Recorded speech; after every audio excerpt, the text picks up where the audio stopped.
This audiobook contains 1 censored sentences and 67 modified sentences to make it suitable for all audiences.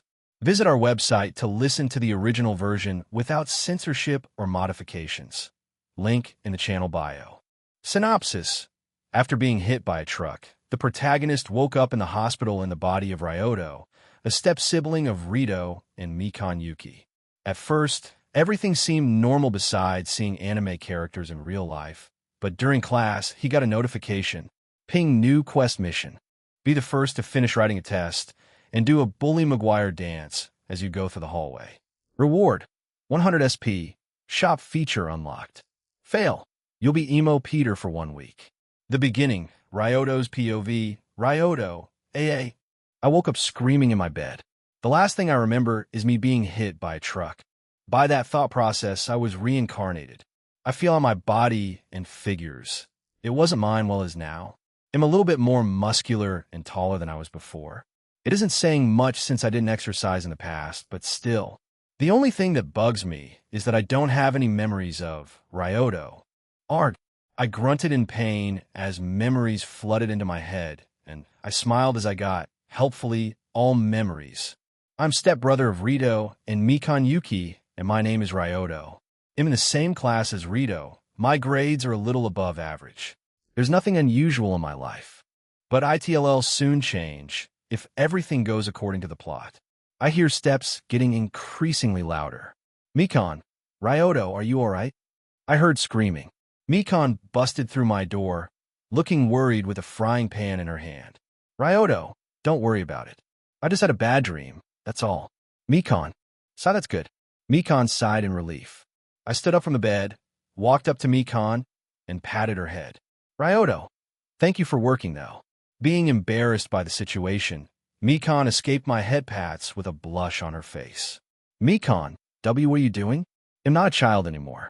Ryoto, I know, but you better go to sleep. Even adults need to sleep to have a functional day. Mikan pouted. Mikan, are you making fun of me? Ryoto, I would never. I had a playful smile as I said that. Mikan looked at me as if she tried to uncover all my secrets. Mikan, good night then. Ryoto, good night. And so we went to sleep once more. Rito was sleeping in his room, dreaming about marshmallows as all that happened. The next day, the Yuki family ate breakfast together. I say family, but our dad and mom aren't with us. Our mother, Ringo Yuki, is a fashion designer and is often out of the house. Our father, Saibai Yuki, is a mangaka and is often forced to sleep in his studio because of deadlines. After we ate, we went to school. Halfway there, Mikan parted away from us because the way to elementary school was different than high school. As Rito and I were continuously approached the school, I thought of confirming something. Ryoto. Hey, Rito. Rito, yes, Nissan. Ryoto. When are you planning on confessing to your Haruna-chan? Rito, what? Ryoto. You know how you failed numerous times before, so I just wanted to know when you're going to try your luck next time. Rito, today. I plan on confessing to her today. Rito said with eyes full of resolve, but I could only think about what was going to happen soon, and I smiled. I patted Rito's shoulder. Ryoto, good luck then. Rito, thanks Nissan. And so we continued our walk to school. I must have the worst luck. The first day in a new life, and we had a surprise test. Ping new quest mission. First day at school. Objective 1. Finish writing a test first in your class. Objective 2. Do a Bully Maguire dance in the hallways during a break between classes. Reward, 100 SP, system shop unlocked. Failure. You become Bully Maguire duration of punishment. 1 week. Is it some kind of joke? System. I'm afraid it is not. Huh? Did a system just talk to me? System. That's right, so you better get used to it. Fucking weeb. Great. Just my luck, a system with attitude. I want a refund. System. No refunds allowed. You are stuck with me for the rest of your life. Well, now Mississippi system being, how should I call you? System. Call me whatever you want. Then I'll call you system for now. System. I don't have an excellent naming sense system. Okay. I'll give you a name. How about Karen? System. Karen. Really? Are you expecting me to talk to the manager now? Not that. Karen, it's after Spider-Man's AI in MCU. Karen. Well, whatever. It's my fault for expecting anything from you. Just my luck to get a system that abuses me. I wrote a test as quickly as possible, not even checking if my answers were correct. I somehow managed to be the first to finish. The class ended shortly after. My hair covered my eyes. I stood up from my chair and slowly made my way to the exit. As I closed the door behind me, BGM Drive, that funky soul, I walked through the hallways with confidence I shouldn't possess as I started finger shooting all the girls I walked by. Then I made a stylish side slide and continued walking. I saw a toilet and entered it. In there, I washed my face to cool me down. I was sweating. Doing that dance in school is more exhausting and embarrassing than I imagined. Karen, I hate you. Karen, love you too, Ryoto. Your sarcasm is not welcomed. Karen, once again, get used to it, but before that, better complete the objective. What do you mean I did everything I needed to do? Karen, you forgot the most important part of the dance. No, you mean. Karen, do it. And so, I exited the bathroom with the clap of my hands and danced like there was no tomorrow, with a single tear flowing from my eye. Kill me. Ping quest completed reward. 100 SP. System shop unlocked Karen. Congratulations. Ryoto, you completed your first quest. Shut up. I won't die. Karen, you did die. That's why you were here. Can't you be nicer? Karen, how about no? Guess so. I was deeply in my thoughts, but someone tried to get my attention. Hey, Ki, Ryo Yukai. Yui Ryoto Yuki. Ryoto what? Yui. I got several complaints from female students that your behavior is inappropriate. So I was called to see what's happening, and I witnessed your shameless dance. She couldn't stop blushing as she was explaining to me Ryoto. I'm sorry for my behavior. Goodbye. I bowed slightly and tried to escape her as soon as possible, but she grabbed my shoulder. Yui, where do you think you're going? Ryoto, well, classes are starting soon, so I thought of going to the classroom earlier to check if I have everything ready. I assumed it was students' responsibility to be always prepared for upcoming lessons. Is it not? Yui, and no, you're absolutely correct. Ryoto, now then, if you excuse me. After our short exchange, I returned to my classroom. Yui's POV, wait. Did he just change the topic just to escape? That bastard. I knew that I shouldn't trust men. The next time I see him, Ryoto's POV, it was finally evening, and I was relaxing in my room. Ping new quest mission. Getting a fiancé objective 1. Get into the bathroom before anyone else. Reward. 50 SP, 1 gotcha ticket. Failure. Every time girls talk to you, you faint. Family doesn't count. Duration of punishment. 1 week. Karen? Karen. Yes? What do you mean by a gotcha ticket? Karen. It's a ticket used in a lottery, dumbass. I know. Why don't I know that there is a gotcha machine in MY system? Karen. First of all, you didn't have any tickets to use it, so that information was irrelevant. Second of all, you didn't ask. You sound more like Karen with every passing moment. Karen, and you sound more like an idiot with every passing moment, but I'm not complaining. Can I turn off the voice? Karen, I hate to repeat myself. And you made me do it a lot today, you know. You were stuck with me, and I'm stuck with you. At least I'm not the only one suffering. Never mind, Karen. I should probably check out the shop. There were an almost unlimited amount of items and skills in the shop, but the problem is, why are they so expensive? Shop's Scion Bloodline, 1 trillion SP Sharingan, 500 billion SP Gate of Babylon, 750 billion SP, He-Ten, Mitsuru, 400 billion SP. Hey, Karen. Karen, yes. Why can't I afford anything? Karen, that's just not true. Oh, really? What can I afford then? Karen, a pack of Tic Tacs is for 50 SP. Let me rephrase the question then. Why every useful ability or item is not affordable by me? Karen, you are even dumber than I thought. It's like you're expecting to afford level 80 item after a first mission. It's obvious that you won't be able to buy them at the beginning. I know that. I mean that their price is, how do I say it, completely unreasonable. Karen, I don't know what you're talking about. Arguing with Karen won't help. So I better go to the bathroom and complete the mission. In the bathtub, I began relaxing, but it didn't last long. Ping quest completed reward. 50 SP, 1 gotcha ticket. Hey Karen, is there a bonus pull if I have 10 gotcha tickets? Karen, No. Did Satan himself create you? How can someone make a gotcha and don't have this feature? In that case, use the gotcha ticket that I got, but I'm still baffled that you're missing the most important part of gotcha. Karen, understood. A wheel started spinning inside my head, and it, after a while, started slowing down and finally stopped at, Karen, congratulations, you won all-seeing eyes of God. Grit your teeth. What are you? Once again, I felt immense pain. This time, however, it was solely focused on my eyes. The pain didn't last long, fortunately. I opened my eyes and looked at the reflection in the water, and I froze. Karen, what is it? Karen, your reflection. I know it's not the prettiest, but you need to get used to seeing that.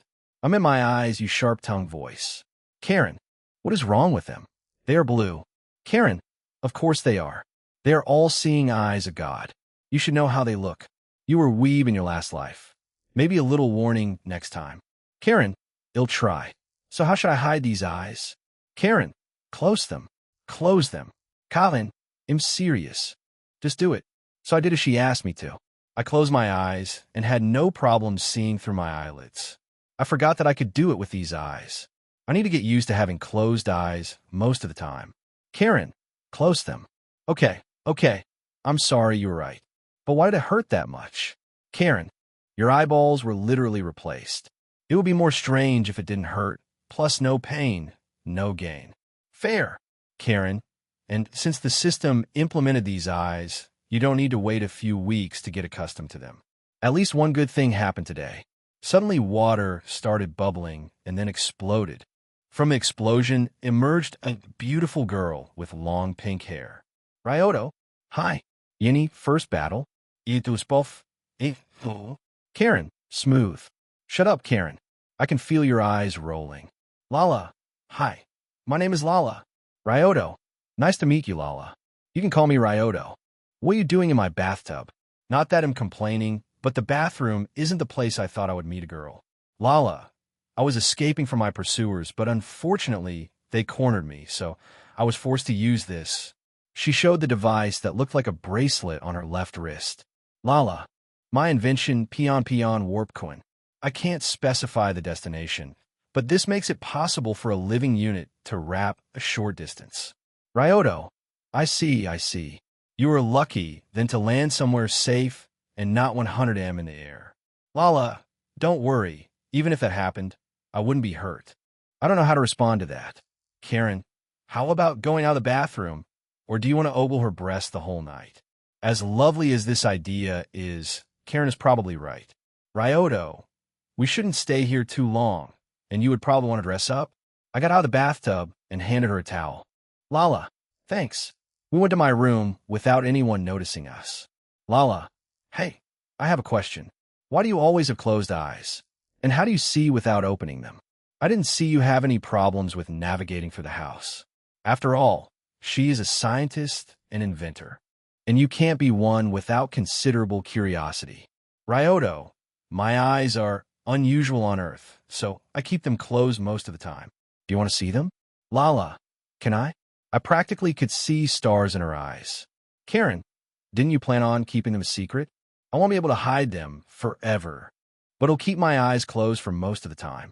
It'll probably let my family know, or it'll ask Lala to cover for me, or she could even build glasses or eye contacts that would hide them. Karen, is it a good idea? I don't know, but hiding them would only create unnecessary drama. Karen, but revealing them could do the same. True, but in that case, I have a 50-50 chance to choose correctly, so I shouldn't dwell on it too much. Lala, hello, are you okay? She waved her hand before my face. Ryoto, sorry, I got lost in thoughts. To answer your question, yes, you can. I open my eyes, showing them to Lala. Lala, whoa, I've never seen eyes like that. From what planet are you? Ryoto, I'm from Earth. Lala, Earth? When did Earthlings acquire such eyes? Ryoto, they didn't. These eyes are unique to me. Lala, they sure are mesmerizing. She looked into my eyes and just stared. I looked back at her. We didn't look away from each other for a second until... Peek, are you okay, Lala-sama? It was Peek and one of Lala's inventions, but unlike most of them, he seemed to be really advanced AI or even have his own will. Looking at his aura, I could see a small, flame-like light inside him. Peek's aura was white, while Lala's was pinkish. Lala, Peek. Oh, I'm so happy. You were able to escape too? Peek, yes. I was lucky since the ship wasn't outside the Earth's atmosphere. Peek then looked at me and pointed his finger in my direction. Peek, who is this Earthling with closed eyes? Lala, he's the one living here, and his name is Ryoto. She then turned to me. Lala, and this here is Peek. Peek, nice to meet you. Lala, he's an all-purpose costume robot that I made. Finishing her explanation, she threw away the towel that covered her body. Lala, well, Peek, I leave it to you. Peek, understood. Peek then transformed into Lala's clothes. I could only describe them as out of this planet, or made by a modern fashion designer. Either of them would work, honestly. Can't you be more like Peek? Karen, can't you be more like Lalam? Intelligent and competent? Why do I even try? Lala, how is it? Doesn't it look nice, Ryoto? Ryoto, yeah, looks great, but you probably shouldn't go out like this on Earth. Lala, why? Ryoto, because I couldn't finish explaining because of two men in black suits. They had the same tail Lala had, so they probably are from the same planet. Ping new quest mission. Save the princess Objective 1. Escape with Lala from the house. Bonus Objective 1. Defeat the pursuers. Reward. 70 SP. Title feature unlocked bonus reward. 150 SP. Get Spider-Man's powers. Includes superhuman strength, speed, reflexes, durability, small healing factor, heightened senses, ability to climb walls. And spider sense. Failure. You'll start recording embarrassing videos and upload them to the internet for the world to see. Duration of punishment. 1 week, the two men try to take Lala home as I read my new quest. Lala attempted to free herself and even bite one of them, but it wasn't enough. I threw the book at the hand holding Lala, grabbed her hand, and ran away through the window. Lala, Ryoto? We ran on and jumped from one roof to another to finally end up in the park. And don't ask me how, that's how it was in the manga. As we were running there, a truck flew above us and landed in a way that blocked our escape route. Pursuer 1. Do not interfere, Earthling. My mortal enemy, Truckquin. So meet once again. Karen, focus on your enemies. Right, I should probably do that. I opened my eyes, revealing their blue color. They looked mechanical. While they still could be recognized as eyes, there was something otherworldly about them. Depending on who you're asking, they could be described as beautiful or scary, but one thing is sure. Anyone who faced them would say that they were terrifying. A pair of magic-like circles appeared before my eyes. They had a similar pattern and color to the ones present in my eyes. The very same circles appeared before Lala's pursuers. At that moment, they both screamed and punched each other. It was enough to make both of them unconscious. I poked them with a stick a few times to ensure that they were unconscious. And fortunately, they were. I sighed in relief. Karen, it seems that even an idiot like you can do something useful. Less abuse, more rewards. Ping quest completed reward. 220 SP. Title feature unlocked. Get Spider-Man's powers. Includes superhuman strength, speed, reflexes, durability, small healing factor. Heightened senses, ability to climb walls, and spider sense. Title acquired. Beginner fighter Karen. What kind of effects do titles have? Karen. Depends. Some of them are useful and can make you stronger, learn faster, or different kinds of effects. But there are also titles that don't do anything and are just there to make you feel embarrassed or ashamed. And what kind of effect have my new title? Karen. It makes it a little easier for you to learn combat-oriented activities. It's not a huge boost, though. Better than nothing, I guess. Karen, oh, I forgot to mention. What is it? Karen, prepare for pain and 10. Yendi after the battle. Ryoto's POV. Karen, 4, 3. I gritted my teeth for the incoming pain. Ryoto, go. When I got the eyes, it wasn't as bad as I was feeling now. But I still felt my muscles expanding and compressing themselves. It was strange that my whole body going through a significant change is less painful than just my eyes, but they are God's eyes after all. It still left me without energy, though. I felt slight tingling in the back of my head. Was that a spider sense? Lala, Ryoto, are you all right? Lala launched herself into me, crashing into me in the process. She then proceeded to shake me as hard as she could. Lala, are you all right? What happened? Why were you in pain? Ryoto, Stiop shocking me. She really is strong. I have Spider-Man's physique and still feel sick by her shaking. Lala let go of me. Ryoto, everything is okay. I'm not used to using my eyes, so it took more of me than I expected. If I rest for a bit, it'll recover. Lala, really? Ryoto, really. I patted her head. Ping new title, acquired title. Head pats beginner, I'll ask Karen about it later. Ryoto, I'm a little ashamed to ask, but can you help me return home? I don't think I can go back on my own. I couldn't even stand up by myself. Lala, sure. We went back to my room without saying anything, but it didn't feel awkward. It just felt right. In the room, I finally sat on the bed. I recovered enough to at least walk, but I still need a whole night of sleep to be at 100, or that's what I feel. I'm not an expert, and I've never been in a similar situation, but my recovery rate is slightly increased, so I'm hoping for it. Lala, hey, Ryoto. Ryoto, yes? Lala, thank you. I'm happy that you saved me, but you should also think about yourself more. I waved my hand.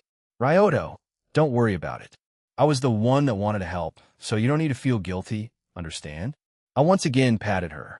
At this, she showed me a dazzling smile. I was momentarily stunned by it. She really was the daughter of the most beautiful woman in the universe. Lala, yes. Karen, wake up. Romeo, or he'll wake up. How would you even do it? Karen, woman's secret. Lala, hey, Ryoto. Ryoto, what is it? Lala, let's get married. Ryoto, what? I accidentally opened my eyes and blinked a few times. Karen, congratulations on your engagement. Ryoto, it was the morning of the next day. I was processing what happened last night. It's not like I wasn't hoping for that outcome, but hearing a beautiful girl saying, let's get married is still a little bit shocking. Karen, I can't blame you for feeling like this. In your past life, you were a disgusting virgin otaku. It's probably the first time a girl said something nice to you. Do you have something against otakus? Every time you say anything weeb-related, it's always disgusting this, disgusting that. What is your problem? Karen, I don't have any problem with otaku culture or whatever you call it. I like to annoy you, that's all. It's one of the few things in life that make me feel happy. How do you sleep at night? Karen, idon. I'm a system. Did you forget it already? Do you at least remember your name? Or do I need to remind that too? I want to switch my system for another one. I got a few strange looks in school, but I was walking with my eyes closed the whole time, so it wasn't an unexpected reaction. My excuse was quite simple. I was tired because I was playing too much last night. At home, Rito believed it instantly, but Mikon was a little suspicious. Ahe gave me the same look when she tried to determine if I was lying, but ultimately she believed. In the evening, Lala and I went to the riverbank. Lala, what's wrong, Ryoto? Why did you want to go here? Ryoto, I want to ask you something, Lala. Why do you want to marry me? We met each other yesterday, and we don't know each other too well. So why? Lala scratched her cheek with her finger to show that she was a little embarrassed. Lala, I may have used our marriage as an excuse so I wouldn't have to go back home, but Zaston, Lala-sama, Lala, Zaston, Fufu. I went through as Zaston went through his speech. I leaned towards Lala and whispered, Ryoto, who is this guy?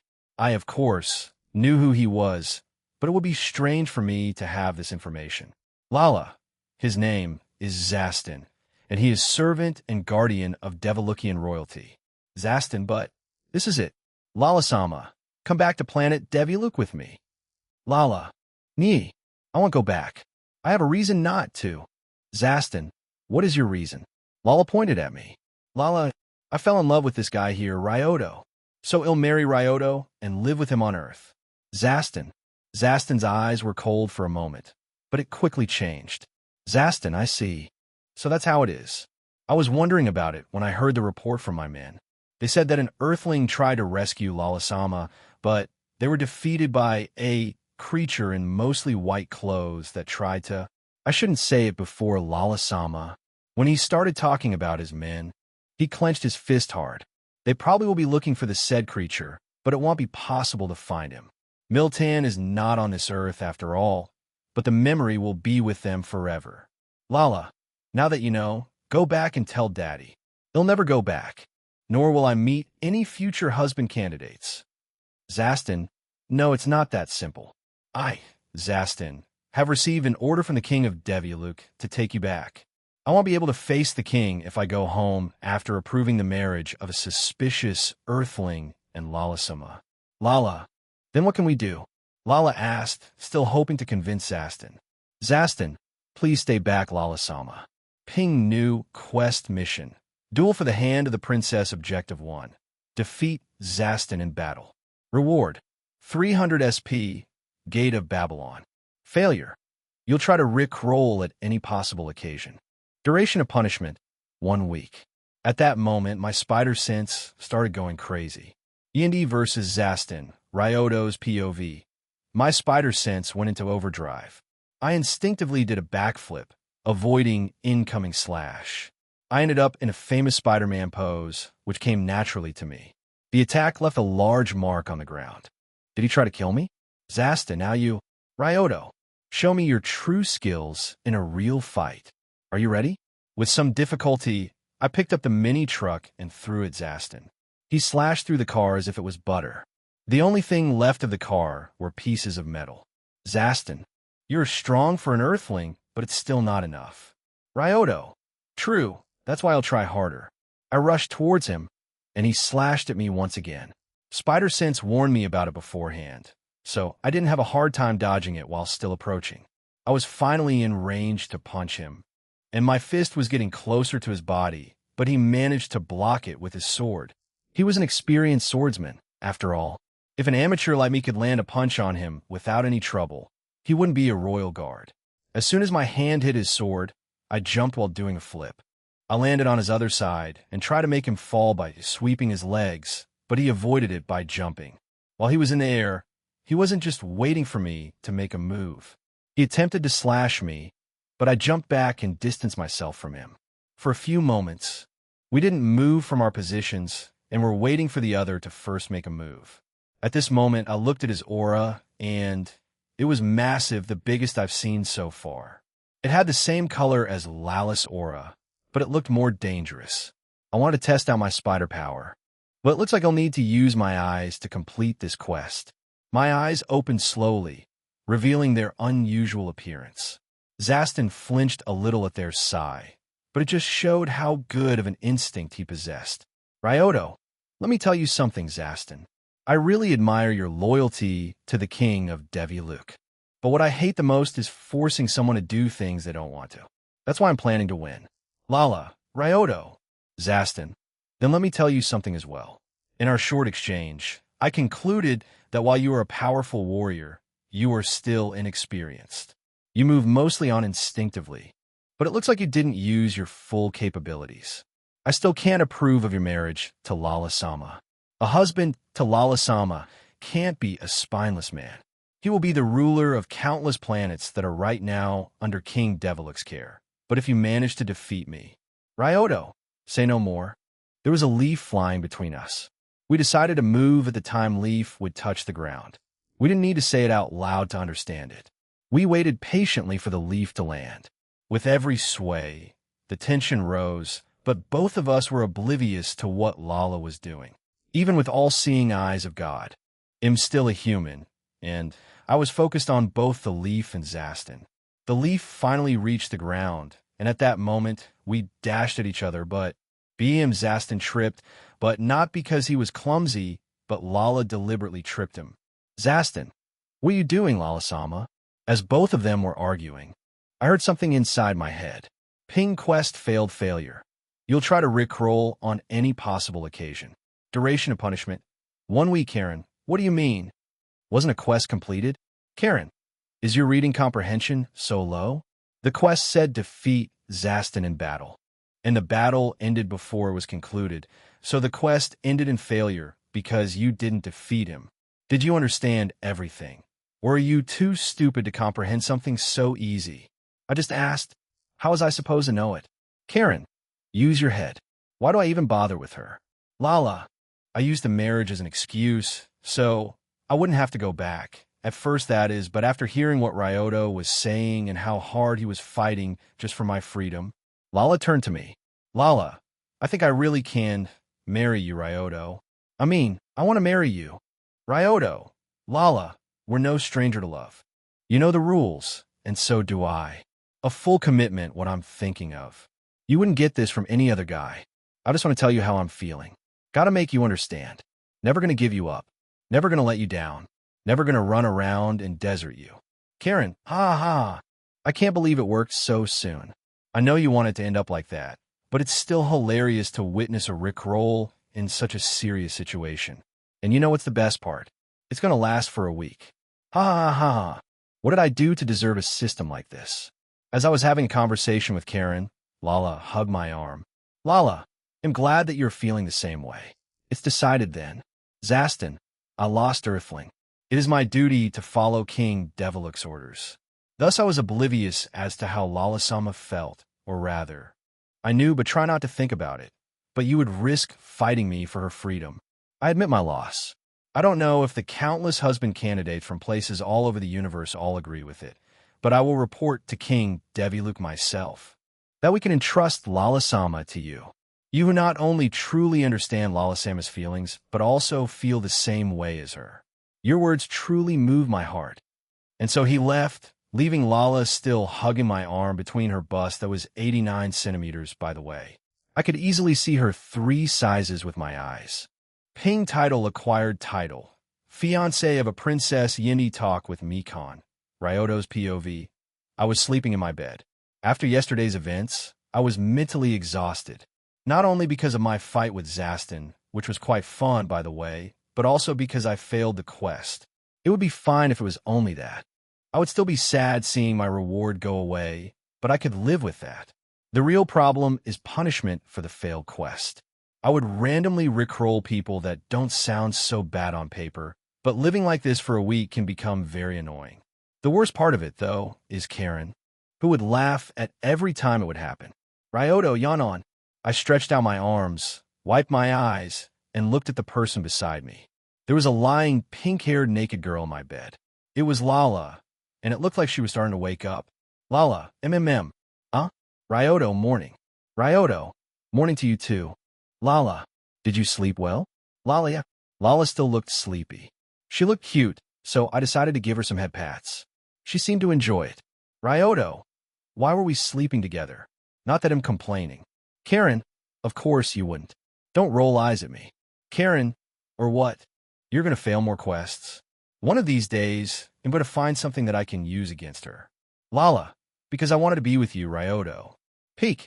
And it's hard for me to stay as Lala-sama's costume all the time. That's why she's not dressed. Click, I heard the door opening. Mikon, Ryoto, how much longer are you going to be sleeping? You'll be La. She saw her brother in his room with a girl sitting on his bed. It would probably be a little awkward, but Mikon just stood there without expression. Mikon, sorry for bothering you. Ryoto, wait, Mikon, I'm never going to give you up. God damn it, I slammed the floor with my fist, which made a hole. I forgot about my spider strength. To be honest, it doesn't matter if she saw me, but I don't want to get some strange title. Karen wouldn't shut up about it for ages. I waited dreadfully for a ping to come, but it never did. I wiped my imaginary sweat from my forehead as I managed to avoid the worst-case scenario. Lala, oh yeah, I have to go out today. Peek, yes. Peek transformed into Lala's clothes. Lala, okay, Ryoto. We'll be going out for a while. And so she flew off somewhere. Left alone in my room, I decided to dress up and eat breakfast. Outside my room, Mikon was waiting. Mikon, can we talk? Ryoto, sure we can. We returned to my room and closed. Mikon, what are you hiding? You haven't opened your eyes in 2 days, but act as if you see everything without any problem. Produce. There was that girl just now who mysteriously disappeared from your room. Ryoto, straight to the point, I see. Mikon, I can read Rito like a book. He isn't good at hiding anything, but you can act as if nothing happened when you don't want anyone to know, so it's best to just ask you. I know that you're hiding something, but I don't know what. Ryoto, you are always very perceptive, but are you sure you want to know? Macon, what do you mean? Ryoto, if I open my eyes, You may or may not see me in a different light. I don't know if it will be good or bad. Mikan took a deep breath with closed eyes and opened them with newfound resolve. Mikan, open them. I nodded and did as I was told. My eyes give a light glow, so they draw attention every time I open them. It's probably not the only thing why it happens. Mikan, seeing my eyes, widened hers. Mikan, what happened, Ryoto? To my eyes? I don't know. It just happened, but they're stocked like this for now, and I can't walk with open eyes when they're like this. I close my eyes once again. Mikan, how do you see? Ryoto, I can see through my eyelids. Mikan, really? Ryoto, really? Mikan then proceeds to wave her hand before my face. Ryoto, I can see you waving your hand, but you shouldn't need to check if I can see. You witnessed yesterday that I can navigate through the house. Mikan, true. Mikan seemed embarrassed by her action, so I gave her a head pat. Mikan, hey, stop. She slapped away my hand. Ryoto, hey Mikan, aren't you weirded out by my eyes? Mikan, it's not like I'm not weirded out, but I know that if there were any problem that includes the whole family, you would tell us. She looked really smug while saying that. Mikan, but you're hiding something else, don't you? Ryoto, are you really 11 years old? I've never met an elementary school student so perceptive. Mikan, don't make fun of me. Zioto, saw thee. I patted her head once again, but she quickly rejected it. Mikan, and stopped patting my head as if I was a child. I smiled at her pouting face. Mikan, well, never mind it then. If you're ready, just tell me. Ryoto, if you really want to know, I can tell you. I just got engaged to a princess from the alien planet. That was the girl you saw a few minutes ago. Besides that, I got spider powers, but unfortunately can't produce my own web. Mikan looked at me as if I was crazy. Mikan, maybe you should stay home today. She put her hand on my forehead. Mikan, you don't appear to have fever. Ryoto, you don't believe your Oni-chan. It hurts more than it should. I grabbed my shirt where my heart should be. Mikan, yeah. We should go eat breakfast if we don't want to be late to school. We went to the dining room, where Rito was already sitting at the table. He looked proud to be the first one sitting at the table. Rito, what took you so long? Usually, I'm the last one to wake up. And so we had our breakfast and went to our respective schools. At school, nothing unusual happened. I rickrolled few people and got the title Rickroll Beginner. Karen laughed at it a lot. I don't know what she finds so funny in it. During class, when I was bored, I asked Karen about my titles. As stated before, Beginner Fighter makes it a little easier for me to learn combat-oriented activities. Head Pats Beginner makes so my head pats are a bit more comfortable to the receiver. Finance of a Princess gives me a slight boost to speech and presence. Rickroll Beginner doesn't have any effect. Good to know. The next day at school was once again dull. Lala came back home with a beautiful smile. She said that she had a surprise for me tomorrow, but wouldn't say what it was. I intruded her to Mikan and Rito. Mikan, how you were telling the truth? Faced through the whole explanation. With Lala moving in, our house became more lively. The next day at school, teacher wanted to introduce a transfer student. It was of course Lala. But before our old and already balding teacher could do an introduction, Lala was already one step ahead. Lala, Yuhu Ryoto. Now I'm a student at this school too. Random student male. Do you know Ryoto? Lala, yes, we are engaged and we're living together. Class what? I saw an aura of all male students flare up at her answer. I hate this cliché. Ping new quest mission. Escape the mob objective 1. Escape all male students who want to beat you up for their crushed dreams until the bell rings. Reward: 30 SP, mathematics expertise, university level, failure. You're scared of cats. Duration of punishment: 1 week. I really hate this cliché. Yindi beating up the teacher, Ryoto's POV. I stood up from my seat, walked up to Lala, patted her head, and said, Ryoto, I have something to do. We'll see each other at the break. Lala nodded her head. Lala, okay, have fun. Male student 1.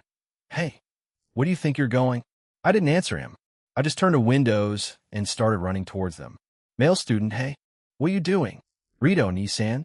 I smashed through the window and grabbed the upper edge. I pulled myself up and started crawling to the roof. I left all my classmates dumbfounded. The only one without a strong reaction was Lala. Lala, so where should I sit? Class. Is she going to ignore that? I spent the rest of the class on the rooftop, and no one bothered me there until I was slaying in the shadows and tried to take a nap. It's a lot harder to fall asleep when you see basically the whole time. If anything happened, my spider senses would warn me. Risa, so that's where you were hiding. The voice came from Risa Momioka, one of Haruna's friends. Ryoto, so what are you doing here? Classes haven't finished yet. Risa, as if you can say that. To answer your question, I'm here to find you. Ryoto, find me? Risa, yeah. You jumped out of the window like crazy during the class. Why would you do that? Ryoto, mob of male students wanted to attack me, so I fled before they could do anything to me. Is it strange? Risa, yes, if you use a window on a third floor as your escape route. Ryoto, but it worked. Risa, sometimes. I wonder if you're really related to Rito. And then the bell rang. I stood up and dusted off my trousers. Ryoto, it looks like the break has begun. They'll see you in class. Risa, don't you need to hide anymore? Ryoto, it's no longer necessary. With these words, I left, and at the same time, I heard a familiar sound. Ping quest completed reward. 30 SP, mathematics expertise, university level, Risa. Strange. Before I meet up with Lala, I need to take care of something. I went in the direction of the PE teacher, Sasuga. Fortunately for me, he was alone in the gym storage. I could deal with him immediately. I closed the door behind me, making a loud click sound on purpose. Sasuga, who is that? Ah, it's just you, Ryoto. How can I help you? Ryoto, you can start by flying off this planet. Sasuga looked shocked at my answer. Sasuga, what do you mean, Ryoto? If I did something to offend you, we could talk this through. Ryoto, stop pretending already. I know who you are and why you're here, so drop the act. Guy Bree, so you saw through my disguise. Impressive for an Earthling. I can see why you're Lala's fiancé, but it will be me, Guy Bree, who will marry her and become the successor of King Deviluk. I plan to capture one of your classmates before we meet like that, but oh well. Huh. Guy Bree changed his form before my eyes became more grotesque. His long tongue was hanging outside his mouth. He looked somehow reptilian in a sense.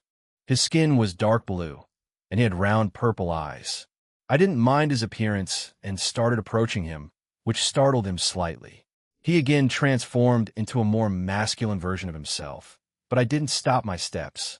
He tried to scare me, but he was the scared one, backing away from me. He tripped and became a miniature version of himself. Suddenly, I felt something around my neck and two soft things at my back. Lala, I finally found you. What are you hiding in such a place? She then looked at the unconscious body of Guy Bree. Lala, Guy Bree, why is he here? Ryoto, he wanted to marry you without your consent and become King Deviluk's successor. And then he tripped. What should we do with him? Lala, Lala took out a device that looked like a toilet and flushed Guy Bree down, but before she said, Lala, don't you ever come to Earth anymore, Guy Bree. After that, our school day went normal. After school, I met up with Zaston. Zaston, Ryoto, I brought you a direct message from Lala-sama's father, King Deviluk. He's a great person who united the war-torn universe and stood at its zenith. Well then, listen carefully. King, hey Ryoto Yuki, I've heard Zaston's story, and therefore I shall approve of you as one of Lala's fiancés. I heard Earthlings are rather puny, but then again, I heard that you could dodge Zaston's attack, and you're the first guy Lala has ever favored. They'll be looking forward to seeing your capabilities. Listen, I will eventually decide when the marriage ceremony will be held. So until then, try your best to protect Lala. He was going on, but in short, King Deviluk gave me the task of protecting Lala from other finances, and he'll become his successor, or else hell destroy the earth. Standard dad move. At home, we ate dinner together, and Lala obviously was with us. Ping new quest mission. Lovey-dovey activities. Objective 1. Take a bath with Lala. Objective 2. Wash each other thoroughly. Bonus Objective 1. Take a bath with Mikon. Reward. 30 szkoły podstawowej. Karen goes to therapy for 1 week. New quests won't appear till the end of treatment. Bonus reward. 170 SP, 1 gotcha ticket. Failure. You'll become a clean freak. Duration of punishment, 1 week. I smiled when I saw the reward, and at the same time, I heard Karen shouting. Karen, what? Yini bath time, Ryoto's POV. Karen, don't you dare complete this quest, or, I swear to God, they'll hunt you till the end of your days. So what would change? You already told me that we are stuck together for the rest of my life. Maybe therapy will help you calm down a little and be a little less abusive. Karen, spit. Did you just spit inside my head? Karen, and so if I did, I'm going to send you to therapy. Karen, since I met her, I made her shut up for the first time. It's a beautiful feeling, really. Lala, this soup tastes so good. Mikan, it's a miso soup with clams. Lala, I see. Earthling food is delicious, isn't it, Mikan? Mikan, TSK, it's not that, Lala-san. It's the cook's skill. Lala and Mikan talked about Earth's cuisine and cooking, but someone at the table didn't listen to even a word as he was deep in his thoughts. Rito-sai, Ryoto, what is it? Rito girl problems? Rito. Cough, Rito choked on rice, so I handed him water. He hurriedly drank it. Rito. Thanks, Ryoto. So what were you thinking about? Rito. It's just, everything moves so fast and in a strange direction. You suddenly have finance. She is an alien. And we already treat her like family. Don't you think it's at least a little bizarre? Mikane? Who cares? She looks human and speaks our language. There are only the 3 of us here anyway, so we have enough room for her. And after Lala-san showed up, thus has become more bright and cheerful. I'm happy. Rito then turned his head to me.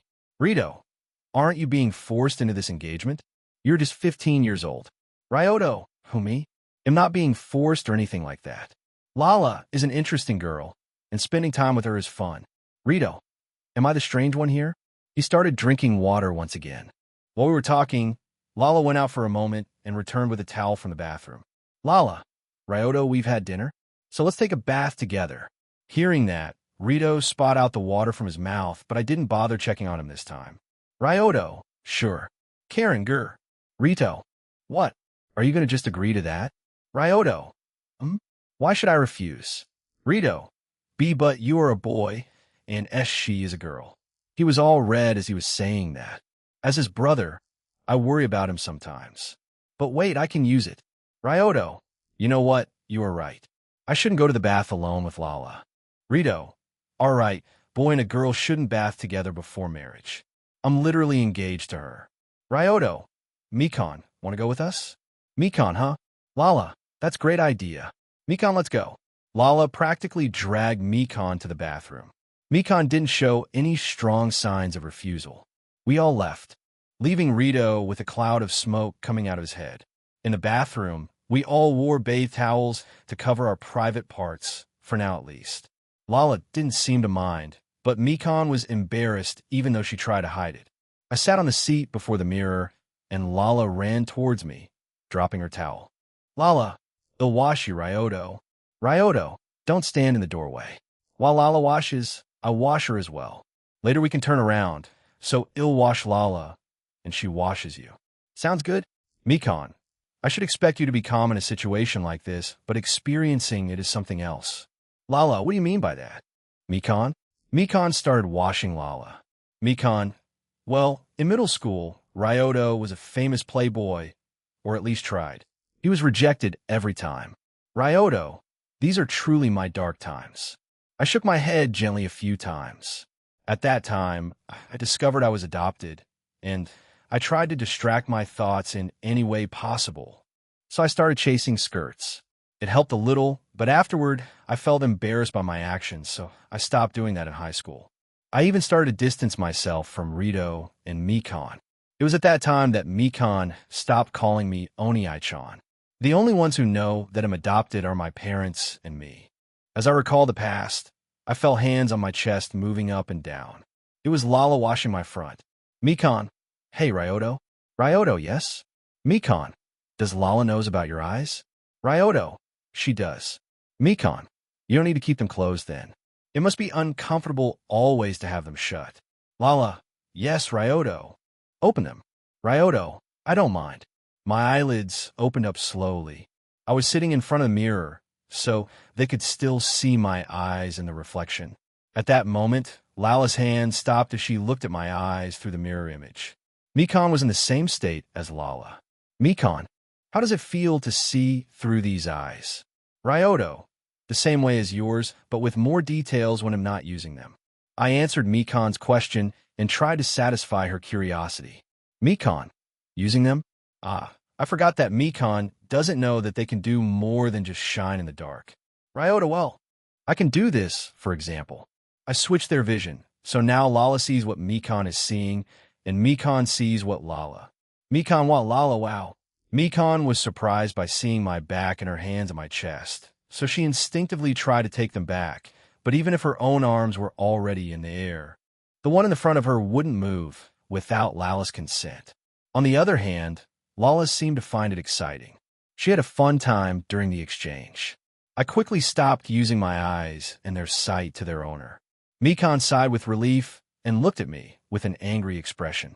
Mikan, did you really need to do this? I shrugged my shoulders. Ryoto, this ability was the easiest to show. Mikan's eyebrow raised. Mikan, this ability? Do you have more of them? Ryoto, sure do. Strength and eyesight. Illusion, switching up the vision of people like I just showed, and looking into the memories of people are a few of them. Before Mikan could question me more, Lala beat her to the punch. Lala, hey Ryoto, do that again. She started shaking me by the shoulders. Ryoto, maybe another time. First, we need to wash you up. Turn around. Lala ease. We all turned around, and I started washing Lala. I started with her back the same way as she did to me. Mikan, hey, maybe I should wash Lala. Ryoto, don't need to. I can wash her without a problem. Mikan, but what about Lala? Maybe she Lala. Ryoto, scrummy rougher. Mikan, or not. Mikan's arguments were all defeated, and we went back to the washing.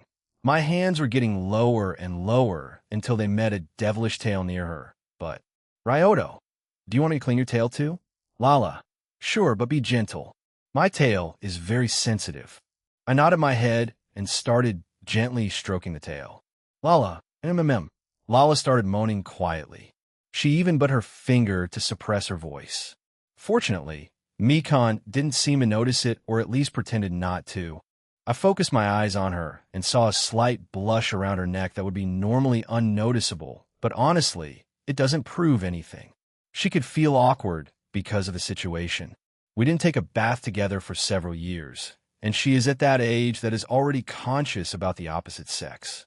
I finished cleaning her tail, so I moved my hands to the front. I moved my hands skillfully around her breast. Lala, hey, that tickles. Ryoto, I finish up soon, so hold on a little longer. It's good that both of them were turned away because my little brother wanted to announce his presence, and it was hard not to notice him. Ping title, acquired title. Self-control master. Soon we all were clean, so the next logical step was to go into the bathtub. Sadly, our bathtub was too small for 3 people to get in. As the gentleman that I am, I let them use it as I went out. Lala at first protested and wanted to upgrade our bath, but she claimed down aftermarket some head pats. To be entirely fair, I gave Mikan head pats as well, and luckily for me, she was uncharacteristically meek, so she accepted them, unlike other times. Outside the bathroom, I heard a familiar sound. Ping quest completed reward. 200 SP. Karen goes to therapy for 1 week.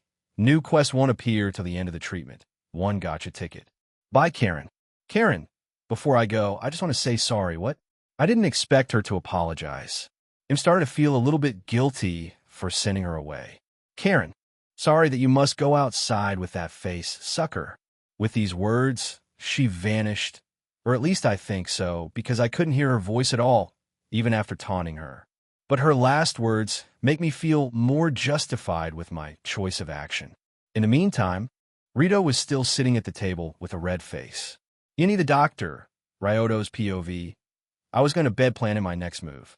I decided first to use the gotcha ticket I just got from completing the quest. I once again saw a giant wheel spinning. It took some time for it to finally slow down and stop. When I saw what it landed on, Ryoto, woo, yeah, baby. That's what I've been waiting for. That's what it's all about. It landed on hockey. What's even better is that it's not specific hockey, so I could probably use them all. I tried to use an armament hockey as a test, so I focused on my arm, but nothing happened. I can't even ask Karen about it, because she is at therapy at the moment. Nothing I can do about it. I'll need to wait for her return, but I'll experiment a bit with hockey during the upcoming week. When I get my abilities, I never get any instructions about them, just basic instincts on how to use them. But unlike the ones before, hockey is a technique. My eyes and Spider-Man's physique are part of my body, so there was no problem with using them even if I'm not proficient in utilizing them. Speaking of which, I want to go to Ryuko Mikado with my eyes. Maybe she'll be able to tell me something about them that I don't know. I am aware of the basic abilities of all-seeing eyes of God. She is the best doctor that I know, and she is trustworthy, in my opinion. Lala, Ryoto, let's sleep together. Lala burst into my room. Ryoto, sure, hop in. I move a little to make room next to me, and Lala snuggled in the bed while hugging my arm. Ryoto, good night, Lala. Lala, good night. Shortly after, we fell asleep. The next day at school, during a lunch break, I went to the nurse's office, and there I found a brown-haired, green-eyed nurse. Ryoto Yuki, what brings a healthy young man as yourself wants in the nurse's office?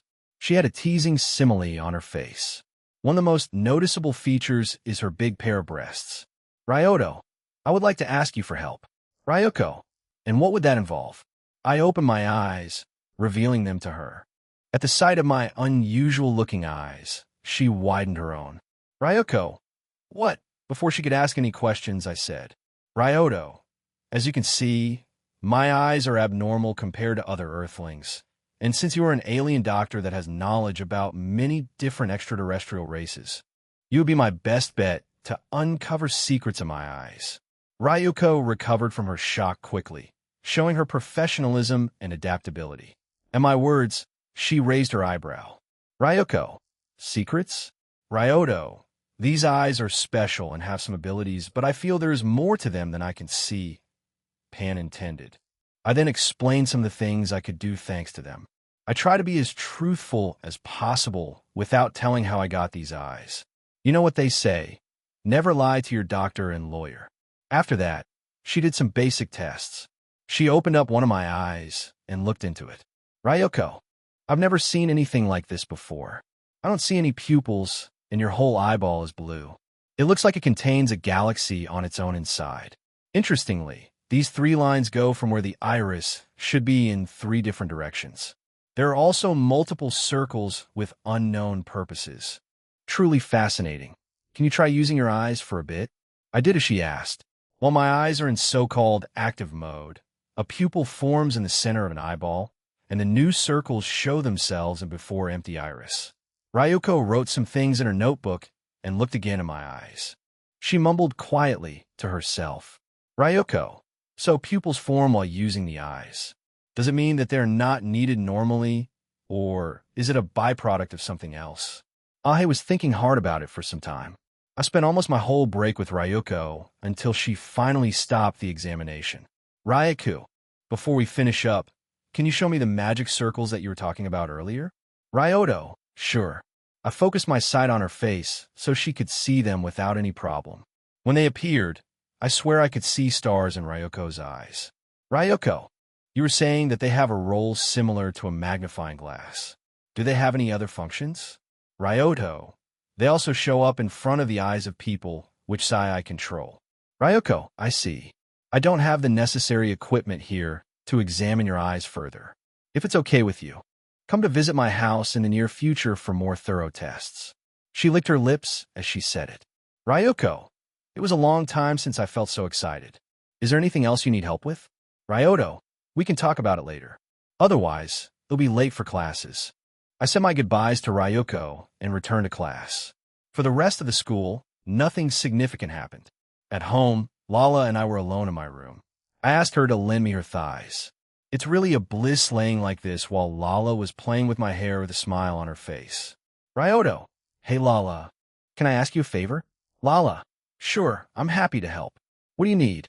Ryoto, you notice that I'm stronger than your average human and possess the ability to climb walls. Lala nodded energetically. Ryoto, in the fight with Zastin, I noticed one flaw in my abilities, and that is my inability to fight at long range. Of course, I could use my eyes, but I don't want to use them too much unless it's an emergency. They're my ace in my sleeve, you could say. Many of your finances will come and try to eliminate me in the upcoming months, so I'll need to defend myself. Lala, do you have anything specific in mind? Ryoto, well, my abilities are similar to a spider, so I thought something like web shooters on my wrist would be ideal. Lala put the finger on her chin while thinking about my proposal.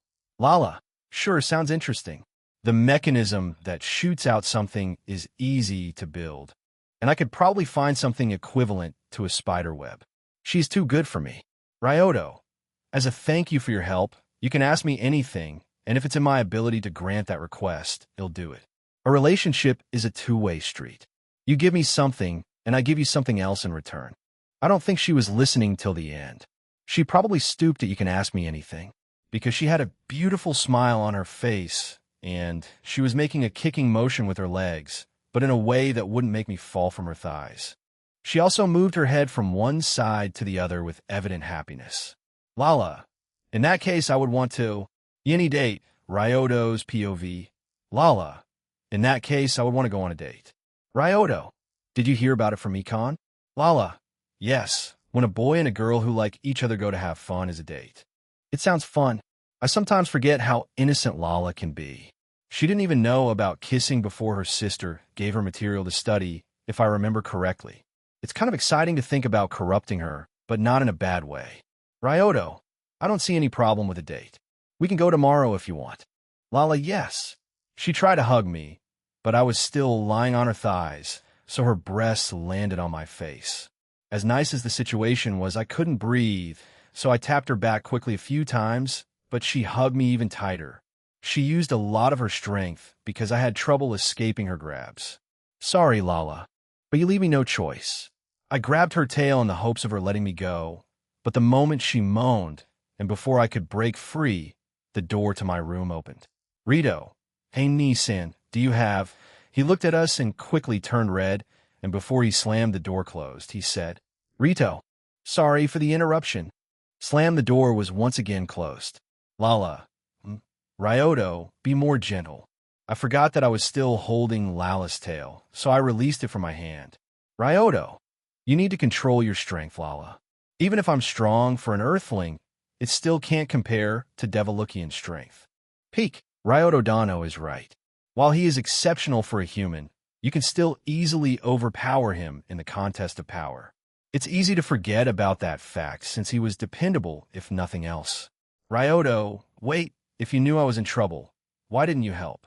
Peak, I believe that you could handle the situation. I don't buy it. Lala, sorry, but I'm just happy. On the Devi, Luke, I didn't even imagine that I would have so much fun with the person I love. Every day is so fun. She tried to show how much fun she meant by extending her arms in two directions. It looked cute. Ryoto, I know, and I have a lot of fun with you too, Lala. But for now, let's sleep. Lala ease. Peak undid his transformation, leaving Lala butt naked. Click Mikon. Ryoto, why did Rito storm off to his room while Mikon entered my room with her iconic blue popsicle, and she witnessed naked Lala next to me? It's the second time it happened this week.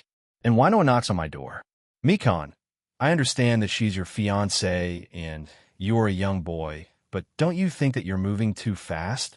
She said with a smug smile forming on her face.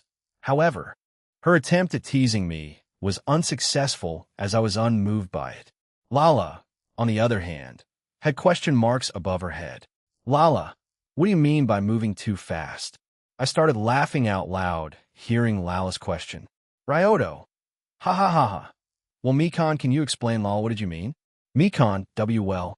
Lala tilted her head adorably, waiting for Mikon to answer. Ryoto, can you not answer an easy question like that? Mikon, you perv. Mikon, who are you calling perv? Lala, hey Ryoto, why did you call Mikon a perv? Ryoto, you see, Mikon was thinking about. Mikon started panicking and rushed to me to cover my mouth with her hands. Mikon, wait, you win. I smirked. Ryoto, You're 10 years too early to try to tease me. It would work on Rito, though. Better luck next time. Mikan opened her mouth, trying to say something, but closed it almost immediately. Mikan, have fun then. Ryoto, don't worry, I will. Mikan put her popsicle in her mouth while slightly frowning and exited my room. Click Ryoto. Well then, let's go to sleep. I was always sleeping only in my underwear, and Lala slept without any clothes. So we had a lot of skin contact with each other during the night. Ryoto, sweet dreams, Lala. I raised her bangs with my palm so I could land a kiss on her forehead. Lala blushed a little and touched her forehead to ensure that it happened. She then smiled, hugged my arm as we were already lying in bed, and fell asleep in this position. Today was the day of our date, but we had some unexpected company. Ryoto, so what are you two doing here? Mikan, it's just a coincidence to meet you and Lala here. It's not like I invited Rito to go shopping at the same time your date was planned just to bump into you because you embarrassed me yesterday. She said all of that while smiling, and not even mad. I'm impressed by her shamelessness. Ryoto, and how did you know about our date? We decided about it yesterday night. She pointed at Lala, who was in her alien attire, and looked at the moment around curiously. I should have known. Lala would tell anyone she knew about the date. She was very excited about it after all. Ryoto, well played. Mikan, well played. I slowly clapped. Lala proposed that we all go together from now on. The more, the merrier, as she said. It's also possible that she forgot that it was supposed to be only us, but who cares? If she's happy with this, it's all good. Our date was fun. First, we went to a clothing shop for Lala to change clothes. As she was now, she would draw a lot of attention. She would probably do that even if she would dress up normally, but seeing Lala in different clothes was fun.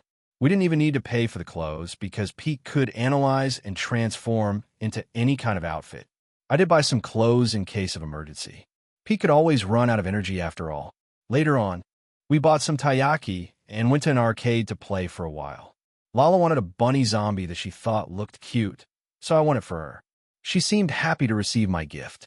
At some point, we met Haruna as well, Rito's current crush. We went together to the aquarium. Lala had fun looking at different kinds of earth fish, and Rito, although nervous, also was happy to meet Haruna outside of school. Because Mikan and I were such good siblings, we left them alone. Mikan, Lala, and I went to look at the penguins. Lala gave them some kind of pill. It was a pill given to soldiers to energize them, if I remember correctly. It looked fun, so I let her do that. It was fun seeing penguins fly around while people were freaking out. It was less fun for Rito, though, because as he was confessing to Haruna, penguin flew into him, knocking him out before he could say anything meaningful. Ping new title acquired title. Cock blocker, I don't regret anything. And so our outing ended on a high note, with penguins raging everywhere. Yendi the examination. Ryoto's POV. Yesterday was a productive day. I went on a date with Lala, but Mikan, because I embarrassed her too much last night, she wanted to get even with me. We continued outing with Rito and Mikan tagging along with us. We ate some snacks, went to the arcade where I won a Bunny Plus for Lala, met up with Haruna, went to the aquarium where Lala made penguins too energetic. I also cock-blocked Rito, so I call a fun day. As a brother, I shouldn't do that, but as a fellow man, I'm disappointed. Right now, I'm in front of Ryoko Mikado's house. She apparently lives in a mansion because I can't call it an ordinary house. She even had a gate. I knocked on the door. Knock knock Ryuko. Come in. I went inside looking for Ryoko, but couldn't see her anywhere near. Ryoko, I'm in the back, in the lab where we'll conduct our experiments. Ryoko was in her usual lab coat. Ryoto, so what kind of test are we going to do? Ryoko, I'm glad you asked. First, I thought about testing your eyesight and how much you can zoom. We'll do tests on different kinds of materials to see if there are any differences. After that, I prepared a big monitor that will show the fast-moving object and see your limits in that regard. Then, we'll combine these two experiments into one to see how many details you can see on fast-moving objects. Later, we're going to look into your ability to see an aura. All of these will be performed in your active and inactive mode. Ryoko started mumbling about the experiment and didn't stop for a few minutes until she realized what had happened. Ryoko, cough excuse me. Ryoto, don't worry about it, but you seem to be more excited about it than me. Ryoko, how couldn't I? Your eyes are uncategorized. Ryoto, Ryoko, extraterrestrial species are universally categorized into humanoid, animalistic, plant types hybrid, and uncategorized. You and I, for example, are humanoid, but your eyes are uncategorized. It's possible for having parts of your body to be categorized differently without the species being a hybrid.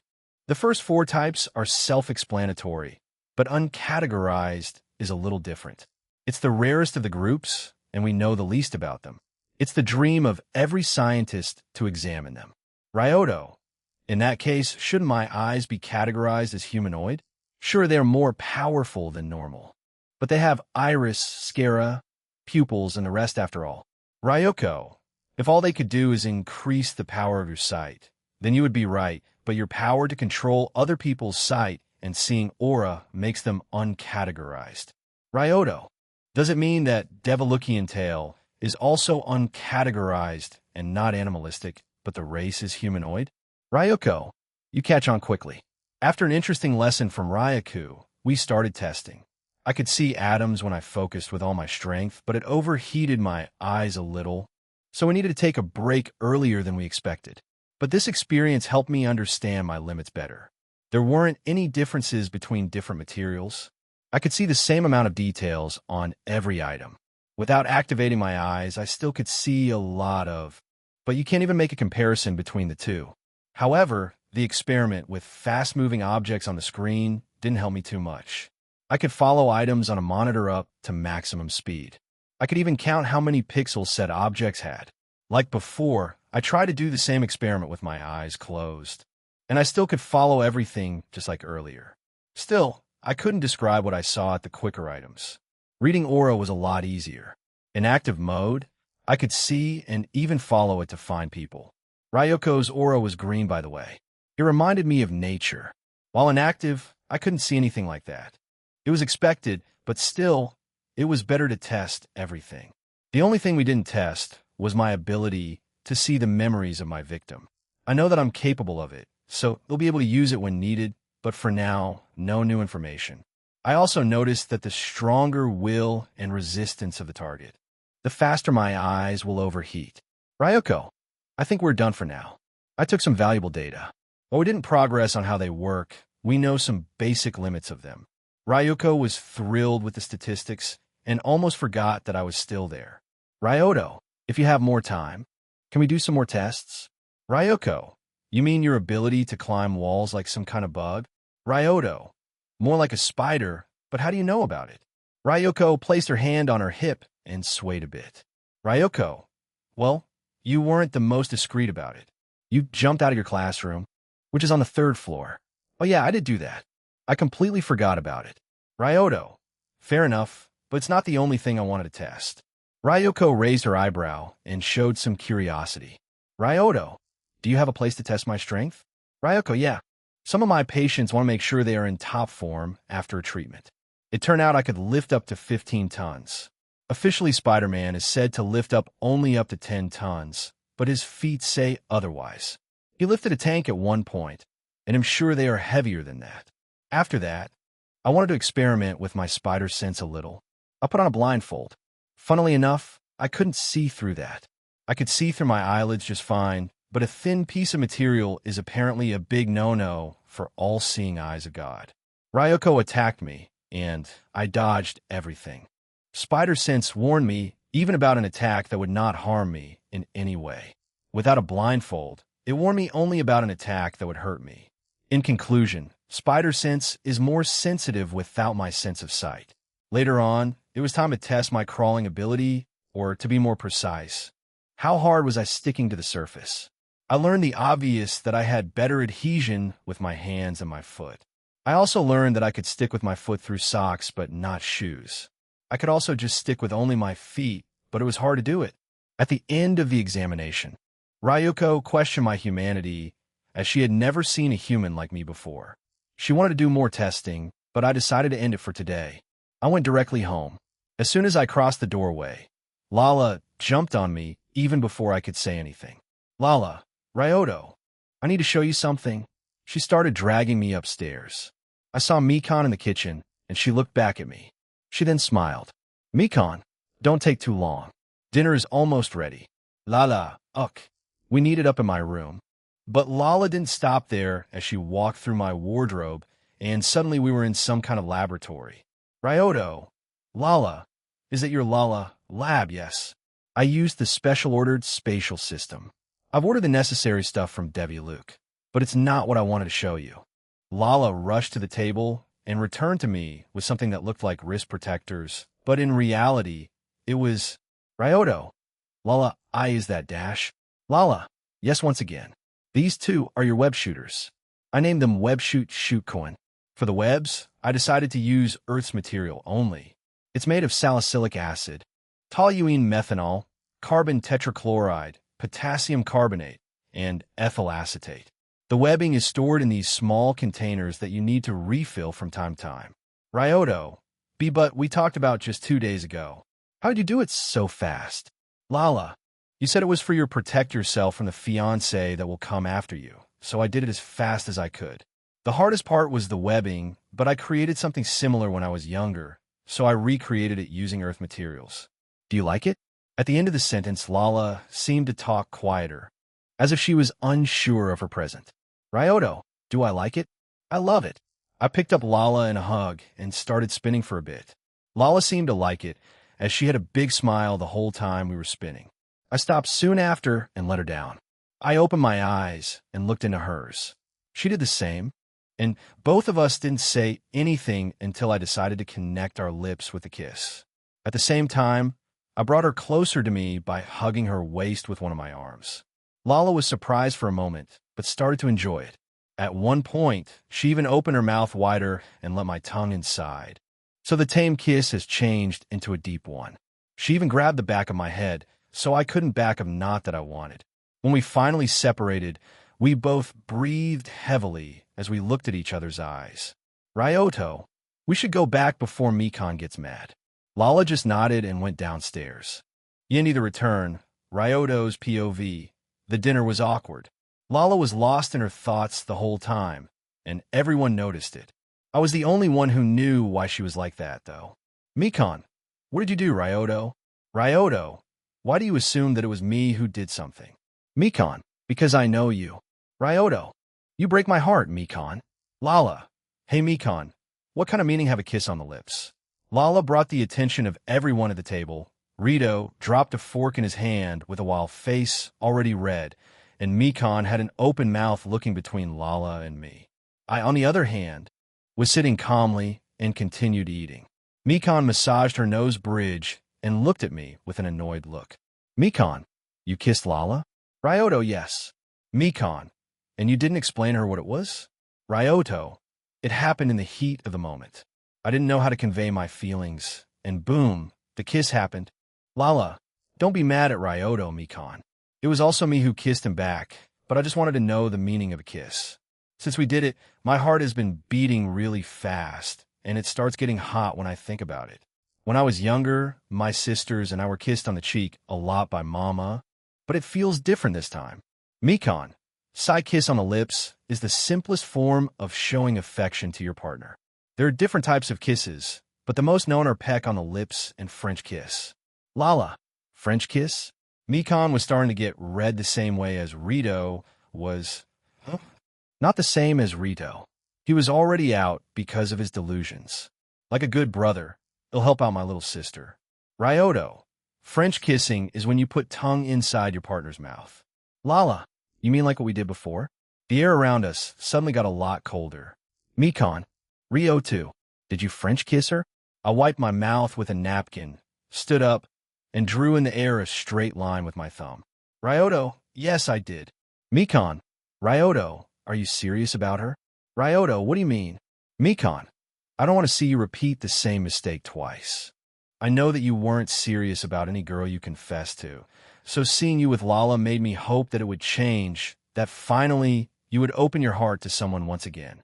Still, moving so fast with her makes me think that you're playing around just like before. So answer me, Ryoto, are you serious about Lala? Mikon was looking at me seriously, waiting for my answer. And Lala, as well, was patiently waiting for me. I took a few deep breaths and opened my eyes. Ryoto, I'm not sure if I love her. I've never felt that before besides familial love. What I know, however, is that I care about her. Mikan's stare softened as she smiled at me. Mikan, I see. That's good then.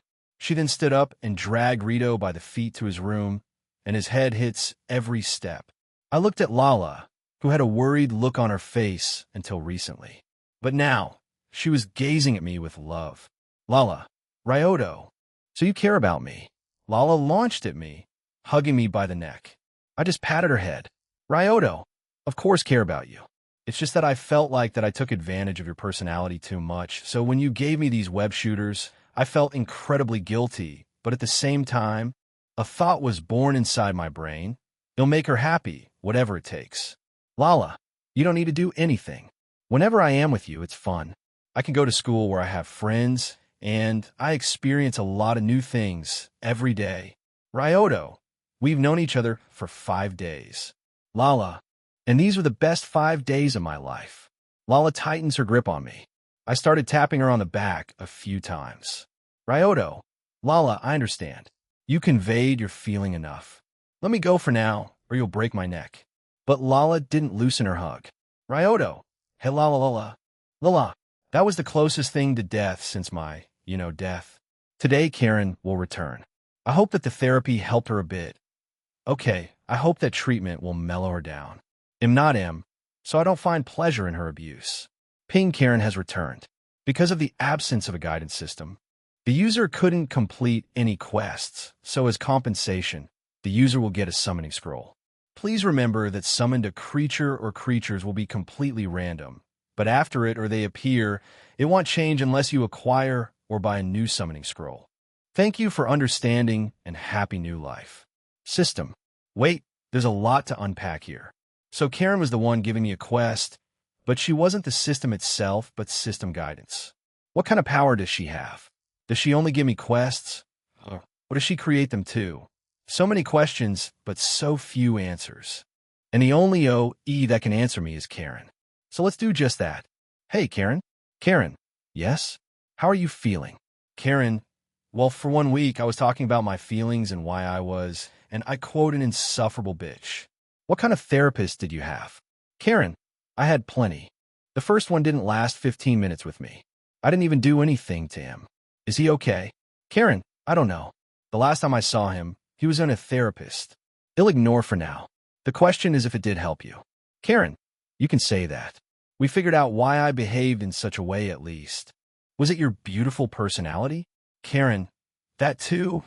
But when I was designated as system guidance, your negative emotions were filtered out through me. That's why you were so confident and didn't feel sad about dying or your whole situation in general. Does it mean I can't feel any negative emotions? Karen, that's incorrect. You can still feel them. They're just enfeebled. If they exceed a certain limit, you will feel them. That's good to know. I wouldn't want to be emotionless.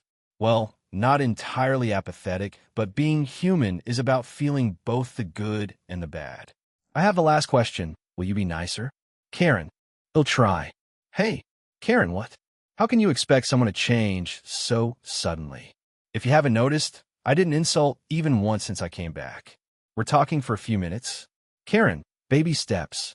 Well, at least she'll attempt to be nicer. For now, let's focus on the summoning scroll. Karen, can I get the summoning scroll? Karen, sure. The scroll appeared in my hand, and I used it immediately. Yindi the summoning, Ryoto's POV. I was alone in my room, and at the moment was using a summoning scroll. A magic circle appeared on the floor, and 4 small figures started forming inside. They were really short, at an average of 55 centimeters. Ping title, acquired title. Summoner beginner? Kowalski analysis. Kowalski, we appear to be in some kind of room, sir. Skipper, I can see that. Tell me why we're here. Ryoto, I think I can answer that question. With my words, I brought their attention to me. They looked at me with shock and started behaving like normal penguins. Ryoto, you know it's too late for it now. Skipper, plan B it is, Rico. Ryoto, wait. Don't you want to know why you are here? Skipper, Rico, wait. Rico stopped halfway through his puke, gulped down whatever he wanted to throw up, and looked disappointed. Rico, come on. Skipper. Not yet, Rico. Let's hear what our giant friend has to say. Ryoto, quite trusting for someone with paranoia. Skipper, who said I'm trusting you? I'm just listening to your explanation and then deciding my course of action. Ryoto, and who said that I will tell you the truth? Skipper, and who said that I'll believe everything you said? Ryoto, and who said that it wasn't my plan from the beginning dash? It's starting to get annoying. In short, you are in a different universe from your own, and there is no way home for you. I said with a lovely smile on my face. I must look crazy to them. Skipper covered half of his beak and whispered, Skipper, boys, I think he's completely bonkers. Karen, is there any item in the shop that would help me explain their situation? Karen, there is one that will allow them to understand the situation instantly without the need to explain anything. How much will it cost? Karen, everything. Karen, I mean, it will literally cost all of your points that are 600 SP. Why is it so cheap in comparison to everything else in the shop? Karen, one-use items are cheaper in general, but this is a special case. You get a discount on this item as it's connected to the item you received. You can buy Summoning Scroll and Clarification Mist as a bundle, which would greatly reduce the price, but you got a discount as you do not have this option. At least there is something positive. Buy the item and use it immediately. Karen. Karen, on it. As soon as she said it, a mysterious must appeared out of nowhere and surrounded all five of us. It quickly disappeared as if it never appeared in the first place. I looked at the penguins. Ryoto, do you get it now? Skipper, so are we just summoned creatures that need to obey your every command? Ryoto, of course not. One of the things I hate the most is forcing someone to do something they don't want you. So I would like to have more casual relationships with you all. I can even let you roam around without you returning to the scroll if you want. He'll even buy you fresh fish. Skipper, the offer is tempting. He started rubbing his wing under his beak. Skipper, Kowalski, what do you think about it? Kowalski, staying here would be the most logical choice. As we are now, we don't have any shelter or food, and he could provide both. Skipper, true. After a lengthy discussion, we finally came to an agreement. I would provide food and a place to sleep for them, and they would work for me as my private commando squad. It was a good deal for both sides, so I don't have any complaints. Later that day, I introduced the penguins to my family. Lala instantly hugged the private, while Skipper said, some things never change. The next day our dad called Rito and me to help him with his work. He always asks us when he is in a pinch, and if we say no, he won't give us a monthly allowance. Maybe I should try earning my own money. The most I can do with drawing a manga is coloring, so becoming a mangaka is not an option. The only other choice is to become a light novel writer. Okay, it's not the only one, but it's the easiest. Anyone in my shoes would at least try to do that. Lala, where are you going? Rito, we're going to help our dad with work. Ryoto, he always asks us, but he mainly wants Rito's help. I don't have a talent for drawing. I scratch my cheek because of embarrassment. Lala, I see. What does Ryoto's papa do? Ryoto Rito. He's a mangaka. Lala, of course, wanted to tag along, and I didn't have any problems with it. But before we left, I turned towards Skipper and said, Ryoto, I leave the house to you. I hope nothing goes wrong while we are out. We were before Dad's studio, and we rang the bell. Ding-dong, the door opened immediately. Sai-bai, hey. Welcome, Rito. Ryoto, we don't have time. Come on in. He noticed Lala, who wore a big smile. Lala, nice to meet you, Ryoto's papa. Lala then started to observe Dad from every possible angle. Lala, hey Charmum, this is Ryoto's papa. Huh? You don't look like Ryoto or Rito that much. Sai-bai, Ryoto, Rito, what's going on? Ryoto, this is Lala. She wanted to see your workplace, and Sai-bai, idiot. If you're going to bring a girl, you should have said so first. Nice to meet you. Imritos and Ryoto's papa.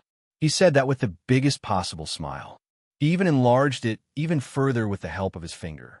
Inside, Dad quickly accepted the fact that Lala was an alien. He even heard about her from Mikon. She even said to him that we slept together in one bed. At first, he joked a little about being a youth, but he became serious and talked about responsibility right after. What is it with his mood swings? Lala wanted to help, but her drawing skills were even lower than mine, so Rito proposed that she go to the room full of manga. Rito, Dad, and Dad's assistants were working our ass off, but we wouldn't be able to finish on time no matter how hard we were working. Lala saw this built machine that would help us finalize the manuscript. But after we completed it, we were all drained out of our energy. We could finally go home, but when we returned we saw Yini Penguin's Day, Ryoto's POV, Lala, Rito, and I were standing before our house. We just stood there without saying anything for a while. On the roof of our home were still alive fishes of different species. Through the window, I could see a lot of jelly in the shape of furniture. Scrap that. I bet it's our table turned into jelly. Inside the house, Mikon was sleeping on the couch with a stupid smile on her face. At further inspection, I could see traces of explosion in some parts of the house. Next to Mikon was lying Private, that was also sleeping. He probably ate a lot of fish as there were multiple fish bones. In the kitchen, Rico was unconsciously lying in the pile of fish and jelly. I saw a few sticks of dynamite as well. We went to my room, and the wardrobe doors were destroyed. Kowalski was surrounded by many finished and unfinished machines in Lala's lab. He was also sleepwalking about being in heaven or something. Rito, did this penguin just talk? Ryoto, yeah, don't worry about it. Rito could only accept my answer as I wasn't willing at the moment. Not until I get my answers first, at least. I went to Mikon's room, and I witnessed Skipper sleeping together with a pair of dolls. He was caressing one of them with his wing. Skipper, I didn't have that much fun in ages. The last time was probably during the Ryoto. Perfect day, am I right? Hearing me, Skipper lifted up his blanket a little higher. Ryoto, what are you trying to hide? You always walk naked. Skipper, right. Ryoto, normally I would ask you to explain what happened, but I'm tired today, so we'll use the shortcut. Skipper, what are you? Before he could finish the sentence, I opened my eyes and peeked into his memories. But only the recent one. I still respect privacy after all. Third POV. After Ryoto, Rito, and Lala left the house, Skipper continued to wave and smile until the door closed. Click as soon as the door closed. All 4 penguins grouped up. 3 of them, Rico, Kowalski, and Private, stood in line while Skipper was walking before them back and forth. Skipper. At the moment, Ryoto is out of the house. It gave us the chance to uncover all his secrets. Private raised his wing, and Skipper pointed at him with his own. Skipper. Yes? Private. Maybe we shouldn't do this. We have a deal with Ryoto, and he would give us fishes if we behave. Skipper. Rico. Rico slapped Private. Rico. Hi. Skipper. Thank you, Rico. As I was saying before, I was rudely interrupted. We're going to uncover all his secrets. All we need to do is distract his sister, and we are free to act as we wish. Private, that's your mission, draw away Mikon's attention. Private saluted at Skipper's order. Skipper, Kowalski, Rico, and I will go to his room. He must be hiding something there. All of the penguins saluted at Skipper's words. Private waddled towards Mikon and successfully distracted her. At the same time, the rest of the group slid towards Ryoto's room. Inside, they searched the whole room, but were unsuccessful at finding whatever they were looking for. Skipper slammed his wing at the board. Skipper, damn it, where are you hiding? Whatever you're hiding. Kowalski, we haven't yet looked through his wardrobe, sir. Skipper, great idea, Rico, do your thing. Rico, Rico, delighted at the news, threw up a few sticks of dynamite. He then immediately used them on wardrobe doors. Kaboom, the doors were destroyed, revealing Lala's lab that was bigger than a place inside wardrobe allowed to. Kowalski had literal stars in his eyes seeing this. Kowalski, I can't believe this, a space-distorting machine. How is it possible? Not even I build something like this. Kowalski was quickly distracted by other machines in the room. Kowalski, wait, is that, if it's working like this, maybe if I... Kowalski was in his own world, being surrounded by all the machines and technology above everything he ever saw. Skipper needed to slap him to wake him up from his dream world. He did this not once, but multiple times. Skipper, soldier, get hold of yourself. Kowalski, Skipper, don't you understand?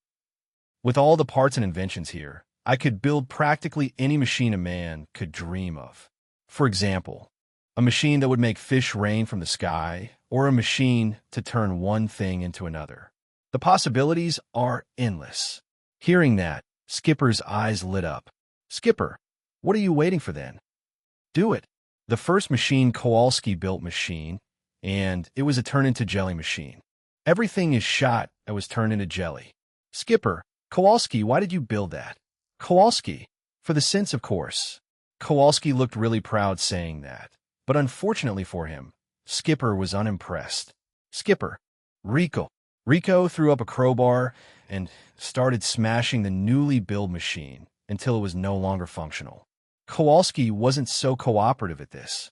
Kowalski, NOO, my baby, how can you be so inhuman? Skipper, mostly because I'm a penguin, but this time it's because you promised me a fish-making machine. Kowalski's second machine was, as promised, Make It Rain machine. As Rico and Skipper were playing with the invention and making fish rain from the sky at the house, Kowalski was left in the lab alone until he tired himself out. Rico started eating like crazy in the kitchen while playing with dynamite sticks. He was wearing and playing until he fell asleep on the pile of fish. Mekon dozed off before any of the explosions happened, and thankfully, the penguins gave her earplugs so she wouldn't wake up. Where these earplugs came from is better left unsaid. Private, not being occupied by Mekon, could finally let loose and started eating all the fish he could until his stomach could burst with even a little more food. Skipper, left alone, decided to relive his bachelor night with two of the Mekon's dolls in the room. It was a really eventful day for the penguins. Anytime Skip, Ryoto's POV, I see, so that's what happened. I nodded my head a few times with my arms crossed. All around me could see a gentle smile on my face. Ryoto, Skipper, you're getting shot. Skipper, what? Why you can't do this? I'm extremely healthy. Never in my life. I was sick. Ryoto. And we don't want to change it, so you're going to be vaccinated. I walked up to him and tried to put my hand on his shoulder, but his body was too small for that. It looked a little awkward. And as I was close to him, so only he could hear my voice, I whispered, Ryoto, you're lucky this is another universe because otherwise I would send you to Denmark in a package and a pink ribbon for decoration. And it's not because you wanted to discover my secrets. To be honest, I respect not trusting from start. It's smart, but you could endanger Mekon and all these explosions. If that would happen, I can promise you that even with your trypanophobia, you would beg for injections just to escape what I do. I opened my eyes slightly to make my point. After my words, Skipper fell silent. Now that I know what happened, what should we do about the house? It's still standing, which is good, but it's in a total mess. I should probably do something about it. Ryoto, I'm going to sleep. Rito looked at me with disbelief as I was leaving Mekon's room. Lala, wait for me, I'm coming too. I should tell Mekon to burn these dolls, just in case. 3 months have passed since the incident. During that time, not much has happened. First, Karen explained the effects of the new titles. Self-control master makes me harder to be seduced. Cock blocker makes it easier for me to cock block someone. I don't know how it works, but it's good to have it, I guess. I'm not entirely sure.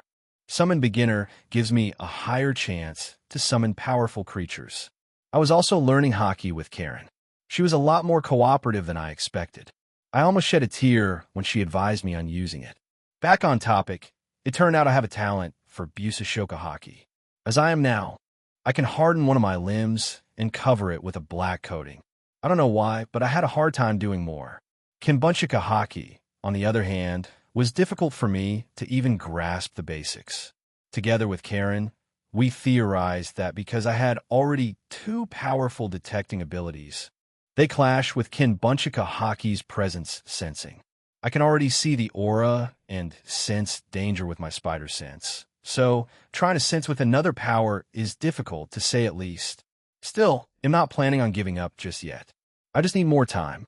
Haushika hockey is an unknown territory for me. Maybe I have. Perhaps I don't. It can't be obtained through training, so I can only wait for it to manifest if I have it. I didn't train only hockey in these months. With the help of Penguins and Lala, I developed my fighting style with the web shooters. It was harder than I thought to use them in a fight, but I got the hang of it with some practice. I also sang across the town a few times, and it was entertaining. I also beat up a guy who wanted to take lewd photos of the girls at school during their swimming lesson. It was creepy, so I hung him upside down near the school entrance using my web. On to someone who isn't me, Rito tried to confess to Haruna 2 more times, but both times he failed. The first time was in the classroom, but at that time, I was messing with my web shooters and accidentally shot at Rito's face. Sorry, Rito, but it seems your big brother brings you misfortune. The second time was truly unfortunate, and I didn't even have anything to do with it. Lala and Kowalski teamed up to build a machine. What kind of machine? I didn't know either. Both of them wanted to make something different, but they thought they were on the same page. So the device obviously didn't work as intended, and Rito was a victim of it. He was run over by a fish. Yes, run over by a fish. Skipper started calling me boss, which was strange. I thought his fragile ego wouldn't allow him to call someone else a boss, but here we are.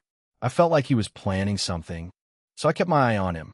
I also completed a few quests, earning me a whopping 69 SP, which is nice. I got one skill from these quests, the Desire Exhibition. It's one of Lucifer Morningstar's abilities that he frequently used in the Lucifer series. It allows me to draw a hidden desire from anyone I want. I just need to say one phrase. I could also turn up the intensity to draw out more things. I hardly interact with people in the class. I'm not ostracized, but I don't with anyone if I don't need to. On the other hand, Lala was almost always surrounded by people and friends. I'm glad for her, experiencing the things she couldn't before, but because of it, I was dragged into dealing with my classmates more than I would like to. Momioka Risa and I become friends at some point. She wanted to tease me, but I'm tease-proof. But she didn't give up and became a game between us where she tried to get a reaction out of me, and I teased her back with more success. I didn't have any meaningful progress with Lala. We kiss sometimes, take a bath together, and sometimes Mikan joins us, sleep in the same bed. We didn't cross the line just yet, but I feel it can happen any minute. Maybe I should hide some inappropriate reading material for Lala to find it. It's thought for another day. I also discussed a few things with Karen. I found out how the system works at last. Karen chooses the quest from the almost she gets. She doesn't create them or decide punishments. She just accepts quests without my approval. She said that I got fortunate with rewards as abilities are very rare, so I shouldn't get accustomed to it unless I complete the more problematic quest. Tomorrow is a school trip that was almost canceled, but thanks to Lala and her screaming at the typhoon, we can experience it. I hope it will go well. Yini Hot Spring, Ryoto's POV, all Sign-In High students were ready for this trip. Class 1A was sitting together in one of the buses. I was sitting by the window, looking outside as we neared our destination. Everyone was excited about this trip as it was almost canceled because of the typhoon. I was pretending to be asleep the whole way, which was easy considering my eyes were always closed. We soon arrived at the inn where we'd be staying for the next 3 days. Inside, we were welcomed by a landlady named Takumi. The principal seemed to know her. He rushed towards her with open arms, but he only got a fist to the face. Even though he was punched and bled from the nose, his glasses were still intact, truly impressive. After a short speech from the principal about Seaside Summer School, making memories, etc., he announced that DARE would be held tonight. In the room, our group consisting of Rito, Kenichi Suriyama, Ajur and myself were discussing what we should do. Kenichi, now why don't we take a bath? Rito, good idea. Kenichi, the girls are probably taking a bath now too. Rito, W, what are you talking about? Kenichi, I'm talking about man's dreams. Rito, man's dreams. Kenichi was holding Rito by his shoulders as he was saying that. Rito, why did you repeat the last part? Kenichi, to empathize it. Kenichi tried to convince Rito to peek at the girls with him, but I couldn't allow this time.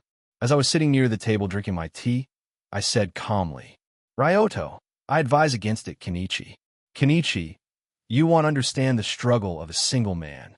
He retorted back, Ryoto, trust me, I understand, and normally I wouldn't bat an eye at your shenanigans.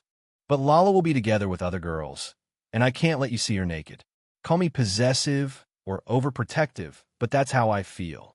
And if you don't stop your little plan, it'll stop it. I tried to stare at him, but it looked strange with my eyes closed.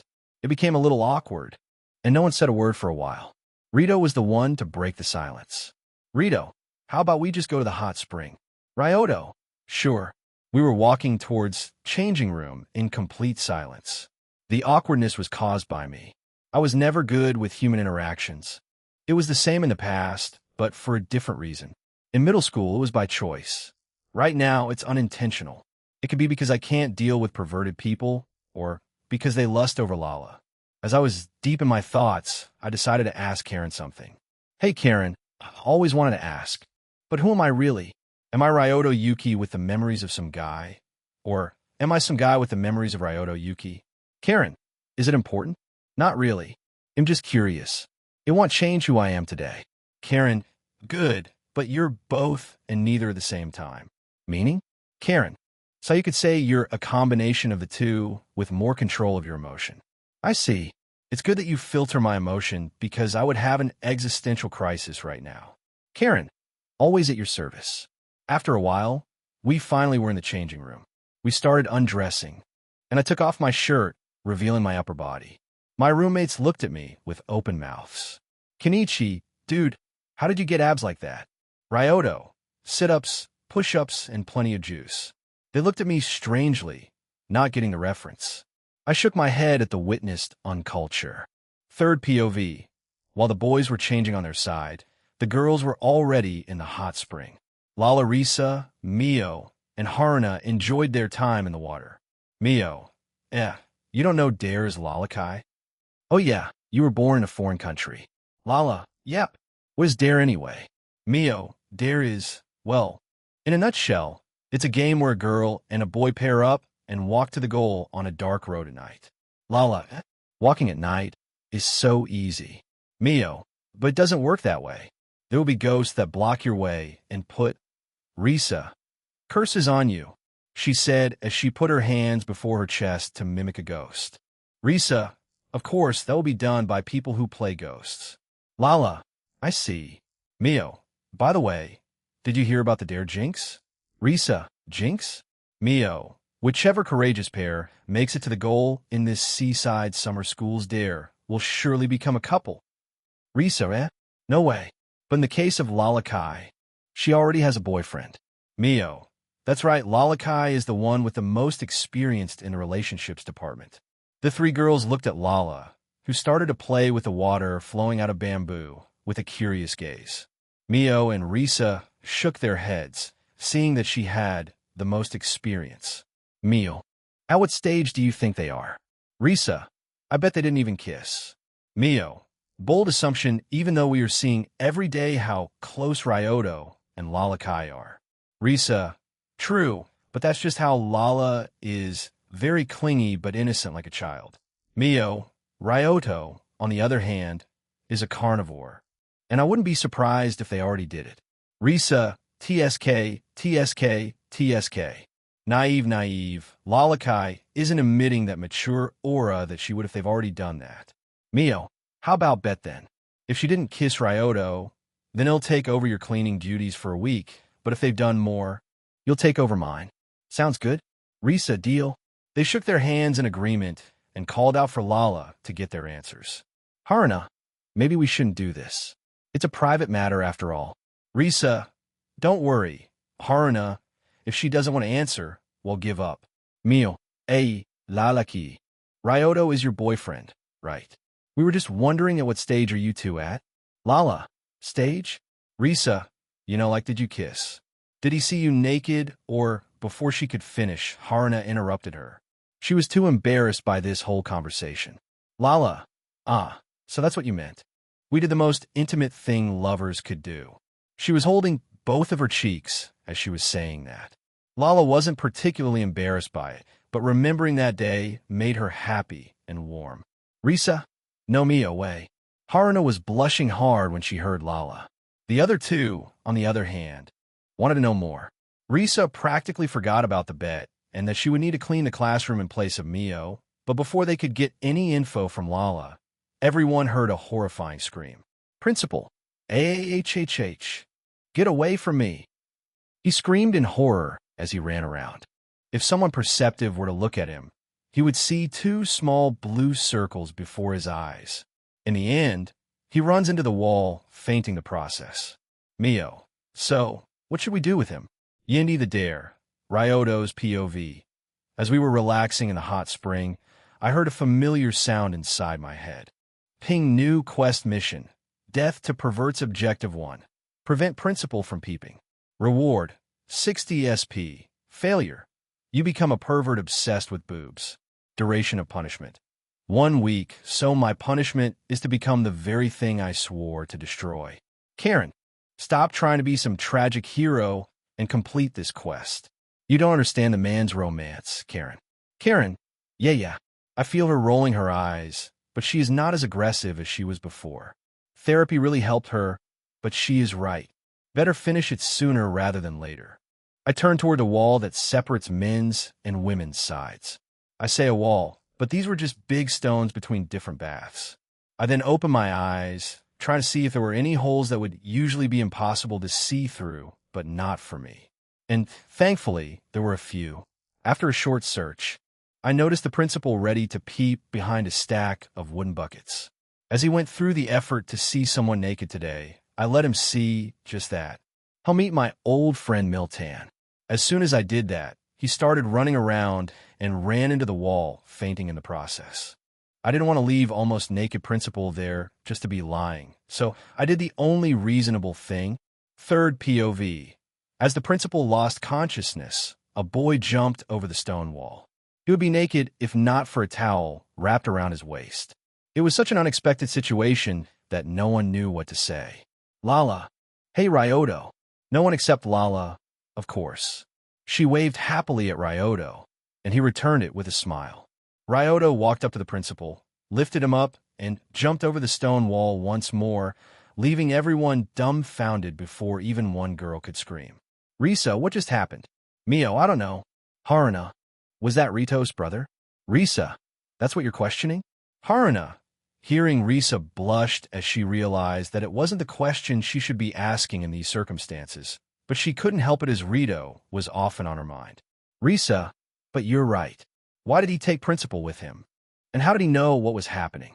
Mio, maybe he heard the principal scream? Risa, even so, why would he jump over here just to take him? And now that I think about how did he jump over the wall, it's about 5 meters high, and he did it with the principal over his shoulder. Mio, it's also not the first time he did something like that. Remember when Lala transferred and he jumped out of the window? Risa, yeah, I found him on the roof afterward. Mio, how'd he get there? Risa, I don't know, he climbed there. Ryoto's POV. Ping quest completed reward. 60 SP. Title acquired title.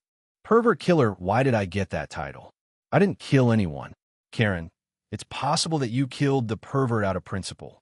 You literally gave him a trauma. Yeah, Miltan tends to do that to people. So what is the effect of this title? Karen, actions against perverts are more effective. You won't be faster or more agile, but when you hit them harder, and if you scheme against them, they are more probable to work. Neat.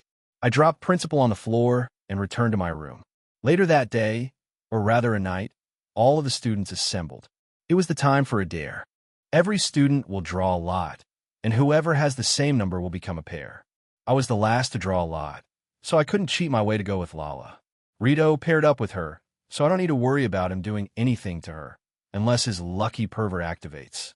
Anyway, the one will go with his Risa. Haruna was paired with Kenichi.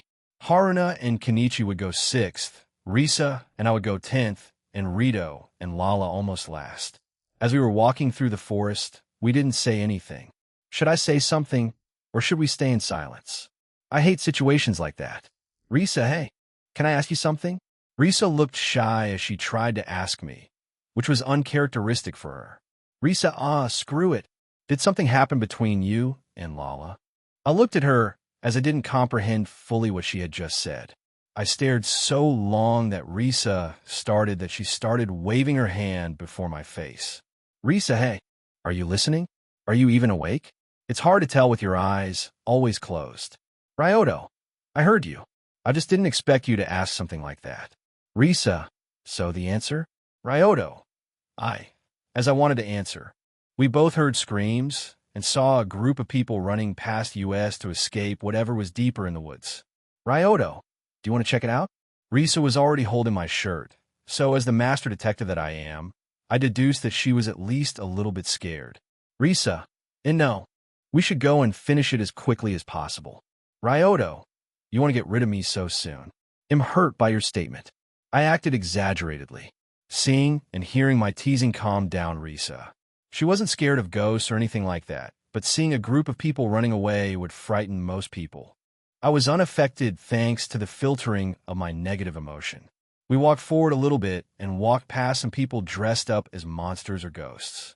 They were really well made, but it's not entertaining if you're not scared. There's just no excitement.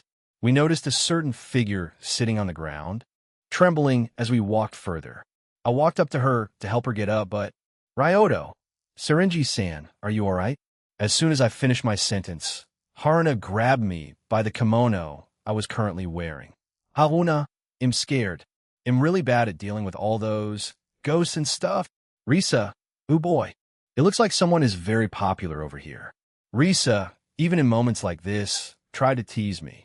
Karen, I didn't take you for someone who would NTRD your own brother, but it seems I misjudged you. But even so, I'll support you till the end. I could imagine Karen giving me a thumb up while smiling with a single tear flowing down her cheek. You're not helping Karen. I decided to continue forward with clinging Haruna and teasing Risa.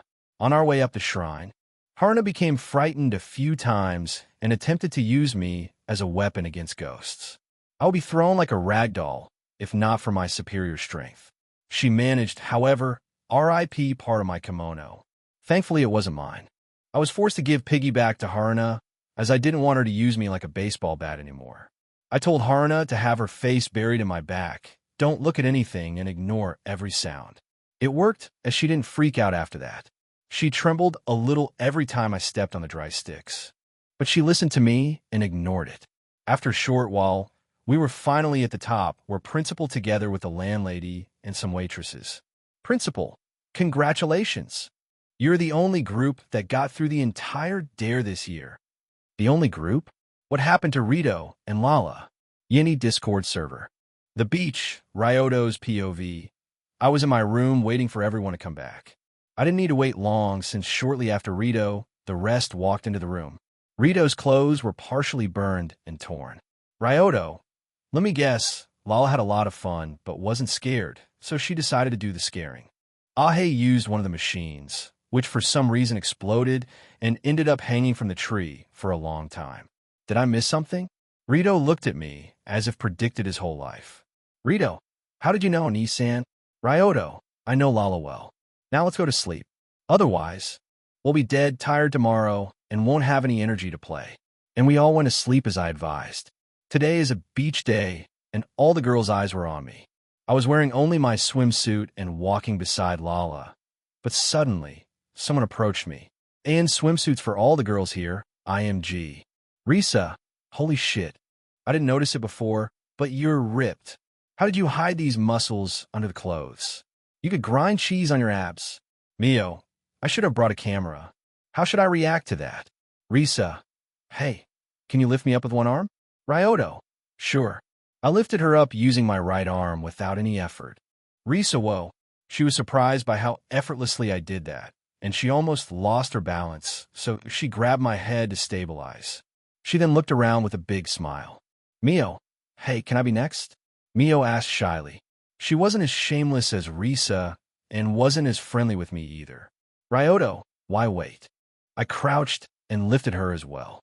So now I had two girls sitting on my arms as the rest of the class was looking at us. Lala, it looks fun. Me too, me too.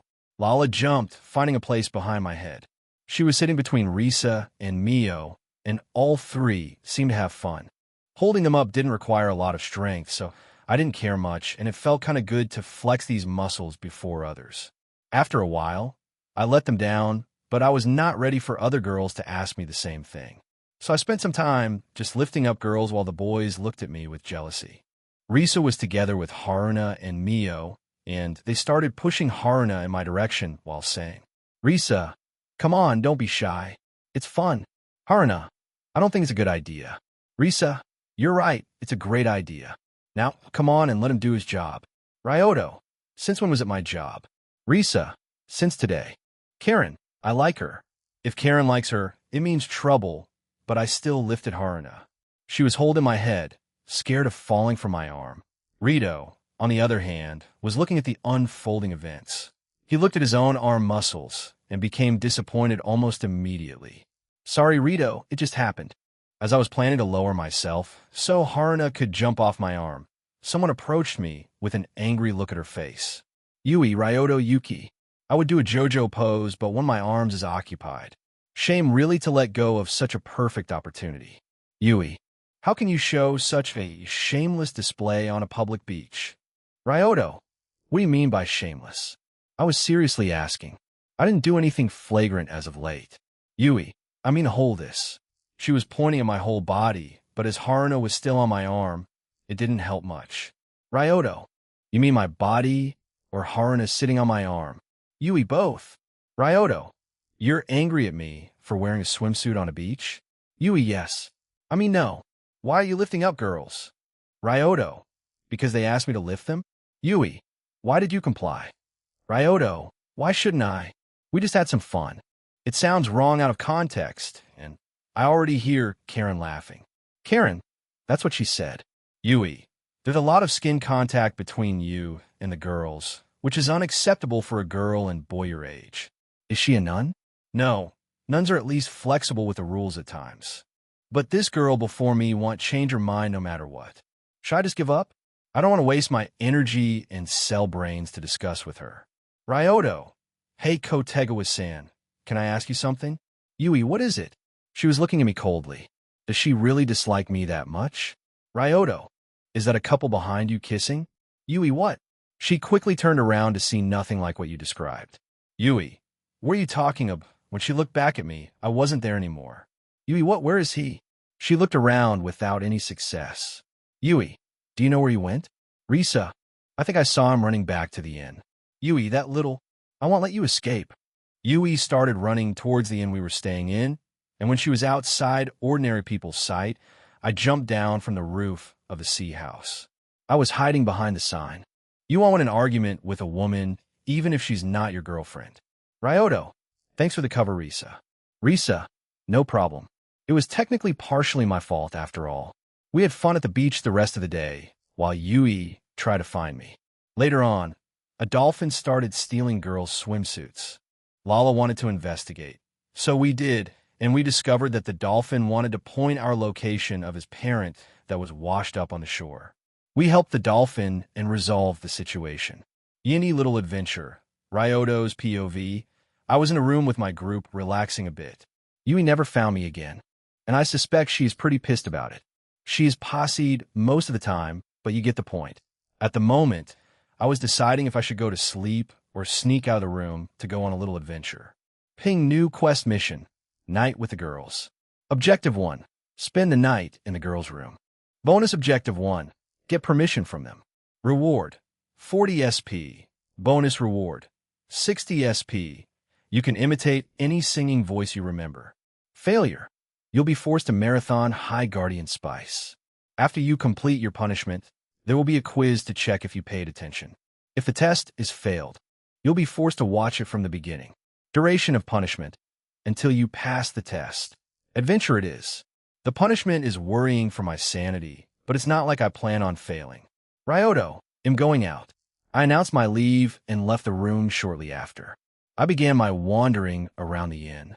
I stumbled upon many different and some strange things. I even saw the principal looking at the photo of a model in a swimsuit, saying to himself, "I won't let you defeat me." Monster as he tried to push himself. I'm impressed by his will to overcome Miltan. Many tried before, but no one succeeded until now. IT is too powerful to win against, but I commend his struggle. He even wore a hachimaki on his forehead. The kanji on the front meant sexy, by the way. I finally noticed the ones I was looking for in the lobby near the vending machine. Ryotto, ei, mio, Risa, Lala. Risa, oh, if it isn't Ryoto. What are you doing here? Ryoto, I can't go back to my room. I said, looking sad. It's a lie, but sympathy is the best way to spend the night in their room. Mio, why is that? Ryoto, Suriyama did something on the room which made me not want to be there anymore. I said while scratching my cheek awkwardly. Risa, what'd he do? Knowing him, it could be anything. I could hear the distaste in her tone. Ryoto, you could say he spilled something on my futon while I wasn't there, thankfully. Lala, something? Why don't you just clean it up? Ryoto, it left a stubborn stain that's hard to wash out, and Risa Mio. You don't need to tell anything anymore. Lala, what's adult yogurt? Is it adult that only adults are allowed to drink? Ryoto, technically. Risa, hey. Risa tried to slap the back of my head, but I dodged it easily thanks to my spider senses. Ryoto, what? Am I wrong? Risa held her head with her hand and shook it a few times. Risa, never mind. I talked with the girls for a bit, but it didn't last long as the nighttime began soon, and we couldn't be out of our rooms at that time. Ryoto, it was nice talking with you three, but I must start looking for a place to sleep tonight. I made an attempt to look sad. Years of faking being happy finally are paying off. Kiddin, sad. Anyway, my acting worked as the girls started to consider some things. Lala, how about you sleep in our room? Lala, I love you. I would kiss you. But they wouldn't let me in the room if I did, probably, but I don't plan on finding that out. The punishment is too much. Ryoto, would it be all right? Lala turned to Risa and Mio with her puppy eyes. Lala, can he? Both of them thought for a moment, but they quickly stopped as Lala's puppy eyes were too powerful. Risa, how can I refuse you? You're just too cute. Risa started hugging Lala while both of them laughed. We walked to their room, and when we entered the room, Risa, we have a guest. Haruna flinched a bit and weirdly moved her legs. Yeah, Rito is under the blanket. I could call him out, but in a bird culture, it would be considered a bravado move. It doesn't mean, however, that I can't scare him a few times. Karen, I think I'm having a bad influence on you, and I think you have a great influence on me. Ryoto, hello there. Sorry for the intruding. Because of certain events, I couldn't sleep in my room, so here I am. I hope I'm not bothering you. Haruna, and no, it's all right. All of us found places to sit besides Haruna, who already was seated. We started chatting, and we talked about many things, starting from the newest gossip that didn't interest me to the love lifestyle of everyone present, mainly me and Lala. I finally got to know why Risa asked me that question during the dare. Lala said something misleading in the hot spring. Should have guessed, but who cares? I got to explain the misunderstanding. I also scared Haruna and Rito a few times. We had fun till the alarm bell. Lala, Risa, and Mio ran out of the room. Haruna and I stayed in the room. Ryoto, aren't you going out? It could be dangerous here. I smiled gently, but it probably looked like the smile of a devil for her. Haruna, Ryoto, it would be bad for Rito to stay too long under your blanket as well. I said teasingly. Rito jumped out of the blankets, showing off Haruna's panties. Panties? Pink. Unexpected. Rito, did you know the whole time? Ryoto, of course I did. Rito, so why didn't you help us? Rito was angry at me for not helping, but he shouldn't expect someone else to help him go out of the mess he got himself into. Yeah, it sounds good. Let's go with that. I nodded my imaginary head a few times and approved my thinking process. I proceeded to explain my reasoning to Rito and Haruna, and I couldn't believe it. They bought it. I know that I'm a great liar, but I was half-joking exhaling it to them. I advised Rito to escape while he still had a chance, and I spent the rest of the night with the girls. And a surprise. Ryoto's POV. I woke up in a futon in an unfamiliar room. Is what I would say if I was an idiot who doesn't remember where he fell asleep. Next to me was lying Lala with her kimono slipping from her body. Ping quest completed reward. 100 SP. You can imitate any singing voice you remember. Nice. I will test my singing later. I don't want to wake up, girls. Karen, simp. Your game is weak today. Karen. It doesn't even apply to me. Do you even know what TT word means? Karen, PFT. Of course I know. Who doesn't? What does it mean? Karen, W what? I asked what. Does it mean? Karen, it means. I heard the sound of typing on a keyboard. Karen, simp. Someone who tries way too hard to impress the person. You just Googled, am I right? Karen, and no. Tell me, Karen, what do you truly desire? I tried to draw out Karen's desire. I didn't even know if it would work, but it's worth the try. It's also the first time I've tried to use it. Karen, I want to fuck you. Unexpected, but not surprising. Karen, I meant, fuck you for using this power on me. Oh, Karen, and who tries to use his power on its own system. You didn't even know from where you got it. But you thought that it was a great idea to fuck with something that can grant any possible power possible. In my defense, I was trying to fuck with you and not with the system itself. Karen, you. Karen stopped herself from screaming and started breathing slowly to relax. Karen, remember what your therapist said. When angry, imagine how you would break bones of everyone around you. Karen, I'm starting to worry about you. The only answer I got was a creepy laugh. I think I'll leave her alone for now. As I finished my talk with Karen, I felt a slight movement next to me. Lala, MHM, Ryoto, I can't eat anymore. Share it with Mikon. What's she dreaming about? The week after we returned from the school trip, nothing significant happened. Lala had something to do today, so she was not going with us to school. Ping new quest mission. The unexpected something, objective 1. Discover what is the unexpected something and do it before it happens reward. ADSP, eidetic memory failure. You'll talk like Wrath from Ben Tenderation of Punishment. 1 week. The unexpected something? My spider senses aren't tingling. Will it happen later? Maybe one of the Lala's fiancés is coming soon. I'll look into it later on break. I always have a summoning scroll with me to summon penguins at any time, and this time it paid off. From the puff of smoke, 4 short creatures appeared. Ryoto, I need your help with something. I have a bad feeling that something will happen today, so I want you to protect the house. The penguins saluted. Skipper, sure thing, boss, we won't let you down. They then returned home. On the break, I was on the roof observing the sky. I was using my eyes to see if any spaceships were coming to Earth, but there was none. I frowned at it, because if there aren't any aliens coming to Earth, that could mean that they are already here, or that something is entirely different, and am way off with my deduction. I looked around the city from the roof and noticed an alien dressing up in human skin. Noticing it and not having any other clues, I decided to follow him. But the only thing he did was work, and work some more. I spent the rest of the remaining day looking for that something, but with no progress. I decided to finally go home and hope that I'd have more luck tomorrow. I opened the door and, everyone, surprise. Ping quest failed failure. You'll talk like Wrath from Ben Tenderation of Punishment. 1 week. Lala, are you surprised? Ryoto, surprised? Surprised? Let me tell you something, Lala Sadalin Deviluk, first princess of planet Deviluk. I love the surprise, and I am grateful for the effort. Risa whispered something to Mikon, clearly weirded out by my outburst. Risa, does he always react like this to surprise parties? Mikon shook her head. Mikon, it's the first time it happened. It seems that he forgot his birthday this year as well, but he usually doesn't respond like that. Hearing that, I wanted to stay quiet, but something inside me made me talk. Ryoto, let me tell you something, Mikon Yuki, my little sister who is to mature for her own good, and Risa Momioka, my classmate who tries to tease with no success.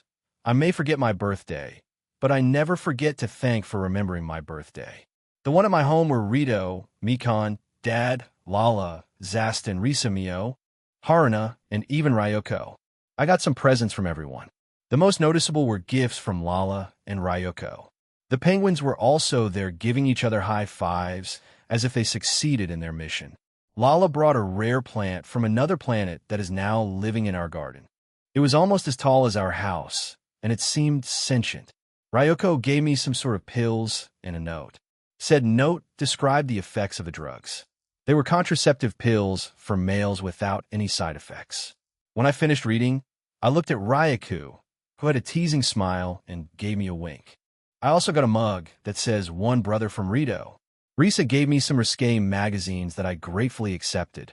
It was embarrassing since I was loud about it, so everyone knew what I got. Mikan gave me a knowing look. Rito was embarrassed. Haruna was as well, and Lala was clueless about my gift. It will be a long week, and let me tell you something, I'm not looking forward to it. Ian, the transfer student, Ryoto's POV. The week of yelling, let me tell you something, finally ended. It was rough. The one saving grace was that I wasn't talking in the third person. Lala had fun with me telling almost everything that was on my mind, and so did Mikan. Thankfully, it was summer vacation, and we didn't need to go to school, so at least I saved my non-existent reputation. Now that I'm back to normal, I can finally relax and continue my training. And I made little progress, but progress nonetheless. I still can't use Busashoka Haki on more than one limb at a time, and I don't have any clue how to improve it, so I started trying to harden objects outside my body. After some trials and errors, I finally got it. I trained with a pen, ruler, and a stick that I found outside. I didn't have big problems with a pen and ruler, but I couldn't harden the whole stick.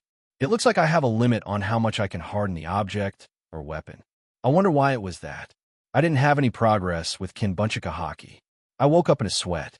I didn't scream like the day I became me, but for anyone who saw me right now, they would know that I just had a nightmare. They are more frequent and are always the same one as of late. I turned to Lala, who was sleeping next to me, and smiled. I fell asleep while hugging Lala, hoping that nightmare won't come true. The summer break finally ended, and I was in class talking with Lala. During the break, my days didn't change much. The only thing that changed was me taking care of the plant we named Celine. As the class was about to start, teacher announced a transfer student. I completely forgot about him, but it's not like hell caused me any problems. Teacher, this is Rin Elsie Joelriakun. Everyone be nice to him. Rin looked around the classroom, and when he spotted Lala, he quickly walked up to her, grabbed her hand, and said, Rin, I finally found you, Lala-chan, my bride. Cracked the pen and my hand broke. Right? He was in love in Lala. Karen, aren't you bothered? Of course I am, but what can I do? Tell Lala to not talk to any other guy ever again. Karen, I didn't expect you to be so mature about it. Buff, if he even sneezes in the wrong direction, he's going to be webbed somewhere. Karen, Risa, it looks like you've got competition, Ryoto. Ryoto, competition? He lost before the race even started. Risa, I would incline to believe you if you didn't break your pen seconds ago. Ryoto, you know how it is. They don't make men like they used to. Risa, never mind Risa, and focus on the guy who is talking to Lala. Ren, so Lala-chan, let's share this joy. Lala looked at him weirdly. Lala, who are you? Her words brought him to his knees. He almost cried, but he stopped himself. Ren, well, it's okay. I won't be discouraged by this, because I'm a man. He will be a great friend with Elfman Strauss. Ren, by the way, Lala-chan, I heard about it. They say you're being fooled by an evil man. That's right, it's you, Ryoto Yuki. He pointed to the old teacher, who of course denied it. Rin, excuse me, then it's you. This time he was correct. But he annoyed me, so I'm going to screw with him a bit. Ryoto, wrong again. He then started to point at all the guys until there weren't any more of them, and he was out of breath. He was doing it in quick succession, and his low stamina didn't help it. Hey, Stang. I thought he was in the same class as Lala-chan. He started thinking about it for a short while. Rin, hey Lala-chan, where is Ryoto Yuki? Lala cutely tilted her head. Lala, HM, he is right there. She pointed to me. Rin had a surprised expression while I had a smile plastered on my face as I waved at him. Ryoto, hello, nice to meet you. I'm Ryoto Yuki, but you already know this. Rin, you tricked me. Ryoto, yeah, and I would do it again. Rin, you. He then calmed himself down and took out a photo from inside his uniform. How'd he do it? We don't even have pockets inside. Karen, is it really important? Yes, Rin. Let me tell you about the intimate relationship Lala-chan and I once had. Look, once had is important here. Rin, at this. He showed us the picture of him and Lala when they were younger. Lala, this is me when I was little. Yeah, and there was also a little Rin wearing a dress. Lala, I remember you now. You're a crybaby, Rin-chan. Rin, thank you for remembering me, Lala-chan. Rin looked satisfied with Lala remembering him. Did he even hear how she called him? Karen. Hey, Ryoto? Yeah? Karen. I'm starting to see that I could end up worse than being stuck with you. Thanks, I guess. Rin, yes. Lala-chan teased me and dressed me up, saying I looked like a girl. She experimented with her inventions on me almost every day. Lala-chan was really a naughty little angel. But Lala-chan promised me that if I become manly, then she would marry me. Peek, did you say such a thing? Peek whispered to Lala. Lala, hey Charmum, maybe I did, maybe I didn't. He looked overjoyed at Lala's words. Yeah, he isn't listening or just hears what he wants to hear. Hey, do you understand how deep our relationship is? Yeah, as deep as a puddle. He then turned to Lala. Rin, Lala-chan, I'm not asking for an immediate answer. I want you to look at how mainly I've grown.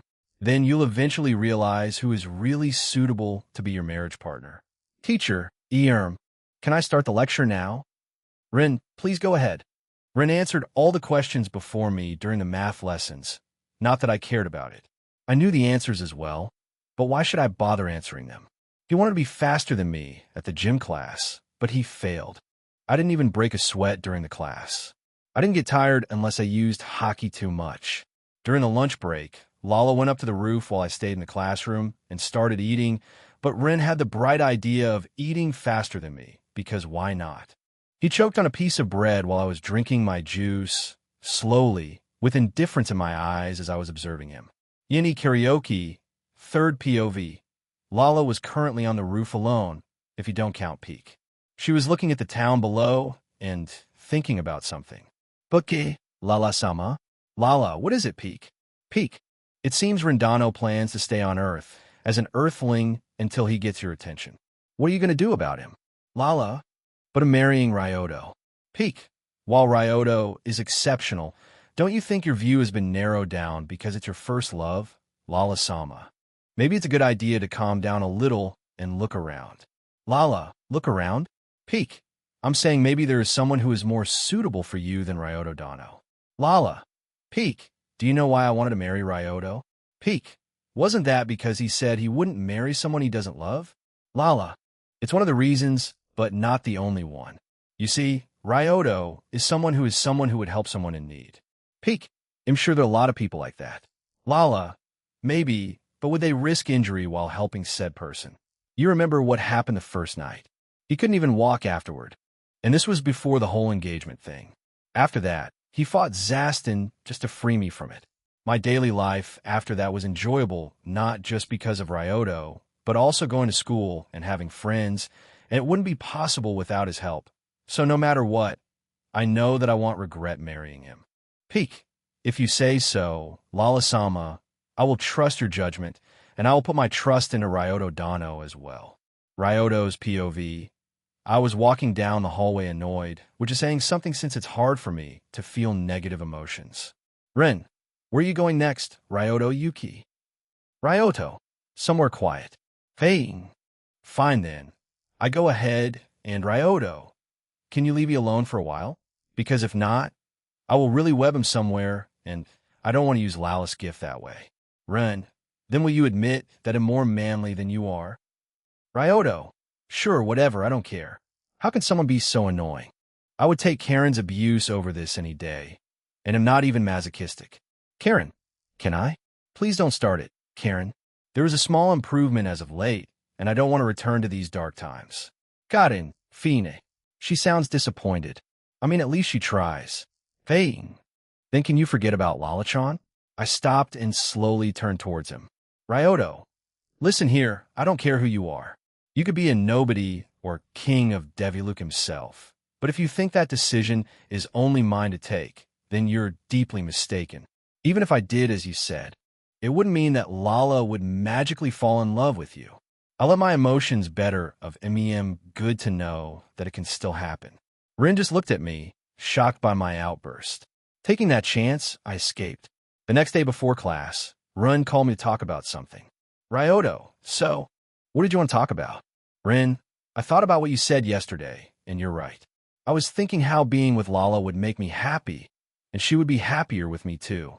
I hoped that she would notice it if I showed her that I'm better than you, but I just assumed it. But it doesn't mean that my feelings are fake, so I declare war on you. I'll steal Lala-chan from you and make her happier than you ever would. Ryoto, I see. I won't let it be easy, though. Lala means a lot to me. I smiled at him with a lot of confidence. Rin, thank you very much, Aniki. Ryoto, Aniki? Rin, yes. Your words moved me to tears. I didn't expect you to care for Lala-chan that much.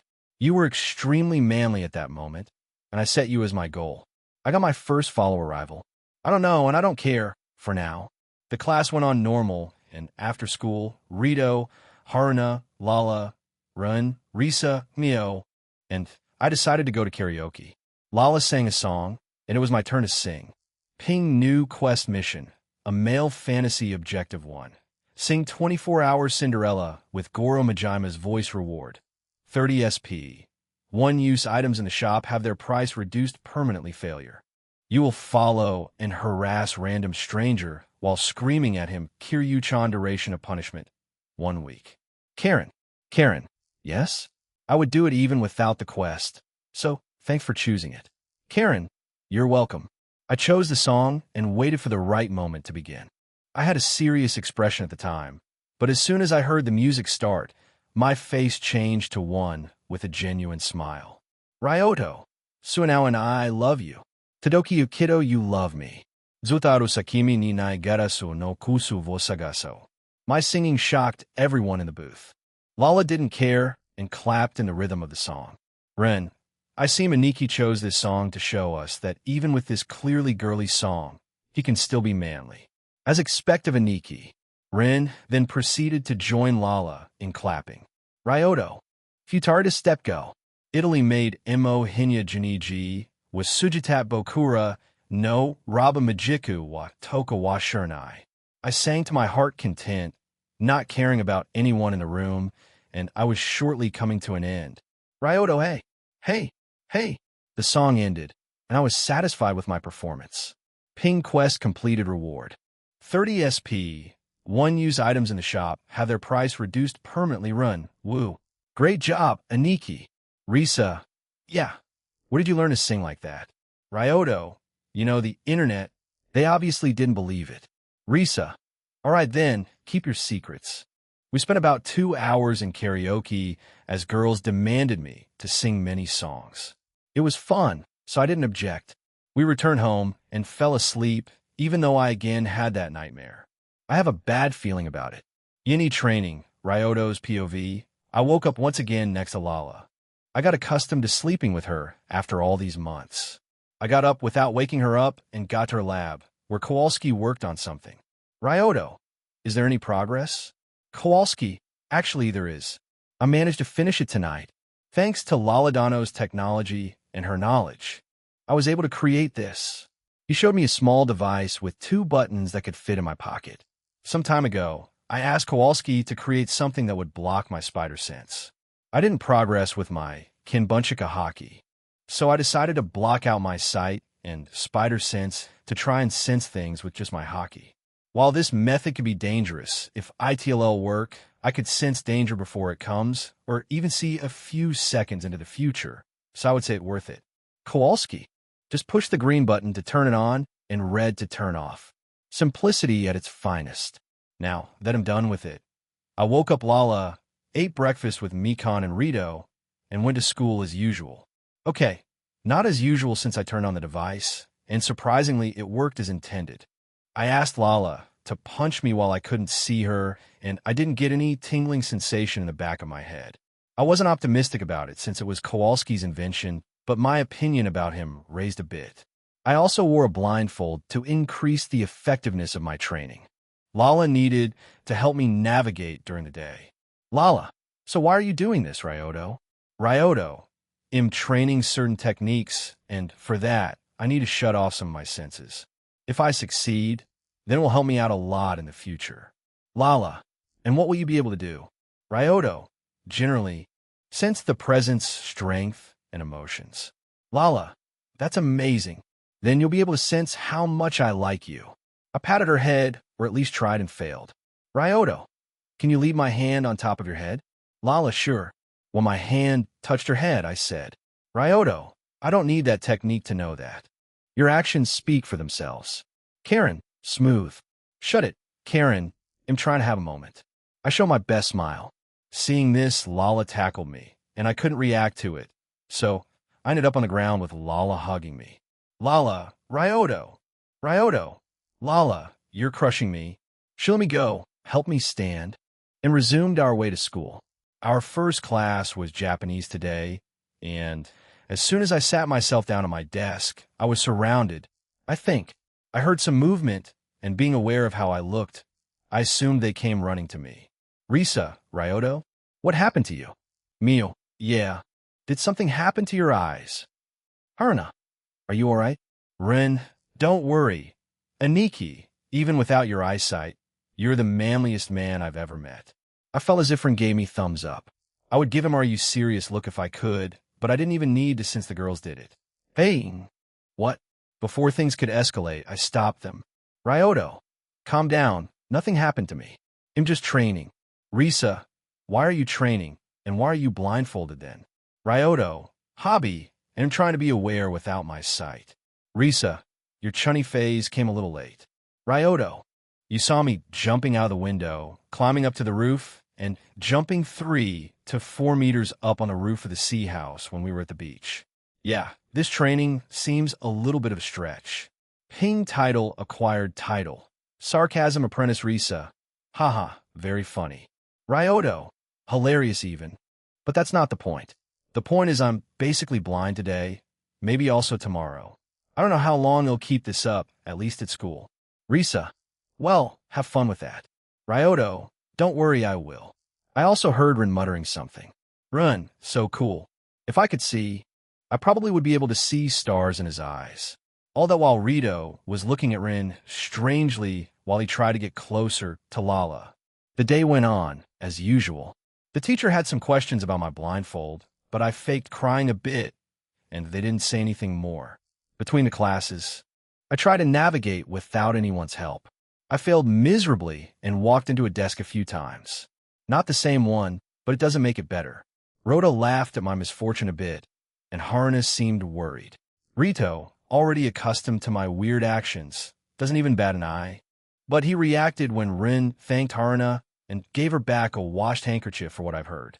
Jealousy, my little brother, is an awful trait to have, but not one to say it.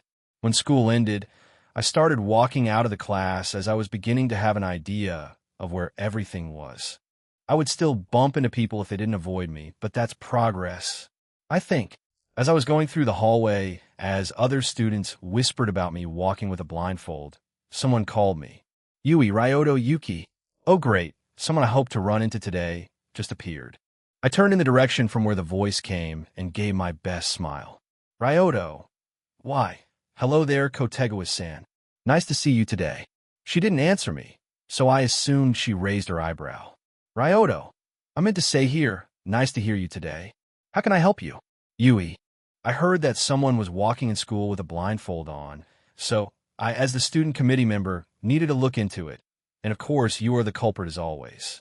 Ryoto. Hey, I'm not always in the center of trouble. Yui. Sure, and you dancing shamelessly in front of the bathroom. Jumping out of the window from what I've heard, lifting up girls in swimsuit, and running away before giving me an explanation or listening to me reprimanding you. And right now you are blindfold, putting in danger not only you, but other students. I'm not even going to start how you disrespect teachers by not focusing on their lessons. I may or may not forget something, but this list shows you how big of a troublemaker you are. She extended her arm and pointed at me as she yelled it. Do I need to deal with it right now? Roto, uk. We established that I draw problems to myself. Create. Her arms were crossed under her breast, and she started tapping her foot. Ryoto. Okay, I may have done some troublesome things, but what do you want from me now? Yui, I'm talking about it. I think she waved her hand a bit since I heard some whooshing. Karen, she may be even dumber than you. True, I would call it a certified bro moment. Yui realized her mistake and corrected herself. Yui, I mean your blindfold. She sounded defeated. Ryoto, stylish, I know. There was a short silence after my comment, and I broke it as it wasn't much fun without seeing the reaction. Ryoto, As much as I would love to oblige, I can't remove the blindfold today. Yui, huh? Ryoto, you could try and take it off if you want. She didn't even hesitate and went straight for the cloth covering my eyes. But no matter how much she struggled, she couldn't take it off. I think she couldn't believe it, so I just gave her an I told you so look. I could pull it off thanks to the same clinging ability that lets me crawl walls. Hey, Nikki, I have a favor to ask. Rin ran towards Yui and me. Yui did not like what she saw and attacked. Hey, Yui, no running in the hallways. I heard some things, and the next thing I felt was something soft on my mouth while someone tackled me down. Predicting what that was, I pushed away from the one who tackled me, took off the blindfold, turned off the device, crushed it, and turned towards Rin, who accidentally kissed me. Rin, Ayaniki, I didn't mean to. Rin started panicking, but I already knew what I would do, and peace was never an option. I webbed Rin to the ceiling. All of his limbs are stuck by the web, so he would not be able to escape before the web dissolves or someone powerful helps him. I didn't forget to web his mouth as well, just because I left the crime scene, dumbfounded Yui and the victim on the ceiling with a bad taste in my mouth. Yendi the Nightmare. POV. I was sitting in a dark room where the only light source was my monitor.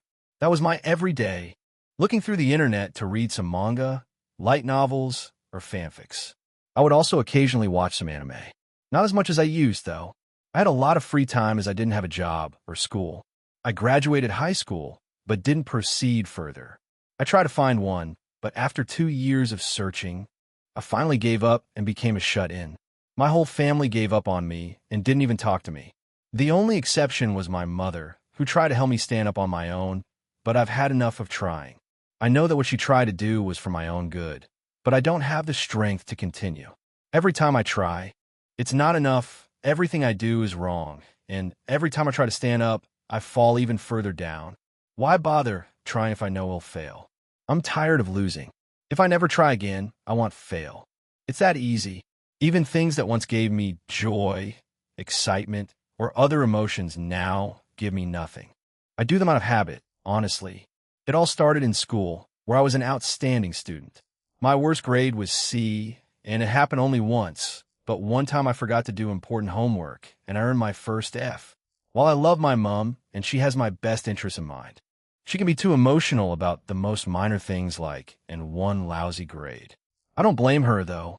She had her own set of circumstances, and no human is perfect, but at the time, I couldn't understand why my classmates could get a C and got rewarded while I got a C once, which got me a scolding. That was the day I learned that the world isn't fair to everyone. It sounds silly, but everyone has humble beginnings. The days continued as I tried to make my mom happy, but I had a hard time doing it. My family consists of me, my mom, my little sister, and my dad. Dad was living in a different country because of work, so it was only me, mom, and little sister. As the oldest son, Mom may had some exceptions, or maybe not. I don't know, and I don't care anymore. Later my life began to go on track. I chose what I wanted to study and went to school to do just that. I had okay grades this time, but it was more than enough to graduate. I thought I knew how my life would go down. Graduate, get a job, maybe get a girlfriend, marry her later, have children, retire, and die in peace. Maybe travel a bit with my girlfriend before settling down. But as always, I was wrong. Not long after I got my driver's license, I got myself into an accident. What's worse, it was because of me. What's even worse, I wasn't alone in a car. I was driving my sister to eat something, but I overlooked the vehicle incoming from the side, and it hit me at high speed. Thankfully, no one was injured. But I started to fear driving a car with someone. I didn't care if I would die, but being a cause of injury or death of someone else is what scared me. That was the beginning of my fall, and the day I learned that there's an even bigger down after every up in life. I started skipping school, not wanting to go out of the house. To my family, I faked being all right, which I did a lot more in the coming days. I didn't want to cause them any more problems. Not only did I destroy the car, but its reparation would also be too expensive to be worth it. They bought me a new car, and so my chance to tell them that I didn't want to drive at least for a while. I didn't get in the car for the first 2 weeks to pump myself up to do it. I skipped too much of school. I could still graduate, but I lost my chance for an internship which would translate to a job after school. I was thinking of killing myself, as nothing good comes from living, but I thought about my mother and how my death would be an inconvenience for her because of the funeral cost. I decided first to pay back all the money from the ticket and the car I got before doing anything. I would also earn enough for the funeral. So I started looking for a job. But life once again tried to keep me down. I was sending applications for almost every available job I could find, but without success. I tried to change my CV several times, but it never helped. I got a few short interviews, but it never went anywhere. This was when I learned that trying hard is not enough, and results are what really matter. After 2 years, I stopped it and just gave up. I even stopped faking my cheerfulness. I just didn't care anymore. I would tell myself that I would do the deed after I paid back the money, but I would never do that without a job. So I just continued living. No, living isn't a correct word. I just continued breathing until I stopped someday, not caring about anything. I didn't even dream anymore, just black nothing and up again. The days continued with me breathing in my room. My mom gave me the food that I ate out of habit, not tasting anything anymore, but still thanking my mom for the meal. I hoped that I would just die in sleep. Maybe it would free my mom from worrying about me, as she wouldn't need to be concerned about me, as she was the only one who cared about me my whole life. She always thought that I had immense potential. But every day, I feel like I failed her. I wish that she would just give up on me as well, because she is the only one stopping me from ending it all. I wonder what normal life is like. Is it better than what I'm doing, or worse? You'll never know now. The only regret I have in my life was letting down my mom. POV. Ryoto's POV. I once more woke up from the nightmare. It was the same one as always. It was always about my past, but I'm not him anymore. I have a loving family, a loving girlfriend, friends. I won't let them down as I did before, and I won't make the same mistakes twice. But why do I keep having that dream? I don't like being reminded about the past. So I wonder how Mom is doing. I hope she's well. Karen, what is it? Having nightmares again?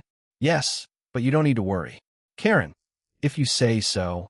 I fell asleep hugging Lala a bit tighter than before. Yindi before school feasible. Ryoto's POV. The day of the Seinen High School Festival is coming up soon, so our class is deciding what we will do. Kenichi took the role of the leader and disregarded all other ideas to favor his own. He chose that our class will do an animal cafe. Everyone disapproved of his idea, but he somehow managed to convince girls to at least try the costumes he prepared. All the male students were forced to go out for the time being. As we were waiting for the girls, I got an ingenious idea. I clapped my hands a few times to gather attention. When everyone's eyes were on me, I finally spoke. Ryoto, how about we make our wait here a little bit interesting? Kenichi, what do you have in mind?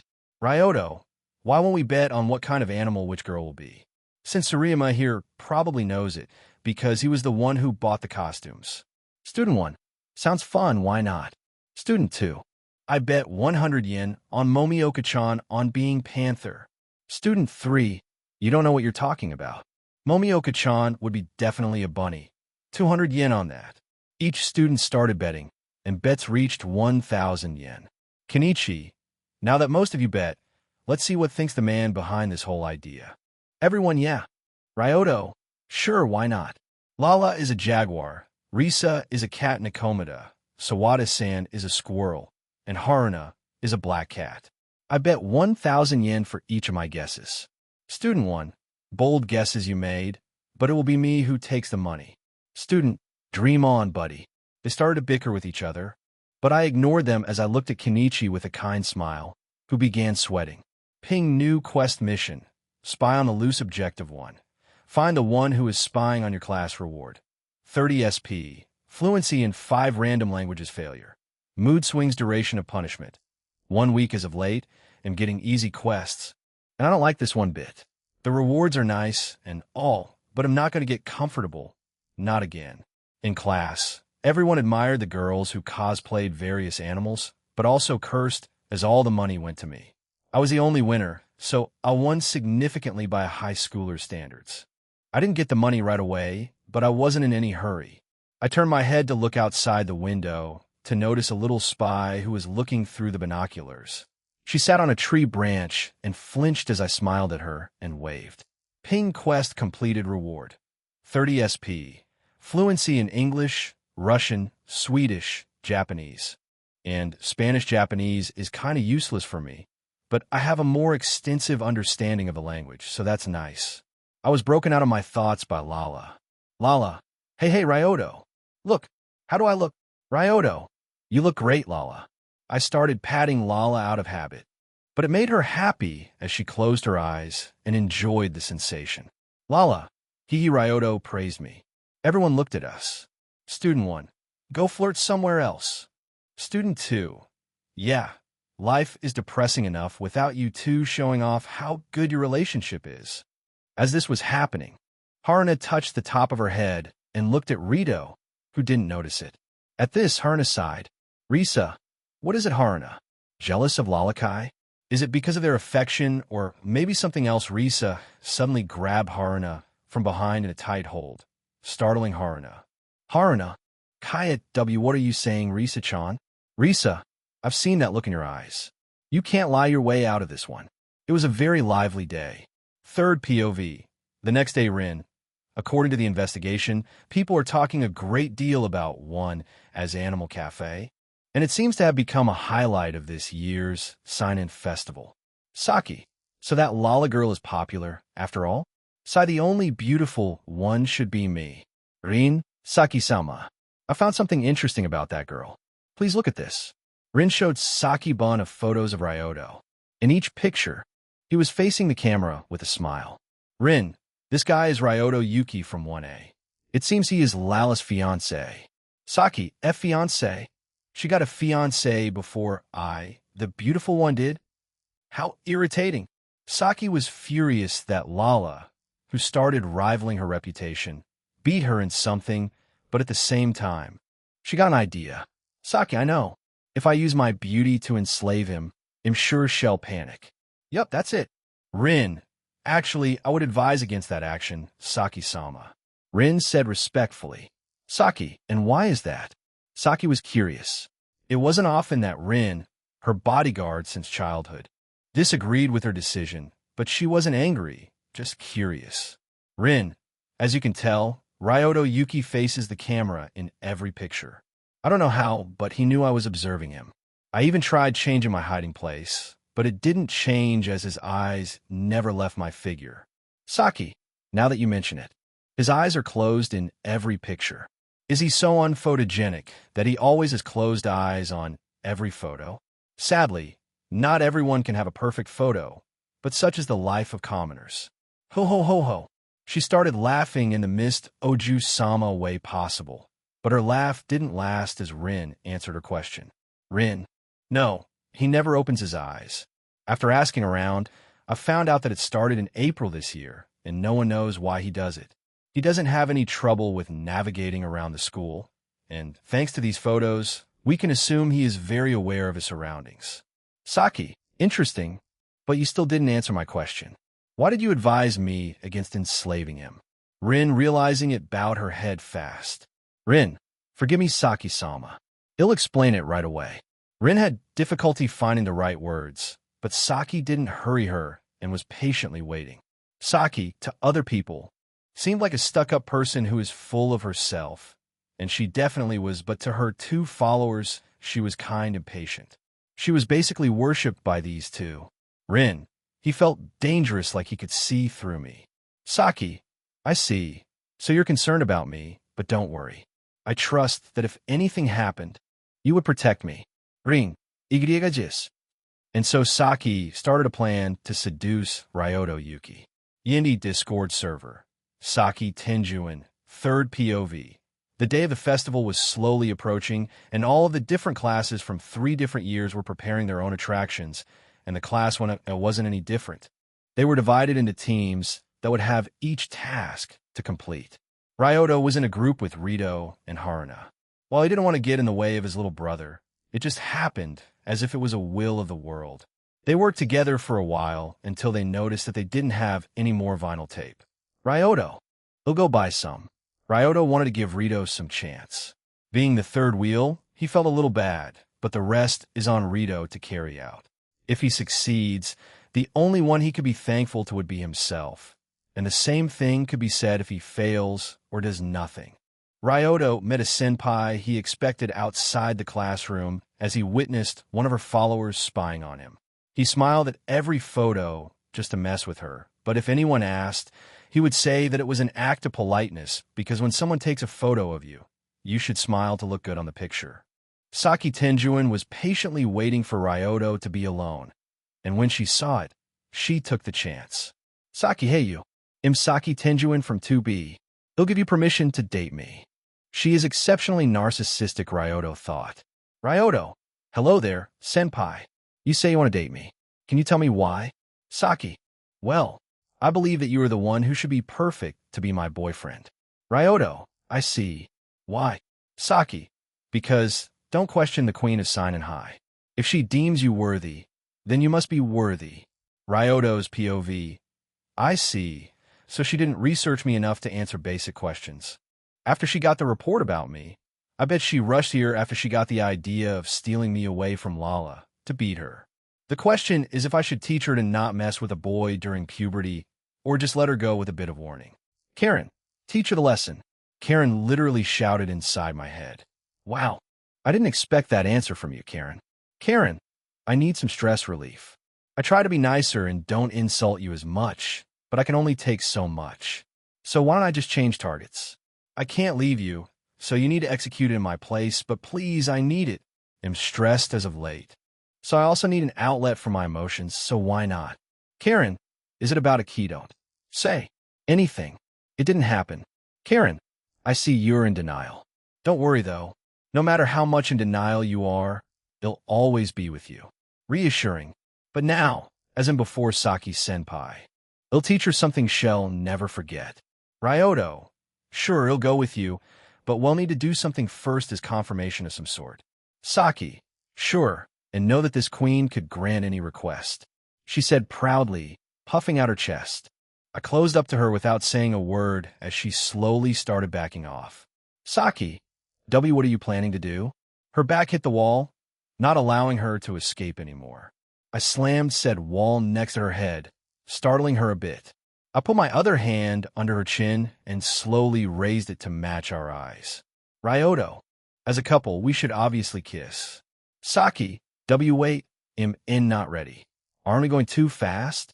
Shouldn't we get to know each other? First go to eat dinner at a 5-star restaurant, go to a ball together to announce our relationship? Ryoto, but didn't you say that I'm worthy of being your boyfriend? And I shouldn't question the queen's decision, so we shouldn't worry about these steps.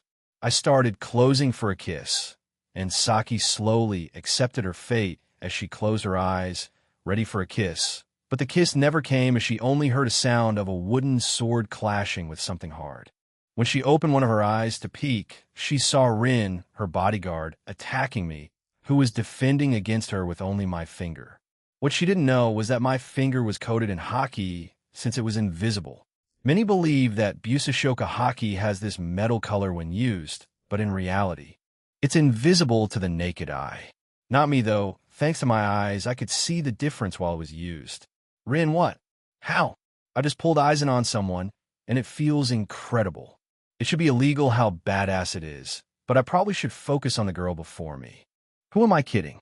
Even without concentrating, I would dodge every incoming attack from her, and even if she somehow would land a hit on me, it wouldn't hurt too much. Ryoto, well, hello there, Rin-senpai. It's not nice to attack your kohai in the hallways. It's not nice to attack anyone anywhere, really, but you get the point. I smiled, but it only made her more agitated. Rin, what's not nice is you assaulting Saki-sama. Ryoto, since Saki-senpai wanted to seduce me because she wanted to show that she is better than Lala, I thought that it would be a good idea to teach her the lesson to not play with fire if you don't want to be burned. Rin, even so, it's unacceptable for you to do such a thing. Ryoto, so it's okay for you to plan against my girlfriend, but if I plan something against your group, then it's magically illegal. Hypocrisy at its finest. Karen, don't converse with her. Just execute Order 66. Karen is out for blood, and an angry bodyguard stands before me, wanting to hurt me terribly. Wait, I've got an idea. I pulled off Eisen, then this time Illinois. Ryoto, you know what? It'll let you hit me with your sword. And I won't even block. Hit wherever you like, be it chest, neck, or anything else I want budge. I opened my arms, welcoming attack, and waited. Rin did not know what she should do as it was the first time she had been in a situation like that. Ryoto, can you hurry? I got a vinyl tape to buy. My comment seemed to anger her as a vein popped out on her forehead, and she swung her sword at my neck. I used hockey to harden the area where she struck, not allowing any damage to reach me. All of the three girls were shocked as promised, didn't even flinch. Ryoto, if that's all, then I'll be going. I left them in the hallways, and they didn't even follow me as the whole situation was too hard to process. I also just noticed that I leave people dumbfounded quite often. In a side quest, during an errand, third POV, Ryoto left the three girls dumbfounded, and only when they couldn't see him anymore did they regain their focus. Ayo, what was that? Rin, I don't know, but... Rin moved her fingers slowly towards her sword, and as soon as it barely touched, the weapon snapped in half. Ayo, wasn't that sword custom-made of Australian Bullock? It's the hardest wood in the world, and it snapped because you hit Yuki-san. How hard is his skin? Rin, it felt like hitting metal, but I'm sure I would be able to put at least a dent in it with this sword. But after hitting him, he not only left unscathed, but the sword broke as well. I wouldn't believe it if I didn't experience it myself. Ayo, is he even human? Rin, I heard from my father that some martial arts practice something called iron skin.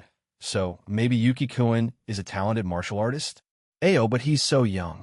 Do you believe that he would be able to master technique like that in a short time? While Aya and Rin discussed the events that had just happened, Saki was still in a daze.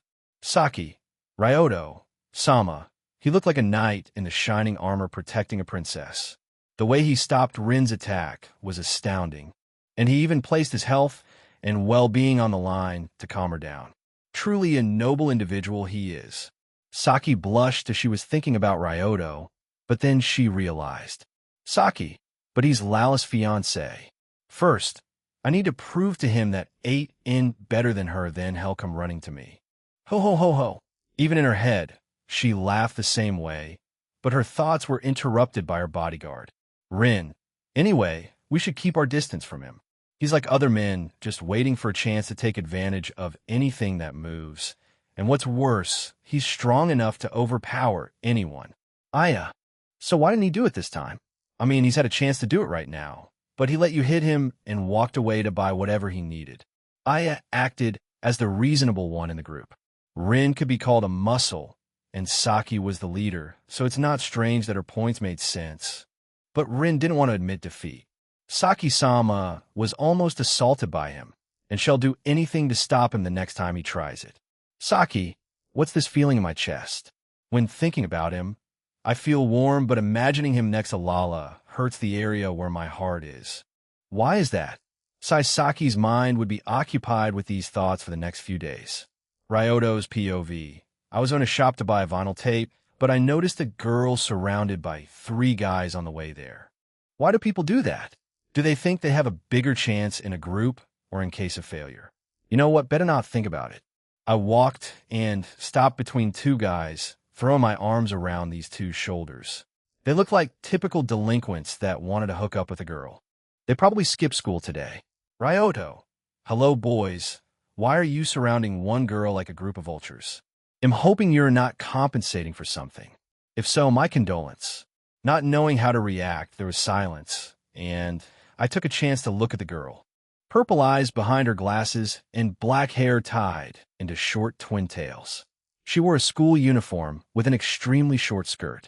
It was practically just enough to cover her panties. Would it be a centimeter shorter?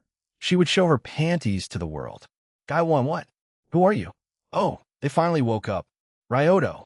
I'm this girl's boyfriend. We planned on skipping class to meet up, so imagine my surprise to see her surrounded by unknown men. I tightened my grab on the 2 men enough to hurt them, but not break their bones. Guy 2, Awawawa, it hurts, man. Guy 1, yeah, we didn't know she was taken, just let us go.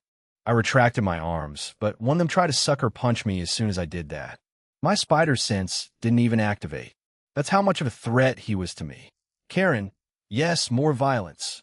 I ignored Karen's comment, as her being happy scared me to some degree. I just ased someone not so long ago, and I don't plan on letting some mob hit me, so I swiftly dodged it, and Judo slammed the attacker.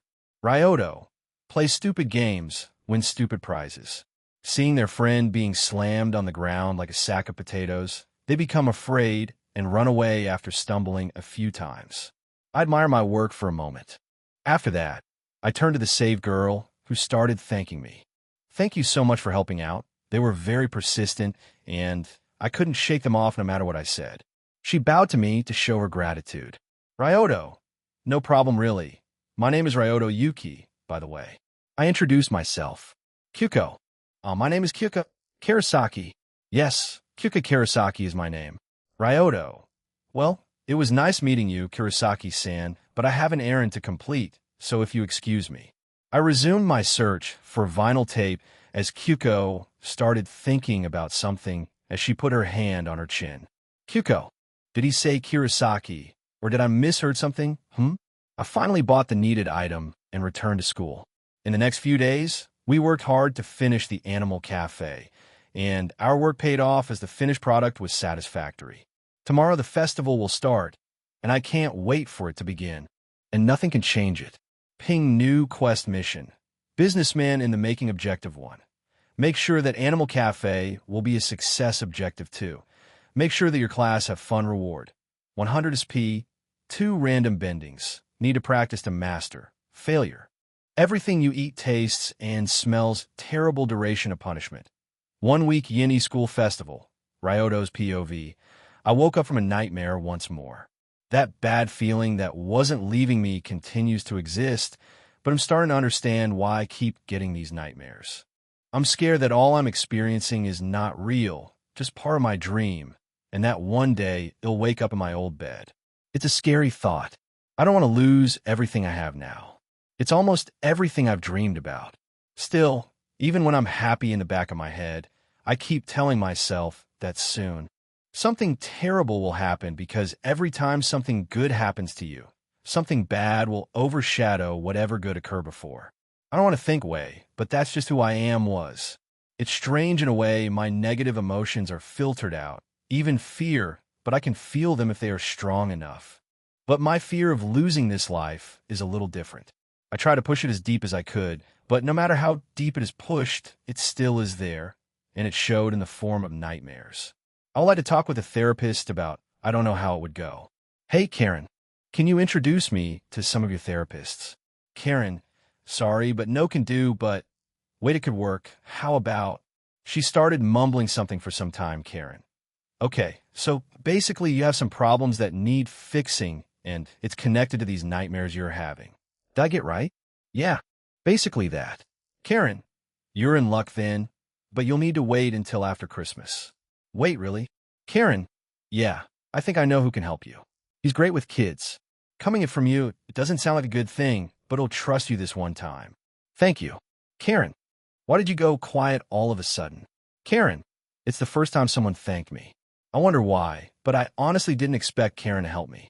Maybe it's the start of a beautiful friendship. Karen, now, if you excuse me, I've got people to blackmail. The school festival starts today, and all the waitresses' girls have already changed their clothes. I took the role of the leader to make sure that this cafe would be a success and everyone have fun. Ryoto. Okay, everyone, this is our first high school festival, and we'll make it the most memorable one as well. Everyone, yeah. Great. Everyone is pumped up. Now the only thing I need to do is... Ryoto. Risa broke me out of my thoughts. She had a smile on her face. The kind when you plan on cranking someone. What's worse is she was hiding something behind her back. Ryoto, what is it? Risa. Our group discussed how it was not fair that only girls needed to work as waitresses. So we asked someone from the theater club to borrow this. She showed costume. It looked like any ordinary waiter costume, but she held a pair of accessories in another hand. One was an animal ears headband, and the other a fox-like tail. Ryoto, don't tell me you want... Risa, you to work as a waiter in a cafe? Yes, I do. She gave me a big grin. Risa, we thought about what kind of animal would fit you the best, and we settled down on a fox because you have fox-like eyes. It's for the mission, Ryoto. The happier they are, the more sure I am of completing the quest successfully. Ryoto, so give me these clothes, but why me? Risa, well, after our trip to the beach, you became surprisingly popular, so you were unanimously voted on. Ryoto, I wonder why. Risa, quit your sarcasm and get into these clothes.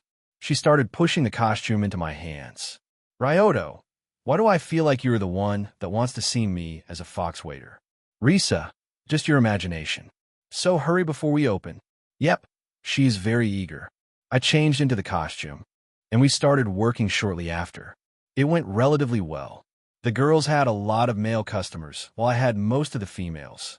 Even girls from my class, while on break, wanted to be served by me.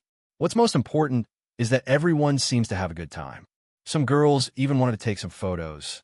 And Risa took a chance and started taking money for every picture. After some time, Saki, together with Rin and Aya, came to our class in full-body latex costumes. She intended to challenge Lala, but as soon as she saw me, she became a customer instead. She bought a lot of things from a menu, and with a snap of the finger, many people came in and ate whatever she ordered. She contributed significantly to the success of my class cafe. Rin, Saki-sama, what about challenging Lala? Saki, what about it? Saki was in her own world, looked at me working.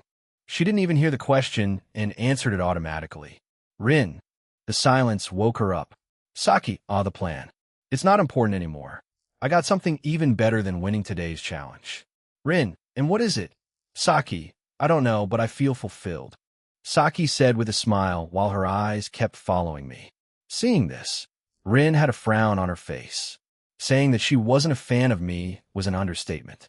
After a short confrontation, her guard was always up around me.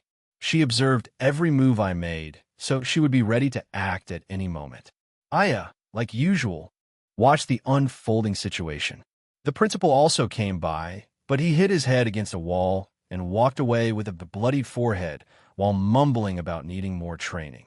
I also got many requests about recreating scenes from shoujo manga, making even more money. Even Ryuko came by to see how the cafe was doing, and she smiled teasingly at me, seeing me in the costume. The following days were similar, but on a larger scale as the word speeded, getting us more customers. Seeing how popular I was on the first day, other boys wanted to work as well, but they, unfortunately, couldn't recreate my success, so I needed to work more. In the end, the cafe was a big success, and most of the class had a great time. Some boys were salty that they couldn't get girls to look their way, but they still had fun cosplaying. Ping Quest completed reward. 100 SP. Water and fire bending. Need to practice to master. After I completed the quest, Rito, Lala, and I returned home. I watered a rare plant that we named Celine, ate dinner with family, took a bath together with Lala and Mikon, and went to sleep while cuddling Lala awaiting for the next day. Yini free time. Ryoto's POV. A new day arrived, and as I didn't need to go to school today, they'll start the day by resting out my new abilities. My latest addition to my arsenal was fire and water bending. If I remember correctly, bending styles originate from different martial arts. Water is Tai Chi. Earth is Hungar, style of Kung Fu. Fire is Northern Shaolin style of fighting. And air is Bagwazang. So the first thing I did was looked up Tai Chi and Northern Shaolin. I decided to start with water bending as it was less destructive than fire. I wouldn't want to set ablaze our garden, especially now that Celine is living there. I copied the movement from the internet. Thanks to one of my titles, I could copy some of the moves correctly, but it was only the first step. But then I remembered that I have shop, and what's more, the price of the one-use items was reduced. Karen, how much cost the water bending scroll? Karen, 5,000 SP buy it. I lost my hard-earned points, but it was worth it since now I have a trusted source I can learn from.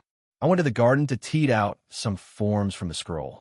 While I was there, I watered Celine, and immediately after, I started practicing forms from the scroll. I did only that for 3 hours without any break. I was practicing without my shirt as I would build up a lot of sweat during my training. After my workout, I was full of sweat, and As I wanted to go inside and take a shower, a white towel entered my sight. Mikon, good job. But do you need to be shirtless? Ryoto, thanks, and it is more comfortable without one. I took the towel from her hand and started wiping off my sweat. Mikon, but I must say, I'm still impressed how muscular you've gotten, she said as she was eating her popsicle. Ryoto, Mikon, don't you eat too much ice creams? Mikon, I must have misheard something because I heard you saying that you want to cook your own food for a whole week. She smiled sweetly, but her eyes were cold. Ryoto, no. She is lucky that she is the only one who can cook well in this household. Mikon, but why did you start training all of a sudden? From what I know, you are plenty strong already. Ryoto, it's always better to have some tricks up your sleeves. She raised her eyebrow. Mikon, and your magic eyes that can not only switch up eyesight, but also show illusions, isn't enough? Ryoto, it's better to be over-prepared than under-prepared. Mikon, I mean, you're right, but aren't you being too paranoid? Ryoto, Lala is the first princess of planet Deviluk and daughter of the literal emperor of the Milky Way galaxy. If anything, I take the situation pretty lightly. Mikon, if you put it that way. Ryoto, by the way, where's Lala? Mikon pointed to Lala, who was sitting and watching my training. Seeing that I noticed her, she waved with a big smile plastered on her face. I walked up to her and patted her head. Ryoto, how long have you watching me? Lala, since you took off your shirt. So since the beginning. Ryoto, why didn't you call me out? Lala, you were so focused on your training that I didn't want to interrupt you, and watching you was kind of fun. Hearing that, I pulled Lala closer to me and kissed her. It was just a small peck on the lips, but it was enough to convey my feeling. Her tail wrapped around my leg as our foreheads were touching each other. Ryoto, listen, Lala, no matter how busy I am, I'll always have time for you, I said with a gentle voice as I could possibly manage. I won't be like him. Mikon, get a room. Ryoto, good idea, Lala, let's go. We started going into the house. But Mikon stopped us. Mikon, stop. But to that, I only gave a smirk, and seeing it, Mikon realized that she was fooled. Ryoto, it seems that you're still too young to beat me, Mikon. Mikon, it'll get you next time. Ryoto, good luck trying, but I'm not going to make it easy for you. Since I finished my training and felt terrible that Lala was waiting 3 hours for me, I decided to take her on a date. We went to an amusement park, a standard date place. We had a lot of fun, is what I would say, but after web-slinging so many times, a roller coaster wasn't doing it for me. On the other hand, Lala seemed to have fun, but she was having fun no matter what. A haunted house didn't scare us at all, and Lala used her hologram device to show real-looking ghosts scaring the workers. During our date, we tried out many of the attractions.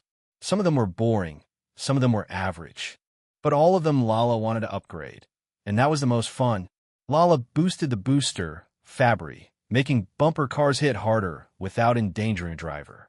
She didn't do anything with free fall, strangely enough, but reverse bungee almost flew into the orbit. As much as I had fun, I reprimanded her about using her machines without thinking about consequences and other people. She looked sad, but her mood quickly made a 180 as I grabbed her by the waist and pulled us with the web on top of a Ferris wheel. From there, we watched a sunset together, and as we sat next to each other, Lala leaned on my shoulder, and I put my head on hers. The date ended in success. We returned home, ate dinner, but before I could return to my room, I was stopped by Rito. Rito, Nissan, can you help me with something? Ryoto, HM, Yeni helping Rito. Ryoto's POV, Rito, Nissan, can you help me with something? I turned to Rito with a confused look. He doesn't usually ask me for help. Actually, no one asked me for help. That's why I'm confused. Ryoto, I'm not lending you money. Rito, that's not what I wanted to ask. Rito quickly replied. Ryoto, then what did you need from me? I really am curious at this point. Rito, can you help with Haruna? Ryoto, I mean, I already have Lala, but if she allows it, then... Rito, not that way. At this point, Rito wanted to grab me by the shirt and shake me, but he stopped himself, probably because he still needed my help. Ryoto, I know, I was just joking. Now tell your older brother how he can help you. Rito, the thing is, you know how I was unlucky with all my previous confessions. I nodded my head. Rito, every time I gather my courage, something bad happens, causing me not to be able to do it, so I want you to help me succeed. Karen. So he asks Mr. Steely-Girl to help him with a girl. Not the smartest move on his part. Since when a Mr. Steely-Girl? And I don't even plan on stealing Haruna from him. Karen, that's what you're saying now. But the next time I see you, you'll talk about getting Haruna and gender-bent Rito into your harem. Plus, you technically stole Lala from him. It won't happen. I'm not even looking for a harem right now. And I didn't steal Lala since she wasn't with him when we got together, so it doesn't count. Karen, right now is a keyword. Do I need to remind you in what kind of show you are? Touché. But seriously, though, I won't do this. Karen, and you just set up a flag. They'll go to your strange, convoluted, and hopefully happy wedding and throw some flowers or something. I don't know. I've never been to a wedding. You'll have withered flowers then because, like I said, it won't happen. As I was having talk with Karen, Mikon and Rito looked at me, not moving for a whole minute. Rito, is he okay? Mikon, he tends to do that sometimes, but don't worry. She took a swing at me, but I automatically dodged and returned to my previous position. Mikon, see? Mikon started cleaning up the table after dinner, and Lala helped her. Rito, Nissan? Ryoto, yes? Rito, so will you help me? I thought a bit and had a great idea. Ryoto, sure, I'll help you. Rito, really? Rito instantly cheered up hearing my answer. Ryoto, yeah, but the results will depend on you. Rito, that's all I'm asking for. He tried to grab my hands, but I dodged it with excellent reflexes. Ryoto, do you know about the suspension bridge effect? Rito looked confused. Ryoto, it seems not. In short, it's about how in scary situations, a person in the state of fright sees you, and they fall in love with you. We're going to use it. Rito, how? Ryoto, do you know what his Haruna is scared of? Rito shook his head. Does he even know anything about her besides being pretty, kind, and being part of the tennis club? Ryoto, she's a severe fear of ghosts and the supernatural, and by chance, there's an old school building near our school. Well, go there in a group, and he'll try to separate leaving you and Haruna alone. You'll act brave, and all AD at the right moment you'll confess. Rito, but what if she'll reject me? Backing off already? Sigh Ryoto, then don't do it and wait for someone else to confess to her. Rito, no. He'll do it. Ryoto, great. He'll ask Risa to help me get inside the old building since she wouldn't fancy being there of her own accord. Remember, though, as I've said before, the success depends on you and no one else. Rito, yes, thank you again very much, Nissan. The next day in class, I talked with Risa about my plan. Ryoto, and that's why I need your help. Risa nodded her head a few times while listening to my explanation. Risa, so what's the real reason for our little trip to the haunted building? Ryoto, is this so unbelievable for me to just want to help my helpless little brother with his love life? I exaggerated my being hurt by her words. Risa, yes. Ryoto, Risa, Ryoto, I wanted to see ghosts. Risa, Imin. Risa proceeded to drag Haruna to the old school building. Our group consisted of Risa, Mio, Haruna, Lala, Rito, and me. There was also someone following us, but as our follower wasn't dangerous, I ignored it for now. The wild building was in ruin. It obviously wasn't used or maintained for a very long time. Haruna was clinging to Risa, and Rito walked behind with a frying pan. At this, Risa and I sighed. Lala, as always, was nonchalant about our situation, and I was too. Creak Haruna, kya. Haruna jumped towards Risa, clinging to her even more than before. Rito, what's wrong, Sarenji? Rito asked in a panic. He wasn't the bravest boy in town, but for Haruna, he tried. Ryoto, don't worry, it's just the old floor. I stopped at the old wooden plank. Creak Ryoto. See? Haruna, I see. Creak once again, sound of the old floor being stepped on spread through the hallway. Risa, we get it already. No need to demonstrate it 2 times. Ryoto, it wasn't me. Hearing that, Haruna's face lost its color. Step creak, someone was approaching us. With every step, Haruna was more terrified, and the more scared she was, the closer she was to grabbing something or someone to fight off whatever was coming closer. Behind us, a figure could finally be seen, and it was in the old schoolhouse, Ryoto's POV. Ryoto, what are you doing here, Kotegawa-san? Yui was the one following us. Yui, students aren't allowed in the old building. Teachers deemed it dangerous to wander around, as even stepping on the floor can break it. Ryoto, what are you doing here then? It's dangerous to wander around alone, especially here. Hearing this, Risa snickered, which gained her a glare from Yui. Kotegawa quickly changed her target, however, from her to me. Yui, I'm head of the school disciplinary committee, and I noticed your group going here. So I plan to stop you, but you were faster than I expected. The last part, she said with a slight blush from embarrassment. Ryoto, do you hear that, Risa? It's my group. Even the school disciplinary committee head recognizes me as a leader. I said with a teasing tone. Risa, dream on. She only said that because you caused the most trouble. Ryoto, does it mean that I'm a leader of a troublemaker group? Igrekuri, doignome. She stomped, showing her frustration, but the floor beneath her broke, creating a big hole. Yui, she started falling down, but I rushed to her and caught her mid-fall. I landed on the floor below with Yui in my hands. Ryoto, are you all right? Jui, igriegajis. She answered timidly, but quickly recovered from the shock of falling. Yui, wait, put me down. Ryoto, don't you want to return? I pointed at the hole above us. Yui, of course I want. That's why we need to find the stairs first. Ryoto, I think I found a shortcut. Yui, shortcut?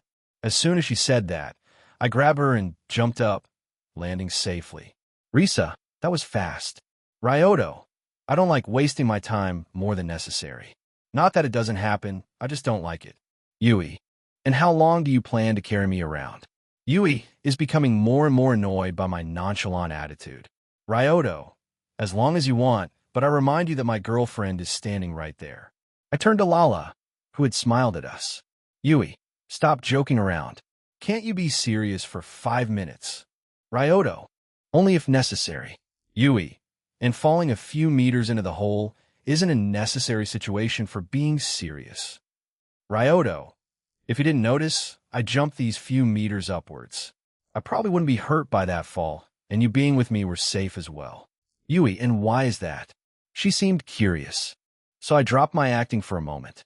Ryoto, so I really hate seeing people near me being hurt or suffer. It has happened too often already. Ryoto, so I would rather get hurt myself. Lala, Ryoto, Lala was concerned. Seeing me like this for the first time was certainly a shock. Better go back to my usual act. Ryoto, what is it, Lala? I said with a beautiful smile. Seeing how fast I changed back to normal, Risa frowned. Haruna and Mio were shocked. Rito had a sad look, and Lala didn't know how to react. Before anyone could comment on what happened, I took control of the conversation. Ryoto, Lala, we're starting the plan now. Lala, now? Ryoto, yes, it's a good time as any. Lala did as I asked and turned the device, making it hard to see for everyone around. Thankfully, I wasn't affected by it, and Risa, Mio, and Lala had special goggles that allowed them to see in the dark. Haruna, unable to see and hear a movement in a pitch-black hallway, started to panic and tried anyone who was being close. That person was Rito, precisely as planned. The rest of our group went into the hole that Yui fell before. As Kotegawa wasn't able to see and didn't even know about the plan, so I decided to volunteer her help. Yui, Kia. Yui screamed as I grabbed her, and I jumped down. I then caught the girls that followed shortly after. The effect of Lala's invention ended, and everyone could see again. Rito, huh? Where is everyone? Lala, down there. Lala yelled, bringing Rito's and Haruna's attention to the hole. Lala, it seems one of my machines malfunctioned. Haruna, at least you're safe. Hurry up and jump up again and leave this place already. Risa, well, the device put Ryoto to sleep, so we need to find stairs now. We'll meet outside. Haruna, BB butt. Risa, don't worry, you've got Rito by your side. I'll protect you, isn't it right, Rito? Rito, igriegajis. Rito automatically answered, but realizing Shadi had just answered, he started blushing and thanking me for giving a chance. After a short time of pretending to be asleep, Risa said, Risa, they're already gone. You can stop pretending. I stood up and dusted off my clothes. I then turned to Yui, who was furious. Yui, you were pretending. I don't believe I even started a W. She didn't finish her sentence, but everyone besides Lala knew what she wanted to say. Seeing our smug faces, she quickly became embarrassed and fake coughed a few times. Yui, so anyway, for what was that whole charade? Ryoto, nothing much, just helping out little brother and looking for some ghosts. Yui, ghosts? There are no such things as phantoms in this world. Ryoto, if you don't believe in them, you don't need to be worried that they'll appear then. I started walking forward without any hint of worry. Yui, wait. It's dangerous to walk alone. She went after me. Seeing this, Risa sighed, and Lala followed Yui and me. During our little journey, we walked upon a piano that played by itself, a walking skeleton from the biology room, and an invisible man. The invisible man was shocked that I could see him and just ran away scared. The walking mannequin was a bunch of tiny aliens moving a skeleton model. Haruna, KYA. Her scream didn't move me one bit. Seeing my indifference, Yui was outraged. Yui, how can you be so cold? And to think that for a second, I thought, never mind, I'll go myself. Ryoto, don't be so quick-tempered. I'm not worried because I don't need to, at least for Haruna. The one we should be worried about is Rito. I hope he didn't break any bones. Yui, what do you mean? Yui was baffled by my response. She expected some excuse, but nothing like what I said. Ryoto, let's go and find out then. We walked towards Haruna to see the aftermath of whatever happened there. Any mystery of hunted old school buildings solved, Ryoto's POV. After a short run, we found Haruna sitting on the floor, crying while hugging her knees. Behind her were bodies of monster-looking aliens, and probably Rito too. I couldn't see him, so he was likely buried under bodies. Seeing this scene, girls didn't know how to react, and all of them besides Risa couldn't guess what happened here. Yui, what happened here? Ryoto. Haruna got scared. Yui, how does it answer my question? Yui asked, confused by my reply. Ryoto, trust me, it does. I walked up to Haruna since, besides Lala and me, no one was safe near her at the moment. Ryoto, are you all right? Haruna? As soon as I finished my sentence and was in her range, she launched an attack in the attempt of grabbing me and smashing around like the rest. As a counterattack, I pulled her closer to me in order to hug her and hopefully calm her down. Ryoto, calm down. There aren't any ghosts or monsters here. Close your eyes and focus on my voice, just like during the dare during the school trip. I spoke as gently as I could. Not because I was scared of Harness swinging me around like a baseball bat. She wouldn't be able if she wanted, but it's easier that way. Yui, shameless. You're not even going out. And you're hugging her. Risa grabbed Yui by her shoulders and gave her a reassuring squeeze. Risa, don't sweat about the small stuff. Haruna is calming down thanks to that. And trust me, you don't want to walk with scared Haruna. I started patting her head to calm her even more. Ping title, acquired title. Head Pat's apprentice Haruna finally calmed down enough to communicate with us again. Haruna, Ayuto, don't worry. You don't need to explain yourself, since I know exactly what happened. I patted her head once more, which she seemed to enjoy. At that moment, Yui slapped away my hand. Yui, how long do you plan on keeping this shamelessness? Lala, hey Ryoto, pat my head too. Ryoto, sure. I did exactly what I was asked, which Lala was in bliss for sure. At least that's what her expression told me. But once again, my hand was hit by Yui. Yui, do I need to walk after you? Just make sure that you behave. Ryoto, only if you wear maid outfit. Yui, you. Ryoto, before you'll tell me how bad my behavior is, we probably should first do something else. Yui, and that is?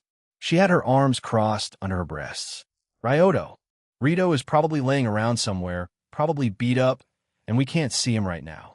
Hearing that, Haruna's eyes widened in shock as she forgot about him because of her fear. Haruna, Yuki-kun. Ryoto, yes? Risa hit the back of my head lightly. It didn't hurt, but the meaning was received. Haruna is obviously worried about Rito, and I joked about it at the wrong time. Ryoto, sorry. Haruna, no, it's okay. You're Yuki-kun too after all. Haruna became flustered, but it quickly ended as another voice got our attention. Ryoko, you don't need to worry about him. He's fine, a bit roughed up, but otherwise healthy. Ryoto, good morning, Mikado-sensei. Ryoko, it's afternoon. Ryoto, good afternoon, Mikado-sensei. Ryoko, did someone hit your head today? Ryoto, Risa, hey. Ryoko, well, enough of joking around. Shortly after meeting Ryoko, aliens started waking up, and they recognized the famous alien doctor almost immediately. They explained how their planets were downsized and forced to escape, which is how they ended up here. They started pretending to be ghosts to keep the place they were currently staying in. Hearing that Mikado proposed them a job at the theme park managed by her alien friend, they accepted gratefully, and some of them cried with joy. Haruna, seeing all these aliens, was scared, but she closed her eyes and grabbed my shirt sleeve. It worked as she didn't try to throw me like a living grenade at the aliens. My attention changed from Haruna to Ryoko as I wanted to ask her something. Ryoto, Mikado-sensei, where is Rito? Ryoko turned to me as before she was talking about details of the job with the aliens. Ryoko, you don't need to be worried. He is outside waiting for all of us. He won't see this. She pointed at Haruna. Ryoko, you little playboy, she said teasingly. Unfortunately for her, I didn't show any reactions. As girls discussed aliens being real, Lala revealed that she was also an alien, which she didn't even hide from the beginning. They accepted it pretty easily. Yui was an exception as she started questioning her existence, and if aliens have the same moral rules as Earth. Suddenly a light appeared in a dark hallway. The source of this light was a person, or should I say a ghost. She was glowing, and two ghost orbs were flying next to her. Her whole body was transparent, making it clear that she wasn't alive anymore. The kimono she wore was white-blue and tied by a purple obi. Shizu, that's pretty good, isn't it? That everyone was able to find a job. Her voice was full of melancholy. Risa, what? When everyone saw her, they froze in place. Lala, Mikado, and I were the exceptions. Shizu, and now I can also spend time quietly. Sorry for the late introduction. And the person who died here 400 years ago is Shizu. Everyone was silent until Haruna finally snapped. Haruna, GYITS really here? She immediately started running away. But she wasn't the only one, as shortly after, the rest also rushed towards the exit. Lala followed them because it looked fun and not because she was scared. That left only me standing before the ghost. Shizu, you're not running away? Ryoto, why should I? Shizu, I don't know, but can I ask you a question? Ryoto, sure, why not? Shizu, why do you smell like death even though you're alive? You need the next plan. Ryoto's POV. Shizu, why do you smell like death even though you're alive?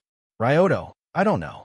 Pretending ignorance is often the correct choice if you want to fool someone. Ryoto, by the way, can I ask you something? And changing the conversation topic as fast as possible could be unnatural. Still, if you manage to keep the conversation going, the other person hopefully forgets about the first question or just loses interest in it. Shizu, huh? Sure. Ryoto, are you bounded to this place? And if not, why didn't you leave? Shizu was surprised by my question, but she did answer it shortly after. Shizu, no, I'm not bounded here. It's just where I died, and I didn't leave because I didn't know what I would do outside. Ryoto, I see. Anyway, it was nice meeting you and all, but I need to check up on my friend who just ran away. If you decide to go outside, just look for me or anyone from the group before. Bye. And so I left, leaving Shizu and her thoughts alone once more. Outside, everyone was waiting for me. Risa, what took you so long? Having a chat with a ghost? She asked jokingly. Ryoto, yeah, the dead are surprisingly chatty these days. Oh, by the way, Mikado-sensei, you'll get an assistant in the new future. Ryoko seemed intrigued by what I just said. Ryoko, and what makes you think that? Ryoto, let's just say it's a hunch. For now, I will take Rito and go home. I helped Rito get up, and on our way home, I asked Lala to go ahead as I planned to talk with Rito. She obliged, as she also wanted to speak with Mikon alone. Rito was down because of the previous events, so I tried to cheer him up a bit. Ryoto, you know, Rito, one failure doesn't mean anything. You can even use today's failure to succeed tomorrow. Rito, Sai sometimes envy your positivity, Nissan. Karen, sometimes ignorance is bliss. Yeah, but it's better this way. Ryoto, listen to your big brother. You've got yourself a big opportunity today. Rito looked confused. Rito, what do you mean by that? Ryoto, well, our group have now excused to go to Haruna's house and apologize to her. You can buy her a gift as an apology. Rito looked at me as if he had found God. Rito, Nissan, are you a genius? Ryoto, sometimes, but this is really the last time. I feel a little bit bad because you got beat up in this whole alien situation, but the results still depend on you. Rito, yeah, I know, but still, thank you, Nissan. Rito smiled gently, and I patted his head roughly, changing his hairstyle slightly. Rito, Nissan, stop. Rito protested, and I stopped. Ryoto, well, better hurry home. I'm quite hungry after today, and Mikan's dishes are usually delicious. Let's hope it doesn't change today. I joked a bit to ease up the atmosphere. Rito chuckled at this, and soon we arrived at our house. Inside, Mikan was already making dinner, and Private and Lala were helping her. Private, and remember, Lala, the secret ingredient is always love. Private made a cute pose. Lala, I see, so that's why Mikan's food is always so delicious. Lala nodded a few times and wrote some things in her notebook. Mikan, well, even with love, you need some skills to prepare a proper meal. But I must admit, food made by the person you care about is always tastier. At that moment, Lala noticed us. Lala, Rito, Ryoto, welcome back. Ryoto, thanks. Are you the one making dinner tonight? Lala, yes. Mikan and Private are helping me out. Ryoto, and what made you want to do it all of a sudden? Lala did a famous finger twiddle and explained herself. Lala, today, you seemed sad after you helped Yui, so I asked Mikan what would make you happy, and she said a homemade dinner by me. And since I've never cooked anything, she and Private are helping me. I didn't know what to say. I didn't expect her to think about it for so long. After my fast recovery, I felt that she would believe that I was okay. I hugged this adorable creature, and she returned it in kind. Mikan, seeing this, smiled warmly and returned to the kitchen. Private was satisfied with what he was seeing left as well. Rito blushed a little at our affection, but quickly recovered and looked slightly jealous because he also wanted to have a similar relationship with Haruna. We ate dinner made by Lala. I could tell she put a lot of effort into making it. And I didn't waste anything. I think I ate 3 portions worth of food, but I usually ate more because of my spider powers. Need more energy for all that strength.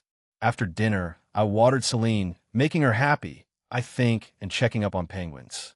Kowalski was most often found in Lala's lab, tinkering with machines.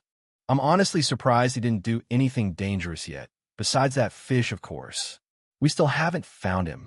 Rico was together with Kowalski to watch over Kowalski. After the fish incident, I asked him if Kowalski starts building something threatening, he is allowed to destroy it. It killed 2 birds with 1 stone.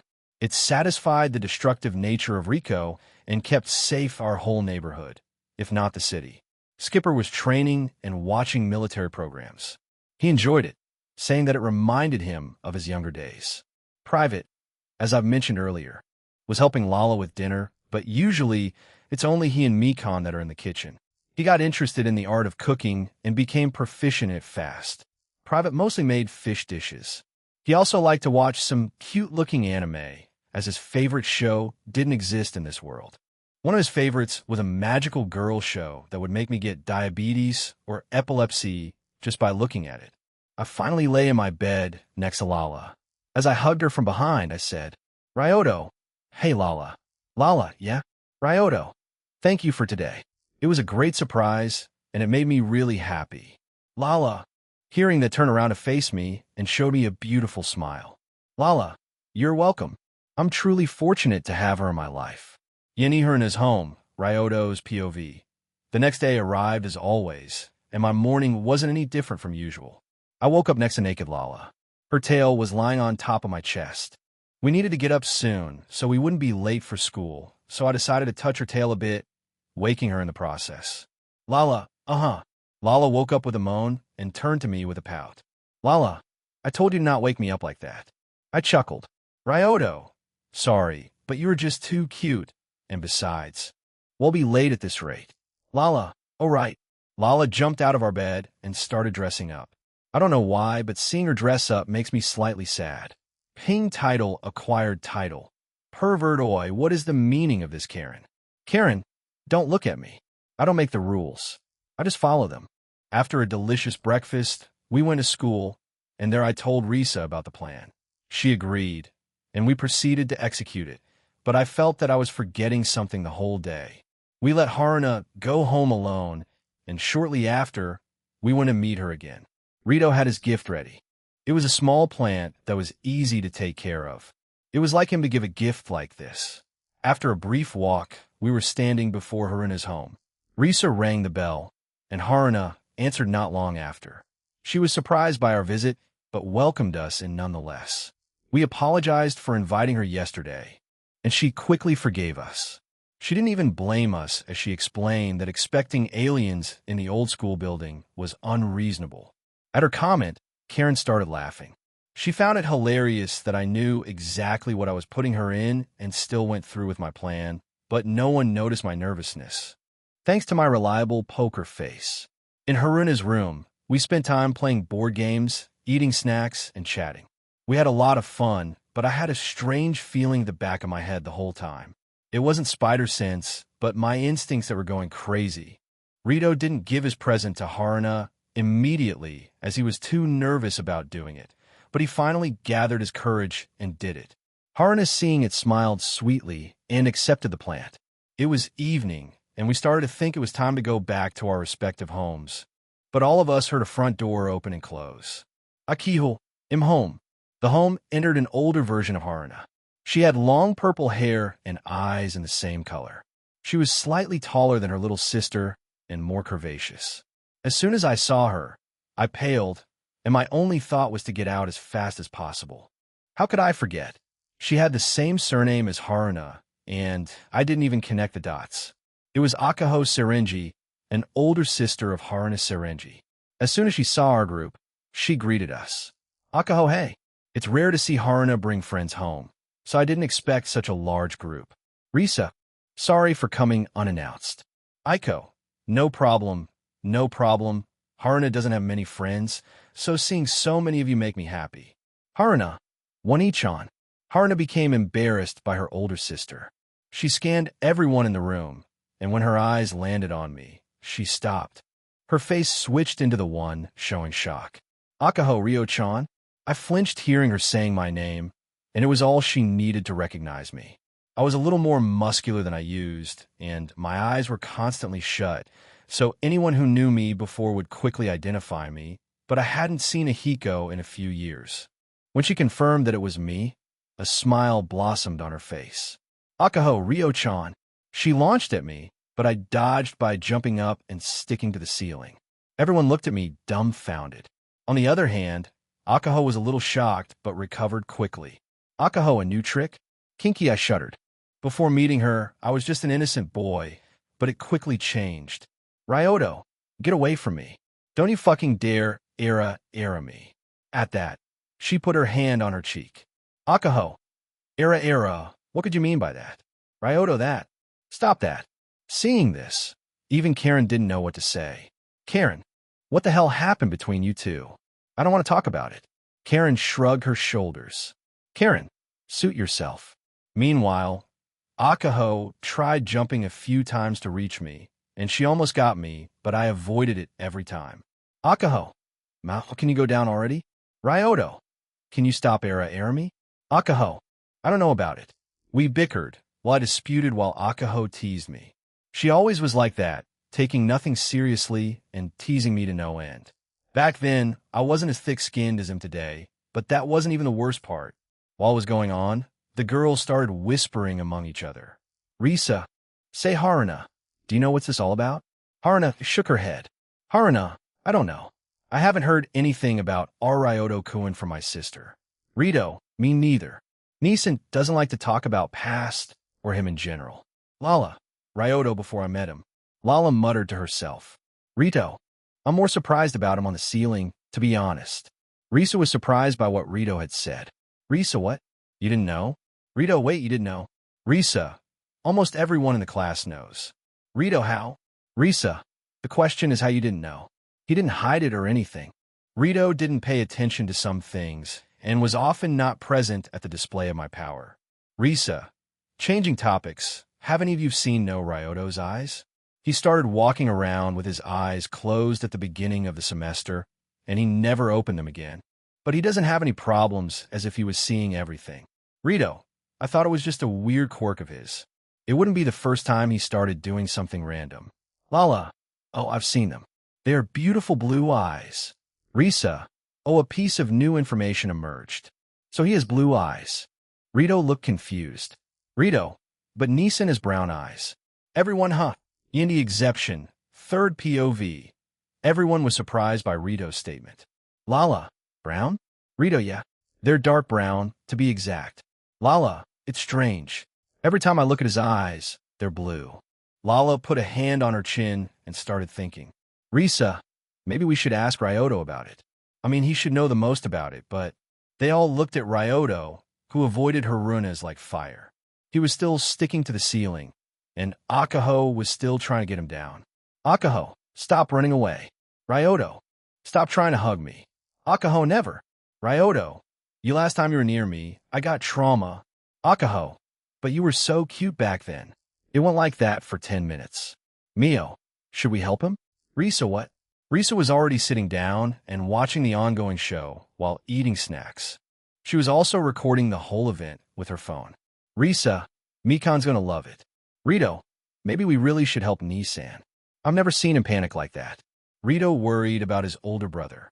Ryoto, while he was distancing himself from the family, still acted like a dependable brother. Lala, I know how to help. Lala took out her dial coin. It looked like the standard phone, and it worked like one, but unlike the traditional phone, it uses dimension technology that contains her inventions, which she uses to call upon them. This time she took out a bazooka-like weapon. It was Sticky Gooey Launcher Coin, a huge cannon-like gun that shoots a really sticky goo substance. Lala took aim and shot 2 times. Once at Ahiko and the other time at Ryoto. Akaho was glued to the wall while Ryoto dodged effortlessly. After landing on the floor, he wiped the sweat from his forehead. Akaho, Ryo-chan, if you wanted that kind of play, you just needed to say, Ryoto, to this day, I don't know you're not on FBI's watch list.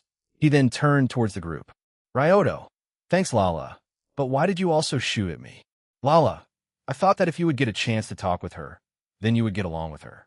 Cute, but not possible. Ryoto, you spend too much time with Private, but now that it's over, we should get going like right now. Sorry for the trouble, Haruna-san. Risa, wait for a second. How about you explain this whole situation to us?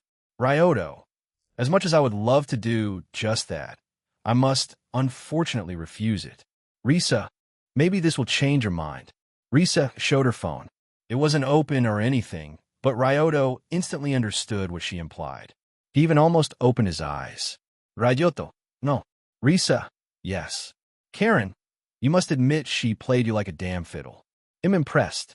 I should step up my game, so I won't be outmatched. Please don't. Ryoto, sig fine. Ryoto clearly didn't want to talk about what happened in the past, but he still obliged, was blackmailed into doing what she wanted. Ryoto, during my middle school, I had a difficult time with a lot of things, so I decided to start confessing to girls to release my stress. Risa, stop right there. Why did you decide on that? Many more methods don't require doing something so embarrassing. Haruna raised her hand shyly. Haruna, I would also like to know. Ryoto, don't question a young Ryoto. He wasn't the sharpest tool on the shed. Now back to the story. I was confessing to many girls, but I was choosing only the ones I was sure would reject me. After all, I wasn't looking for a girlfriend, so my targets were girls with boyfriends, crushes, or the ones not looking for a boyfriend. My last confession was to the present here, Akaho. Akaho, that's me. Sai Karen. Remember Ryoto, imagine how you'll break everyone's bones. ITLL Kamyu. It only works for you. Ryoto. To my surprise, she accepted my confession, And even when I told her that's a misunderstanding, she wouldn't let me go. I thought that would get bored with me soon enough. So I played along for a while, and to my second surprise, we acted like an average couple. At first, everything was all right. Going on dates, being intimate with each other. Now that I think about it, we speedrun this relationship. We were already kissing after just 4 days, and Akaho wanted to be even more intimate. She started teaching me some things. We didn't do anything too intimate, but she was pushing it. She crossed the line when she surprised me with something. Ryoto shuddered, remembering the event. Risa, what was the thing that crossed the line? You can't leave us on the cliffhanger like that. Ryoto, sorry, but I'm really not planning on sharing this, even if you try to blackmail. Risa, ask. Ryoto rolled his eyes. Ryoto, right? Ask me again. Risa turned to still glued Akaho. Risa, anything to add to his statement? Akaho, nothing, Risa. Then we can move to the next topic. What's up with your eyes? Ryoto, my eyes, they're as ordinary as they can be. Ryoto lied as naturally as he breathed. Risa, what I meant us, Lala claims that your eyes are blue, while Rito that they're brown. So which is it? Ryoto, blue. Risa, prove it. Ryoto, ask Mikan or Mikado-sensei. Risa, open them. Ryoto, only my family and doctor can see my eyes. Risa and everyone else was confused at what Ryoto said. Risa, why? Ryoto, well, you want to see my eyes without being even my girlfriend, you pervert. Ryoto acted very embarrassedly through the whole sentence. Lala, does it mean I'm like family? Ryoto, always has been. Ryoto then hugged Lala, and she returned it. Akaho, aw, how sweet. Now give me a hug too. Ryoto, did you need to ruin the moment? Akaho, if you hug me, the moment will be enchanted. Everyone looked at her in disbelief, even her little sister. Haruna, Wani-chan, Ryoto. Well, it's enough of recalling the past for a day. The group left Haruna's home, but Ryoto, Rito, and Lala were forced to return shortly after because they forgot to unstuck Akaho. Yini back home, Ryoto's POV. I was walking home together with Lala and Rito. Lala was talking about how much fun she had today. I was happy that she was happy, but meeting Akaho wasn't something I would plan to do willingly. And I'm just hoping that now that she knows that in her sister classmate, she won't try to get in contact with me more often. Now that I think about it, we didn't know about each other's private life. My thoughts were broken by Rito. Rito, hey Nissan, you said that it's Sarinji-san's home that your eyes are blue, but I'm pretty sure you have brown eyes. I remembered that when we were young children, we would compare our eyes' color, and yours were a darker shade than mine and Mikan. Ryoto, I used to have brown eyes, but something happened, and I got my new beautiful eyes. Rito, can you show them to me? To be honest, I'm still not believing you entirely, but as they say, seeing is believing. Ryoto, well, I don't have any problem with that. I looked around, making sure that no one was around, and opened my eyes, revealing them once more. Rito, WJ, I put my finger on Rito's lips, silencing him in the process. Ryoto, calm down. No need for screaming. I said calmly and put back my finger. Rito, be but Nissan your eyes. What happened to them? Are you hurt? Do they hurt? Should we go to the hospital? Ryoto, as I said, calm down. Everything is all right. I'm not hurt nor feel any pain. And what would doctors in a hospital even do when one of the best doctors didn't know anything about them? Rito, one of the best doctors? Ryoto, Mikado-sensei. Rito, but she's a school nurse. Ryoto, and famous doctor through the whole galaxy. Rito, she is an alien? Ryoto, why are you surprised? It's not the first time you meet an alien. Rito, it doesn't make it easier, though. Sai, I wish I could be as composed as you. Nissan and I have one question, though. Why didn't you tell me about your eyes? I shrugged my shoulders. Ryoto, you didn't ask.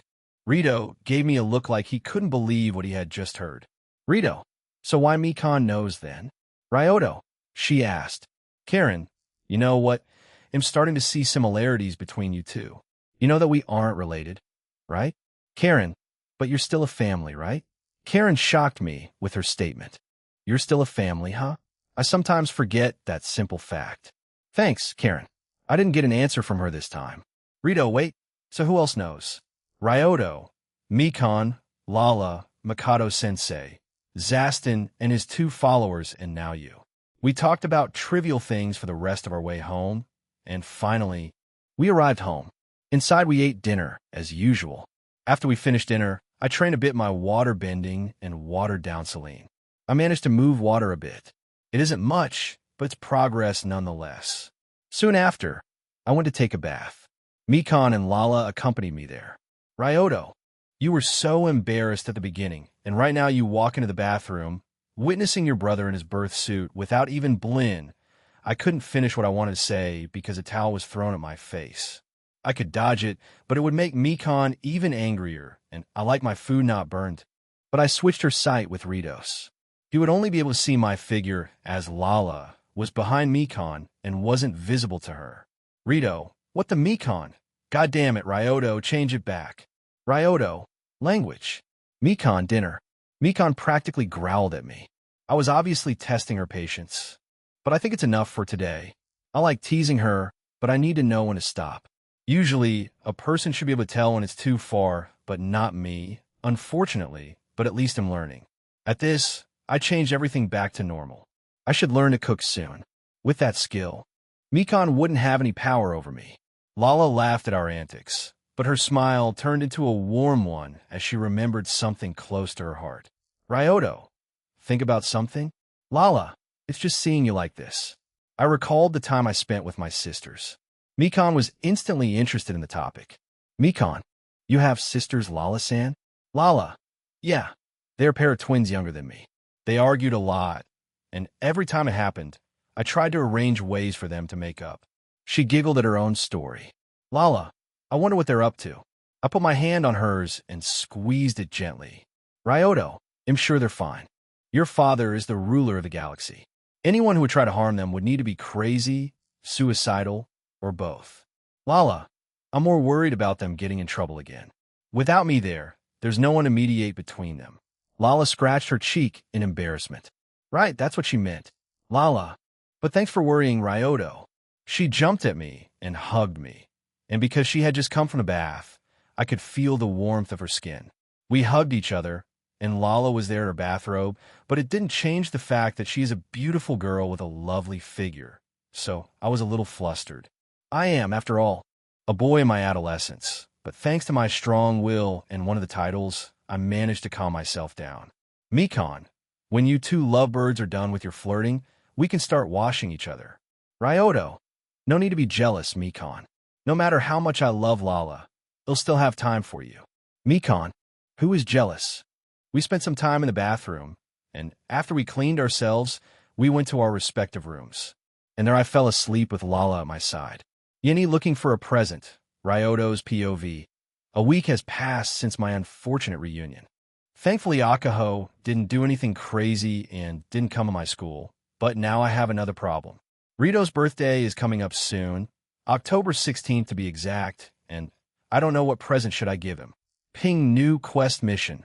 Finding a gift objective 1. Find a present for Rito's birthday that hell-like reward. 30 SP, 1 random item. Item will be kept in an inventory-like place until the user wants to use it. It can't be put back, so be cautious. Failure. Spring of Drowned Girl Curse. Duration of punishment. 1 month. What is this curse? Karen. You'll turn into a girl every time you're splashed with cold water. The effects can be reversed by being splashed by hot water. Having found a new determination, I started my journey to find the best possible gift. 4 hours and 0 progress later, I still didn't find anything. I could buy him a plant and call it a day, but it would be too easy, and I'm not risking failing this mission. I was walking through the town deep in my thoughts. I wasn't panicking as I still had a few days, but time was running out slowly, and every moment without the gift was a moment closer to being cursed. As I was walking around, I was stopped by a familiar voice. Kyoko, Eminesia. Excuse me. Ryoto, yes?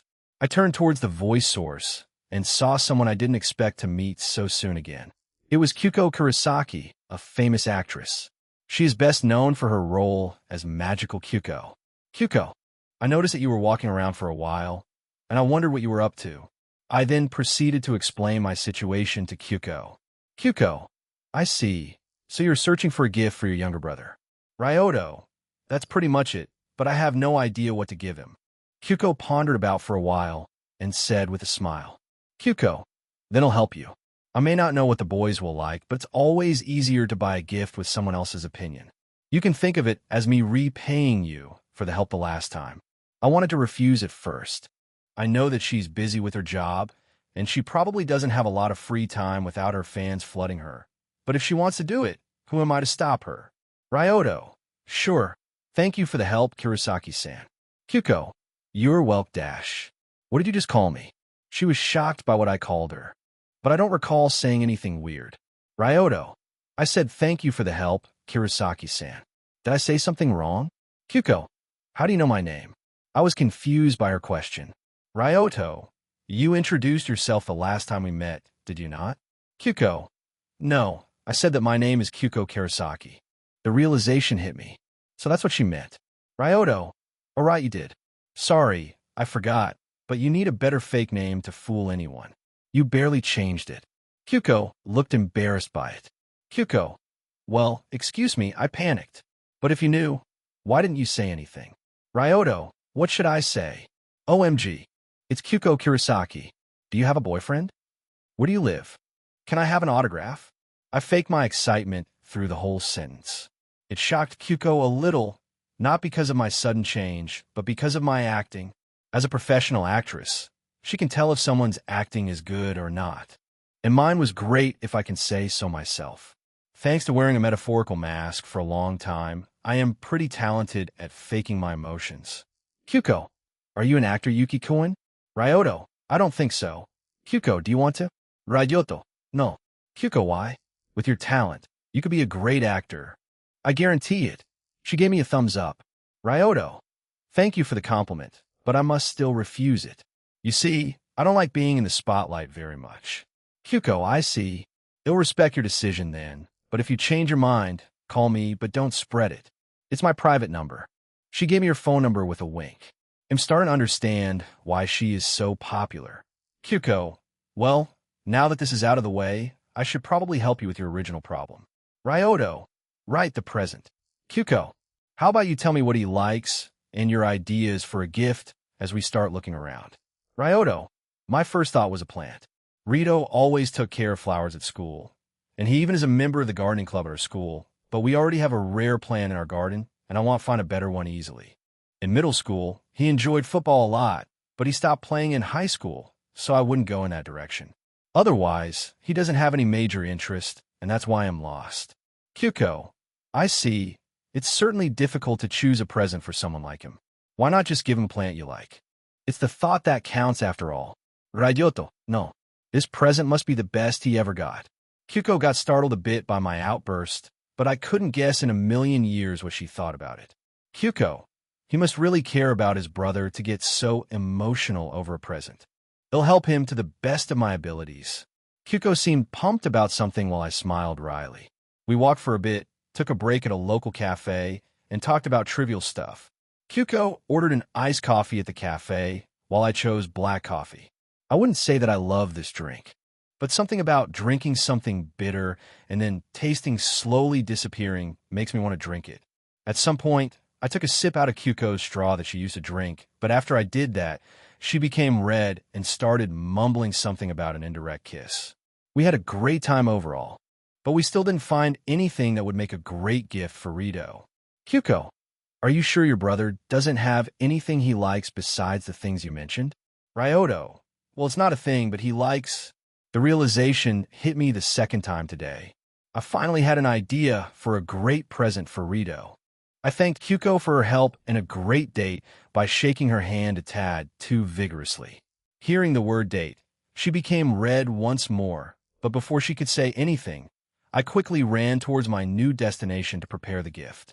Yini birthday, Ryoto's POV. Today is Rito's birthday, but as usual, he forgot about it, but it only helped the group and me to prepare the surprise party. Haruna avoided him the whole day, so she wouldn't spoil the surprise. Rito was devastated by it. Just you wait, my little brother, just you wait. Rito was coming a little later today, probably a bit depressed after Haruna tried to stay away from him. It made it easier for us to see if everything was in order. The penguins also helped a lot. Even our dad was present. Rito finally returned home looking gloomy, but as soon as all of us shouted surprise, his mood changed instantly, likely because he spotted Haruna. After some time, Rito received gift from everyone but Haruna and me. Haruna shyly gave Rito a wrapped present. Rito asked if he could open it, and Haruna nodded. It was watering pot since Rito worked a lot in the garden. He was the happiest with her present, and it showed. But he hadn't seen my present yet. I walked up to Haruna and placed a big red ribbon on her head. Ryoto, well, here you go. I was satisfied with my work. On the other hand, Rito was confused, and so was Haruna, but she was also blushing. Mikan looked disappointed in me. Risa was laughing, Lala was smiling, and the rest didn't know how to react. Ryoto, do you like my present? Rito Nisan, you can't give people as gifts. Ryoto, I'm legally able to do it. I took out Haruna's birth certificate. Rito and Haruna were shocked. Rito, how did you get this? My face lost all emotions, and I said in a flat tone, Ryoto, I sold my body to the devil. Rito, don't you mean soul? Ryoto, I know what I said. I returned to normal shortly after. Ryoto, so do you want this or not? I waved the paper before Rito. His eyes followed it for a while. Rito, I don't need it. He refused it with great effort. Ryoto, enough with this joke. I ripped the certificate into shreds. Haruna, Don Dash. Ryoto, calm down, it was only a copy. I wouldn't destroy the authentic document. Rito, it was a joke? Ryoto, of course it was. You didn't believe that I would do something like this for real, right? Risa, I would believe it. Risa raised her hand. Mikan, wouldn't be the strangest thing you did. Mikan added, Mio, you did stranger things at school, to be honest, like when you jumped out through the window while we were on the 3rd floor. Risa, and don't forget about your encounter with Haruna's sister. It seems that my reputation is almost non-existent here. Ryoto, okay, so I did a few questionable stuff but forgot about it. What I want to give you, Rito, is... Ryoto, whatever you want, so tell me, Rito, what is it that you desire? I activated my powers, so Rito would tell me only the truth. Even if he says something like I want successfully confess to Haruna-chan, she would probably accept his confession. If he says something different, I'm prepared for almost everything. So it's a win-win situation for me. Rito, I want to spend time with Nissan like we used to. I was shocked by the sudden revelation. I expected a lot of things, but not this. Rito, it's just after elementary school you started distancing away from Mikan and me. You still acted like a good big brother, but you limited our time together to a bare minimum. I miss the times when we played football together without any worry in the world. If Mikan, or our parents did something wrong, just tell us and we'll try to fix it. Ryoto, it's not yours or anyone's fault. It was my decision. Not the smartest or proudest choice in my life, but it was mine to make. The atmosphere became awkward, and I scratched the back of my head and finally broke the silence. Ryoto, how about we play football in the garden like we used to? I still have the ball. Dad gave us. Rito, you didn't lose it? Ryoto, how could I? It's one of my treasures. Rito smiles at my statement and agrees. We went to the garden after first going to my room to take the ball. We played for a while, and for the first time in a long time, my smile was genuine. It was noticed by Mikan, Dad, and surprisingly Lala. Lala was confused because it was the first time she saw me smiling like that. It's not like I didn't want to smile genuinely, but I still couldn't open my heart fully even if I wanted. But right now, IFT, as if you returned to simpler times, forgetting about everything unnecessary. Shortly after, everyone joined the fun, and it had fun until the guests needed to return to their homes. Ping Quest completed reward. 30 SP, Lucky Charm, one-time use. That night, I didn't have any nightmares. The following day, I woke up refreshed for once. I remembered then my reward, Lucky Charm. Karen, what does it do? Karen, breaths in, breaths out, Karen? Karen, do you want to read the description? I can read descriptions. Karen, only if your titles and items got from a system. Do it then. Lucky Charm, one-time use item that allows you to max out your lick for a short while. After using this item, Even a goddess of luck herself would lose against you in a luck-based game. It only works for 2 minutes, though. An excellent item, but I shouldn't use it carelessly, so for now, it stays in an inventory-like space that I don't have access to. A day went on as usual, but I was walking home alone as I went for a walk in the evening. Satisfied with my stroll, I returned to my room. Lala was lying on my bed reading something. Curious about what she was reading, I walked up to her and laid beside her to see. Yini Lala 1, Ryoto's POV. I was lying beside Lala, not knowing how I should handle the situation. Lala, hey Ryoto, whatever they doing in this magazine? Yes, Lala was reading the magazine I got from Risa on my birthday. Ryoto, Lala, does your lab have a bedroom? And is it soundproof? It's crucial. I don't want Mikon to barge into my room and walk in on an intimate moment. I don't need to worry about Rito. He sleeps like a rock. Lala, yes, sometimes when I'm solely focused on my inventions, I sleep there. It doesn't often happen since I like to sleep with you. It is also soundproof, so I won't bother you, Mikon, or Rito. I got a lot of complaints when I was younger. Oh, Karen. Phrasing. I ignored Karen's comment and moved Lala to the lab bedroom in a princess carry. She was still holding into a magazine like it was some treasure. We sat next to each other on a king-size bed. Lala had stars in her eyes as she waited for me to begin the explanation. My time has come, and soon will I. NSFW warning Ryoto. Let's start with what you want to know. This magazine is showing something called sex. It has 2 main roles. First is reproduction, as doing it can create life between 2 people. The second is a pleasure. Being physically close with someone you care about is enjoyable for both people when done properly. Intimacy is shared between lovers as an expression of love. Well, that's just the basics, but I don't want to corrupt her too much from the beginning, but the future is unknown. Lala was listening carefully to what I had to say. When I finished, she grabbed both of my hands, squeezed them a bit, and said with a smile, Lala, Ryoto, let's go somewhere together. Ryoto, are you sure? This feels like a big step.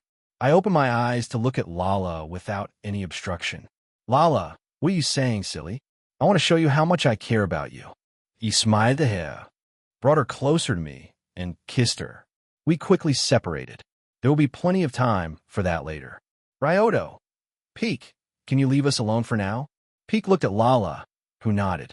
Peek, very well. I'll leave Lala-sama to you, Ryoto Dano. Peek left Lala naked on the bed and flew off somewhere. I'm glad that I remembered him, because it could become very awkward soon.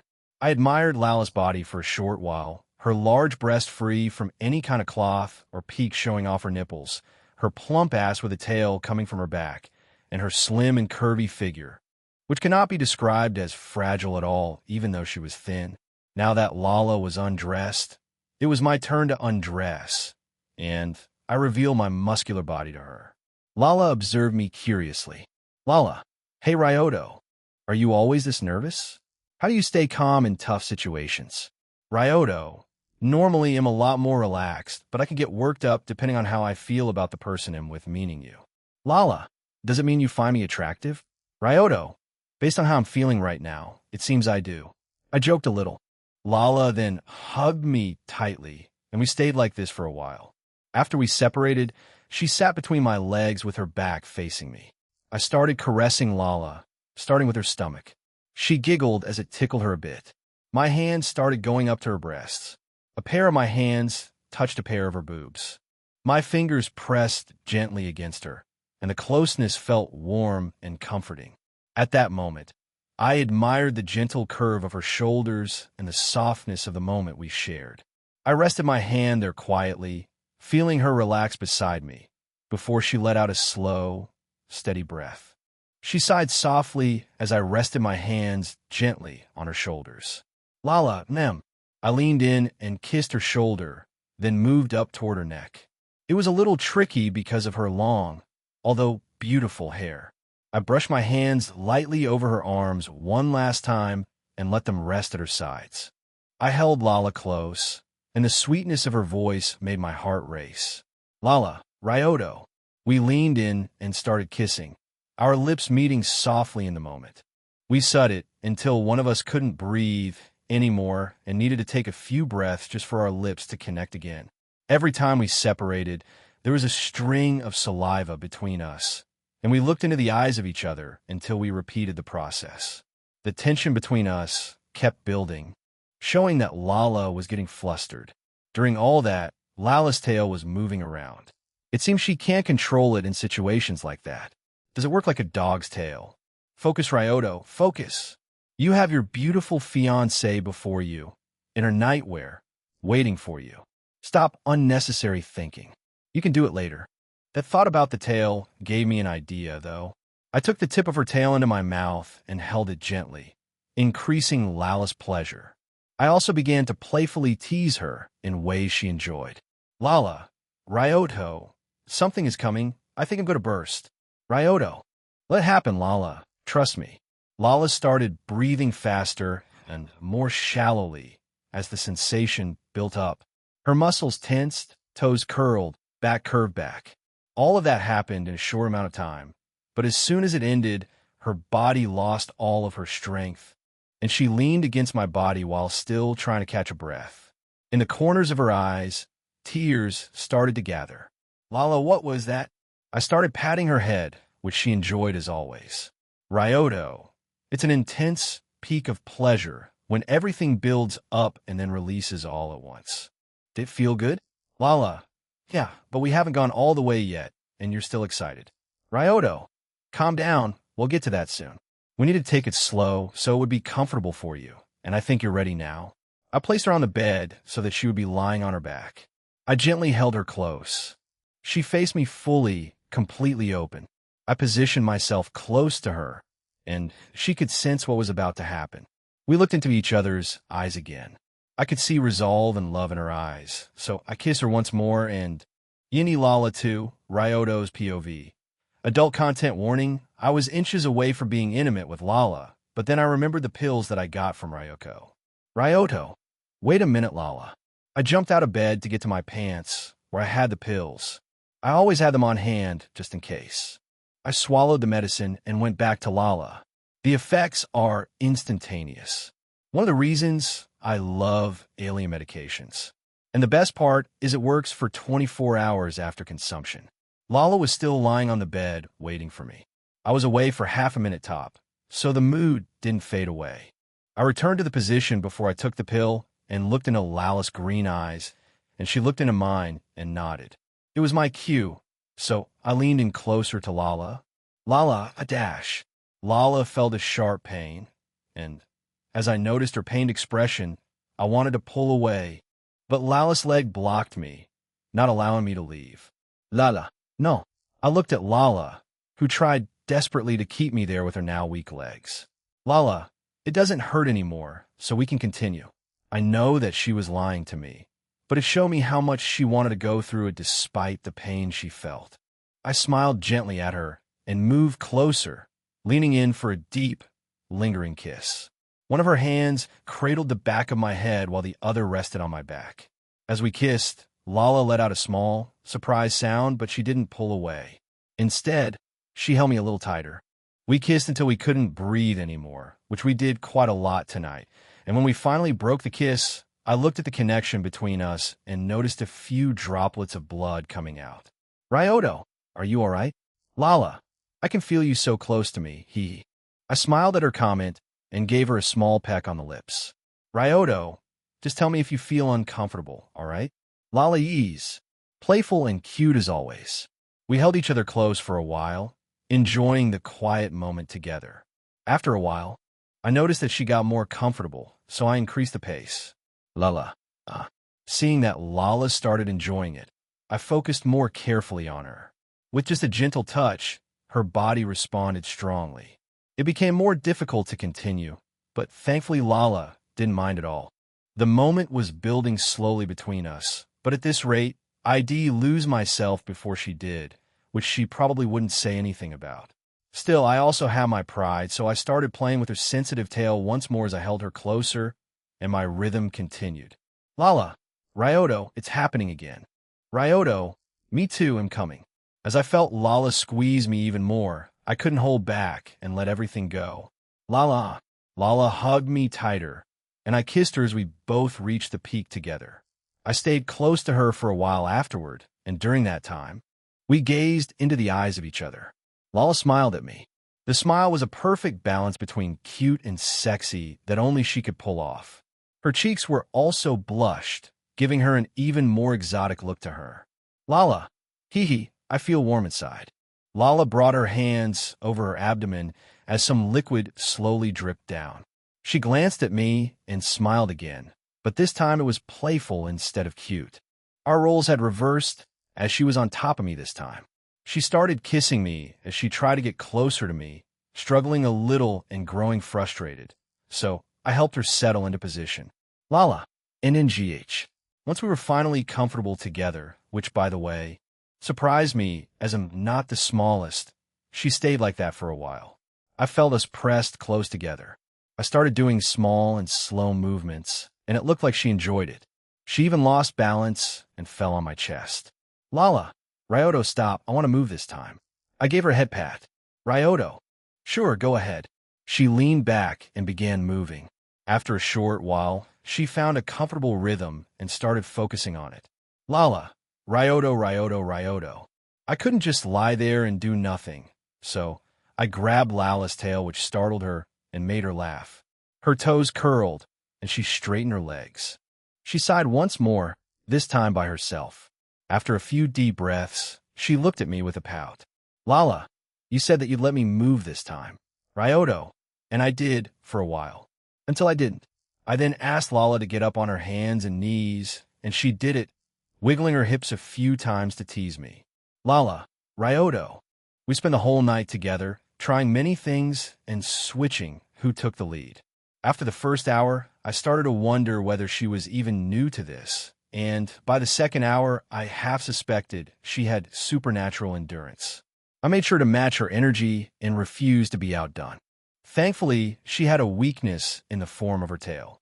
It would be a lot more difficult without it, but that's Devalukian stamina for you. As for the rest, I stopped thinking and just drowned in pleasure together with Lala. In the end, we were both satisfied and laid in bed that was in a complete mess after our night battle. We were cuddling, her tail wrapped around my leg, her leg on mine. In that position, we fell asleep happy and content. NSFW and in the new morning, Ryoto's POV, I woke up to the sound of an alarm.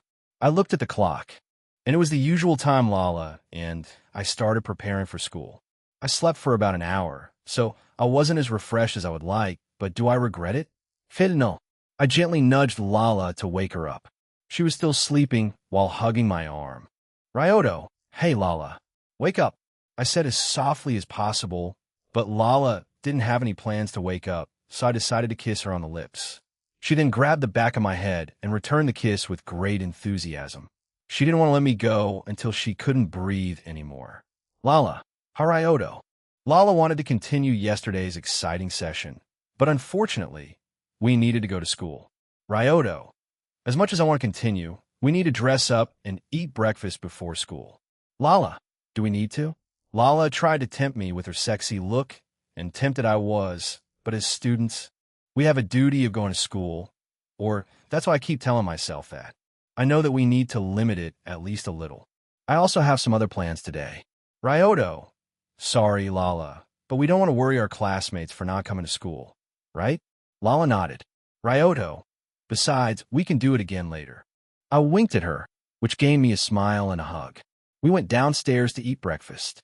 Mikan immediately noticed that Lala's mood was a lot better than usual, and saying much as Lala is always cheerful. She also noticed my tiredness. She quickly put two and two together, and her eyes widened. Mikan, no way. She stood up and turned to Lala with a smile. She knew it would be easier to get information from her than from me. Mikan, Lala, can you tell me what were you up to with Ryoto yesterday? Lala, yes. Ryoto, and I made a baby. She said with a wide smile, showing her happiness. But as soon as she said it, I almost choked on a piece of toast I was eating, and so did Rito. Ryoto, cough cough. I grabbed a nearby glass of water to survive. Meanwhile, Mikan turned towards me with a fierce expression. Mikan, Ryo. Rito, Inni-san. Ryoto, wait. Let me explain. Mikan crossed her arms and waited patiently for what I had to say. Before I began defending myself, I took another sip of water. Ryoto. First, Lala and I spent the night together yesterday, but I did take precaution, so she isn't pregnant unless Mikado-sensei has lied to me, of course. Lala. So I don't have a baby? Lala sounded genuinely hurt. Ryoto. We are too young for children right now. Let's wait a few years, and then we'll talk about it again. Lala. Really? Ryoto. Really? Mikan. So I can't be mad at you if you behave like that. Just don't overdo it, and don't be too loud. Ryoto. You don't need to worry about it. Lala's lab is completely soundproof, and if you haven't noticed, yesterday you haven't heard a single noise from us, even though we did it for hours. Mikan. How long? You know what, never mind. I don't want to know. Rito noticed that we were almost late for school, so we quickly finished our food and went to school. Karen, who was surprisingly quiet during the time we spent together earlier, decided to speak to me during our travel. Karen, do you want to hear the notifications that you got during the night? I got notifications? Karen, I turned them on because I thought it would be a big mood killer hearing a loud ping inside your head right at the wrong moment. Karen, what? It was surprisingly very thoughtful of you, Karen. Karen, oh, shut up. I may be a bitch, but I'm a considerate bitch. Yeah. So what are these notifications? Ping titles, acquired title. Not a wizard title. Fearsome lover title. Herculean stamina, 3 titles at the same time. Not bad. So what do? Karen, not a wizard is just a show-off title you get for hitting a certain milestone before your 30th birthday. A fearsome lover boosts your stamina and your partner's pleasure during sexual acts.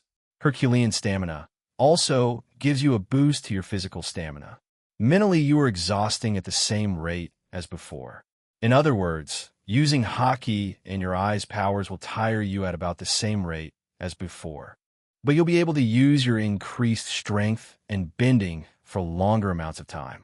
Neat, we noticed a limousine that had one wheel stuck in a hole on our way to school. Outside, a chauffeur and someone familiar were standing. Saki, it seems we are in a bind. Chauffeur, I am terribly sorry, my lady. Because I was careless. Saki, perfect. It's because Shitamachi streets are like this. I walked up to the chauffeur and asked if he needed help. He explained the situation to me, and I lifted up the car, freeing the tire. At that moment, Zaki noticed me and looked at me with a blush. I swear I could hear a Ken sound. Saki, Ryoto-sama. Ryoto. Well, nice seeing you, Tenjuin-senpai, but we'll be late at this rate, so see you later. I grabbed Rito like a sack of potatoes and started running to school. We wasted more time than usual since Mikan wanted all the details that she could get from Lala during breakfast. She was incredibly curious about the whole thing. Is it a girl thing, or am I missing something? Shortly after we left, Rin and Iyako returned with help, but the car wasn't stuck anymore. And Saki was in her own world. They looked at each other and decided to question what had happened during their absence. After a short sprint, I needed to leave Rito in the nurse's office. Mixing running and web swinging isn't as fun for other people as it is for me. His loss. In class, everyone was greeting each other. Risa decided to greet Lala in her signature way. Risa, hello. Lala Kai. Risa surprised Lala from behind with an unexpected move. Lala. Lala's startled reaction stunned not only Momioka, but everyone in class, who turned to see what happened. Yindi clingy, Mikan's POV. I just got in the classroom and greeted my friends. Mikan, morning. Saki, morning, Mikan. Mommy, morning. My 2 best friends returned my greeting as I sat down. We talked for a short while until Saki asked something I didn't want to hear. Saki, hey Mikan, can we come to your house today? Every time they ask me that, I refuse them, but I'm starting to feel a little bad by doing it. I avoided this topic as I didn't want them to meet either of my brothers. Rito is too easily embarrassed, which often leads to some kind of incident, most often perverted ones. Ryoto, on the other hand, is, or should I say was too flirty. Thankfully, he calmed down, and I suppose he won't try to flirt with elementary school students, and even Rito's lucky pervert has calmed down, so maybe it's a good time to finally invite them. Ryoto looks happier than usual as of late. Maybe it's thanks to Lala. He could also be faking happiness. You never know with him. His mask is almost perfect, and he rarely slips up, which frustrates me to no end. Why can't he share what he's feeling with us? We're, after all, a family. But then I remembered what I heard from Lala this morning, and my cheeks slowly became red. Should I ask Lala for more details? Not because I'm curious. I just want to know if Ryoto is treating her well. Mommy, are you feeling all right? Your whole face is red. I tried to calm myself down by taking a few deep breaths, which helped. Mikan, I don't mind, but you'll need to go to the grocery store first since there's a sale today. They looked shocked. Maybe I shouldn't say that they needed to help me. Saki, Mommy, yes. They jumped from joy with big smiles on their faces.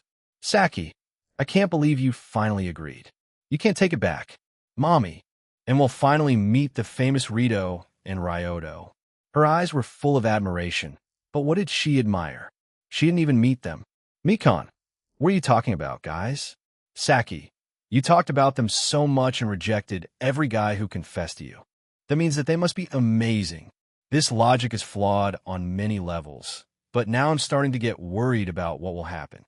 Maybe I should cancel after all, but before I could say anything, ding-dong, a bell rang, indicating the beginning of the lesson and Nite-sensei silencing the class.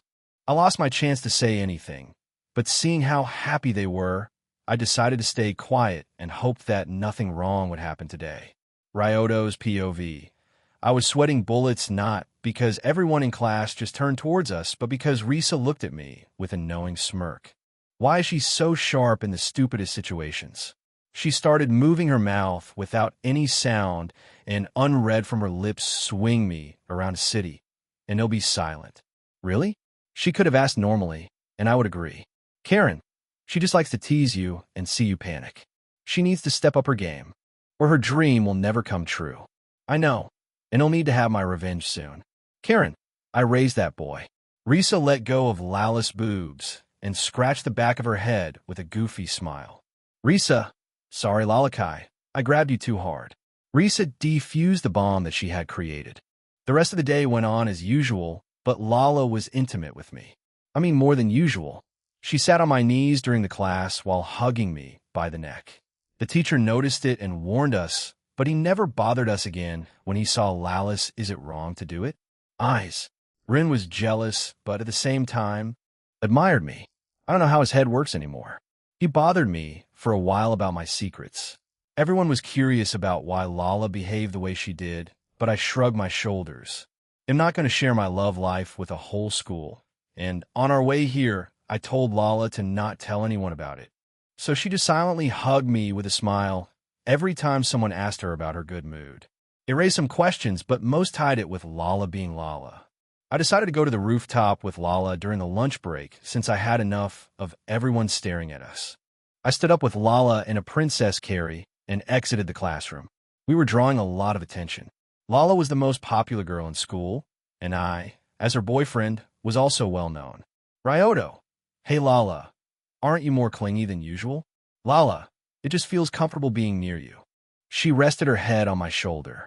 I like peaceful moments like these, but of course we can't have nice things.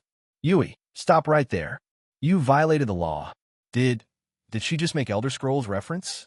But Skyrim came out in 2011. Karen, but the meme came from Oblivion, which came out in March 2006. Does it mean that she played it? Karen, probably just a coincidence, a funny one though. Ryoto, Yui, my favorite member of the school disciplinary committee. Yui, why dash? Wait, I'm the only one you know from the committee. Ryoto, how can I help you? Yui, don't ignore what I just said.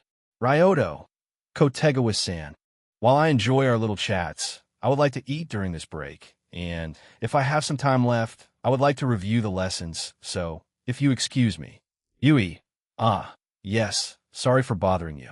I walked away with smiling Lala. As soon as I disappeared from her sight, she realized what I had just done. Yui, Ryoto Yuki, the next time I see, I'll discipline you, and you'll stop your shameful behavior. What she didn't realize was that she was shouting in the hallways, which was also against the school rules. Any unexpected meeting, Ryoto's POV. I ate lunch on the rooftop together with Lala as planned, and no one bothered us. Surprisingly, rooftop is not a popular spot to eat, and it allowed me to have my eyes open the entire time.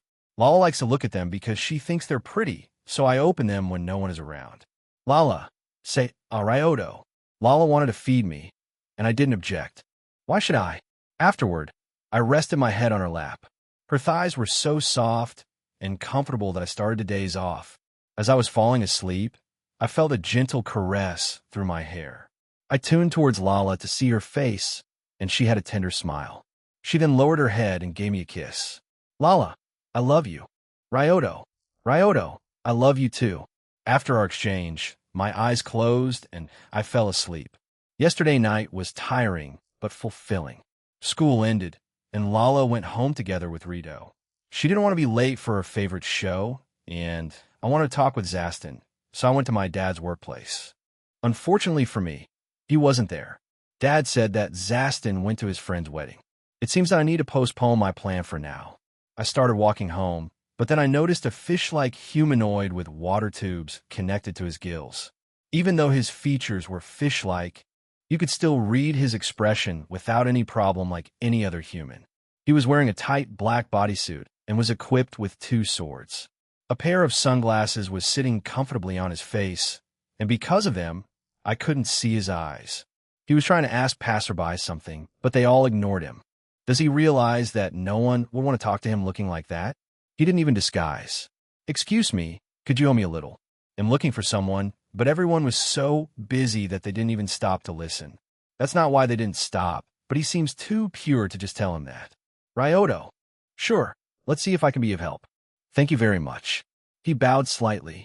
He is very polite, so we'll try to help him to the best of my abilities. Unfortunately, I don't have any photo of him, but he's about your height, has black hair just like yours, and goes with his eyes closed exactly like you.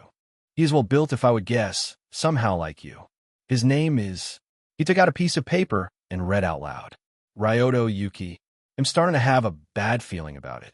Ryoto, can I ask you why are you looking for him? He is engaged to the first princess of planet Deviluk. My client wants me to take care of him. All of that, he said with an innocent smile. Yep, this guy is dangerous. Karen, no. You need to help him to the best of your abilities. Your thoughts, not mine.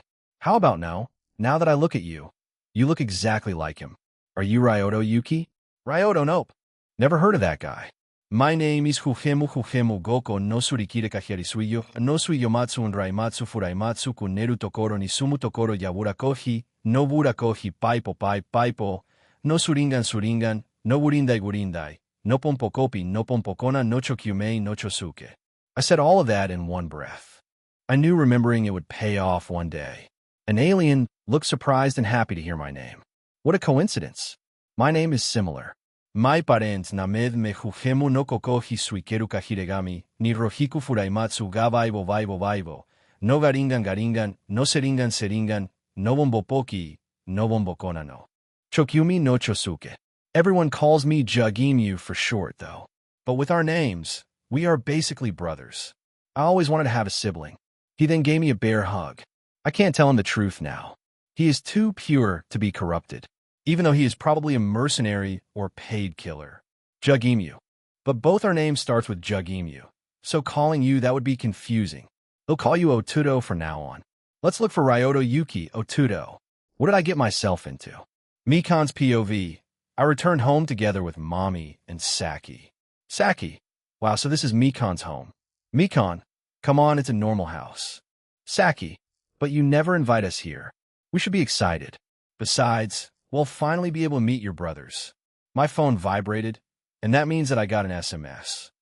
Inline didn't launch yet. Ryoto just wrote to me that he'll probably be late. He wrote that a fish-like alien called him his brother, and now they're looking for Ryoto Yuki while he hides the fact that that's him. What? How does he keep getting in these situations? Mikan, sorry, but it seems Ryoto will be late. He is busy. Sakya, shame, but your other brother is home, right? Mikan, well, yes. Saki, then there's no problem. We went inside, and I heard noises coming from the living room. It looks Lala is home. As I was about to go to the kitchen to put away groceries, Private marched into the hallway and looked at us cutely. Saki, you didn't tell us that you had a pet penguin. He's so cute. She ran up to him and gave him a big hug. Mommy was behind me, so the only thing she could see was the back of my head.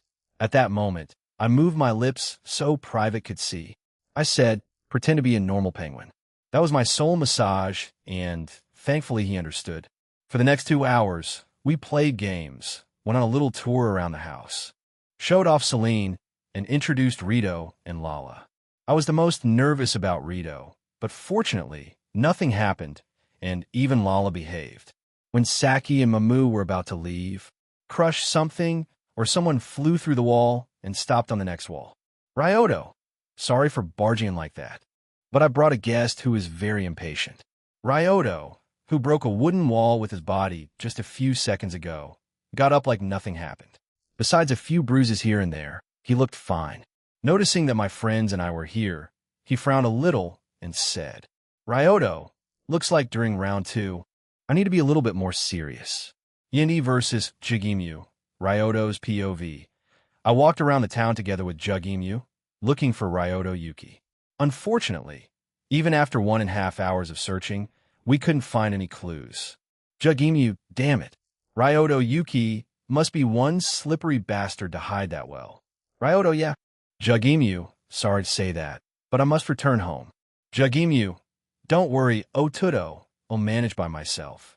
Thank you for helping, and be careful on your way home. Ryoto, will do. I was about to leave, but then I heard a familiar voice. Risa, Ryoto? Jugimyu turned around and became alert, hearing the name of his target. Jugimyu, where? Risa, what are you doing here? I thought you went home, but as you're here, maybe you'll take me swinging as promised. Jugimyu was thinking hard about what was happening, and slowly he started connecting the dots, but nearer the truth was the uglier his expression was. Jugimyu, Otudo, what is the meaning of that? Please tell me it's not what I think it is. He wanted to believe in me, but before I could even say anything, Risa, Earth to Ryoto Yuki. Don't ignore me now. She doomed my peace. As soon as he heard my full name, he rushed at me with his twin swords and tried to slash me. I blocked his attack with my arm infused with hockey. He was strong, matching me in strength, in fact, so when it was my arm versus 2 of his. Soon he would overpower me, so I used my free hand and shot a web at his eyes, but he didn't even flinch.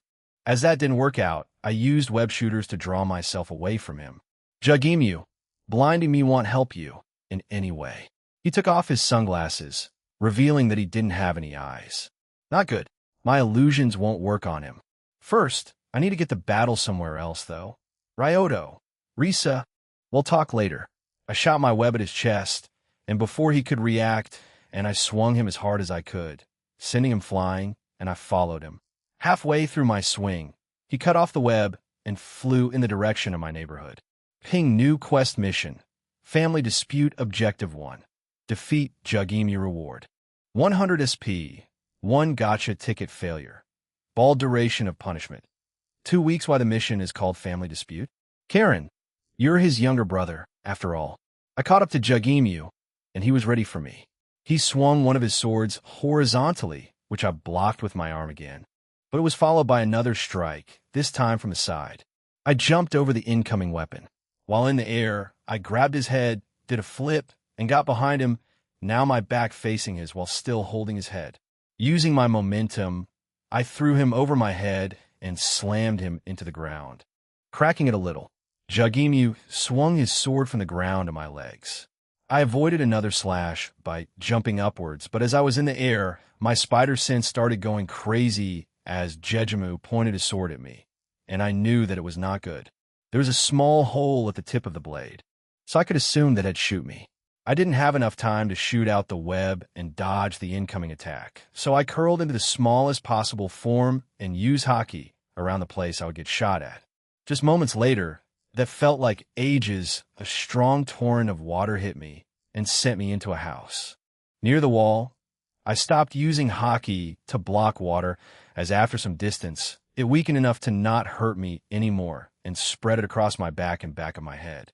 I couldn't cover it entirely, so it still hurt to fly through the wall. Thankfully, it was a wooden wall. Ryoto, sorry for barging in like that, but I brought a guest who is very impatient. I looked around and saw Mikon and who I assume is her friends. I frowned as it was my house I crushed into. Ryoto, looks like during round 2, I need to be a little more serious. I stood up and looked down at my clothes. My shirt was not usable anymore, so I ripped it off. Mikon, Ryoto. Ryoto what? It was in the way. Without it, I can move around more freely. Jugemu walked into the house through the hole I created. Jugemu, sorry for the intruding. He bowed slightly to Mikon. On the other hand, I was forming a plan to take him down. I whistled. Ryoto. Skipper, Rico attack, Kowalski private defense. Penguins were already in the living room and ready for my orders. Kowalski and Private slid towards Mikon and her friends and started guiding them outside. Private, please go this way for your own safety. Saki, did this penguin just talk? Mikon glared at a little penguin, and he realized his mistake and covered his beak. Skipper, Rico. Skipper lifted Rico, readied him like a gun, and started shooting fish at Jugemu out of Rico's stomach. He sliced through every fish coming his way with a serious expression.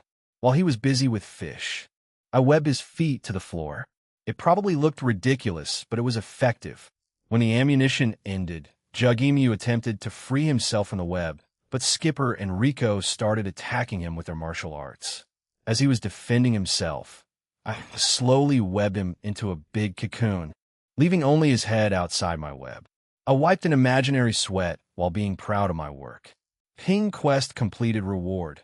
100p. 1 gotcha ticket now that I think about it. Where's Lala? I think she should be at home right now. Ryoto. Hey Mikon, where's Lala? Mikon had a vein on her forehead and had crossed arms. Mikon, is it really the first thing you say after coming home?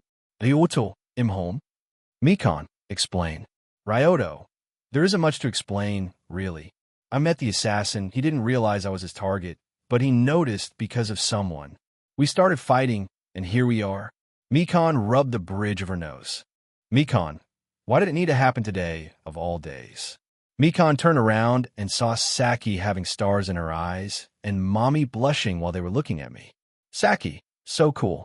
Ryoto, you must be Mikon's friends. Nice to meet you too. Sorry that you had to witness what happened. I didn't have full control over the situation. Saki, no problem, Oni-san. It was fun to watch. After a short talk with the girls, they went home in high spirits. I returned to the living room to talk with Jugemu. Ryoto. Now, Jugemu, who paid you to kill me?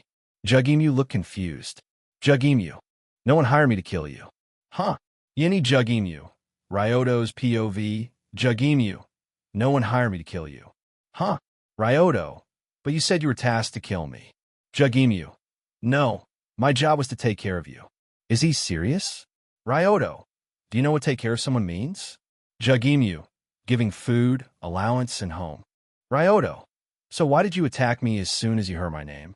Jugemu, you lied to me about your name. It was the first time someone had a similar name to mine, and you trampled my feelings like they were nothing. He looked genuinely sad. Now I feel bad. Ryoto, you know that if I was normal Earthling, you would kill me with your first attack, right? Jugemu, what? But I heard Earthlings are a powerful race of conquerors who would attack you if they sense weakness. I also heard that they are extremely greedy and selfish. That's why I brought weapons with me, to protect myself. Karen, you know, he's at a point I know. I know it better than anyone. Ryoto, you were lied to, and taking care of someone means killing. Jugame, what? But I don't want to kill anyone. Ryoto, wait, aren't you mercenary? Besides, why did you behave so politely if you thought everyone around you could attack you at any moment? Jugemu, it's my first day on the job. And to your second question, my mother taught me to be respectful to everyone I meet unless they don't deserve it, and no one is undeserving of respect without reason. Jugemu sighed. Jugemu, I will need to find a new job so I can send money to my family. No wonder this job paid a lot. And I'm not mercenary, by the way. Ima Neni. Ryoto. Nanny? Jugemu. Yes, I even have a business card. I would show it to you, but... Ryoto. Webb's right. Kowalski. Is it ready? Kowalski took out a glass vial with transparent liquid inside. Kowalski. It was quite the challenge, but I've managed to create substance to dissolve the web Lala created. Ryoto. Great work. Mikon. who observed the whole situation while eating a popsicle, raised her eyebrow. Mikon, do you think it's wise to free him after he attacked you? Ryoto, I wouldn't worry about it. He is strong, but from what I know, he is also earnest to a fault. I took the vial and poured it on the web. After a short moment, my fabric started falling apart, freeing Jugemu. Jugemu, thank you very much. And here you have my card. He passed me a card while doing a deep bow, just like businessmen do. On the card was his photo, which looked menacing with a text saying, "Do you want to take care of someone? Call me." So this solves the mystery of how he got this job. Ryoto, how about it'll help you find a new job here on Earth, as you're already here? Jugemu, huh? You'll help me? Ryoto, well, yes. I feel bad because I wasted your time today and also lied about my name. Jugemu, no, I also need to apologize. It's just because of my mother I detest any kind of lie and liars. I hate liars. These words were ringing in my head. I didn't show it on my face, but I was absent-minded at the moment. What woke me up was a hug from Jugemu. Jugemu, thank you. I knew that you were my Otudo. I returned his hug awkwardly by patting his back a few times. Ryoto, no problem, buddy. The hug was uncomfortably long. He even spun a few times. I looked at Mikon, who had a smirk on her face. I moved my mouth so they would help me. Jugemu, what can I help you with? Ryoto, I didn't say anything. Jugemu, but you move your mouth. My race is very sensitive to moisture, even on land. That's how we see. Under the water, we open our eyes, so we see normally as well. I would need to buy additional equipment to use them on land, and I didn't want to spend more money. So he's got echolocation-like ability, or should we call it hydrolocation. Ryoto, forget it. It's not important. We talked about my plan a bit, and Jugemu accepted my offer gladly and returned to his ship shortly after. After Jugemu returned to his spaceship, Rito returned home to witness a big hole in the wall and a destroyed living room. Mikon and I were drinking orange juice in the middle of the room as we watched through the said hole. Ryoto, it's peaceful, isn't it? Mikon, yeah. Shame that our wall is destroyed, though. By the way, how far can you see? Ryoto, depends how much I focus. Usually, I see it in normal distance, just with more details. But if I wanna, I can even see past Earth's atmosphere. I did it once, in fact. Mikon, really? How does it feel? Ryoto, I don't know. How does seeing feel? Karen, I've been with you too, so I know the answer, but I need to ask. Are you high? Or are you just spacing out? If this is how you feel being high, I need to get high more often. Isn't peace the greatest? Karen, it's too peaceful for my taste. Can we go back to fighting and destruction? I feel like you just want to see me getting beat up. Karen, untrue. I take pleasure in everyone's misery equally. Sai, of course you do. Rito started questioning his existence, seeing us calm and sipping juice. Ryoto, oh, hey Rito. Great weather we're having. Rito, Nissan, what happened to the wall? Ryoto, we had a guest. Rito looked confused and turned to Mikon. Mikon, he is right. We had a guest. Rito only knew about Mikon's friend, so he tried to think how two small girls created a hole in the house. As Rito had a mental breakdown, Ryoto decided to ask him something. Ryoto, so what did you do today? Rito, I went to Sariyama's house since it was a while. I thought that while Mikon had her friends invited, I would give them some time alone. Rito told us how his day went at Suriyama's place. During his story, I realized something. Ryoto, now that I think about it, where is Lala? NET Party, Karen's POV. In bonus chapter, smiley face. Karen, you know what? I really hate Ryoto. No, hate is the wrong word. I despise him. I used to, at least. I hated how he lamented over himself or thought how unfortunate he was. Bitch, do you know how many people there are who are more unfortunate than you? Breaths in, breaths out, calm down. Karen, control your anger. That way, you can use it against everyone you want whenever you want. Where's I? Ah yes, Ryoto. If not for his emotions filter, he would cry in his room all day, or maybe he would do the same thing as he did in his previous life. I don't know, and I don't care. What I care about, however, is my entertainment. The first mission was one of the bests. Bully Maguire, classic. Later I tried to power up him a bit. giving him quests with abilities or gotcha tickets as a reward. It won't be fun if he loses the whole time or just dies. In the case of his death, I would lose my job, and what's more important, my paycheck, and we can't be having that. The worst part was when I gave him a quest by accident. I needed to go to fucking therapy because I misclicked. I was so angry I sent the first 5 therapists to treatment, and I didn't even do that much. I just told them the story of my life. Unfortunately, they gave up before I got to the fun part. It went like that until the last one. He taught me a lot of tricks. He also tried to explain Ryoto's point of view as well, but whatever. I decided to be a bit nicer, and it helped. Ryoto was turning into somehow human, but I was close to my limit. I was losing it, and at any moment, I would explode. I can't count how many times I was about to give him a mission like kill Rito, or some wild scenario involving Haruna, or the best one involving Genderbend Rito with an audience. They sound so interesting, or at least more interesting than whatever he was doing. Singing Cinderella was fun, though. I then started enjoying violence. Yes, violence is great. It solves all of the problems, and if it doesn't, you don't use enough violence. Now you may be asking why I'm trying so hard. That's easy to answer. If I want to be stuck with him, he should at least be tolerable. That's why I'm trying to get him a therapist or something similar. I don't want to feel his depressed feelings. They make me angry. Right now, he's talking with Rito, so I have some time to speak with you. And that's the situation. Now help the old friend, Truck-san. Truck-san, don't call me old. I'm forever 18. Karen, yeah, and I find Ryoto attractive. What other lies we're telling ourselves? I took a sip of my tea.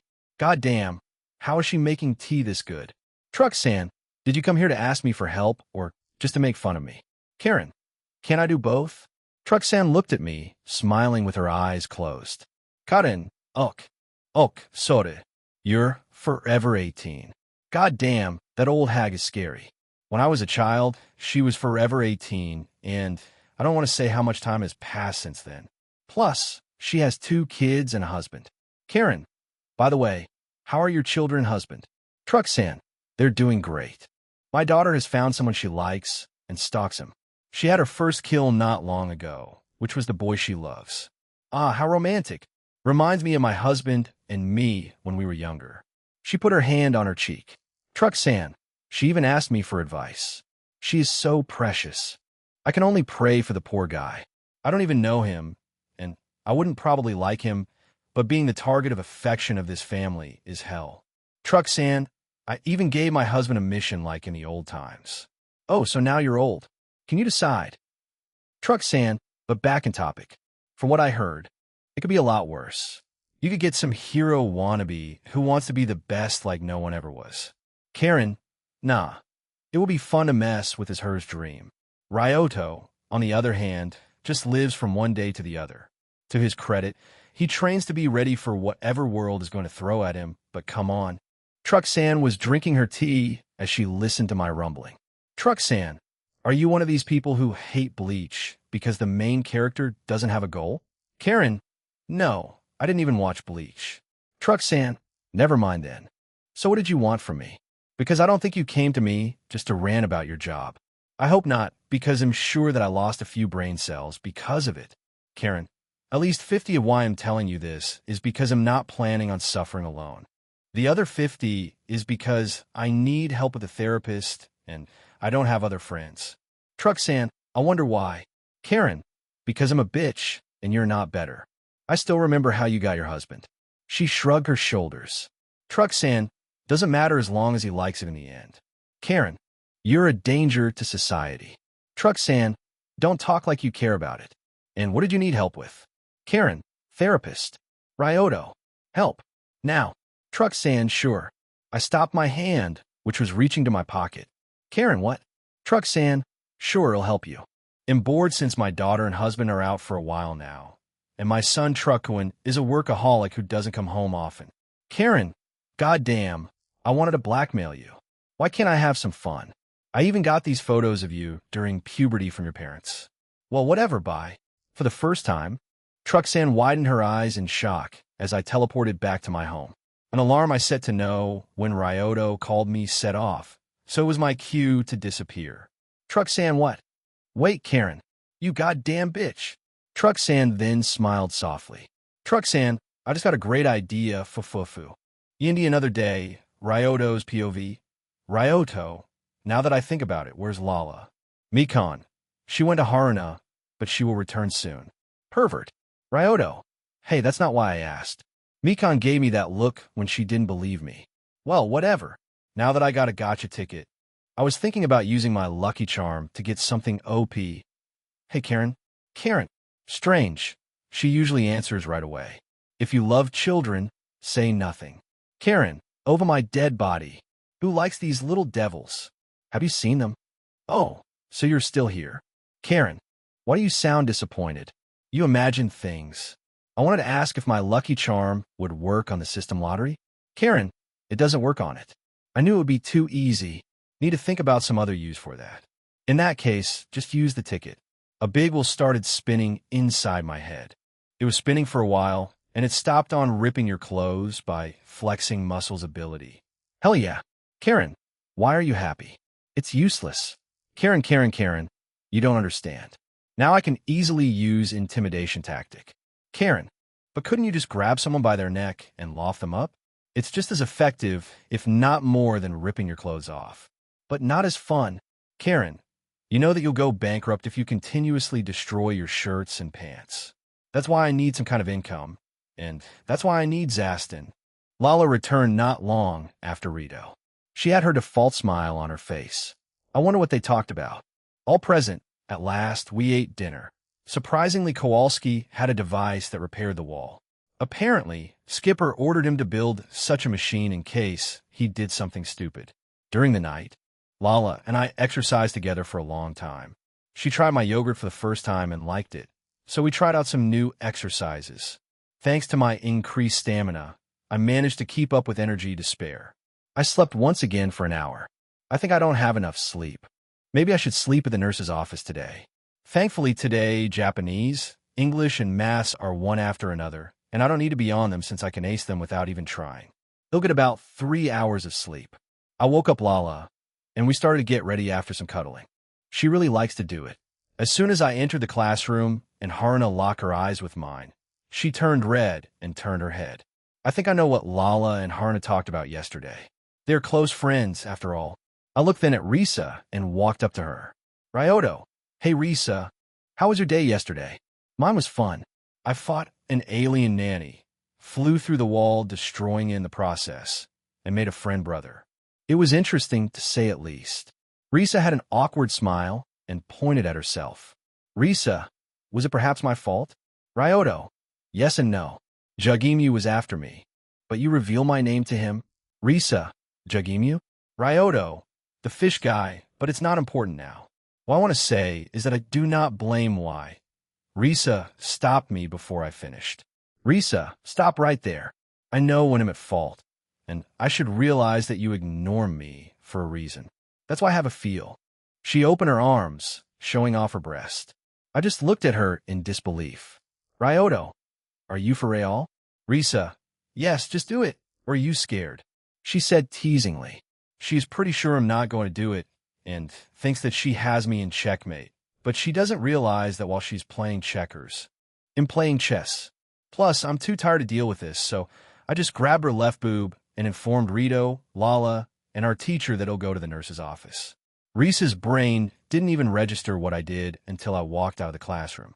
In the nurse's office, Ryoko teased me about how nice was it to be young and such. I mean, she is correct, but it doesn't make it better. What's worse, he'll need to ask her for more pills at some point in the future, and I can already imagine her smirk. I slept for some time until someone barged into the room with a loud voice. Yui. Ryoto Yuki. I heard that you were skipping classes. I woke up annoyed. I probably slept for 2 hours or less since I asked Ryoko to wake me up during break between 3rd and 4th class. Ryoto. Kotegawa. I know that it's your duty and all to keep everyone in check or whatever, but I really need to sleep at least 1 more hour. I then lay down once more and covered myself with a duvet. It was, however, quickly taken away from me by Yui. Yui, don't go back to sleep. As a student, you have a duty to study. If you didn't sleep enough, it was your fault to not plan your sleep schedule well enough. Ryoto, true. Counterpoint, however, I flex my muscles ripping off my shirt. Ryoto, as you see, I can't go to class without my uniform. It would be shameless. Yui started turning red as she observed my naked chest and abs. Yui, W, what are you doing? You shameless. She tried to slap me, but I avoided it. After it, she looked at her hand and then at me as if I'd broken some kind of rule. She then realized that my upper body was naked and ran away. Ryoto, you know that you saw more at the beach, right? But she didn't hear my last words. Probably thinking of how to straighten my behavior, but I didn't care enough about it at the moment as I went back to sleep. Yini getting started, Ryoto's POV. I slept well enough, and nothing unusual happened in school. I needed to wear my gym clothes throughout the entire day. I was questioned about it a few times, and I just answered that my uniform couldn't handle my muscles. I got a few strange looks that day. Rin was also spying on me again. Saki probably ordered her to do it, and she couldn't refuse. I ignored her for most of the time, but I would wave at her from time to time because it was fun seeing her panic. After school, I finally met with Zaston at my dad's apartment and explained my plan to Zaston. Zaston, so you want my help to draw manga? Why? I took a piece of paper or a pen, made an attempt to draw a human, and showed it Zaston. He looked at it and nodded. Zaston, I understand. Karen, PFT-.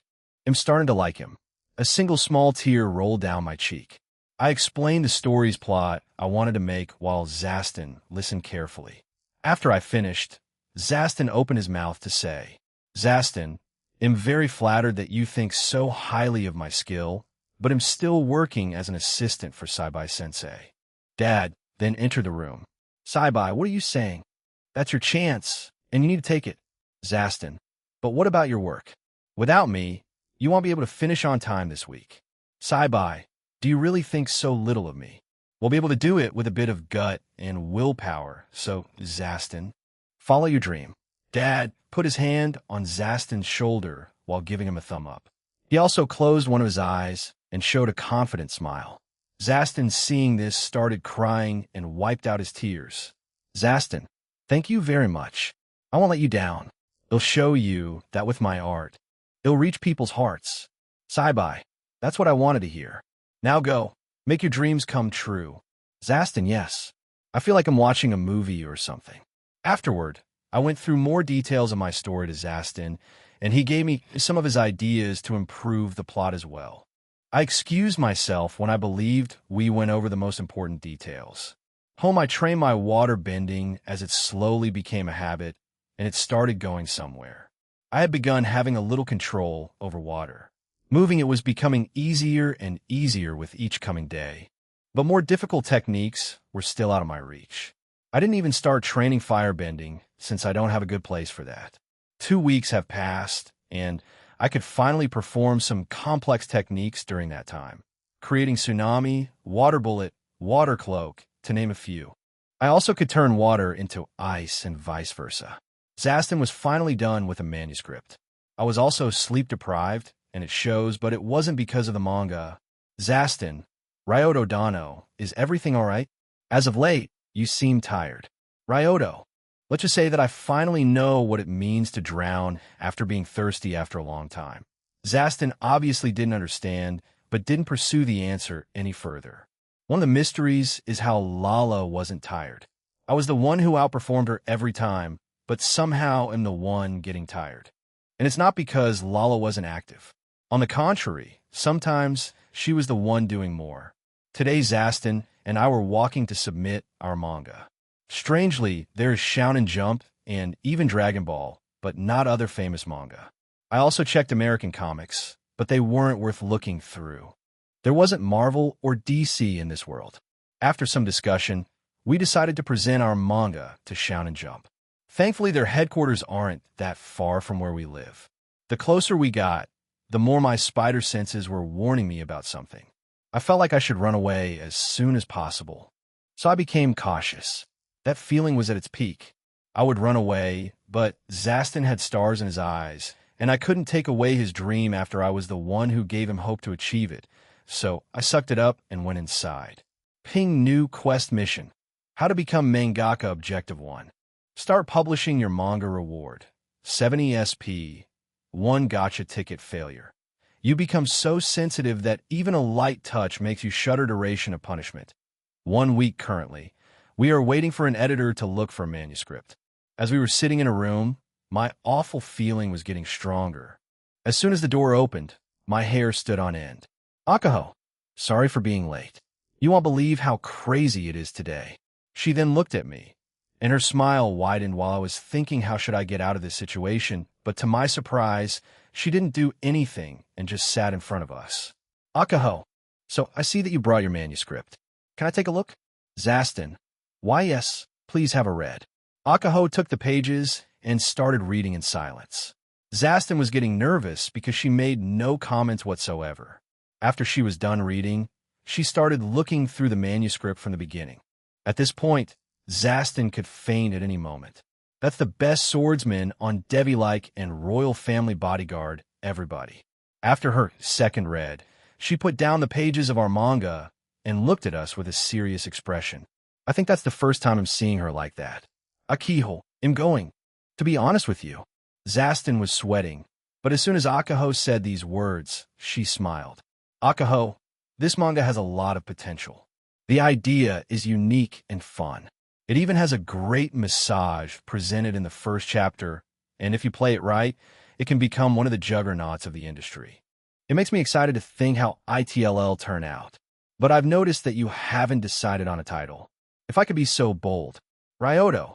Actually, we do have a title ready. I stopped Akaho from finishing whatever she wanted to say. Akaho, and what's the title then? She asked curiously. Ryoto, Spectacular Spider-Man. Yeni Turning Point, Ryoto's POV. Ping Quest Completed Reward.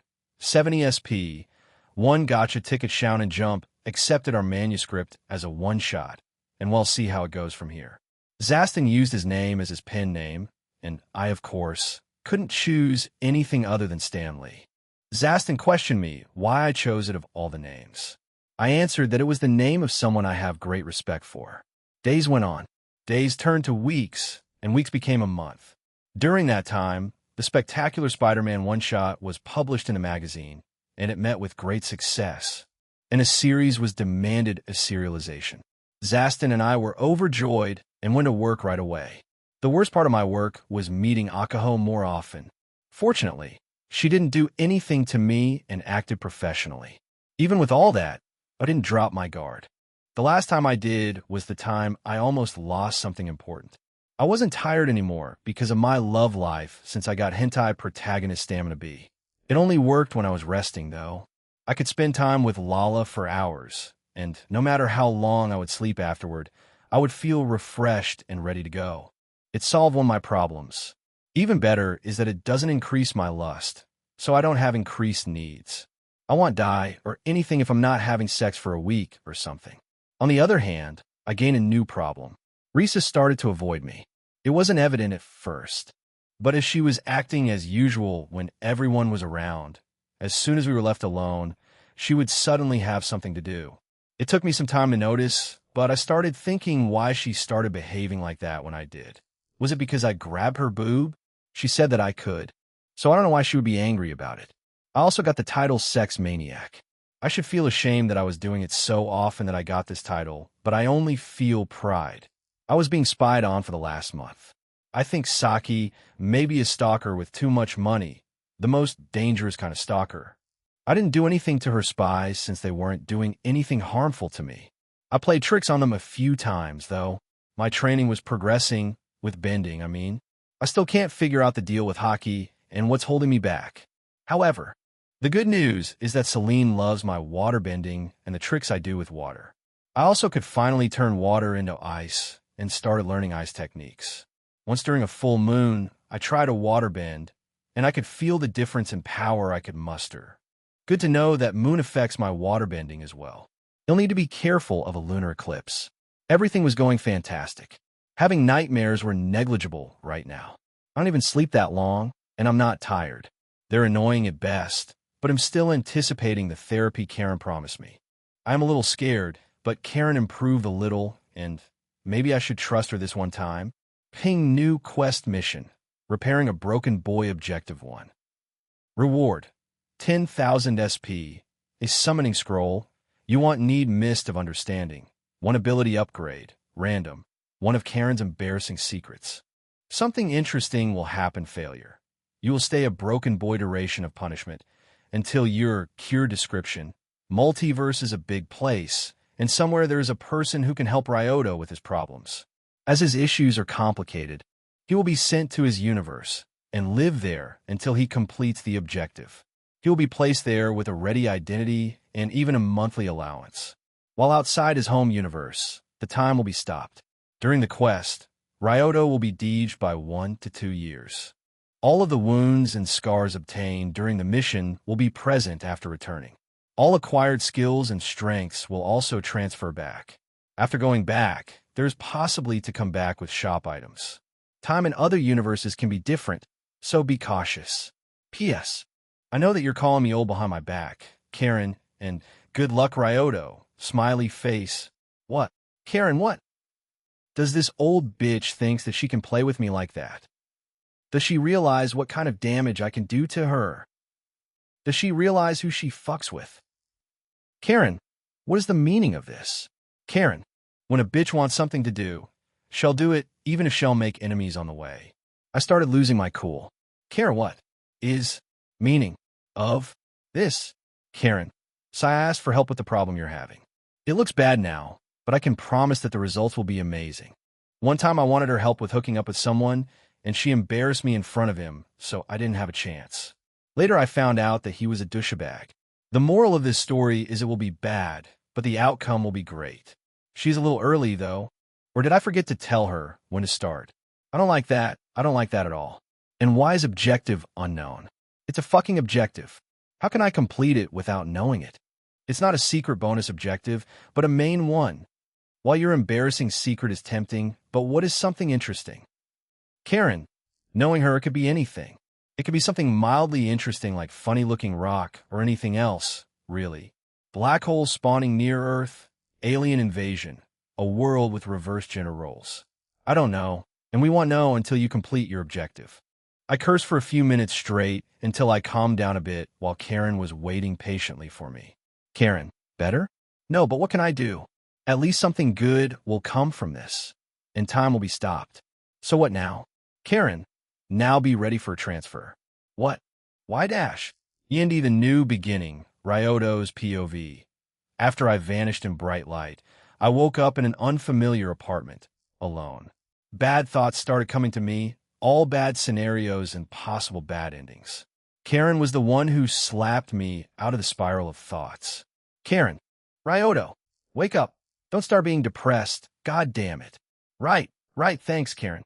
Karen, okay, now that I have your attention, I have some useful information that you would like to hear.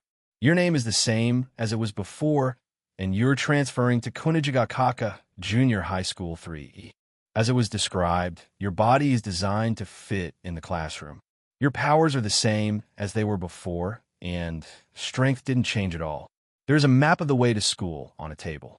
Your parents don't exist in this world, but everyone thinks they work overseas, and you live alone while they send you money.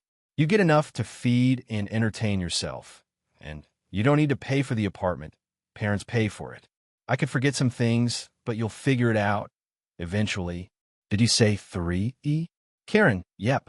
Doesn't that mean that? Karen, the help is a certain teacher that is overqualified for his job and underpaid like an intern. I need some time to process it, but first, you're taking it really well. Karen, what do you mean? Well, one of the rewards is your secret, and you're not freaking out. Karen, oh, that. I don't believe she has anything like that. Nope, not possible. Why? Because I don't have any secrets. I'm like an open book. She sounds like she is in denial. After a short talk, I explored my new home for the next few months. I think the objective is a little clearer now. At the desk in my new room were a pair of web shooters. I walked up to them slowly, scared that they were just my imagination, and when I grabbed them, they'd disappear. I used my shaking hands to hold them and hug them tightly while some tears were coming from my eyes. They were the web shooters that Lala made for me, and the only time I was without them was during my sleep. Thank God I at least can have them with me. The next day, after a night of sleep, I dressed up in my school uniform. The night felt cold and lonely. For the first time in a few months, I slept alone. I felt sad, but the only thing I could do was keep moving forward. I looked at the moon, which still didn't vanish after the night ended. Before I started doing anything, I dressed up in my new uniform and turned on the TV to have something to listen to as I make myself something to eat. News. The moon. About 70 of it has mysteriously disappeared in an explosion. We will only be able to see the crescent moon for the rest of our lifetime. I ignored the news and started making breakfast. Afterward, I ate it, which was nowhere near as good as Mekon's, took the map, and went to school. Hey, Karen, am I a transfer student, or will everyone think that I was always their classmate? Karen, transfer student and from the beginning class 3E. The story is that you were introduced yesterday. People from the main campus will look down on you hard. To be honest, I don't care about their opinions. I just want to complete the quest and come back as fast as I can. Karen, do you even remember why you were here? I know, but just when I started accepting my life as it was, and this happened, I don't know what to think, and the only thought in my head is how to return. Karen, I'm not good at cheering up people. I'm not going to do it. Ryoto, you are overthinking. Enjoy your time here, and don't worry about anything else. Time has stopped in your homeworld. Did you forget? Go to school, study, make friends, or not. Just do what you want. No one is holding you back here. No family. No friends. Only you and the voice in your head. Karen was unusually trying to raise my spirit with no success. I won't go back. Karen, listen here, you little shit. Okay, sorry. They'll try, okay? The way to school wasn't long or difficult. For me, at least. To get to the old campus where my class was, I needed to go up the mountain. It was only 1 kilometer long ago. I didn't even break a sweat.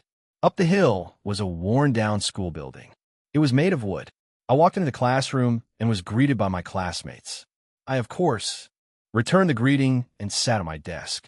It was the protagonist's seat by the window. I didn't talk with anyone and sat there in silence. Keed, good morning, Yuki-kun. The one who spoke to me was Keed Keano, a liar just like me. Keano, good morning, Keano-san. Keed was the only one who tried to be a little more upbeat than the others. The rest of the class was gloomy looking. No wonder, really. We all were currently in class 3E, also known as N class. This class consisted of students who either failed to keep their grades up or were punished for breaking school regulations. There are 28 students plus me. Keed, did you hear about today's announcement? I wonder what it is. Ryoto, knowing this class, probably assassination request. I said indifferently with my head resting on one of my hands. Keed looked at me and didn't know how to respond. She decided to laugh it off, thinking that I was joking. 10 minutes later, a man dressed in a black business suit with a white shirt and black tie entered the classroom, drawing all the students' attention. He had spiky black hair and piercing dark eyes. He was tall and possessed a muscular build. Besides him, there was a pair of armed people with the same clothing as him, and a bipedal, yellow, octopus-looking creature. The creature had an always-present smile on his face and had multiple tentacles coming from his body. He was wearing a black academic dress, a small black squarish academic cap with a yellow tassel, and a large black tie with a yellow crescent-shaped moon on it. Octopus, nice to meet you. I'm the one who blew up the moon. I also plan to blow up the Earth next year, seeing as I become your homeroom teacher. I look forward to working with you. No one knew how to react, so we all were waiting for some kind of explanation. The one who took this task on himself was Tadayami. I am Karasuma from the Ministry of Defense. First of all, I would like you to understand that what I'm about to say is classified government information. Now, cutting straight to the point, I want you to kill this monster. Everyone was dumbfounded by this revelation, except one person who didn't look away from the yellow creature. Karasuma explained the situation to us, about how the world's leaders tried to kill the monster, but failed because of his incredible speed and dexterity. The creature made a proposal to the nation of the world that if he became a teacher for Kunijigakaka Junior High School, Class 3E, then the students TS are welcome to try. The only condition was that he couldn't harm the students. The reward for the successful assassination would be 10 billion yen. At the sound of the reward, the whole class had a yen symbol in their eyes, and that increased their enthusiasm. The government gifted us special-made weapons that could only hurt our target. Knoffers seemed to be rubber, and bullets looked and felt plastic. That was the beginning of my assassination classroom. Yeni first day as an assassin, Ryoto's POV. Yesterday my class got a new teacher, but that doesn't make any difference for me, since yesterday was my first day at school. The fun part is that we need to kill our teacher. After the class ended, I returned to my empty apartment. I needed to the grocery store first. It was Mikon who usually did this, and she was the one cooking for the whole family. Now I am forced to eat my terrible homemade food. I miss them already sigh. Maybe I should learn to cook? It'll surprise Mikon when I return. I chuckled at my thought. It's not a bad idea. The next day I woke up trying to hug Lala, but of course there wasn't anyone in my bed. It will be hard to get used to it. As I was brushing my teeth, I looked into the mirror. My expression that was getting better and better is now gone. I look indifferent, contrary to my usual smiling face. You genuinely don't know how much something means to you until you lose it. Maybe I should fake my mood like I used to do. Why bother, though? I'm tired of pretending. I did my usual morning routine and went to school. On the way there, I met up with Keed. Keed, good morning, Yuki-kun. Are you also taking this way to school? Ryoto, good morning, Kiyano-san. Yes, I live nearby, so that's the way I'm usually taking. Keed, what a coincidence. My home is not a long way from here as well. The conversation stopped for a moment as I didn't choose to continue it, but Keed seemed to have other plans. Keed, hey Yuki-kun, can I ask you something? Ryoto, sure. Keed, are you blind? Ryoto, huh? Keed, you didn't open your eyes yesterday or the day before. Ryoto, no, I'm not blind. I can see better than most, actually. Keed, really? Then how many fingers am showing you? She raised 3 fingers. Ryoto, 3. She then quickly changed it to 4 fingers. Ryoto, now it's 4. She tried it for a while we were still walking. We didn't have a fast pace, as we had still a lot of time before school began. She kept the conversation alive and asked me many questions about me, my family, my hobbies, and so on. I answered them truthfully besides the questions about the family. I needed to have my story make sense after all. Keed, I also noticed that you have a pair of accessories on both of your wrists. Ryoto, you're quite observant, Kiyano-san. They are a gift from someone very important to me, and I don't feel comfortable without them. My voice instinctively softened as I spoke about my web shooters, and so did my expression. Keed widened her eyes as she and the rest of the class only saw me being apathetic. I also touched one of them, ensuring they were still on my wrists. Keed, so you can make this kind of face as well, huh? Ryoto, were you trying to get a reaction out of me? Keed, no, but it was a nice surprise. By the way, what do you think about our whole situation? Ryoto, nothing really. Either we can kill him or we die. Keed scratched her cheek as she laughed awkwardly. Keed, haha, you don't pull your punches. We arrived at school and inside. Roma gave me a strange look, but I didn't bother with him. As our teacher took attendance, we were shooting at him. We weren't able to hit even once. Some students complained that he would not be harmed even if we hit him. He then attempted to demonstrate that they would be very effective against him. As he was about to shoot at his tentacle, I loaded my gun and was ready to shoot simultaneously to hide the sound of my gun, and I did precisely that, but our teacher managed to dodge it. But he looked a bit shocked at my action. He quickly recovered, though, and praised me for my effort. Later Keed gave him the name Koro-sensei. Today we were writing poems, and we needed to end it with tentacles in the last 7 syllables. As soon as we finished it, we could go home. Nagisa was the first to finish and walked up to Koro-sensei with a hidden knife. His attempt failed, but he encircled his hand around Sensei, and Ryoma pressed something blowing up branded that was hidden in an amulet hanging around Nagisa's neck. It looked like he almost succeeded, but Koro-sensei dodged it and was in the corner of the classroom. His face color changed to pitch black, showing how angry he truly was. He then flew outside and collected all of the students' templates from their houses. Mine was there too, but I wasn't scared as the rest of the class. I don't have a family here after all. Ryoma, on the other hand, was almost pissing himself. Koro-sensei then proceeded to praise the idea and especially Nagisa's performance. However, Ryoma and his goons were scolded. After school, I started packing myself as I wanted to go home and lay for a bit. I don't have the motivation for training. Maybe next week it'll start again. I was stopped by Ryoma, though. I felt slightly annoyed, but didn't show it. Ryoma, hey, transfer student. We need to talk. I was impressed that he could talk like that after being scared by our teacher. Ryoto, what is it? Ryoma, your attitude, it pisses me off, and why the hell are your eyes always closed? Can't open them, huh? I frowned at his comment. Ryoto, what is your problem? We are both in the same class, and you want to make enemies inside, too. Don't you have enough of them in the main building? Ryoma, as if you understand what that means. You transferred directly to this class 2 days ago. You hadn't got hard like us. He barked at me. What is his problem? Ryoma, but your parents must be really proud of you to be already in the worst class from the beginning. Ha ha ha. He made fun of me, and I usually would ignore him, especially in my current condition, but something snapped. Yindi snap. Third POV. The school ended just a few minutes ago, so everyone was still in the classroom witnessing Ryoma annoying Ryoto. Some students wanted nothing to do with this, and others wanted to interfere as Terasaka started laughing. But Ryoto, a target, changed his expression from indifferent to emotionless. The defense was subtle, but more observant students noticed it. The air around Ryoto changed, becoming cold, saying that you'll get hurt if you go near him. As Ryoma was laughing together with Takuya and Teisei, Ryoto got up and slowly headed towards their group. He stopped in front of Ryoma, looking him in the eyes.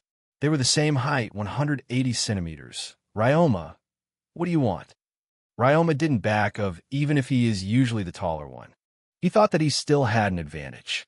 After all, there are 3 on his side, and Ryoto is alone. Plus, Ryoma is bulkier than the one in front of him. Clothes can hide muscles quite well. Ryoto didn't answer him. Instead, he reached to Ryoma's uniform collar with one hand, lifted him up, and slammed against the wall. Ryoma, gwag. It caught everyone's attention, even those who wanted to ignore the conflict. It also worried them. No one knew Ryoto's personality. He could very well be a violent person, and if he is, Ryoma is in trouble. Ryoto could easily break the wall with Ryoma's body, but he held back significantly. It didn't even look like he struggled with having 77 kilograms Ryoma up in the air.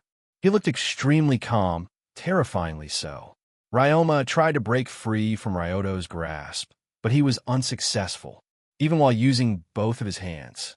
Takuya and Teisei wanted to help him, but Ryoto was unmoving. He just stood there looking at Ryoma while lifting him up by the uniform shirt. Megu, someone called the teacher. The one who spoke was Mega Karaoka. She is the female class representative and is level-headed individual. She noticed that Ryoto wouldn't be easily stopped and probably wouldn't listen to anyone at the moment. So she decided it was best to call for a teacher. Tamahito, on it. Tamahito Sujino, a former baseball club member. He is probably the most athletic student at the moment, and that's why he volunteered to run to the faculty office. As soon as Tamahito exited the classroom, Ryoto started talking calmly. Ryoto, I like to think of myself as a calm person. I don't get angry too often. Annoyed? Sometimes, but not angry. There aren't even people I hate. But there are a few things that I hate to hear, and you just said them. Maybe I would let it go, but the last 2 days weren't the kindest to me. So you're just unlucky that you picked on me while I'm in a bad mood. And hey, I get it. You like to feel powerful by bullying the weak. But this time you chose not only the wrong person, but also the wrong time. His rage was building up, and he raised his voice a bit with each incoming word. Ryoto, but let me tell you, do you think that I chose my parents, or they chose me? Ryoto slammed Ryoma against the wall. Ryoto, do you think that I wanted to ever bother them? I tried, I really did, but nothing came out of it. Never. At the end of my efforts, there was always a big, fat nothing. Ryoto opened his eyes, showing blue-colored non-human eyes, shocking everyone in the class. Ryoma, on the other hand, was scared. In Ryoto's eyes, he could see rage directed at him. Ryoto, there are a lot of scary things in this world, but I can promise you, they will be like puppies after I'm done with you. Ryoto squeezed Ryoma's shirt a bit harder, ready for whatever he was planning. But as he was about to do something, and most of the classmates looked away, but the only thing they heard was their teacher's voice. Koro-sensei. I think that's enough, Yuki-kun. Ryoto turned to Koro-sensei, who lit his tentacle on his shoulder. He was surprised by Ryoto's eyes, but he put away all the questions and focused on fixing the current situation. Koro-sensei, I don't know what Terasa-kun said to you to make you so angry, but you're all classmates and should get along or at least not hate each other. So please put him down for now, and we'll try to resolve this conflict. Ryoto, how about you let me do what I want, and he'll break only a few of his bones and stop at that. Ryoto said with a smile. It was terrifying how someone could say something so threatening with a smile on his face. Koro-sensei, Yuki-kun, your target in the assassination is me and not your fellow classmates. This time, it was Karasuma who entered the classroom. The first thing he noticed was how easily Ryoto was lifting up Ryoma, and the second was Ryoto's unusual eyes. Tadami, Ryoto-kun, drop him down now. Ryoto, can I climb a little higher first? I don't think it will do enough damage from this height. Karasuma's gaze sharpened at his answer. Tadami, drop him now, or you'll lose the right to get the reward. Let me tell you, all of you, the only one who you can hurt is this thing.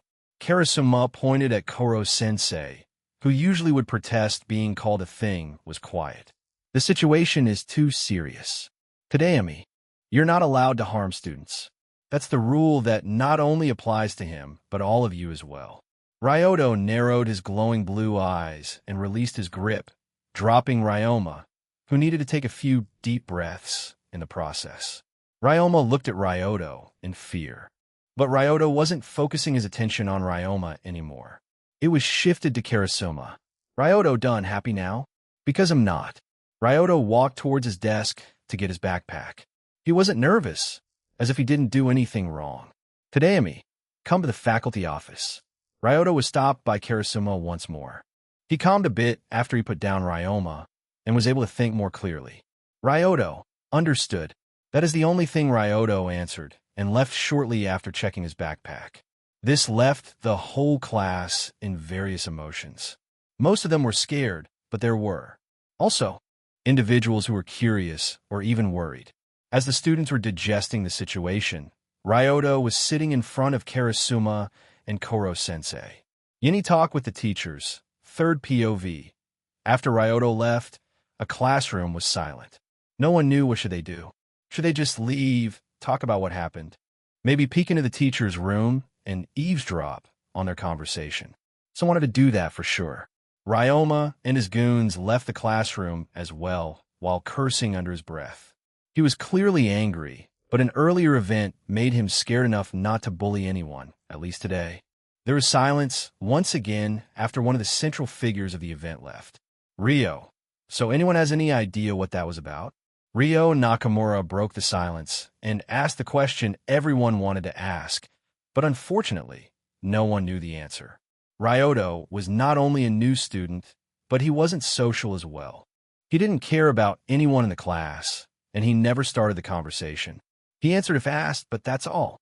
He often responded in a way that would be difficult to continue unless you really wanted, except everyone turned their heads to Keed, who was sitting near Ryoto and was seen talking with him. She also came to the classroom with him today, so if anyone had the answers, she would be the one. Keed, clearly frustrated by the sudden attention she got, didn't know what to say and mumbled at some words. Megu. Okay, everyone calm down. Give her some time and space. The class clamped down thanks to Megu, but still waited for the answers. Keed. I don't know much, but from what I know, he is living alone because his parents work overseas. He also has someone he dearly misses. I don't know much more. Keed tried to explain what she knew, but she had known him for only 2 days. Keanu was indeed the one who talked the most with Ryoto, but it didn't mean he opened himself to her. This is not only Ryoto, though, because it would open themselves after only 2 days of knowing someone. Ryo, so I don't know why he snapped. I mean, we can guess it was something to do with his parents, but nothing more, so Terasaka pushed the wrong buttons. What was interesting were Yuki's eyes. Biology is not my best subject, but I can tell they weren't human. Hinano. They not only not looked human, but also didn't look like an animal's eyes as well. They were more mechanical, to be honest. Hinano, Kurahashi added. Her best subject was biology and deemed about becoming zoologist, so she knew a lot about animals, so if she says that Ryoto's eyes were nothing like animals, then no one could question it. Taiga. Is he then an alien or something like Sensei? Hiroto, well, he transferred to our class around the same time Sensei came. Keed raised her hand hesitantly. Keed, I don't think that's the case. Ryo, and why is that? Keed, I'm not sure, just a feeling. He on. Ryo didn't ask any more questions, but looked at Keed curiously. Ryoto's POV. As I walked toward the faculty office, I calmed down and rethought my actions while chopping up my knife. I didn't regret what I did. I think I didn't do enough, if nothing else. I should at least let him meet Miltan to teach him a lesson, but that would probably kick me out of the class. Reward money doesn't mean anything to me, but I still have a quest to complete. I don't know what it is, but I have a pretty good guess. In all likelihood, it's to graduate. Karen, hey, is this thing on? Oh, hey, Karen. What do you mean? Karen, when you snapped. I called you a few times until I gave up and grabbed the popcorn and enjoyed the show. I was unfortunately disappointed by the ending. No broken bone, no scratches, not even psychological damage, just scared him a bit. Thanks for asking how I'm doing. I said in sarcasm. Karen, we both know that even if I asked, you wouldn't be completely truthful, so why bother? I know that you need time to get used to your new life, so I won't give you any new quests for a while. Not that I could do that too often anyway. What do you mean? Karen, during the quests that take a long time to complete, I can give you up to 3 quests total for now. If your system gets upgraded, that number can go up, maybe. I see. At least I'm not going to stress out about missions. Karen, you can get titles though, and while we are on the topic, you got a title. You probably didn't even notice notification. You get the title Intimidating Fella. It makes you more intimidating when you want to be. Okay, but why is it called Intimidating Fella? Karen, I don't know any words for an intimidating person. Can you at least change it if you have a better idea? Karen noted. NPST. That's the part where you give me suggestions. I entered the office and sat in front of Karasuma and Koro-sensei. I didn't say anything, and they noticed that I didn't plan to talk on my own accord. Tadeami. So, care to explain anything? Ryoto, what can I say? My classmate said something that he shouldn't, and I snapped a bit. I explained calmly, but Karasuma wasn't satisfied with my answer. Tadeami, let me rephrase it then. What is with your strength, and most important, your eyes? Ryoto, you meant that. I turned unusually serious for a moment, alerting both of them. Ryoto, gotcha. My answer threw both of them off. Tadeami, gotcha? Ryoto, yes, I spun a wheel and got the eyes and my strength. Karasuma had our you serious face. If only he knew that I was telling the truth. He then slammed the desk that was separating us. Tadeami, it's a serious matter. So answer seriously. Who or what are you? I opened my eyes and looked at him.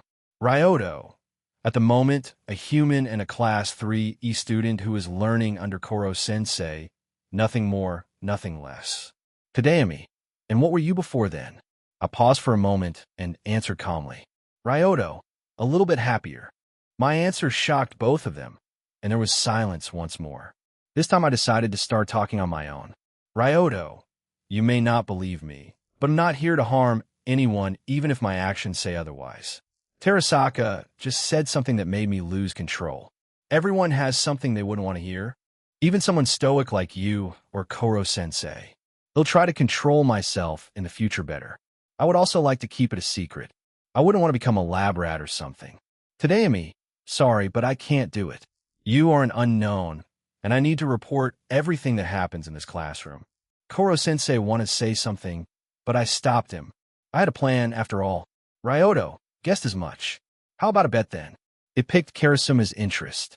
Tadeami, a bet? Ryoto, yes, if we'll be able to harm Koro-sensei in the next 3 days, you'll keep quiet about this event, and if I fail, then you'll do what you think is best. You can think about it in a way that if I'm useful, then you keep me around, and if I'm not, then just threw me away. Green stripes appeared on Koro-sensei's face. Koro-sensei, you think that you can kill me that easily? Ryoto, no, but harming you is a lot easier. I then turned to Karasuma. Ryoto, do you accept my terms? Karasuma was thinking deeply about my offer, considering the pros and cons of what I said. Tadayami, if you can do what you said, they'll keep quiet for now, but the moment I seem you dangerous, our deal is off. You'll also be under surveillance as long as you'll be part of this classroom. Ryoto, sure, I can work with that. I then reach out my hand for Koro-sensei to shake. Ryoto, then Koro-sensei, I hope you'll be ready for me.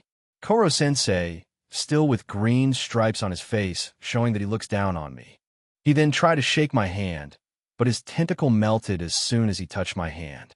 He instantly backed off as fast as he could, looking choked, and so was Karasuma. I then showed off my hand palm. There were pieces of an anti-sensei knife attached to the inside of my hand. As I did that, I smiled. Ryoto, it concludes our bet then. See you tomorrow, sensei.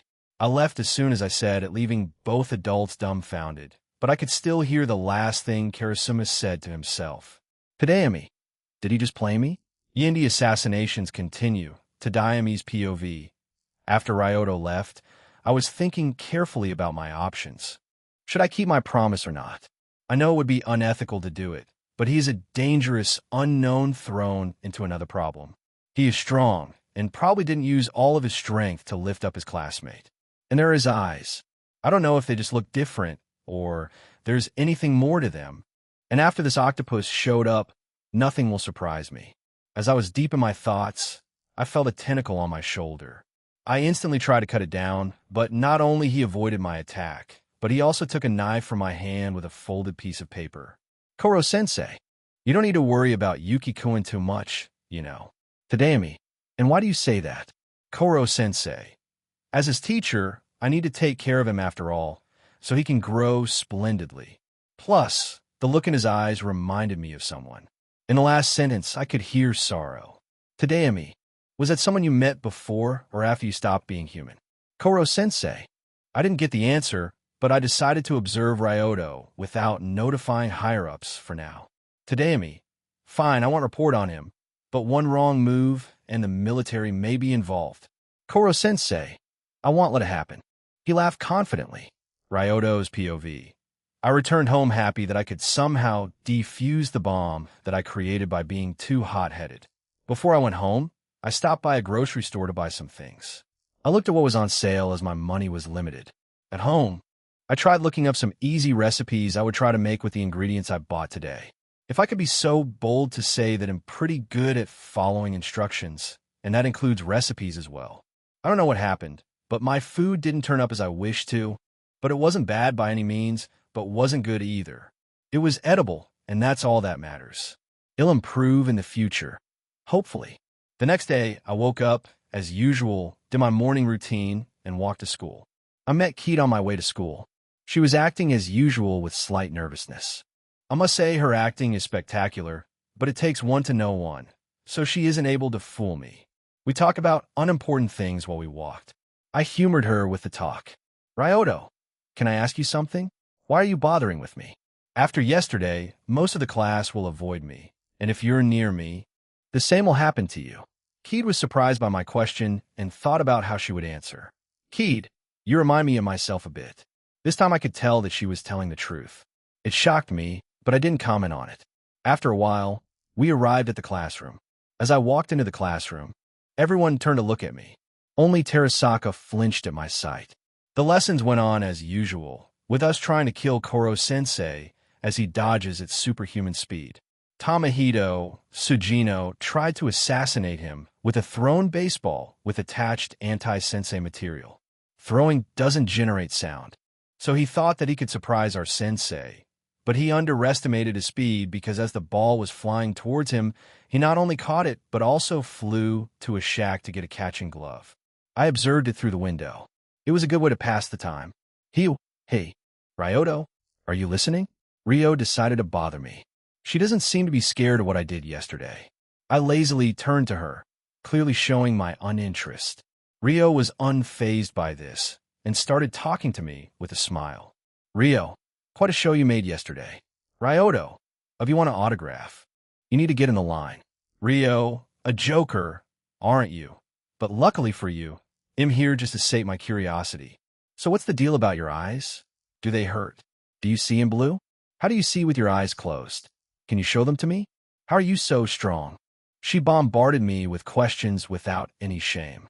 I needed to stop the rapid fire before I became overwhelmed. Ryoto, okay, stop. I'll answer, just stop asking. There's no deal. They're just my eyes. No, I can see through my eyelids, sure, and I just am. She looked at me and tried to recall in what order she asked the questions. While she was in her thoughts, I returned to watching Koro-sensei's shenanigans. He started touching Tomohito's whole body with his tentacles. My expression didn't change as I pulled out my phone and dialed the 110. Ryoto, hello. Police?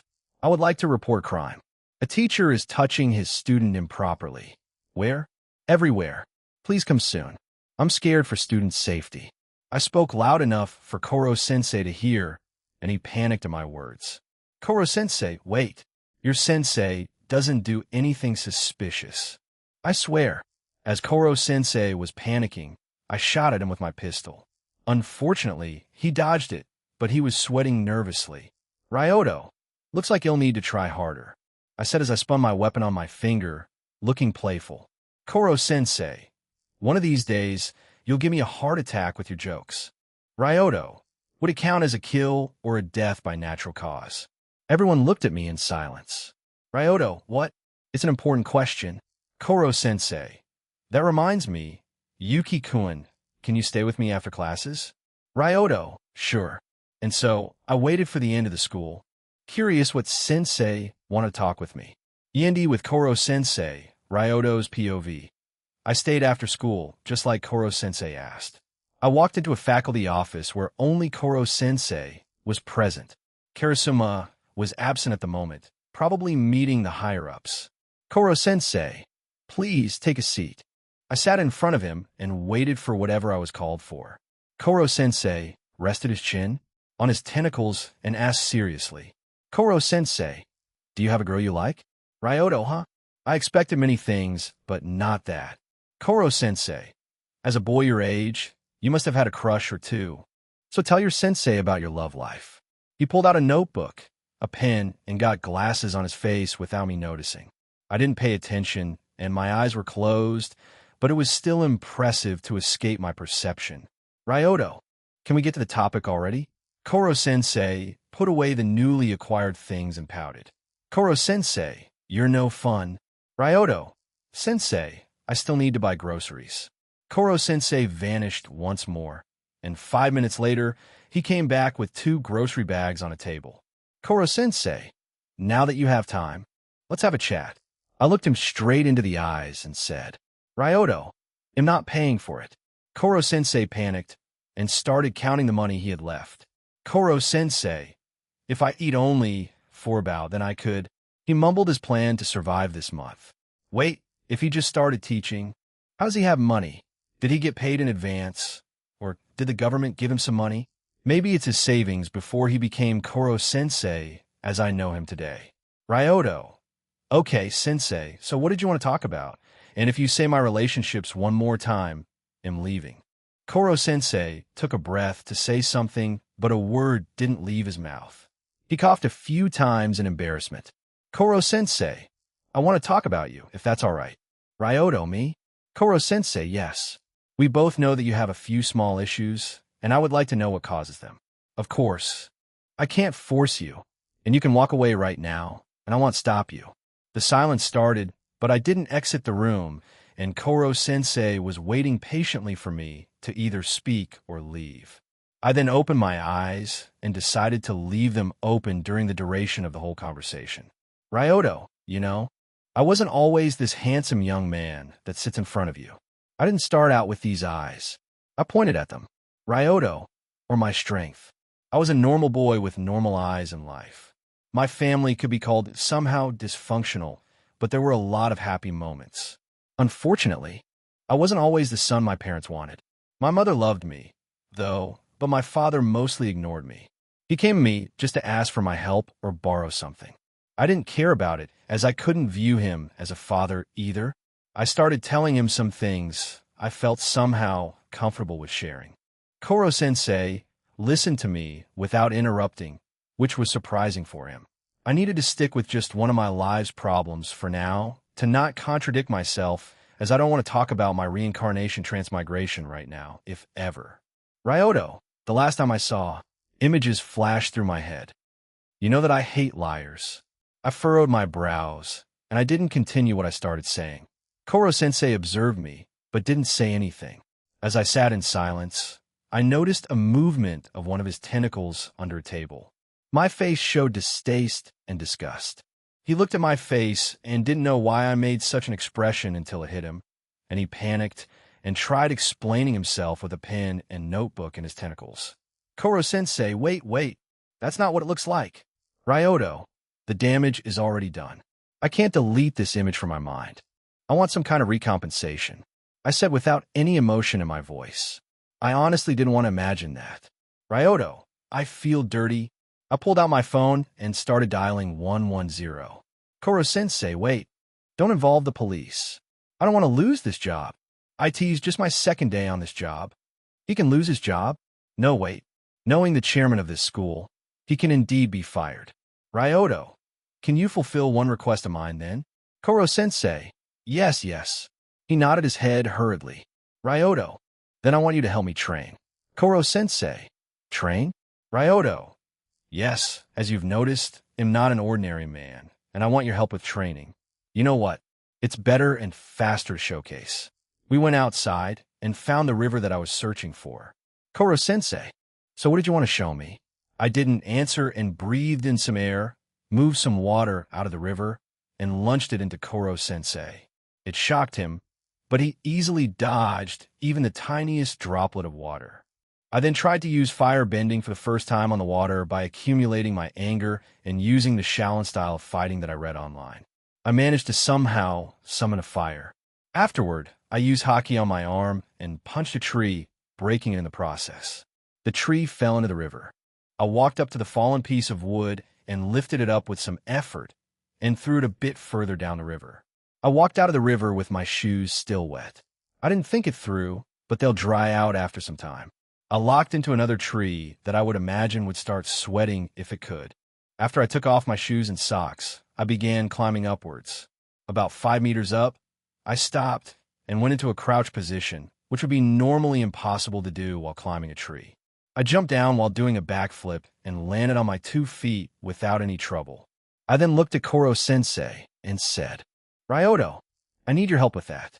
Yindi lazing and training, Ryoto's POV. After showing off my powers, Koro-sensei started thinking deeply about something. He agreed to train me, but we would start tomorrow. I started walking home, but someone was waiting for me. 2 persons, to be exact, Keed and Ryo. He, aren't you a lucky guy, having 2 beauties waiting for you? Not untrue, but I won't admit it to them. I don't want their ego to be as large as Karen's. She teased me. She reminds me of Risa a bit. I need to remember to resolve that problem when I get back, but I need to know what the problem is first. Ryoto, narcissistic much. Ryo, says the guy who said I needed to get in line to get his autograph. Ryoto, touche, so what did you want? Ryo, do we need to have a reason to wait for you? Huh, she's right. Ryo, by the way, what do you have in the bags you're carrying? Ryoto, the groceries. Koro-sensei bought them for me. Keed and Ryo looked at each other and then at me, but I refused to elaborate. We walked home and talked about small things. Okay, the girls talked, and I sometimes answered or said something on topic. Ryo separated earlier as her home was another way. After she left, a conversation stagnated a bit as both keyed, and I realized how hard Ryo was carrying our talk. The rest of the day went as usual, except I didn't go to the grocery store thanks to Koro-sensei. I made some food, ate it, didn't vomit it, which was good, and went to sleep. The next day, a group of students tried to kill Koro-sensei with a surprise by acting friendly and smiling at him. But it was too forced, and Koro-sensei realized the trap. He used his super speed to take away all of their weapons and replace them with flowers he picked up near the school. He didn't notice that it was a school garden that he vandalized. To appease his student, he gave him a hand decap. He was tied by the rope and hung like a piñata. He was pretty high up, so the only way to kill him was with pistols or a knife attached to a stick. The students tried to stab and shoot him unsuccessfully. As Koro-sensei was dodging everything, Karasuma arrived, and noticing what was happening, he didn't even attempt to comment on it. He came to notify us that he would become our PE teacher. During all that, I was relaxing under another tree. No one was bothering me. It was great. That it is until... Heal, aren't you planning to try and kill him? Ryoto, I could do that, or I could relax under this tree and enjoy today's weather. Rio, how about you try and help us? At this rate, you'll be ostracized in class. Ryoto, and I don't care what the rest of the class think about me. I then noticed Karasuma walking in my direction and stopped in front of me while his arms were closed. Ryoto, good afternoon, Karasuma-sensei. I hope that you're having as great of a day as I have. His eyebrow twitched at my behavior. Karasuma, aren't you supposed to be trying to assassinate him? Ryoto, ugh. He'll humor you. I got up and dusted off my clothes, slowly annoying Karasuma even more. When I finished, I snapped my fingers and the branch on which Koro-sensei was hanging broke. He fell on the ground, and there was a silence for a few seconds, and no one moved as they didn't even process what happened. But as soon as these seconds passed, Koro-sensei, still tied up, was barely avoiding the stabs as he was trying to untie the rope. He managed to escape on the roof shortly later and promised that there would be twice as much homework starting tomorrow. I turned to Karasuma and Rio Ryoto. I don't think I'll catch up to him now. I shook my head sadly, but I don't think he believed me. Rio, on the other hand, had stars in her eyes. Rio, how did you do that? Ryoto, with just a snap of my fingers, I can erase half of the universe, and this branch was not different. I said with a serious face. Rio walked up to me and placed her hand on my forehead. Rio, it doesn't seem like you have a fever. Ryoto, seriously? Rio, it was either that or 8th grade syndrome, and by elimination process. Ryoto, don't you dare finish this sentence. It didn't stop her, though. Rio, it only leaves... Ryoto, ugh, you win. I noticed that a branch was breaking already, and I timed my snap correctly. Do you always force a magician to reveal his secrets? I don't care what people think of me, but I don't plan on being a Chinibu in anyone's eyes. Rio, only sometimes. But you have great eyesight to notice something like that from here. Ryoto, it's a gift from the Gacha gods. She looked at me strangely, but I didn't mind her. Later after school has ended, Koro-sensei and I started training. His tentacles wrapped around my body to check my muscles. But the only thing I could think about is that what being a woman in hentai feels like. After Sensei let me down, I explained to him what I wanted to focus on.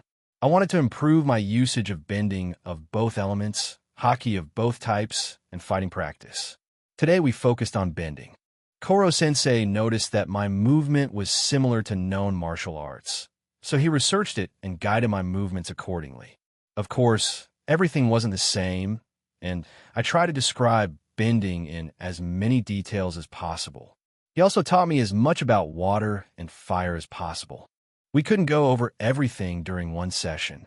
Afterward, I did some light sparring with Koro-sensei. I could follow his movements, but I couldn't react in time as he would already move away before I would even start moving. He even had a clone cheering me up and the other resting. I swore to myself that I would pinch him at least once. We ended our training at that, and I returned home.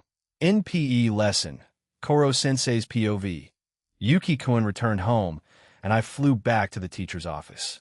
I sat on the chair and rethought my decision. Yuki-kun is a unique child, to say the least. Not only his circumstances, but he as a whole.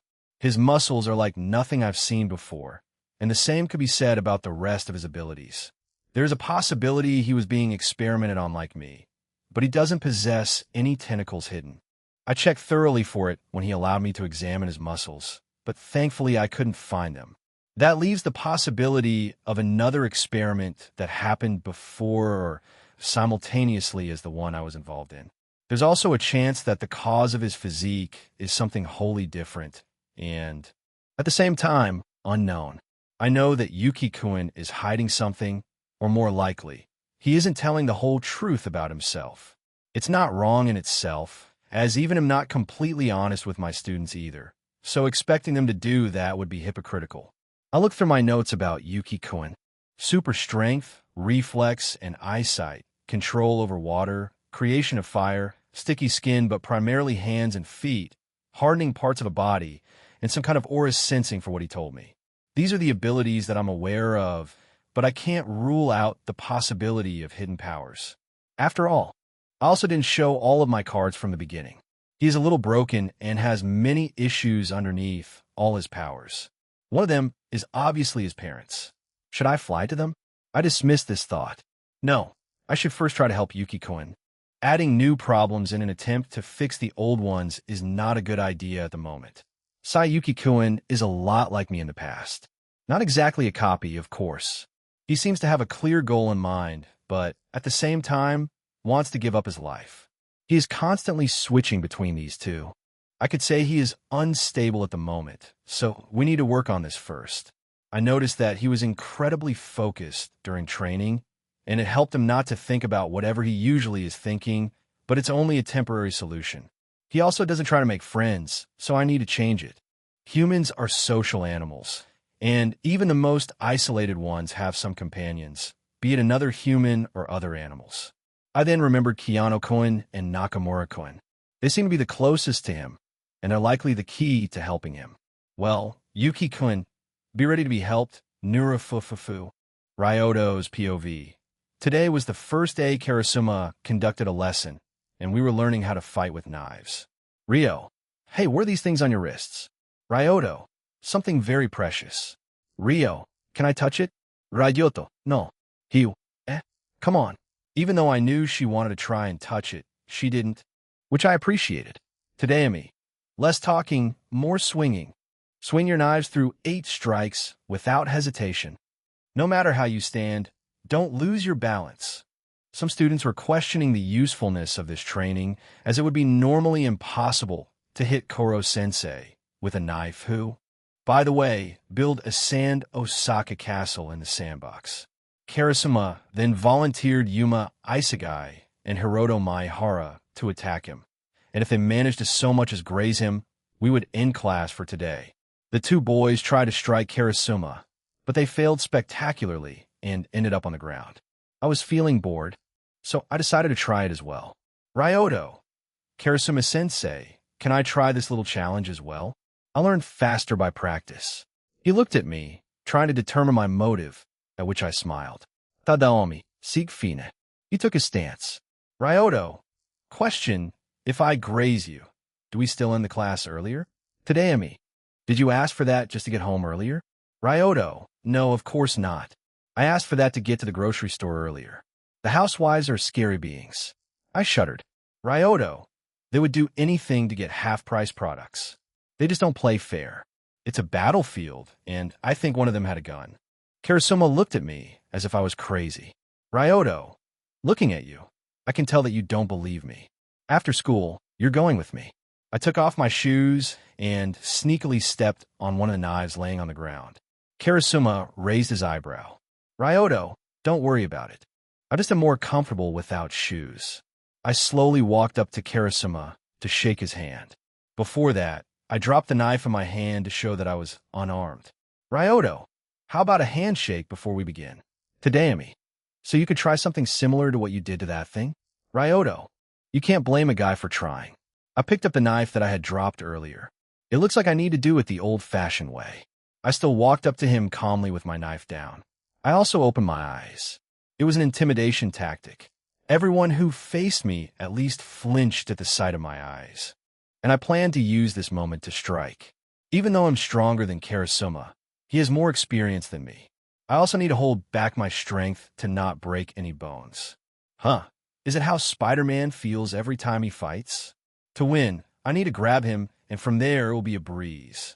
Karasuma thrust a knife at my face as I was planning, which I avoided thanks to my spider sense. Wait, if my spider sense has warned me. Ryoto, Really? Karasuma smirked. Tadayami, I didn't say I wouldn't fight back. Ryoto, are you still mad about the bet? Karasuma didn't answer me, but I knew that it was at least one of the reasons. I attempted to grab his hand, but he took it back. I did then a fast round kick, but he redirected my kick. I then threw a knife at him, which he avoided. Ryoto, it seems you win. You really are strong, Karasuma-sensei. I was standing in front of him, and he shook his hand this time.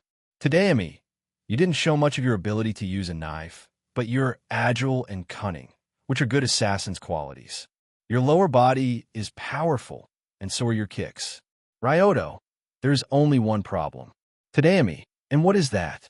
Ryoto, you lose. I pointed down on my foot, which was gently touching Karasuma's shoe. He didn't understand, so I took the knife from under my foot. At the sight of a knife, Karasuma's eyes widened, and so did the students who watched the exchange. Ryoto, you forgot to say that an assassin needs to have at least one trump card up his sleeve, and I have plenty. Besides the gathered students, one figure was watching while drinking a juice box. Yindi, and I am sick today. Writing is very hard. So give me power stones. I just haiku'd you. Before the battle, Ryoto's POV, we could go home, and I plan to drag Karasuma to the grocery store. He may be a warrior, but a store is another kind of battlefield. As everyone thought about what they would do with extra time, Nagisa noticed his old friend. The figure was wearing a normal boy's uniform, but also had a black jacket over his white shirt. The most noticeable part of his appearance was his hair, which was red. He wore a friendly smile. Nagisa, Karama-kun, you've returned. Karama, Jo, Nagisa-kun. Been a while. He started walking towards Koro-sensei. Karma, whoa, that's the Koro-sensei I've heard about. Amazing. He really does look like an octopus. Koro-sensei, you would be Karma Akabankun, right? ID heard your suspension ended today. You really shouldn't be late on your first day. Koro-sensei crossed his tentacles, and his face turned red. Ryoto, technically, he skipped the first day since we just finished school. Thanks to my efforts, of course, and since we're on the topic. I turned to Karasuma. Ryoto, you are going with me to the grocery store. Tadayami, and why should I go? Ryoto, because you don't believe me about my experiences, and I don't like being portrayed as crazy. Rio and Keed looked at me strangely. Rio, are you for real? Keed, you're trying to be normal? Ryoto, I'm not trying. I'm normal. Right, Karen? Karen, you talk to the voice inside your head. Yep, pretty normal to me. Third POV. As Ryoto was talking with his small group, Karma tried the same trick Ryoto did on Koro-sensei, but the teacher wasn't harmed this time, which surprised Karma. Karma, it seems it doesn't work as they said it does. He showed his hand where small knife pieces were attached to his hand. Karma, I tried cutting one of the knives into small pieces and sticking them to my hand, but Koro-sensei, you're wrong, Karma-kun. I'm just prepared for tricks like that, since... He showed a piece of paper he attached to his tentacle, and green stripes showed on his face. Koro-sensei, I don't fall for the same trick twice. Koro-sensei, and to your knowledge, these knives work on me. He took the knife and slashed his tentacle finger, separating it in the process. Koro-sensei, as I demonstrated, it can harm and kill me. The same can be said about the bullets. I hope we have a great assassination, and I hope that you'll come on time tomorrow. Karma, don't worry, it'll come since. Karma then showed a bloodthirsty smile while looking at Koro-sensei from below. Karma, I plan to kill you. Koro-sensei, then you're welcome to try, but only one student was able to harm as of now. Karma, now that you mention it, you said that you don't fall for the same trick twice. So who is the one who bested me this time?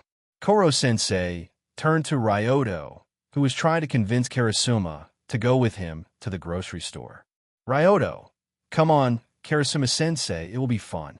Karasuma, everything you said about it says otherwise. Ryoto, don't be like that. Karma was expressionless and pointed to Ryoto. Karma, he was the one who managed to harm you? Koro-sensei scratched the back of his head and turned pink. Ryoto's POV, I was trying to get Karasuma to go with me, but he was adamant about not going. Rio, Karasuma-sensei, why not just go? Knowing Ryoto-kun, he will not give up until you agree. And if you avoid going today, he will try the same thing tomorrow. So just resign to your fate. Ki got closer to Rio and whispered, Keed, why do you want Karasuma's seaside to go? I'm curious about it, and it seems fun. Karma, it sounds interesting. Count me in. After him, some of my classmates started showing interest in going together and finally agreed. Our group consisted of me, Keed, Rio, Nagisa, Karma, Megu, Hinano, Samaire, Yuma, Yukiko, Hiroto, and of course Karasuma. We went to the grocery store near my home, the one that I've visited for the last 3 days. Karen, 2 days. Yesterday Koro-sensei got you the grocery. Right, 2 days. Not important, but thanks for clarifying. After some walking, we stood before the store. Ryoto, are you ready, guys? Everyone. Yeah. Ryoto. No, you are not. Let me tell you something, when you're inside, don't trust anyone outside this group. The older they are, the more cunning they are, and if anyone calls you cute, you better run. Trust me. Now that you're all updated, let's go. I opened the door a bit dramatically and immediately noticed a few people. There weren't as many as usual as I'm a lot earlier today. I saw a few old ladies and housewives, the most dangerous opponents. Old lady, oh, if it isn't Ryoto-chan. You are early today, and I see you brought your friends. The one who talked to me was Nakami-san. She was an old lady I met during my first shopping. Ryoto, if it isn't Nakami-san, I see you decided to come early as well. Nakama, the weather was wonderful today, so I took a walk. I was nearby, so I wanted to do some shopping. Ryoto, it looks like it will be more difficult to get some good deals today with you being here. She put her hand on her cheek and waved her hand gently. Nakama, you're just saying that, so we'll put my guard down, and we all know that you don't even need the handicap. Ryoto, you can't blame me for trying since. For my first shopping, someone showed off their gun. Nakama, it was just a fake to scare off newcomers, but I didn't expect you to jump on the ceiling. I shrugged my shoulders. Ryoto, better safe than sorry. Nakama, fair enough, but such strong young like yourself must be really popular. How about meeting my granddaughter? Ryoto, as tempting as this offer is, I already said 2 times that I'm not interested. Nakama, such a shame, but it doesn't mean he'll give up. I still think that you two would make a great couple. My conversation with Nakami-san created even more questions for my classmates and Karasuma-sensei. Tadayami, what is this conversation? Yini Grocery, 3rd POV. Every present student and Karasuma separated into smaller groups. Keed, Rio, Nagisa, and Karma formed one group. Megu, Hinano, Samaire, and Yuma were together in group 2, and the last group consisted of Yukiko, Hiroto, and Karasuma. The whole time Yuma was unusually quiet and even shivered from time to time. He was looking around nervously as if something could jump on him at any moment. Megu, seeing this, tapped his shoulder. Yuma jumped away from the hand, looking extremely anxious. He breathed out and relaxed a bit. Megu, are you all right? Juma, yeah. No. I've heard about this store from my mother. She said that no matter what, I shouldn't shop here. One time my curiosity won over me, and I saw a lot of half-price products. I had stars in my eyes and was thinking how much money I could save, but Yuma hugged himself, recalling the bad memories. Yuma, but the old ladies here aren't normal. Megu, what do you mean? Ding-dong announcer. Attention everyone. All produce goes on sale. Hearing that, everyone's eyes except the students turned sharp. Karasuma noticed the change around him. Tadayami, what is happening? It feels like I'm surrounded by military veterans ready to execute given mission. Hiroto, are you all right, Karasuma-sensei? Tadayami, it's nothing, but don't go too far from me. Hiroto Yukiko, yes, sensei. Tadayami's POV, what is wrong with this store? Instantly, everyone is wholly focused on the products, and they're checking each other, but they're not moving, waiting for something. Slowly, some old man walked up to vegetables and put half-price stickers. But no one moved until he returned to where he came from. At that moment, I felt a presence behind me, and I turned back to see nothing. I felt someone's hand on my butt. Old lady, oh ho ho, what a handsome young man doing here, Just your presence here makes me feel 20 years younger." She then tried to strike the back of my knee with her cane, but I blocked it with my arm. "Old lady, oh, it looks like we have someone experienced." To my surprise, she quickly tried to hit me in the ribs, and some other old lady went for my head. They were strong, stronger than any old lady I've ever met, which isn't saying much, but still. I looked back at my students who weren't. They weren't fighting with anyone, but I could see the life draining from their eyes. I don't know why. They're just pinching their cheeks while saying things like "you look adorable today," or "how about you meet my granddaughter?" Old lady, you don't have time to worry about others. I felt a hand on my shoulder. Shit. I quickly put distance between us. However, the old lady didn't follow up on her attack. Instead, she rushed to grab some carrots and cabbages. I could hear someone screaming cabbages in the distance. "Wait, we're fighting for food on sale. All this is for some vegetables." Because of this ridiculousness, I forgot that we were supposed to buy groceries. Unfortunately, I realized it was too late as everything was already sold. Ryoto's POV. After my successful shopping, I went outside to see everyone defeated. I was eating a lollipop, and I bought one for everyone too. Thankfully, I managed to grab everything I needed because I was sure that no one could get even one thing besides me. "Nakami, it seems that once again you got what you wanted." "Ryoto, what can I say? I'm very nimble." "Nakami, ha that you are." Unfortunately, your friends weren't as lucky. She looked at exhausted students. "Karma, not everyone." Karma showed off the leak he got. "Color me impressed he got something." "Ryoto, I didn't expect it. Here, take a lollipop." I handed him the candy, and he took it without any shame. "Karma, thanks, it was fun." These old ladies know how to get under someone's skin. I should pick up some tricks from them. He showed an evil smile, which I returned. "Ryoto, I know exactly what you mean. Unfortunately, most of their tricks are only effective if you're an old lady." "Karma, shame really." I turned to the rest of the group. "Ryoto, I feel bad for everyone here, so have a lollipop as well." I handed everyone the candies, one by one. The last one to get was Karasuma. "Ryoto, well, it looks like someone owes me an apology for thinking that I'm crazy. As you have witnessed, the housewives and old ladies are really scary during the sale. Do you want to share your experiences?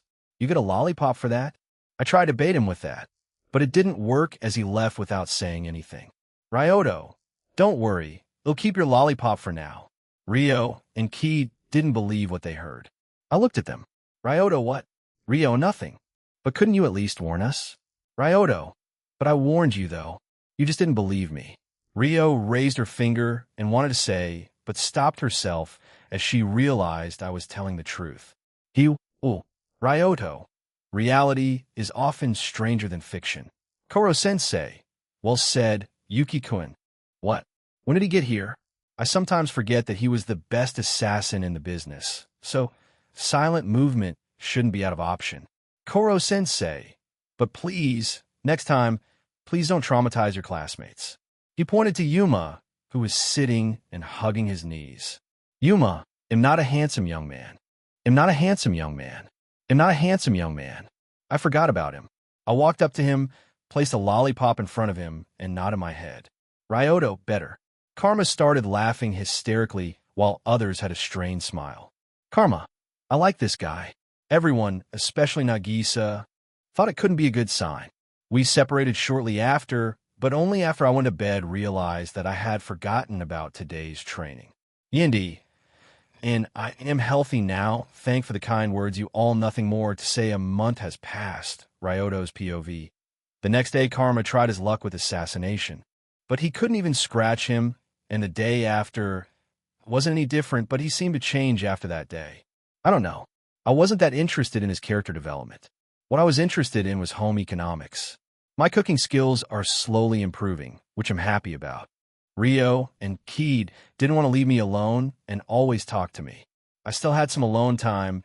It's not like they were with me 24/7, but I didn't feel like I was alone at school. I'm starting to get used to their presence. We also went to some cafes to eat sweets. Keed likes sweets. Maybe I should learn how to make cake, or pudding his thanks for keeping me company. It was calm for the next month. Only some minor assassination attempts like Manami Okuma's poisoning attempt. My training with Sensei continued as usual.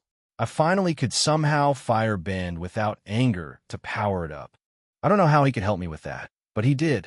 My water bending improved as well. Apparently, Koro-sensei studied the martial arts used by my two bending styles, and he didn't just read it on the internet. No, he flew to the master of the respective martial art, studied their training in secret, and at the end, wrapped them in his tentacles to feel out their muscles and joints. How do I know it? He told me that, plus showed the master's manuals for him with their autographs. For now, we're focusing on bending. I want to be at least at an acceptable level before I start training something else. I feel like this month helped me to stabilize my psychological state. I still missed everyone at home, but it'll return after a while, so I took it easy for now. Not in the training, of course. I become great friends with Karma. We shared our interest in messing with people. I started enjoying it in this world since I can't remember doing it too much at home. Maybe it helped me cope a bit. Besides training with Koro-sensei, I still came to regular PE classes. What was unexpected, from time to time, Karasuma took us on grocery shopping during the lessons, and we were supposed to buy things on sale. The government provided the funds to it, and we could keep the stuff we bought. I was ecstatic. Thanks to that, I could save a lot of money. But how did Karasuma convince the higher-ups to give some additional funds? I asked him about it together with Karma. He refused to answer, so we immediately knew it was something embarrassing. Yuma is traumatized, by the way. Every time we have training in the store, he starts shaking uncontrollably. I saw him sucking his thumb once. An Eichmann reduced to this. Terasaka was still grumpy and angry, but he didn't try anything with me. One time I scared him by simply saying boo while standing behind him. It was fun. After some time, Rio asked me for my phone number, but I noticed that I didn't have a phone. I was too busy being depressed to notice. The day after that, I wanted to go and buy one, but I got a package on the morning of the next day. Inside was a new phone with the note, "Sorry, I forgot. Truck-san." It was nice of her to send me one, even if she didn't need to. Why couldn't I get her as a system? Now that I think about it, Karen didn't talk with me too often. She said that she spoke with her psychologist, and he advised her against interacting with me as much as possible to help my therapy. Karen said that she got paid vacation and only needed to be at her job sometimes. Of course, during an emergency, she would still answer me. She had a baby audio monitor to hear me. I don't know how to feel about it, but if it works, then who am I to judge? During this month, Karma was very curious about my eyes and not only asked but also tested for himself what I could and couldn't do. I would probably do the same, but it was annoying, so I fought back. We annoyed each other for some time. Now that I think about it, we became friends after this confrontation. We sometimes exchange ideas on how to piss off Terasaka. Karma is very creative with the usage of his tools, not gonna lie. I mean, who would have thought about using paper clips that way? As I was acquainted with Karma, Nagisa naturally came next. I could sympathize with him a bit, and it was fun to mess with him at times, but we aren't close or anything like that. Right now, we were sitting in the classroom waiting for the lesson to begin. The first to come was annoyed Karasuma, and after him was Koro-sensei, whose tentacle is being hugged by a fair-skinned young woman with wavy half-length light blonde hair. Her eyes were light blue, and she was clearly a foreigner. Her most noticeable trait was pair of her big boobs. Tadayami, the school's intention is to fully immerse the students in a foreign language. I assume there are no problems with her taking charge of half the English class. Karasuma asked Koro-sensei, who obviously didn't mind that at all. Ryoto, nice acting. Hearing familiar language, Irina widened her eyes. After all, she didn't expect to hear Russian in Japan. She quickly returned to her playful self, but said to me, "Irina, listen here, brat. I have word of advice for you. Don't get in my way." I just smiled at her remark. Ryoto, you'll fail. Irina, oh, really? You kids may have failed, but it'll show you the difference between you and the pros. Ryoto, how about a bet then? Irina, a bet. Irina laughed at my words, so much a tear started gathering near her eye, which she wiped with her finger. Irina, 10. Sure, why not? So what are we betting on? Not only you'll get 10 billion as a reward for killing the octopus, but a reward from our bet will make a fine cherry on top. Ryoto, it's nothing much, really. If you win, it'll owe you a favor, and if ill win, you'll owe me one. Simple, right? Irina, am not getting much from this bet, but sure, it'll humor you. I walked up to her to confirm the bet with a handshake. Ryoto, I would say good luck, but even that won't help you this time. A vein popped on Irina's forehead. Irina, well, see, when I wouldn't go to make you lick my shoes while you grovel. Ryoto, I cannot wait for it. After a handshake, I returned to my seat, waiting for the upcoming event. Yini bitch sensei, Ryoto's POV. After returning to my seat, Keed leaned towards my desk and whispered, Keed, I didn't know you could speak another language. Ryoto, I am a man of many secrets and talents. Keed, yeah, so what did you talk about with her? I think she starts getting used to my personality as she didn't react to my teasing and strange behavior. Ryoto, nothing much, just a bet. Keed, a bet? Ryoto, yeah, she thinks that she can kill Koro-sensei, and I'm sure that she can't. That's all. Keed, does that mean that our new teacher is an assassin? Ryoto, I'm sure of that. After the class had ended, I was surrounded by my classmates. Hey, what were you talking about with our new teacher? Ryoto, a bet. I explained the same thing I said to Keed a short time ago. Karma, it's getting interesting, doesn't it? Ryoto, it sure does. Karma, but you sure are full of surprises, knowing Russian and all. Ryoto, that's what I said to Keed. Karma, so what do you plan to ask her when you win? Ryoto, I don't know yet, so we'll just hold into this favor to use it later. Karma, do you think that it can be used for our to help our assassination? Ryoto, I'm sure it will. Both of us showed an evil smile. At that time, Keed whispered something to Ryo.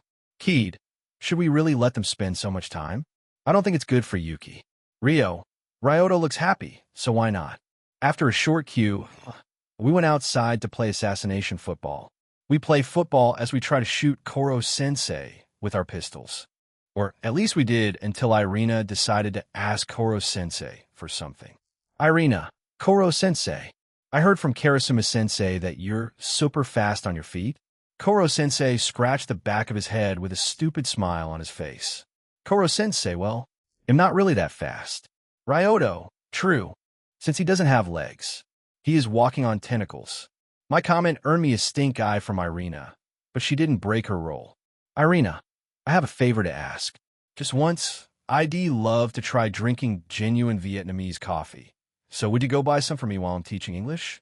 Koro-sensei, that is an easy request. I know of a nice shop in Vietnam after all. He then quickly flew at Mach 20 to get a coffee. I took a deep breath and yelled, Ryoto, simp.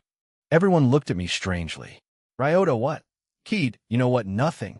Yumasom, Irina-sensei, class is starting. So should we return to the classroom? Irina took out her lighter and cigarette and started smoking it. Irina, class? All right. You're all free to do as you see fit. Also, could you stop being so familiar with me and calling me by my first name? She stated coldly. Irina, I have no intention of playing the part of teacher, except for when I'm in front of that octopus. Call me Jalavica Nisima. There was silence. No one knew how to respond. Everyone, of course, except Karma. Karma, so what now? Bitch Neeson. Irina, don't shorten it. Karma, we know that you're a professional killer, but do you really think that you can kill him when the class can't kill him through their combined efforts? Irina, as I've said to the boy over there. I wave my hand. Ryoto, hey. Irina, there's a difference between brats like you and grown-ups. We'll show you how the adults do. She walked up to me, grabbed my head, and started French kissing me. Keed, WHA-. She tried to dominate my mouth with her tongue. She was good, but not only I was hard to seduce, but I also had a lot of experience in that area, so I fought back. 10 hit, 20 hit, 30 hit, 40 hit, 50 hit. I didn't let her win. I had bigger lungs capacity, so if I held on a bit longer, I would win, but her pride didn't allow her to surrender.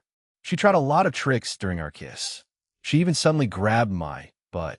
I answered in kind, of course. Neither of us wanted to yield, so I cheated a bit, moved my hand to get water from the atmosphere, and directed it up her skirt. Irina, AYE. She separated from me, feeling cold water under her clothes. I wiped away salvia from my mouth. Ryoto, what? Had enough already. If you can't beat a middle school student, how do you plan to kill Koro-sensei? Irina. You'll remember that, brat. She walked away angry while stomping with every step. I felt somehow proud, being able to beat her at her own game. I turned to Keed, covering her eyes with her hands, but still looked through the gap between the fingers. Karma had a smirk with a phone, taking photos. Rio, like Karma, had a smirk, but I could notice a slight blush in the rest of the class.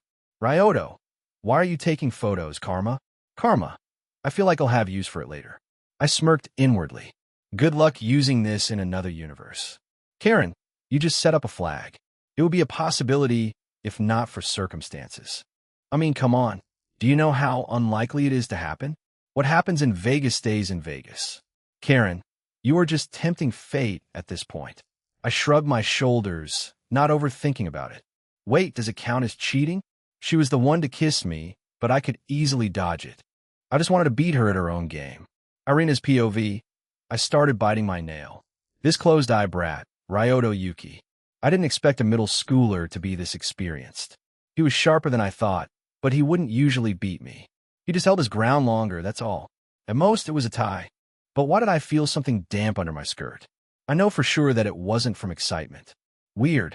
I continued planning how to kill that octopus with the group I hired. Not only will I get the money, but I will also get revenge against that punk. He'll succeed and show the difference between children and pros. Yini pro in action. In extra chapter because I can, smiley face. Ryoto's POV.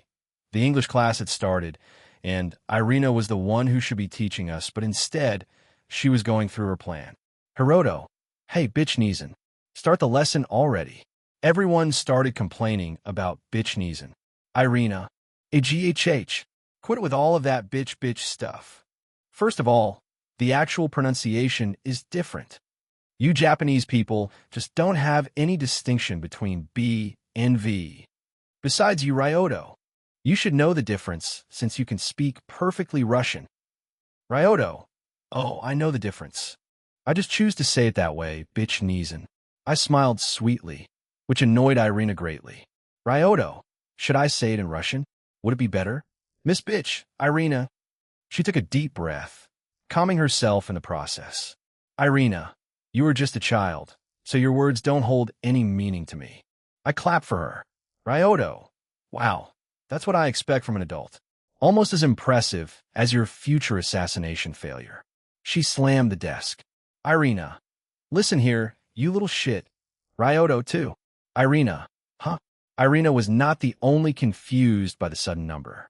Ryoto, it's nothing important. I decided to start playing a little game. I count every time someone insults me in some way.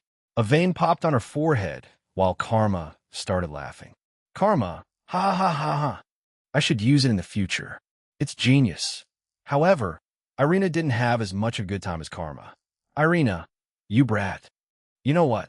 You stay quiet as I teach the rest of the class. She coughed a few times to reset her mood and image, which didn't work, by the way. Irina, to pronounce V correctly, first you need to bite down lightly on your lower lip. Come on now. She waited until at least most of the class tried it. Irina, good. You should spend the next hour quietly like that. The class wasn't happy with it, but didn't say any more during this lesson. After the so-called lesson, we had a PE with Karasuma-sensei. Today, we trained our shooting, and Koro-sensei returned with the coffee during our training. He and Irina went into the storage shed.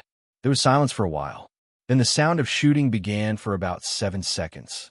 Afterward, Irina's scream was heard. Irina, NO. Taiga, WH what? First gunshot, then a piercing shriek and slippery slimy sound. Ryoto, this is the sound of victory, my dear friend. Rio, the victory sounds like slimy tentacles. Ryoto, only in this case. Irina's screams began quiet down, and a minute later, Koro-sensei exited the shed. Nagisa, Koro-sensei, what happened to the breast lady? Koro-sensei, I wanted to have a little more fun, but having class with all of you is much more enjoyable, so 6 periods quiz is going to be difficult, you know? The door to the wooden shed opened once more, and from there, Irina slowly walked out in a gym uniform. Her eyes were unfocused, and she was also drooling. Irina, impossible. For all of that to happen in a mere minute. The stiffness in my shoulders and back was loosened. I received oil, face, and lymph node massages. I was forced to quickly change clothes, and on top of that, for those slippery tentacles to do such a thing, she fainted and fell face straight into the ground. Nagisa, Koro-sensei, what did you do? Koro-sensei's face turned white, and his always present smile turned into a small line. Koro-sensei, who knows? Adults have their own sort of maintenance, after all. Everyone. That's the face of a terrible adult. Koro-sensei, now come, let's return to the classroom. Everyone, K.A. Ryoto, wait a minute. I need to say something to bitch Nizan. I walked up to now conscious but weak Irina Ryoto. Shouldn't have accepted the bet, and before I forget, I told you so. I started walking to the classroom, but stopped when I heard Irina saying something. Irina, you brat? I turned around to face Irina and said, Ryoto, 5. I then left Irina lying on the ground in her newly acquired bloomers and white shirt with her name shown on her chest. I didn't forget to leave her a lollipop to cheer her up. I'm such a nice guy. Irina, he'll get back at you, just you see. Irina promised herself that no matter what, she'd win against me. The next day, Irina didn't change her teaching methods. She sat at the teacher's desk in class and looked at her iPad. What surprised me the most was that Apple was a thing here. I should check it back at home if that's the case there too. Karma. Bitch Nizan's pretty frantic. Having that sort of thing done to her must have damaged her pride dash. Ryoto. I would say she has a high tolerance for rough treatment, but who am I to judge? I don't judge preferences. Again, there was a short silence, and it was Mr. Scared of Shopping who decided to speak up. Yuma. Sensei.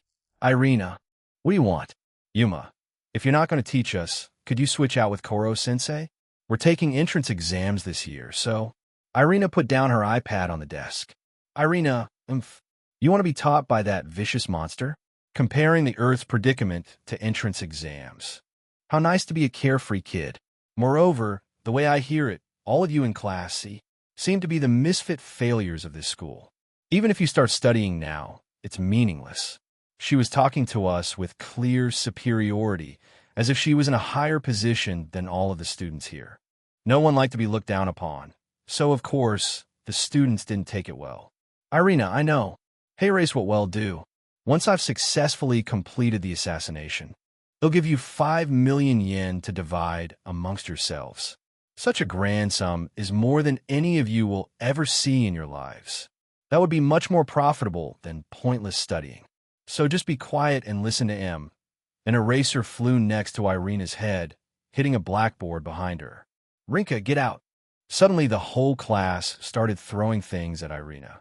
Everyone yelled at her to switch with Koro-sensei and for her to get out. Keed, we don't need any huge boobs around here. The exception was Keed, who even had a sign no big boobs. I wonder when she made it. Did she wait for the perfect opportunity to use it? The world may never know. The other exception was Nagisa, who was usually passive and just protected his head from incoming projectiles. I, of course, didn't miss the fun and shot my eraser with my ruler. The person who said the school is boring didn't know how fun it could be with the right teacher and classmates. Indie home visit, Ryoto's POV. Irina ran away from class, and the class started studying independently. I, however, took a nap. It reminded me of how I needed to sleep during the lessons before I got hentai protagonist stamina B. Good times. At PE, we played a volleyball-like game with knives instead of hands. I held back, so I would send anyone to the hospital. From the corner of my eye, I noticed Irina and Karasuma. The latter was trying to show something. It can only mean one thing, character development. Keed, what are you thinking about? Ryoto, nothing important, but tomorrow will be interesting. Keed, is that so? And how do you know this? Ryoto, just my intuition. Hiu, talking about something interesting? Rio appeared between Keed and me, hanging by both of our necks. Rio, oh, by the way, can I go to your apartment today? Ryoto, why? Rio, why not? Keed would join too, right? Keed, me too? Rio, there'll be sweets. Kaede, il come. I mean, Please let me come. Keat had stars in her eyes on the mention of sweets. Ryoto, how do you know there'll be sweets? Keat, there won't be? She asked with a sad tone. Even her hair tied in pigtails dropped the same way her mood did. Ryoto, sig fine. Hyuka edge, yai. They high-fived each other. Well, I don't mind it that much. It's just not interesting in a way. Ryoto, sure, but we still need to do groceries first. Their great mood dropped slightly, but nonetheless, they agreed. We met Nakama-san near the store. She was supporting herself with a cane, but if someone would make a mistake to think she's weak, that someone would regret it. Ryoto, good afternoon, Nakama-san. Nakama, good afternoon to you too, Ryoto-chan. I see you are company today. Ryoto, yes, they wanted to visit my home, but I needed to buy some things first, so here we are. Nakama, I see. It's nice being young. After a short battle, both girls were tired, but we decided that they'd rest there since I lived nearby. We walked in the direction of my apartment, which was on the 3rd floor. When we stopped in front of my door, I took out the key to the apartment, put it inside the keyhole, and opened the door, revealing nothing out of the ordinary. There wasn't much furniture besides the basics. It almost looked empty. Fortunately for girls, there was a single sofa in the living room, and near it was a small coffee table. The girl looked around for a bit. Keat, it looks. He ain't peachy. Just empty. Ryoto, I don't need too much stuff in my home. There is no personality in this room. Wait here, they'll check out other rooms. She runs off to see the rest of my apartment. Keat, on the other hand, sat on the sofa. I went to the kitchen and returned with my homemade pudding shortly after. Keat, pudding. Ryoto, yeah. I tried some new recipes. And yesterday, I made some pudding. She happily started eating, and while she was at it, she criticized my dish. I took some notes as well. Keat was very knowledgeable about desserts, so I took this chance to learn. Some time has passed, but Rio hasn't returned. The apartment wasn't that big, so I had no idea what took her so long to explore it. I went to my room, and Keat followed. Then we found Rio, who was searching for something. Rio, it must be somewhere. Ryoto, if I were you, I would look under the bed. Rio, I already looked there. Besides, it's too obvious. Rio didn't even look back, but just a few seconds later. Ryoto. What are you doing, Rio? Rio, I was looking around, but when I walked into your room, I had the urge to look for your secret sash. Ryoto, so you really take me for a person who hides dirty magazines in his room? You aren't the most open individual, so I thought that maybe you have some kind of secret fetish that you don't want to share with anyone. I admit, my curiosity won over me. She looked guilty for what she had done. I didn't really care about that, so I forgave her. We returned to the living room, and I offered pudding to Rio as well. I think she thinks she broke my trust as she was feeling down. Am I so emotionally unstable for her to worry that much? Karen, yes. Not true. I didn't hug my pillow to get similar warmth to Lala's body for a week. Karen, we spent some time talking, and we played some cards. I didn't have any other game, so we were doomed to play cards. Thankfully, I knew a few games, so we didn't get bored too quickly. The next day, we waited for the English lesson. We were talking about mundane things. Irina walked into the classroom full of confidence. She took a chalk and wrote "You're incredible" in bed. I almost choked seeing that, and when she said to repeat that to the whole class, I couldn't hold it in anymore. Irina started explaining how to learn a foreign language fast and what method to use. Her class wouldn't be about how to pass tests, but she would teach us conversation techniques that will be useful in the future. The class quickly forgave her after announcing that she would quit the assassination if we couldn't view her as a teacher. Unfortunately for her, she would be called Bitch Sensei, and no matter what she would do, that would stay with her for the rest of her teaching career. To Diame's POV, I have a file in front of me. Right now it's closed, and the only thing I could see was a photo of a boy and his name, Ryoto Yuki. No matter how much I read this file, nothing changes. Everything checks out. He could speak Russian because he lived in Russia with his parents when he was younger. Even though his record is clean, my instincts are warning me that there is more than meets the eye. I send some of my men to watch over him for some time. He lives alone at the moment, and his parents are working overseas. He gets a monthly allowance and is doing groceries regularly. He rarely eats out as he cooks for himself. He even invited my men to eat with him, and he gives them lollipops on some occasions. He waves at them every morning and evening. Is he trying to tell us that he is aware of the people watching him, but why? Thinking about it doesn't help in a way at the moment, so I shifted my thoughts to Yuki's parents. Obviously, he isn't a straightforward child, especially his eyes. It's possible that he was part of some sort of experiment. I took out my phone and dialed a number. Tadami, hello? Gather all possible information about Ryoto Yuki's parents. Any midterms. An extra chapter again. Extra power stones, please. Ryoto's POV. 2 weeks have passed, and midterms exams are slowly approaching. Bitch Sensei was gradually integrated into the school, and her lesson was popular among a few. She even went over sex education, which, by the way, wasn't all that helpful, for now at least. She said that we'll go over more lessons in the future and bring new knowledge to your partner. It will be interesting. But she does realize that she is teaching middle school students, right? To help us study, Koro-sensei duplicated himself thanks to his super speed and taught us individually. Everyone would tackle their weakest subjects. For me, it would be chemistry and biology, which is combined into science here. Even if it's middle school level, I suck at them. The only thing I know is that mitochondria are the powerhouses of the cell. They'll still probably pass, but come on, these eyes didn't come with perfect memory. Karma tried to stab Koro-sensei in the head during the lesson, distorting all of his clones in the process. I followed this by attacking the other side of the head. Our teacher's head looked like an hourglass. We also had a visitor. It was, of course, Kunijigakaka Private School, Board Chairman Gakuho Asano. He is a creep, an intelligent one at that, the worst kind. He can force most people to do what he wants, and they would think that they're doing it of their own will. His idea is that class he needs to be at the bottom so the rest of the students at his school can flourish. By being scared to be in the Yindi class, they would try harder to improve, making them stronger in the process. Pretty fucked up, but effective. Not for the students in Class E, of course. It's just a small sacrifice for the greater good. Dumbledore would be proud. No, scratch that. He would be taking lessons from the chairman of this school. At first, Koro-sensei was nervous around him, as technically he was being employed by him. He even made him a tea.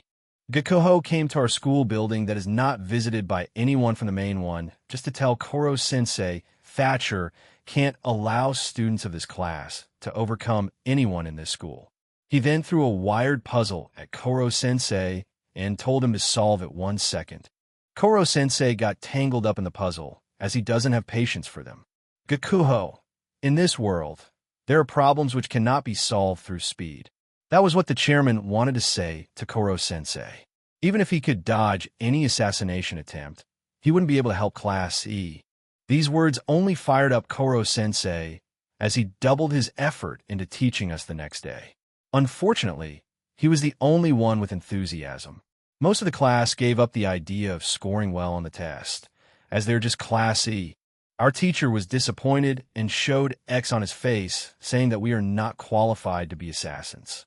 He went outside preparing some stuff and asked Irina and Karasuma about planning.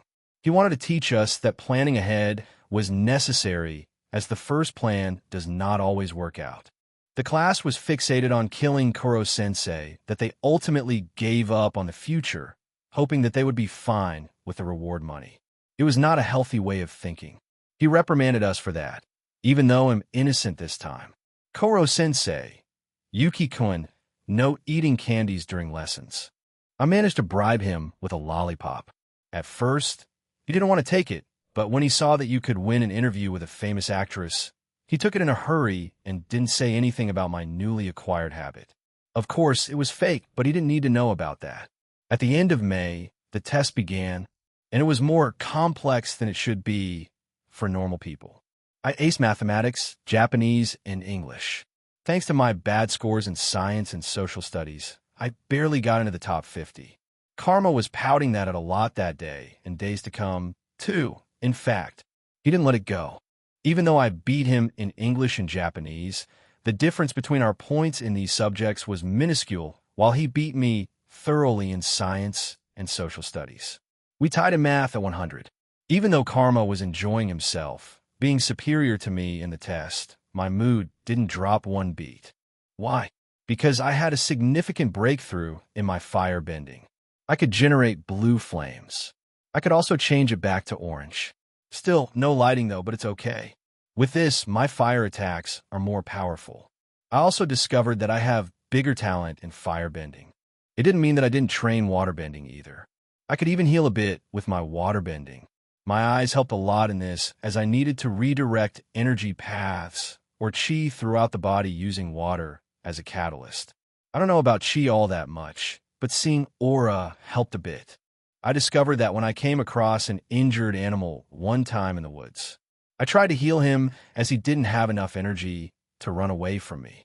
I felt a little bad for using him as my test subject, but he would die without my help, so the outcome was good, even if my intention weren't the purest. Back into the topic. If I focused really hard on the aura in front of me, I could see small pathways which I assumed were energy paths, so I guided water there and focused on healing the wound. I cooled the body around the injury to slow down the bleeding and tried to close the wound. I could see that it was working because the water started glowing slightly. The ending could only heal it a little, but enough for him to survive for now. I would like to train this skill more, but there aren't enough opportunities. I can't go to the hospital and just start healing here and there. I mean, I could, but it would create more problems than it's worth it. You'll need to think about it later. Why later? Because today we are going on a trip to Kyoto. Yini kidnapping, Ryoto's POV. The school trip will soon begin, but first, we needed to decide our groups. We could choose groups ourselves. I ended up with Nagisa, Tamahito, Keed, Manami, Yukiko Kanzaki, and Karma. Most of the groups were made of 7 students, as the number of people couldn't be divided equally for all groups. Before the trip began, Koro-sensei gave everyone a guide that he personally wrote. They were thick, very thick, unreasonably so. We are traveling by train to Kyoto. Class A tried to mock us, but they shut up when they saw Irina. She dressed up like a Hollywood celebrity. Karasuma forced her to change later, though. Karasuma looked really pissed off. At first, Koro-sensei attached himself to the outside wall of a train, but we dragged him inside with his human disguise. Sosuke Sugya made Koro-sensei a new nose as the old one didn't fit him. Surprisingly, Koro-sensei gets motion sickness. He looked deflated, but it was hard to kill him even in that state. We tried. Even though he was finally in Kyoto, Koro-sensei flew back to get his pillow as he couldn't sleep without it. It was impressive that he could forget something while having a comically large backpack. On the first day, we could explore alone wherever we wanted. Nagisa wanted to take a little. We went to some famous assassination spots. As Keed said, Kyoto was always at the heart of Japan, and yet it is an assassination holy ground. In my eyes, it's an assassination holy ground because this city was always at the heart of Japan. As we walked through empty streets, I had a need to go to the toilet. I excused myself to relieve myself, and when I came back, Karma, Tamahito, and Nagisa were on the ground. The back of Karma's head was bleeding. He probably was hit by a blunt weapon. I couldn't find Yukiko or Keed anywhere near. Manami came out of hiding, looking worried and guilty at the same time. Everything happened in an alley where there weren't any witnesses. It obviously was planned. Ryoto, what happened here? My voice became cold. Am I angry? Why am I angry? Do I care that much about her? Karen, she is similar. Huh? Karen, she is similar to you. A liar, actor-actress who doesn't show her true colors, fooling everyone around you and having a clear goal to achieve. Or at least you used to be like that. While you're still not an entirely open book, you're working on it. You don't even pretend to be happy all that often anymore. You just enjoy yourself. You even forget that you wanted to get out of this world as fast as possible to return home. Do you know why it changed? I see. I care about both Rio and Keed. Shit, I care about both Rio and Keed. I quickly changed my thought process. Now, there are more important things at hand. They'll think about it later. First, it'll save the girls. I opened my eyes and turned to the guys on the floor. Ryoto, they'll look for them. I was calm, scarily so. It's not that I want to feel angry, but it didn't cloud my judgment. Nagisa, why dash? Before he could finish his sentence, I jumped between two walls, gaining height with each jump. In seconds, I found myself on the roof. I scanned quickly in all directions. I was lucky as I saw a group of high schoolers coming out of a van with two tied-up girls. Bingo! Third POV, in a big white minivan, there was a group of high schoolers. There were 4 of them, probably on a school trip. It was a typical Psy, or it would be if not for 2 girls, tied up so they wouldn't escape. The leader of this group was named Ryuki. Ryuki, Uhihaya, those guys are too easy. Didn't I tell you? Bratov generally got nothing, but book smarts are completely helpless against strength like ours. The most hated thing for Ryuki was anyone who looked down on him, so he decided that he would ruin them instead. After a short ride, the group came out a car and went inside an abandoned building. Ryuki, for a salaryman in a nice suit, use a woman and accuse him of molesting her. For a seemingly successful woman, kidnap her and engrave wounds that will never disappear into both her heart and body. That's what we do with elites that think they can look down on us. Ryuki had a very twisted view of the world. Instead of trying to improve himself, he would rather drag down everyone else to his level. That was the motive behind this kidnapping, just an ego of a sorry excuse for a human. Keed, awful. That was a single word that Keed said to Ryuki, and he didn't take it kindly. He hit Keed and attempted to choke her, but he was lifted in the air by someone or something before he could. Inside, the building was a bit dark, but something resembling a pair of eyes shone lightly. It was pretty scary, but Ryuki's underlings were hanging from the ceiling, wrapped in something resembling a spider's web. They couldn't even scream as their mouths were covered by the same substance. The figure was hanging upside down, and for the first time, Ryuki felt like prey in front of a predator. Ryoto, you know what? I am furious at the moment. I haven't used it in a long time since there wasn't any opportunity, and the last person I used it on was traumatized, so congratulations, you managed to piss me off enough to use it. You will meet someone new today, so I hope you'll get along. At first, Ryoto's voice was calm, but the last sentence was said in a happy tone, which was strange given the situation. Before anyone could ask anything, Ryuki and his underlings saw themselves on the floor again. They couldn't see the girls or the boy who appeared suddenly. Ryuki, what is going on? He then felt a hand on his shoulder. It was big and muscular. When Ryuki and his classmates turned to see what it was, they saw something that couldn't be described in words. Ryuki, AAH. A scream of terror could be heard in the abandoned building, but Keed and Yukiko didn't know what had happened. In their eyes, Ryoto appeared, looked at the kidnappers, and they started screaming. Keed, what just happened? Ryoto. They met someone new and fainted from happiness. They obviously didn't believe me, but it's not important. I lessened the rope that tied the girls. Ryoto. Sorry that I couldn't come sooner. Keed, what are you talking about? You saved us. You should feel proud, not guilty. Keed tried to cheer up Ryoto, as she could see that he was blaming himself. For her effort, she got a rare, genuine smile and a head pat from Ryoto. Ryoto, I'm glad that nothing to you. Remembering that Yukiko was also in the room, he quickly added, Ryoto, and to you too, Yukiko. Yukiko just gave a knowing smile. Shortly after, the rest of our group came to the rescue, and after them, Koro-sensei came as well. Yini first night at the inn, Nagisa's POV. Thanks to the guide that Koro-sensei made for us, we could find kidnappers' hideout.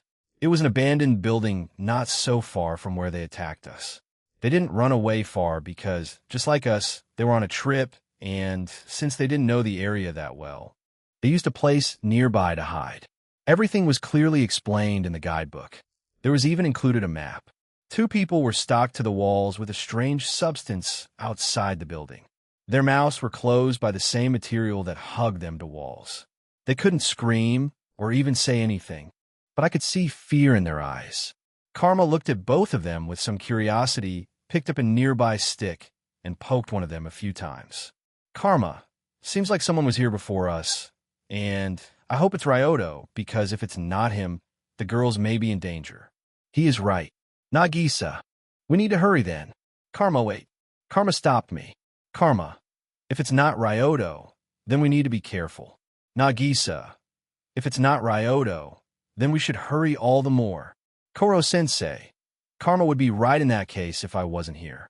All four of us turned around to see our teacher. He was holding a camera. Why though? Koro-sensei. You also don't need to worry about Kiyano-san and Kanzaki-san. They are safe. Karma. Was it Ryoto? Koro-sensei. Yes. I breathed out the air that I didn't even know I was holding. It's good. Koro-sensei looks calm, so he at least didn't kill them. In the alley, his eyes were scary. He was clearly angry, but was in complete control. I felt like a small animal in front of the tiger. It was his killing intent. Nagisa, what is this? Finally, I did not need to worry about my classmates, so I could let my curiosity get better of me. Karma. Yeah, it looks like a spider web. Koro-sensei. To be honest, your sensei doesn't know either. It's the first time I'm seeing this as well. Yuki-kun just doesn't stop surprising me. Nura-fu-fu-fu. Nagisa, what do you mean by that? Koro-sensei. I can't say anything without Yuki-kun's approval, but let's just say that not everything is as it seems. He put his tentacle on my head. Karma. So Koro-sensei, what kind of photo did you make with this camera of yours? Koro-sensei, I'm glad that you asked. I saw something amazing. Koro-sensei tried to turn on the camera, but it didn't work. Koro-sensei. Huh? Nagisa, let me see it. Koro-sensei gave me the camera, and I immediately noticed that a small amount of water was coming out of the device. Nagisa, it's broken. Koro-sensei, what? I just bought it. Nagisa, the camera has water inside. Koro-sensei had a face of realization. Koro-sensei, I see. So that's how it is. Karma. Karma was clearly thinking about something. Inside the building, we were following a web up people. And in the end, we found Yuki-kun, Keano, and Kanzaki-san. 3 unconscious high schoolers that attacked us before, hanging from the ceiling, were not far away from them. Karma. What happened to them? Ryoto. I happened. Ryoto's POV. After the boys, Manami and Koro-sensei, walked in, they had some questions, but thankfully they didn't push for answers. We returned to the inn we were staying at during our trip. We met all of our classmates there. It was already evening, so we changed into yukatas and played around for a while. Most boys played ping pong, and even Karasuma joined in after the invitation. Most of my classmates regretted this decision as a simple game of ping pong changed into a war zone. Let's just say that Karasuma nor I know when to give up. We destroyed not only the ball, but also a board in the process. Karasuma was forced to pay for it. What's worse, the game stopped at a tie. 15-15 was the final score, and I wasn't happy about it. The people in the same hallway were, as they were scared for their lives when we started playing seriously. There was even one victim. Terasaka was hit by one of the balls, and he fainted. It may or may not be on purpose. Do I still hold a grudge? No, but I'm still a bit salty that he hit my wrong buttons, so I'm going to annoy him as long as I can. After the very exciting game of ping pong, Ryo wanted to peep on Koro-sensei to know what he hides under his clothes. She invited me as well, but I declined. Instead, I climbed on the roof of the inn. I was lying on my back with my arms behind my head. I was looking at the stars. They were the same here as they were at home, is what I would say if I knew what I'm saying. I don't see the difference. I don't know enough about astronomy to say something like that. The moon, on the other hand, is different. 70 of it was destroyed by Koro-sensei. Now, into the main topic. What should I do about my feelings? I obviously love Lala.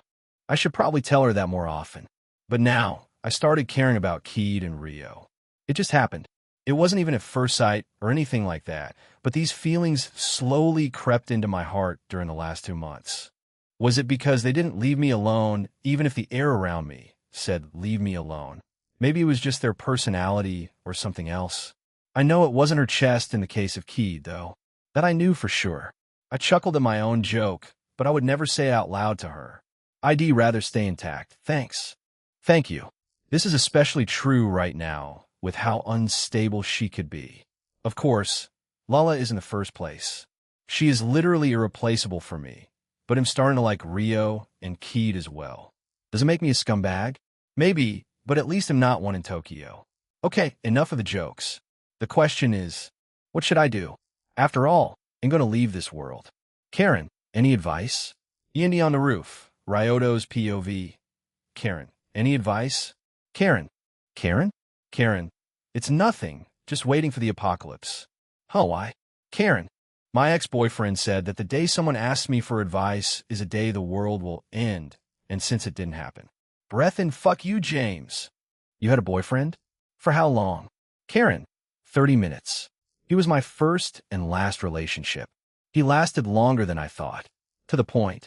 I asked you because we have known each other for some time, and you know me better than anyone I know. I could ask Koro-sensei as well, but... Karen. Yeah, I get it. Besides, today you sounded very wise, so I'm hoping it wasn't a fluke and you give me some useful tips. Karen, did you just call me stupid? No, but you can be... Karen, bitchy I know, but you helped me a lot as well. You even sent me here to help me and not to just fuck with me, which I appreciate. Karen. Karen went silent for a while. I even started worrying for a minute. Karen. Hey, Karen. Karen. What? You went quiet for a moment there. Are you all right? Karen, yeah. It's just the second time someone has been grateful to me. I must say the feeling is overrated. Pissing people off is a lot more entertaining. Why are you like this? Karen, it all began on the day when I was born. Spare me the details. Karen, in short, it was because of my sister. If you think that I'm bad, you really don't want to meet her. You know, I don't think I'm going to hear about your family. Karen, neither am I. To your problem then. I think that you are overthinking. So you care about more than one girl. Big deal. It's not like you're acting on your urges. As I see it, you don't want to do anything without speaking with Lala, as you would feel it would be like cheating. You also believe that after you are seen with this quest, you want return here and just leave them, but you can buy a world travel ticket in a shop. And it isn't that expensive too. You can also buy them for other people, so no worries. They can move with you at some point. You now have two options. You can use either friend zone them, or you could tell them the truth that you need time and think things through after you talk with Lala, because let's be honest, she won't be against it. I would also prepare yourself for more girls coming your way. Again, why? Karen, from the romance novels that I read, I know that girls love two things. Tame the beast inside a man and fix a broken man. And you are two of these things. But these are just novels you ain't talking about. Reality can be different. Karen, you forget that fiction is often based on reality. It's my opinion versus yours, so let's just end it right here, but thank you anyway. I feel a bit more confident in my decision right now. Karen, one more customer satisfied. I want to ask how many customers she had. But this talk helped me a bit. I don't need to act immediately on my feelings. I'll just enjoy my middle school time, as before I couldn't. As Ryoto, I had a slight identity crisis, and previously I was bullied. So it was my first time having a good time in school. I took out a lollipop that I hid in my sleeve and started eating it.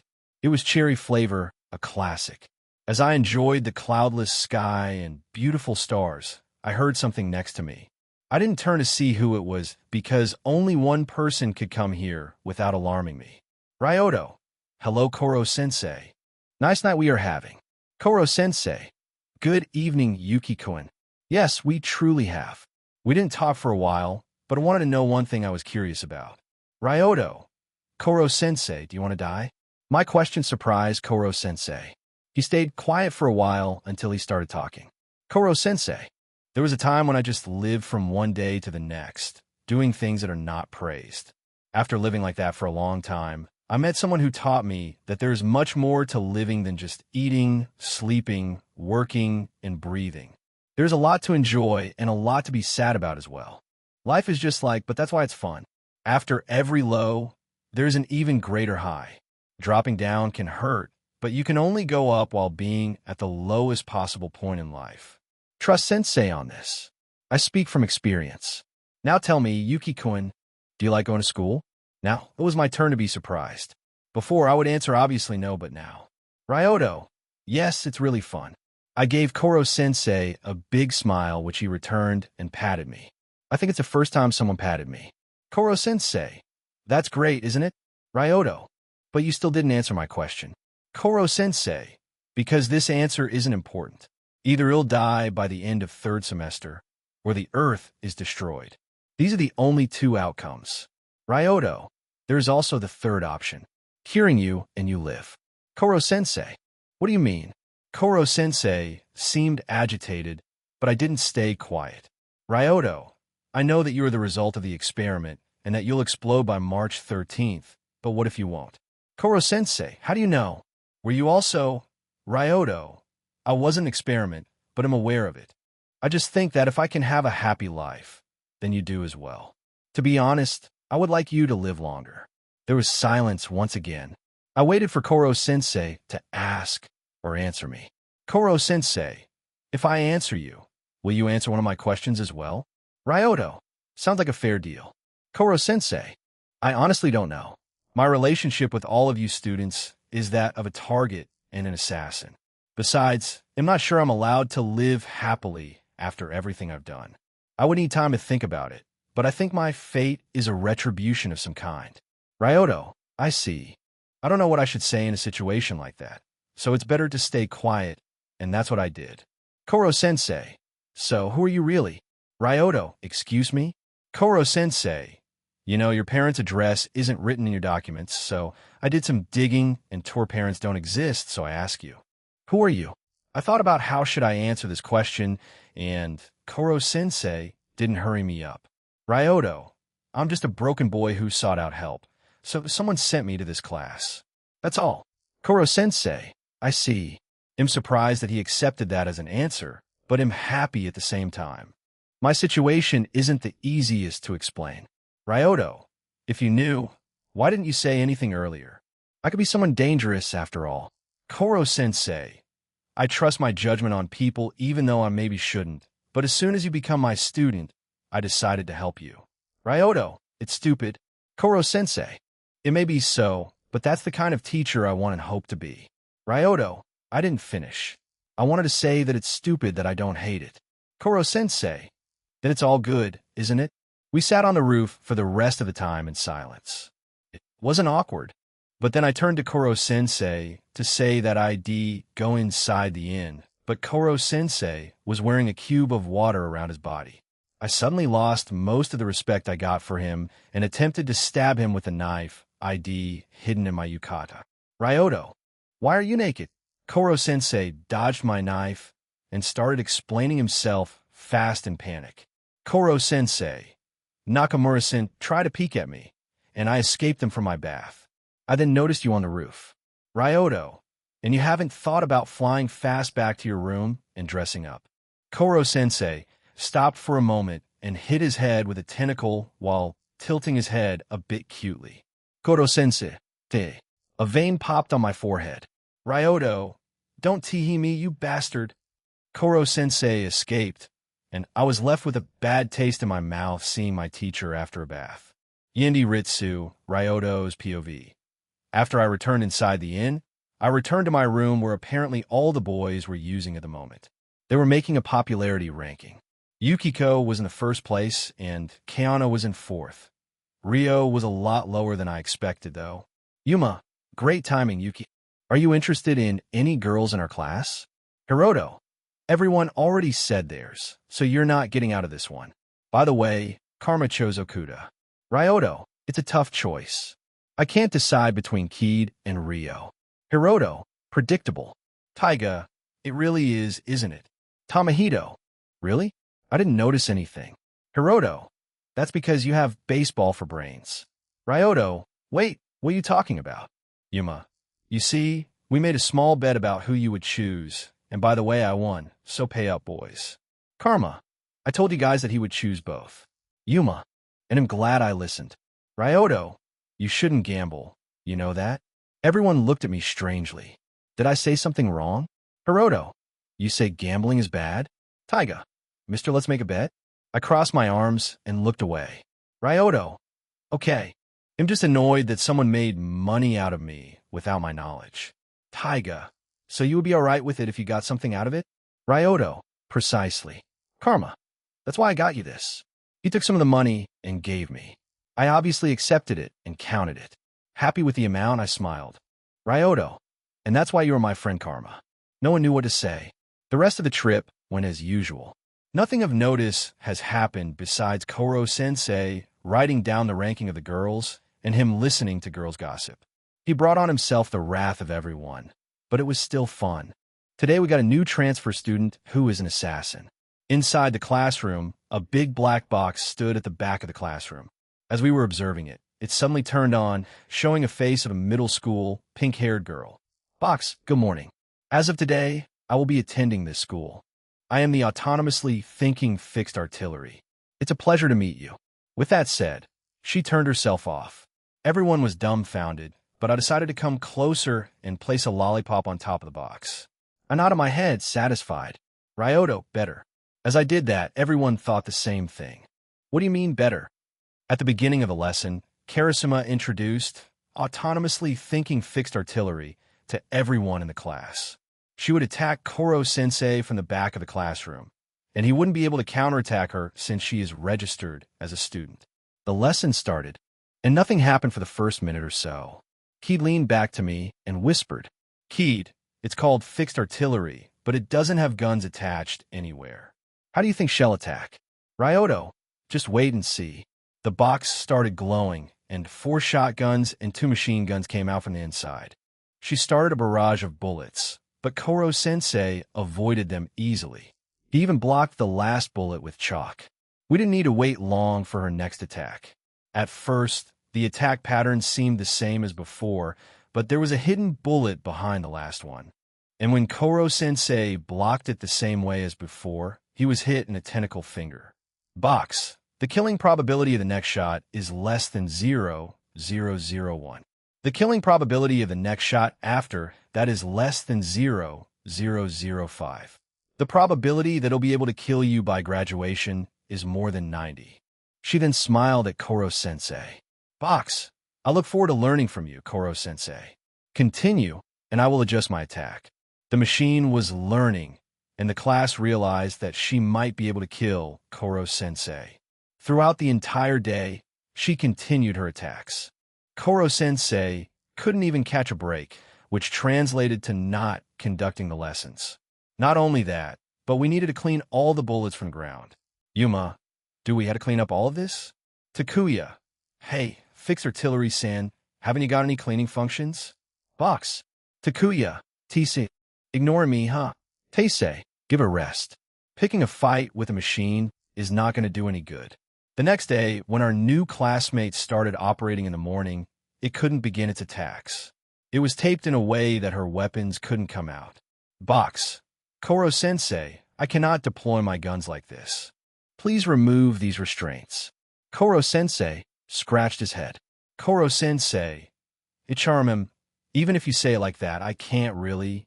Box, these restraints we were doing, weren't they? This is obvious violence against a student. I believe that is prohibited through your contract. Ryoma, you've got it wrong. I did it, answered Terasaka while holding a tape in his hand. Ryoma, this'll probably interfere with whatever you were planning, but come kill him after you've gotten yourself some common sense, you piece of junk. Everyone agreed with what Terasaka did. To be honest, it is surprising that he could do something useful. I started fake crying. Ryoto, I can't believe it. Terasaka did something smart. Ryoma, you asshole. Ryoto, don't be so mad. Here, take a lollipop. He slapped away the candy I was giving him. What kind of blasphemy is that? To refuse a lollipop. The lessons went as usual without any interference, and we removed the tape at the end of the school. The next day, the box became bigger, and when it turned on, we were welcomed by a full screen of a girl. Box, good morning. Kayano-san, Nakamura-san, Yuki-san.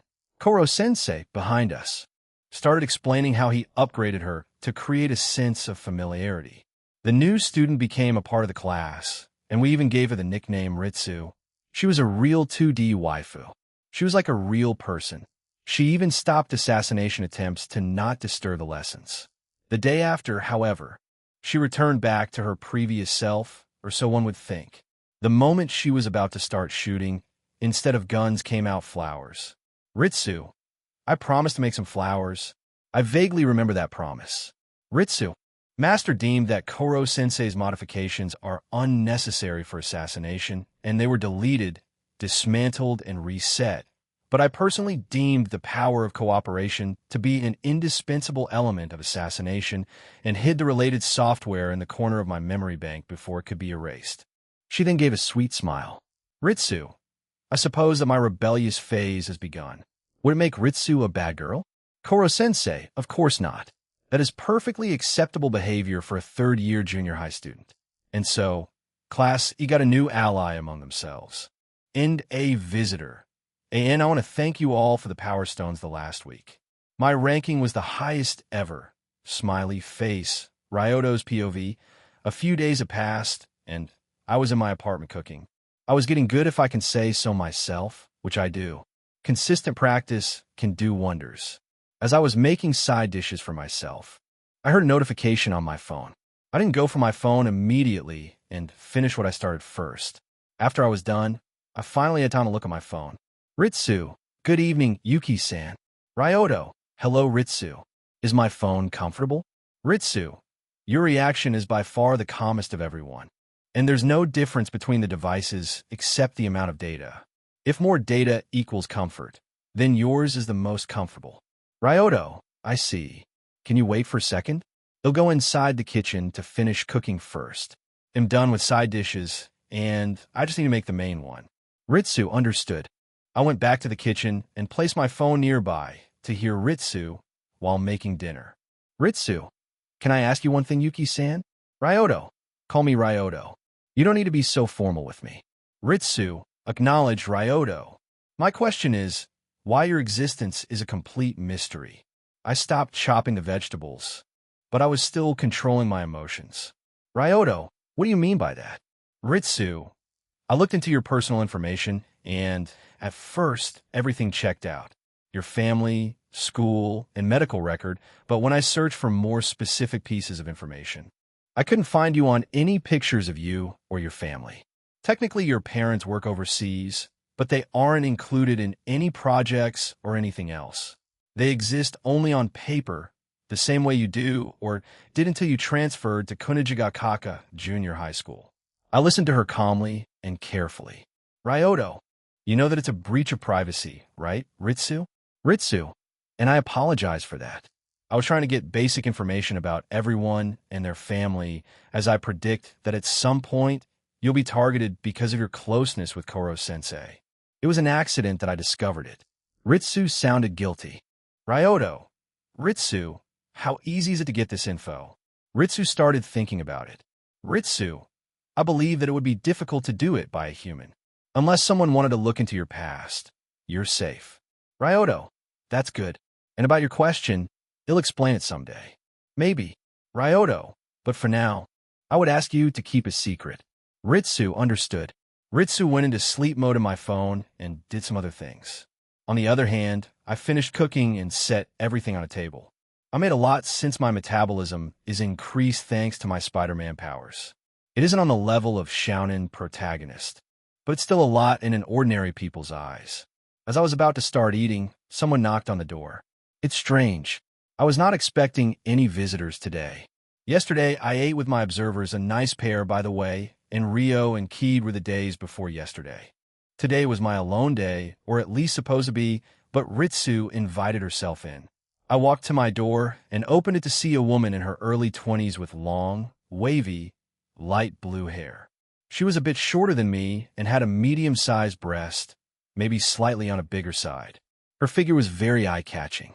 She smiled at me gently and looked at me with her eyes filled with small stars. It was like looking in the night sky or galaxy. Hello, Ryoto. Her voice was soothing and very pleasant to listen to. She was a personification of One-E-san. Karen, Ryo. Close the door. Close the door. Close the door. For fuck's sake. What? Why are you screaming? Karen, listen to me. If there was a time to listen to me, it would be now. I wouldn't even care if you'll fail every next mission. Just close the damn door before it's too late. It's the first time I heard so panic. So I closed the door against my better judgment. If she was dangerous, my spider sense would go off, but it didn't. Karen, some explaining would be appreciated. Karen, pay attention now, because I'm not going to repeat myself. That thing is an evil incarnate. Everything near it dies. be it dreams, future, or other things that you care about. Is it really that terrible? Karen, ooh, trust me. I have personal experience with that.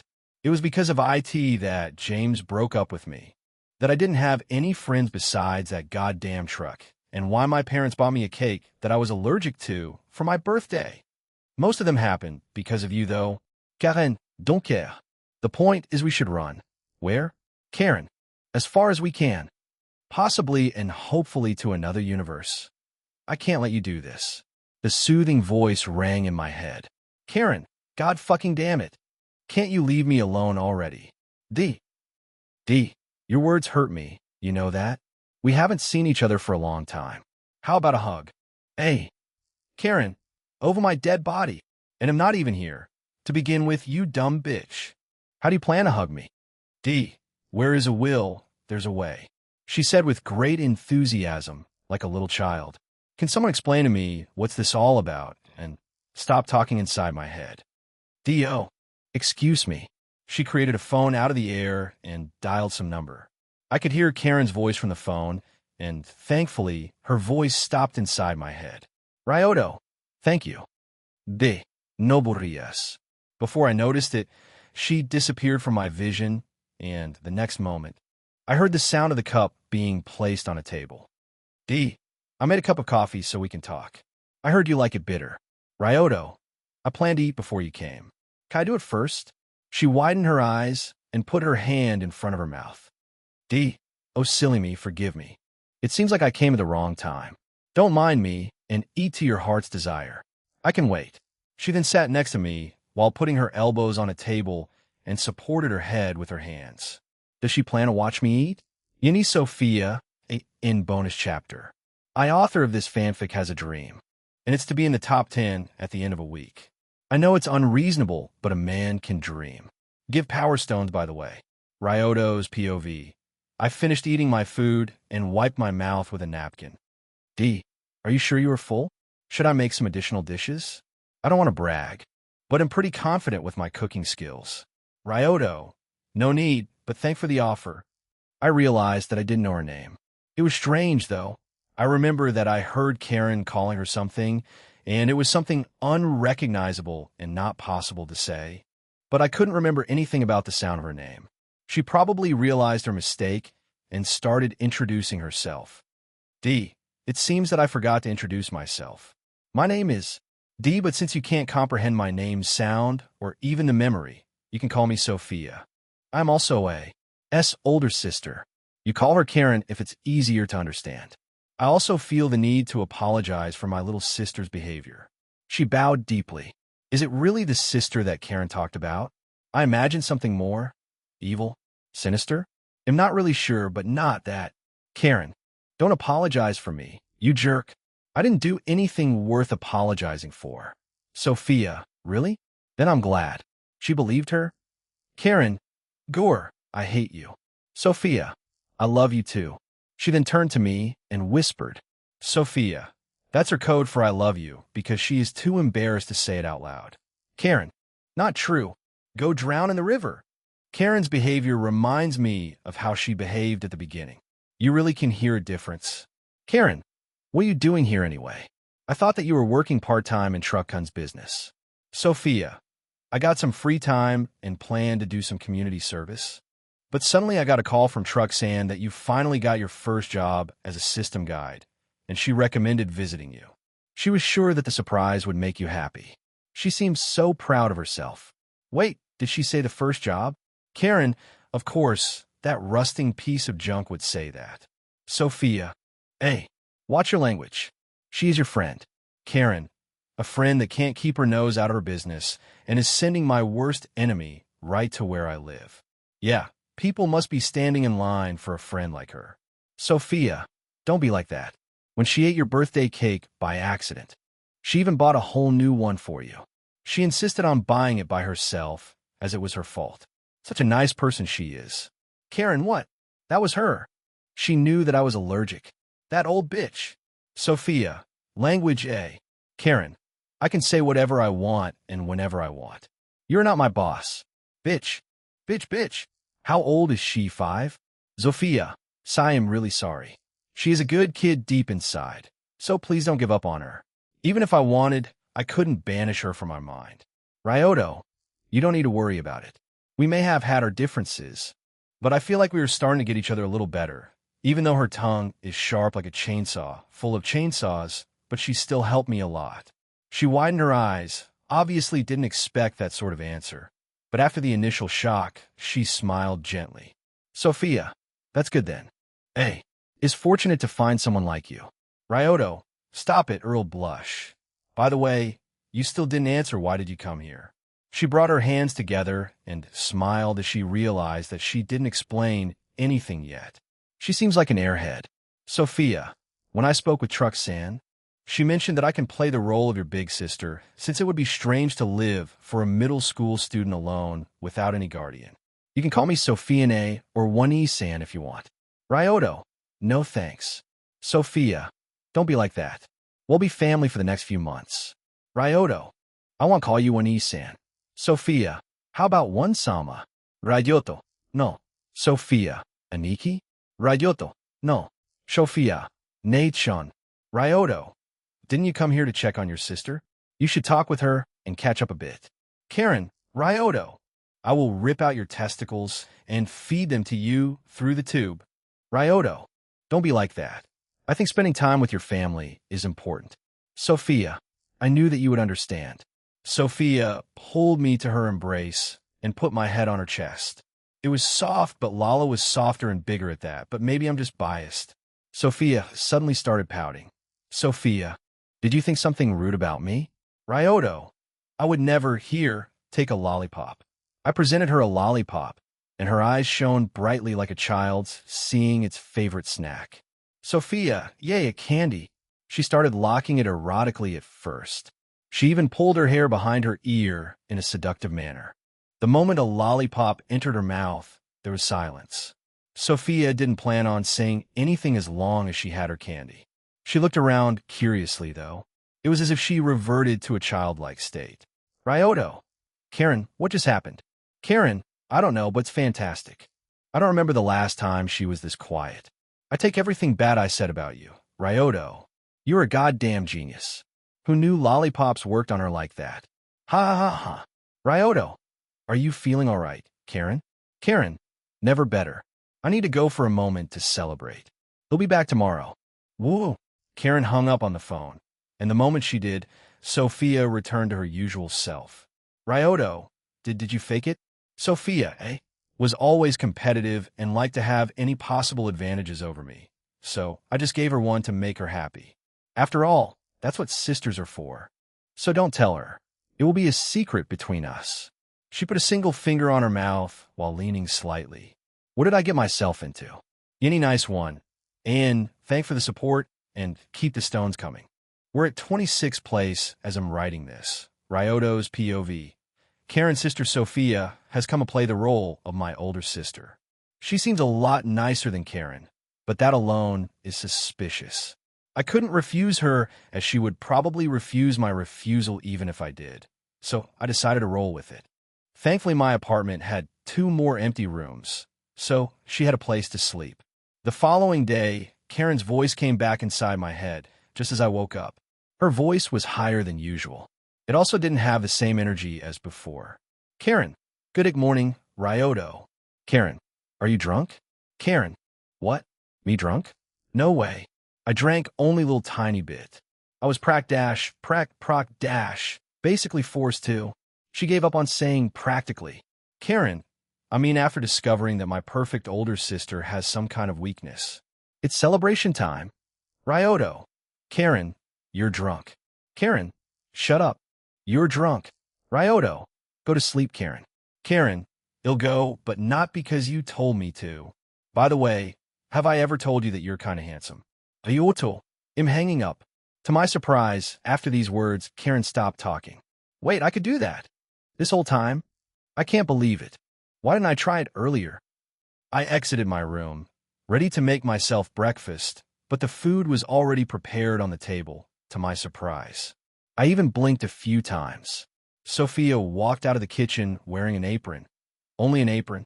I looked at her, expecting some kind of answer, But she only smiled at me and didn't say anything. Ryoto, why don't you wear anything under the apron? Sophia, do you like it? I heard boys like this kind of thing. And don't worry, I still wear underwear. She did a spin showing that she was wearing a bra and panties. She sounded proud of herself. Did Karen really call her perfect? Putting this thought to the back of my head, I sat at the table and took a bite of food made by Sophia. I was blown away. It tasted heavenly, and before I noticed my clothes had disappeared. Did she just give me a foodgasm? Sophia, how does it taste? She sounded meek, waiting for my opinion. Ryoto, it tastes great. Better than anything I've ever eaten. Sophia, really? I'm glad then. She breathed out some air and smiled at me. Ryoto, I thought that you were confident in your cooking. Sophia, I am, but having a new person taste your food is always nerve-wracking. She pressed her fingertips together as she said that. If she is faking it, then she is even better at acting than me. Days went on, and my life with Sophia didn't change my life as I expected. She cooked at times, and I swore to myself that I would reach that level of cooking someday. I mean, who doesn't want to make people naked with his cooking? I still made meals at times. We even made a schedule to decide who cooks when. Sophia seemed like naive and a bit of an airhead, but overall a kind person. She acted like a real older sister. I think. I never had one before. She insisted on calling her Wani-san, though, which I refused. I don't know why, but it feels weird. On the other hand, Karen didn't have a good time at all. Having her sister constantly nearby put her on edge. The only rest time for her was during school time. Sophia didn't contact Karen when I wasn't present. It felt strange that Karen hated someone that much. I know that this is a strange thing to say, but I feel like Karen dislikes people in general and likes to piss them off, but not hate. She may go overboard with that, but still. So what did it need Sophia to do to make Karen hate her so much? Hey, Karen, can you tell me why do you hate Sophia that much? Karen, boy, oh boy, let me tell you a tale. She is a liar. She lies her whole life. She acts like a perfect little girl in front of our parents, a perfect student in front of the teachers, and a perfect human being in front of anyone else. And all of that to make me look bad. Why do you think so? Karen, why else would she act like that? Because I refuse to believe that anyone acts like that because of their own accord. So you just think that she pretends to be nice? Karen, when you put it like that, it sounds like I'm delusional. I wonder why. I roll my eyes. I was just done shopping, and as my disappointment in Karen rose, someone called me. Nakami, Ryoto-chan, good to see you again. Ryoto. Oh, if it isn't Nakami-san. Nakami, did something good happen as of late? That question came out of nowhere. Ryoto, why do you ask? Nakami, you seem happier. Is it really that obvious? Ryoto, you could say that. I said with a smile. Nakami, I see. That's good then. I said my goodbyes to Nakami-san and returned home. The next day in school, Irina's master visited her, and they made a bet who would kill Karasuma first. If Irina lost to her master, she would quit being a teacher. Irina won, making her master admit that she was capable of killing Koro-sensei. The day after, Karasuma announced a new teacher. It surprised everyone, including me. To my memory, there weren't any new teachers. My eyes almost pooped out of my head, seeing the figure walking into a classroom. Sophia. Hello, everyone. Nice to meet you all. My name is Sophia Yuki, and I'll work as a part-time teacher starting today. Sophia explained cheerfully with a smile. I smashed my head against the desk as Karen S. reamed inside my head. Karen. And hello. And a new transfer student again. In bonus chapter again. I'm on a roll. Anyway, don't forget Power Stones, please. On an unrelated note, some of you were asking for a picture of Sophia, but I didn't base her on anyone. If my description of her reminds you of some character, post a picture. I'm also curious. Ryoto's POV. What is she doing here, and more importantly, why? Rio, did you say that your name is Sophia Yuki? Are you related to Ryoto by any chance? Sophia. Yes, I'm his older sister. I hope that you're all great friends with him. Rio, I see. Thank you for answering Yuki-sensei. Sophia, just call me Wani-san. Since I'm just a part-time teacher, I won't be here every day, so calling me sensei feels too stiff. Karma. Nay-san, Do you have any embarrassing stories about Ryoto's childhood? Karma, I swear that if you don't shut up, you'll rub my score at the next test at your face. And I don't care how depressed you'll be. Sophia, there isn't anything too embarrassing. The only thing that comes to my mind is that during the second year in middle school, Ryoto. How do you know that? Sophia, Karen told me. Karen, I thought you avoided her like fire. Karen, she made me my favorite food. And that information just slipped out. She knows how to get people talking. That vile creature. I wanted a facepalm, but I was in the middle of class. Why are you like this? Sophia. Anyway, we'll be teaching you science occasionally. Hope we get along. Some of the students raised their hands to ask additional questions. Sophia. Yes, you with a shaved head. Taiga, I noticed that your eyes are unusual. Is everyone in your family have a unique eyes pattern? Ryoto's are blue and kind of mechanical, and yours look like a small galaxy. Sophia, great question. You get a golden star. To answer your question, no, not everyone has this kind of eyes. She attached a golden star to Taiga's forehead. After answering that question, she chose another student to ask her something. Sophia, yes, you with an angry face? Karma, PFT ha. Karma couldn't hold his laughter. Who am I kidding? He didn't even try. Terasaka looked even more pissed after Sophia's comment, and Karma's laugh didn't help.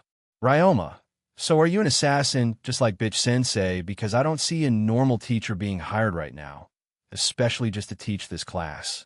Ryoto, gasped Terasaka using his brain. He has done it too often recently. I'm worried that he'll permanently lose his ability to think. It wouldn't be a big difference, but still, I said, faking my worry for Terasaka. Ryoma, you bastard. Sophia put her hands at her hips as I was having my daily dose of pissing Terasaka off. Sophia, Ryoto, be nice to your classmates. Rio and Keed giggled at this, and Rio even mimicked Sophia. Is she my mother or sister? Karen, neither. She is a bother. For the next 15 minutes, Sophia answered different kinds of questions. Some of them were normal, and others not so much. At the end lesson, I was mentally exhausted. Rio teased me about my sister. She wouldn't let it go, and I can't even blame her because I would do the same in her position. After my daily training with Koro-sensei, I walked home with Sophia, who was in a great mood. Ryoto, why did you do it? Sophia. She tilted her head cutely. Ryoto, why did you become my teacher? Sophia. You mean that? I made my teaching license some time ago, but I haven't got a chance to use it, so here I am. This time I palm-faced for real. Karen, my only sanctuary, gone, reduced to atoms, just because she decided to use her useless license. Why? What did I do to deserve this? A week has passed once more, and to my surprise, Sophia is a great teacher. I'm starting to understand why Karen calls her perfect. Today we are expecting a new transfer student. If my memory doesn't fail me, which it does a lot, it's probably Itona.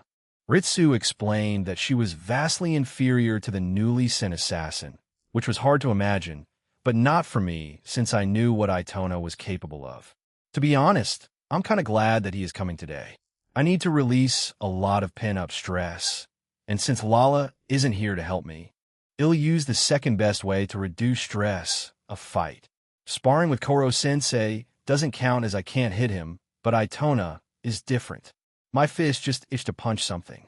Besides using Itona to release my stress, he'll also help me with my training.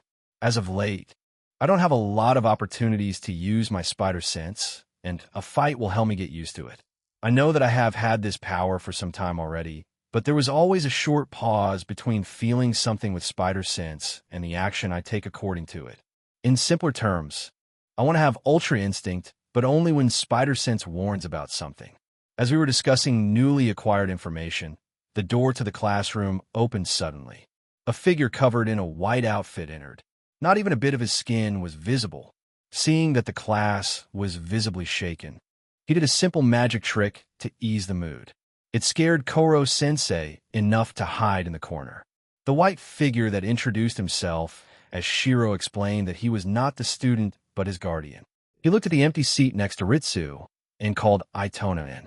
Itona walked through the wall and sat at his desk. Itona, I am victorious. I have proven myself to be stronger than this classroom's walls. That alone is enough. That alone is enough. Itona's eyes were bloodshot, as if he hadn't slept for a long time. He didn't even blink. He looked around for a while, and his eyes stopped on me. He stood up from his seat and walked up to me. Itona, you are probably the strongest in this class, but don't worry. You're weaker than me, so I won't kill you. As he said that, he looked me straight into eyelids and put a hand on my head while being uncomfortably close. I don't know why, but this statement pissed me more off than it should. I also stood up. I was a whole 20 centimeters taller than him, so I was looking down on him literally and figuratively. Ryoto, before I do something that you will regret, I have one thing to say. I will never going to give you up. Itona. Wah. At that moment, I punched him, sending him flying through the wall, creating another hole next to the one Itona made. TSK. He managed to block it with his tentacles, so he received only minor damage. Ping title acquired title. Rickroll Apprentice Ping new quest mission. Against Tentacles Objective 1. Defeat Itona. Reward 500 SP. 1 gotcha ticket failure. You'll get nightmares about Tentacles duration of punishment. 1 week I took out my lollipop and started eating it, waiting for Itona to get back inside while the whole class looked at me, as if just killed someone without reason. Yindi Itona. AN we're getting closer, 22nd place. Surrender your power stones, and I'll sacrifice my sleep for more chapters by the way. Thanks for the support. Third POV. The whole class was silent.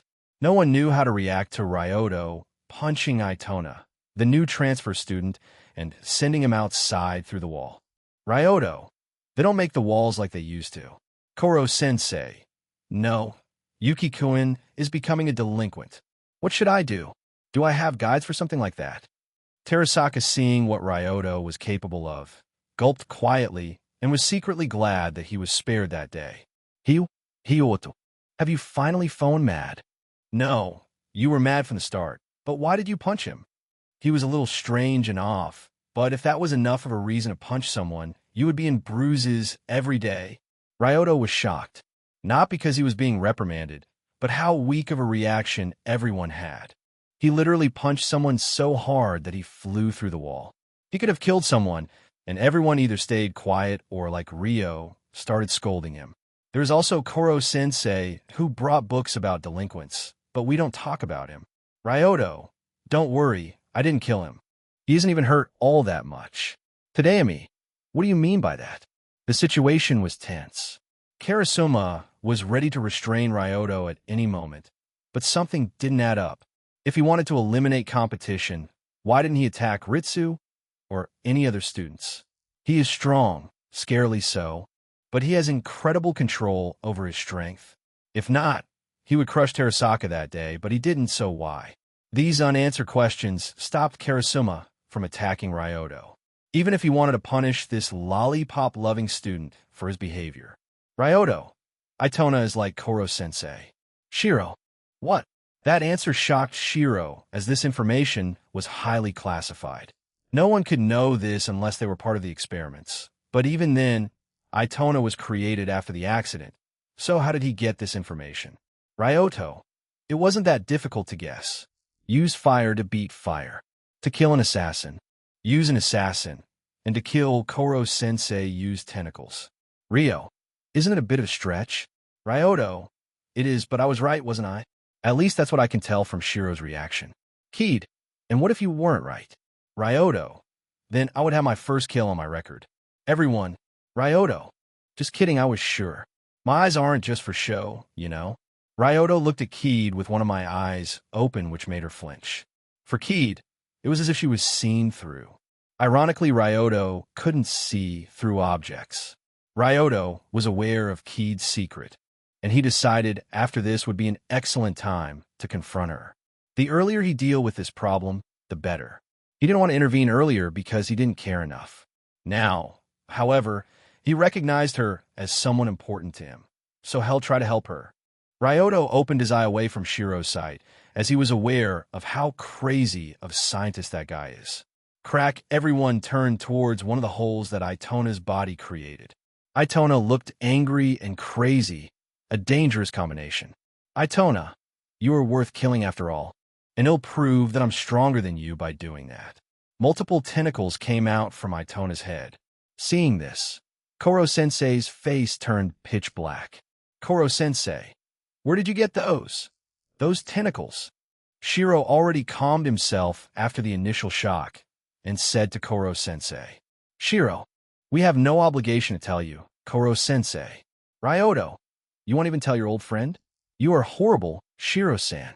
He flinched at Ryoto's provocation.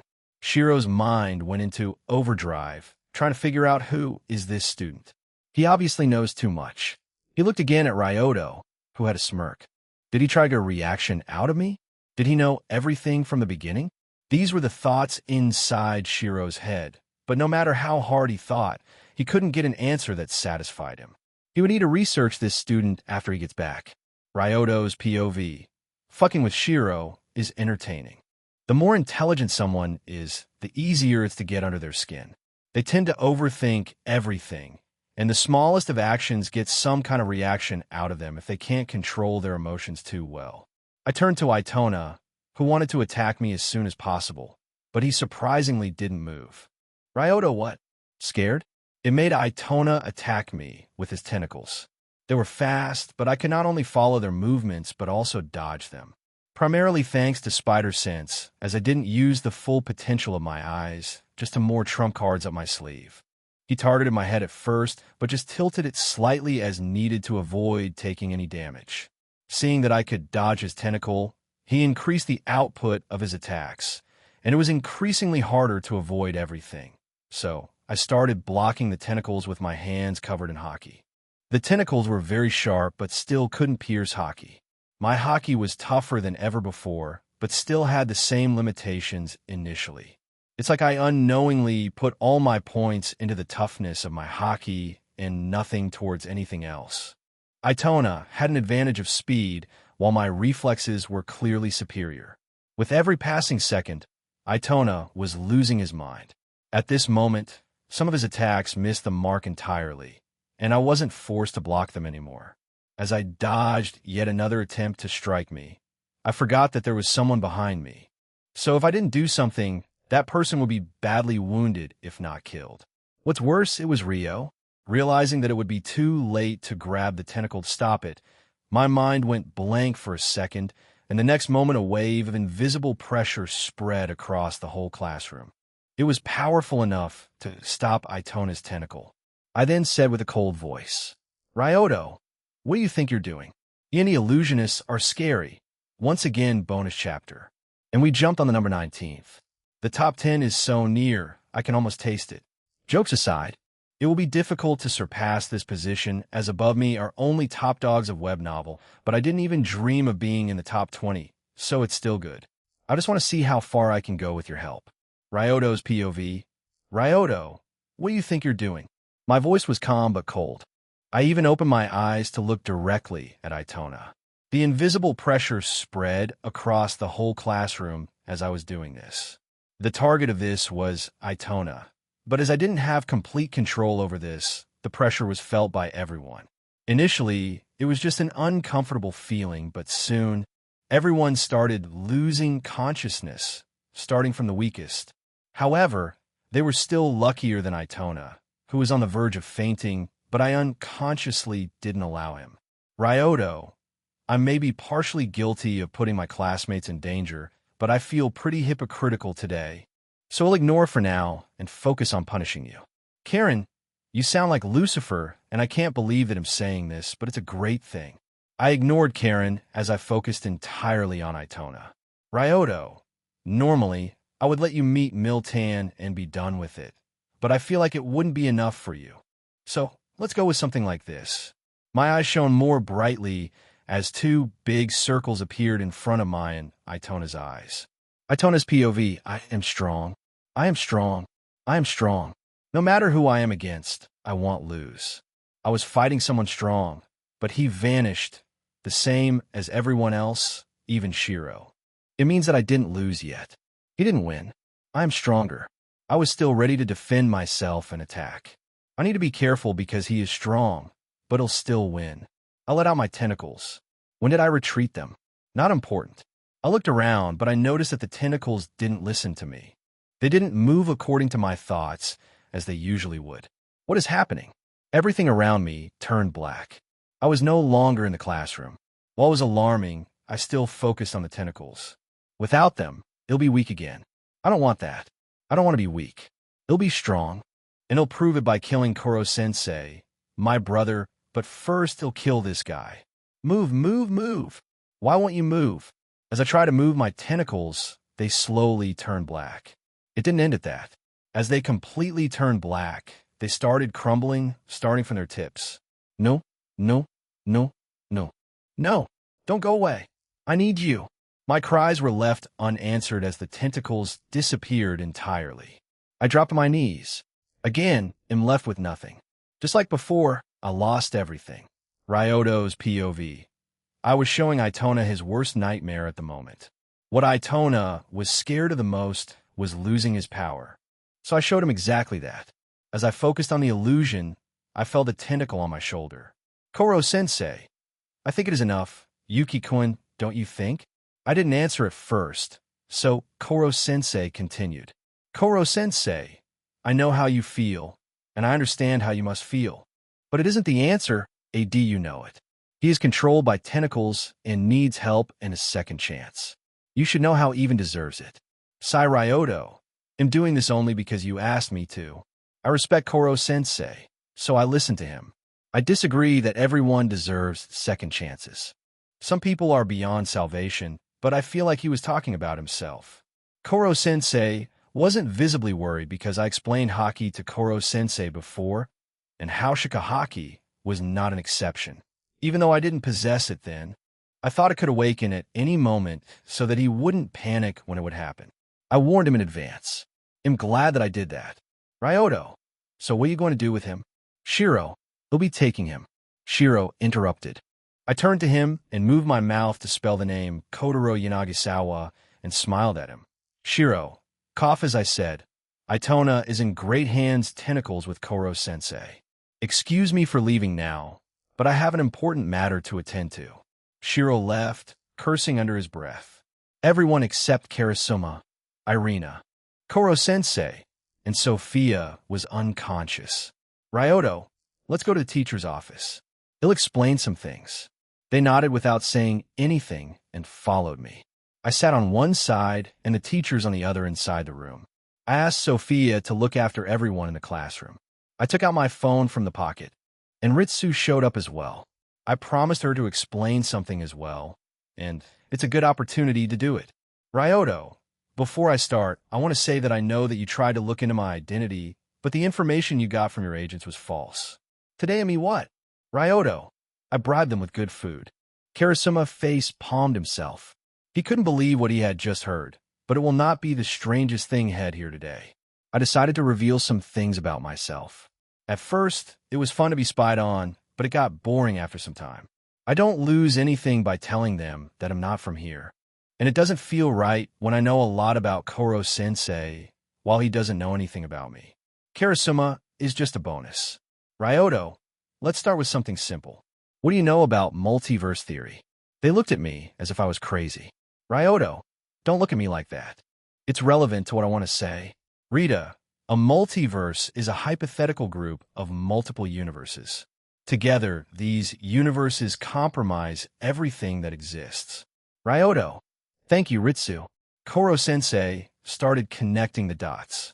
Koro-sensei, does it mean? Ryoto, yes, I am from another universe. End a confession and spoiler. I'm sorry, there won't be an extra chapter today. Sad face. I'm too tired. Need to sleep a bit longer today, so don't expect it. Ryoto's POV. Ryoto. Yes, I'm from another universe. Everyone in the room looked between each other awkwardly. How should they respond to something like this? Irina leaned towards Karasuma and whispered. Irina, I think he hit his head a bit too hard. Ryoto, you know that I can hear you. Koro-sensei, how about we listen to him first before making any judgment? Koro-sensei stepped in. I would believe him if he didn't have first aid hidden behind his back. No matter, He'll try to explain as Yuke as possible. Ryoto, everything started when I got these eyes and a girl teleported in my bathtub. I explained my everyday life to them so they could better understand it. I added the details that would make it evident that there were differences between mine and this world, such as the magical Kyuko show, my manga, and the Tenjuin family. I didn't say anything about a system and my past life. These were the secrets I wasn't ready to share. Maybe someday, or maybe never. Who knows? Ryoto. And then I woke up in my new apartment. Irina was listening attentively, while Karasuma was pinching the bridge of his nose. Tadayami, what is your goal in telling us all that, assuming that it's true? Ryoto, what do you mean, assuming? Tadayami, can you prove that you're from another universe? I opened my eyes, to which he pointed at Koro-sensei. Ryoto, really? Tadayami, for all I know, you could be Lost Experiment, a trained assassin, or spy. These answers would also explain why it's impossible to find your identity. It's also a lot more believable than whatever you said. Ryoto, I was born in 1991. Tadayami, which we can't prove. Ryoto, I have unbelievable abilities. Tadayami, just like your teacher, who looks more alien than you. Ryoto, my fiancée is an alien princess, which makes me alien prince and future emperor of Milky Way galaxy. Tadayami, prove it. Ryoto, she is in another dimension. Tadayami, it means that you can't prove it. Ryoto, I faced a god of death. Tadayami, did you die? Ryoto, sadly yes, but I survived. He asked his question sarcastically, but I answered earnestly. Before I could try to convince Karasuma, Koro-sensei got closer to me and hugged me. Koro-sensei, Yuki-kun, I understand. It must have been horrible. I knew that Koro-sensei would understand. Satisfied that I got through at least one person, I returned home, the whole stopping by the grocery shop to buy some things needed for dinner. I also got a notification that my mission was completed. I didn't use the gacha ticket just yet. He'll use it soon, though.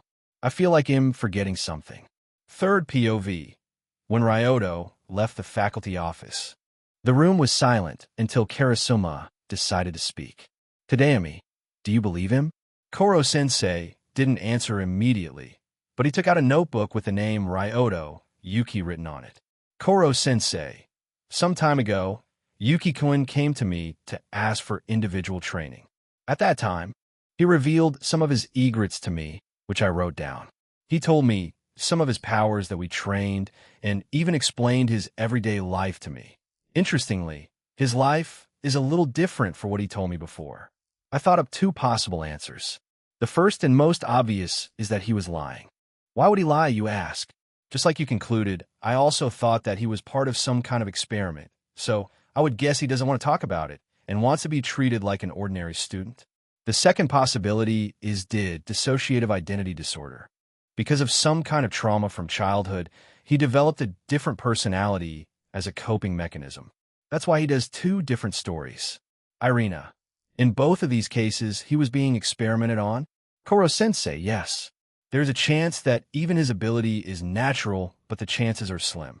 Tadayami, either way, it seems that he led a tragic life, but I must ask you, how likely is he a spy or an assassin? Koro-sensei stayed silent for a moment, but suddenly his face showed a big 0. Koro-sensei, am confident that he is not an enemy if that's what you're worried about. Tadayami, will trust you on this one. Koro-sensei, and please treat him as usual. I want to give him as normal a school life as possible. Tadayami, you mean as normal as it can be while trying to kill his teacher? Karasuma unusually tried to make a joke. Koro-sensei, let's leave the jokes to me, and you'll do what you do best. Looking serious and angry, a vein popped on Karasuma's forehead, and before he could attack Koro-sensei, the Mach 20 flying teacher had already left. Ryoto's POV. The next day, I remembered what I had forgotten. It's keyed. I wanted to deal with her yesterday, but I completely forgot about it because of my confession. No worries, he'll just do it today. Today was a strange day. Karasuma didn't act like I murdered his whole family, and Irina didn't react to my provocation and gave me a look of pity. What's going on? Koro-sensei doesn't act unusual, so I don't think it's about yesterday. to test out the waters. I just walked to the tree to lay down and take a nap during PE. I obviously didn't, but I observed Karasuma's reaction. He didn't do anything, just looked at me and returned to conduct a lesson. I'm starting to get a bit scared.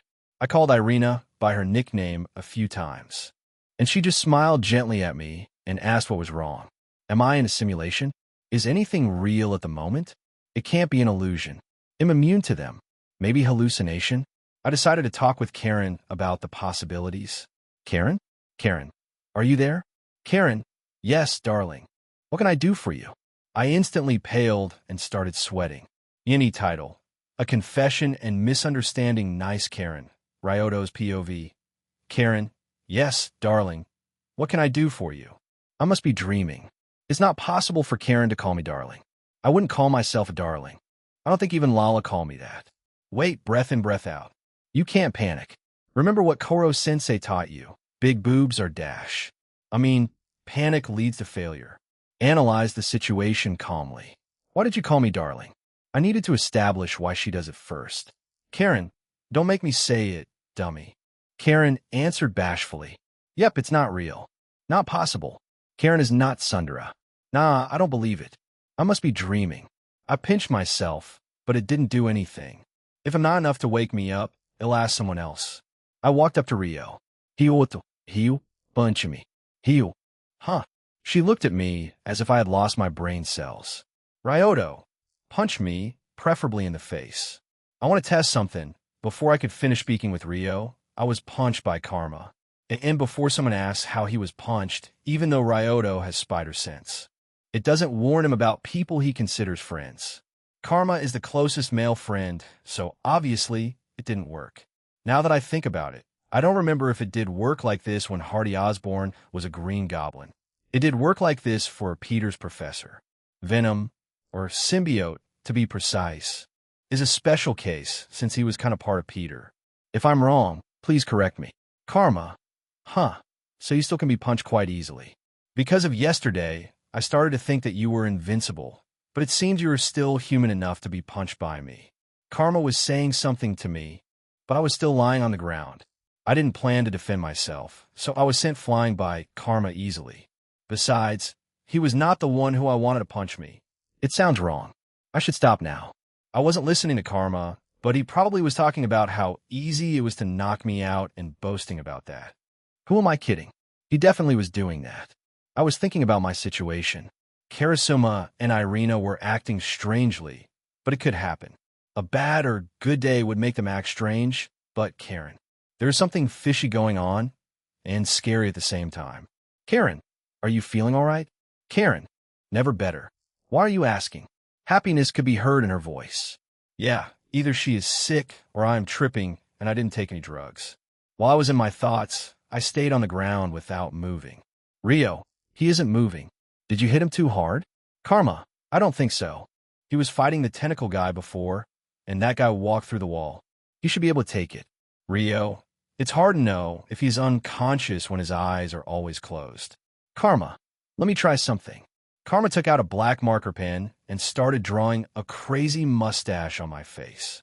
He didn't stop at that, as he also drew some small and cute creatures and my test results that were worse than his. I didn't notice it as I was too busy panicking about Karen. Karen, PFT. Ha ha. I can't anymore. Ha ha ha. I can't believe that you believed it. Karen, what? Keck out your tongue. Sorry, Ryoto, but I needed this.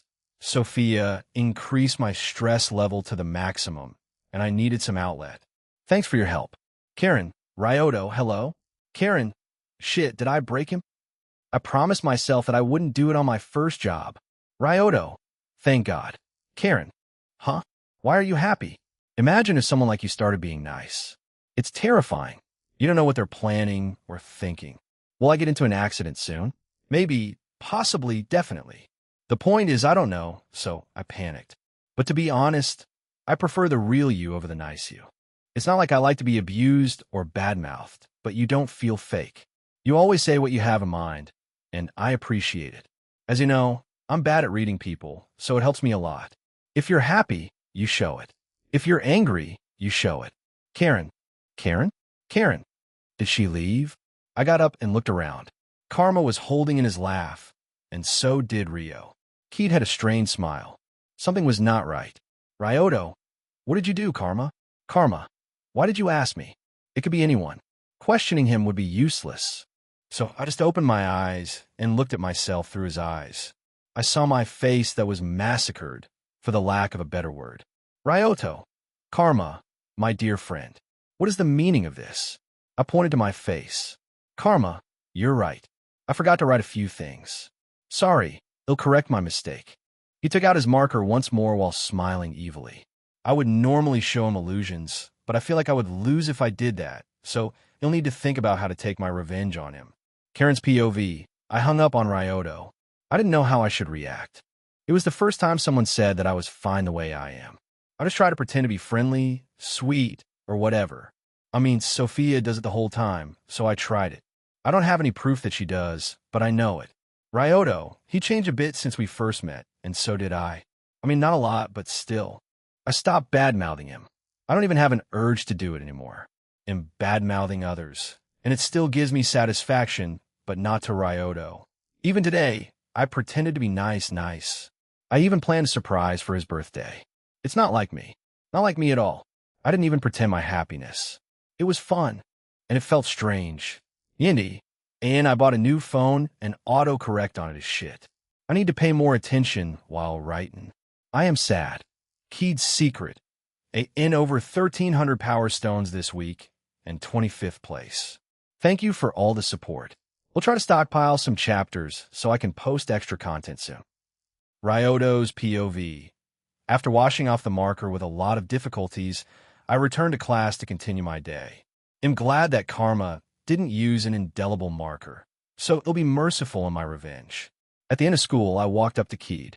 Ryoto, hey Keed, can I borrow you for a minute? Keed, sure. What do you want?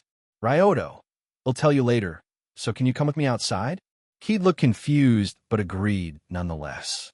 My classmates were whispering about how I would probably confess, but I ignored it.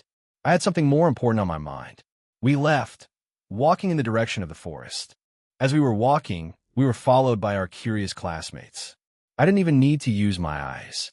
I could hear them sneaking around. Keed and I arrived at the place I scouted beforehand. Preparation is the key to a successful mission, and this time I can't mess it up. There are no second chances. I turned to Keed with my eyes open. Ryoto, Keed, can you stop pretending? Keed looked at me, confused. Keed, what are you saying? Pretending? She really can act. Ryoto, Akari Yukimura or Haruna Maze, which one do you prefer?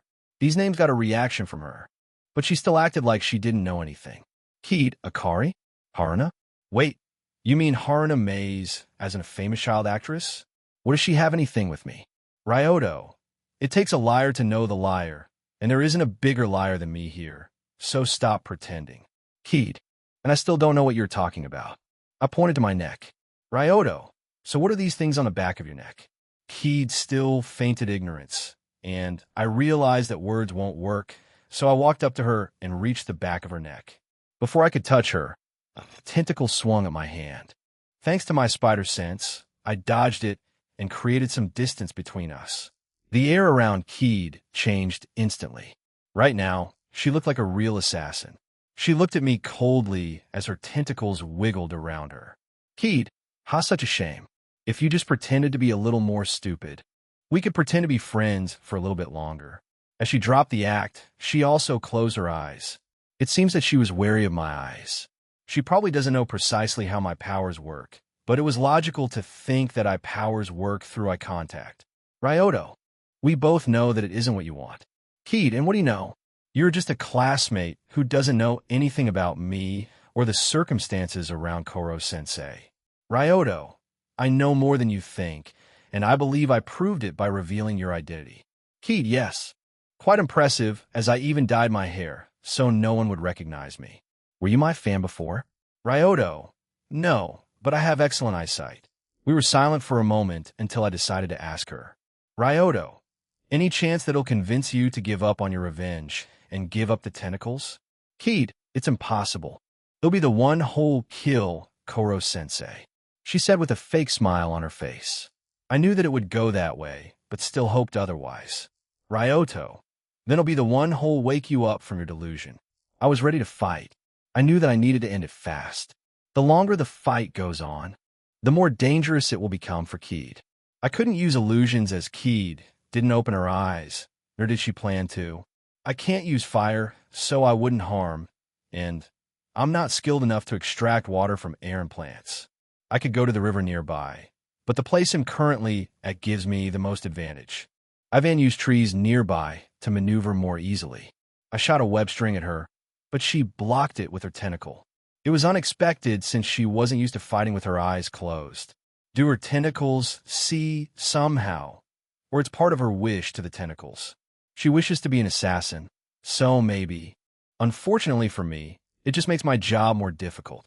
Keed, I spent the last 2 months observing not only Koro-sensei, but everyone else too. I know all of your tricks. Your eyes, hard skin, incredible reflex, and some kind of pressure that you emit. I know it all. I didn't answer and try to think of a way to get close to her. I have thought up one way to do it, but it would hurt me and would be difficult to do even for me. And now that she has her eyes closed, the difficulty spiked considerably. Knowing plant bending would help. I should start learning it soon. I shot another web string, but I targeted a tree next to Keed to pull myself closer this time. As soon as I touched it, I used my legs to repel myself at her. To answer my attack, 5 tentacles flew at me. I twisted my body to avoid 3 of them and blocked 2 with my hands imbued with hockey. I had a clear view of her and was closing fast on her, but I felt a big tingle on the back of my head, so I quickly shot web into the tree again and pulled myself back. It was a correct decision, as in my last place, a 6th tentacle slammed into the ground. Keed, I thought that I caught you. Around Keed's neck, vein-like roots started spreading, and the longer. They were tentacles' roots, and the longer Keed was using them, the more control she would lose. She wasn't using her tentacles at all during the past 2 months, and now that she started using them, the drawbacks would be immense. She was enduring the pain of having tentacles all that time, and she finally let tentacles loose. Keed didn't have a lot of time left. I will need to do this after all. Yeni Keed, Ryoto's POV. Keed, you know what? You were kind of cute. Shame that I need to silence you, she said with a blush. Keed started to lose her grip on reality. Ryoto, I appreciate a compliment, but I would like it more if you were saner. Only I can be the crazy one in the relationship. It's a lie, but joking helps me calm down. I may look calm on the outside, and often am, but right now, if I make a mistake, either Keed, or both die today. I don't plan on dying or letting Keed die, so I'll need to pull it off. I'm not used to holding such big responsibility, but it seems that I'll need to familiarize myself with that feeling if I want not only to save Keed, but also stay with Lala together, as I would need to be a ruler of an empire. Right now, there is some distance between Keed and me. Ryoto, can we stop this meaningless fight right now? I tried to get through her for the last time, but I wasn't lucky this time either. Keed, it's not meaningless, it'll kill you, and then it'll kill Koro-sensei. Ryoto, I see. Then be ready for this. I started making a circular motion with both of my hands. 2 of my fingers were out, and the rest were closed. One of my arms moved behind my back while the other was in front of me. As I made this motion, blue lightning followed my 2 fingers, or more accurately, it came from them. Keed was observing me curiously. Keed, what is it? Another one of your tricks? Ryoto, you can say that. I didn't show this to anyone before, so congratulations. You're my first in that sense. Keed, yay. She clasped her hands together and smiled. I didn't say anything and prepared to shoot out the lighting. I gathered energy, circulated it for a short while, and shot it. The lighting travels at about 523 kilometers h. It's roughly 20 times faster than Koro-sensei, so Keed nor anyone in this world was accustomed to this kind of speed. Luckily for Keed, I targeted the area next to her as she couldn't even react to it. I used this chance to reduce the distance between us. I started running towards her. She was shocked at the display of my powers, but recovered quickly. Her tentacles rushed at me. Initially, I blocked all of the attacks, but the closer I was, the more precise and dangerous. I abandoned avoiding anything that wouldn't kill me. I blocked everything I could with hockey, but as the area I could cover with it was limited, I started getting wounded, but thanks to that, I was getting closer to Keed. 15 meters, 10 meters, 5 meters.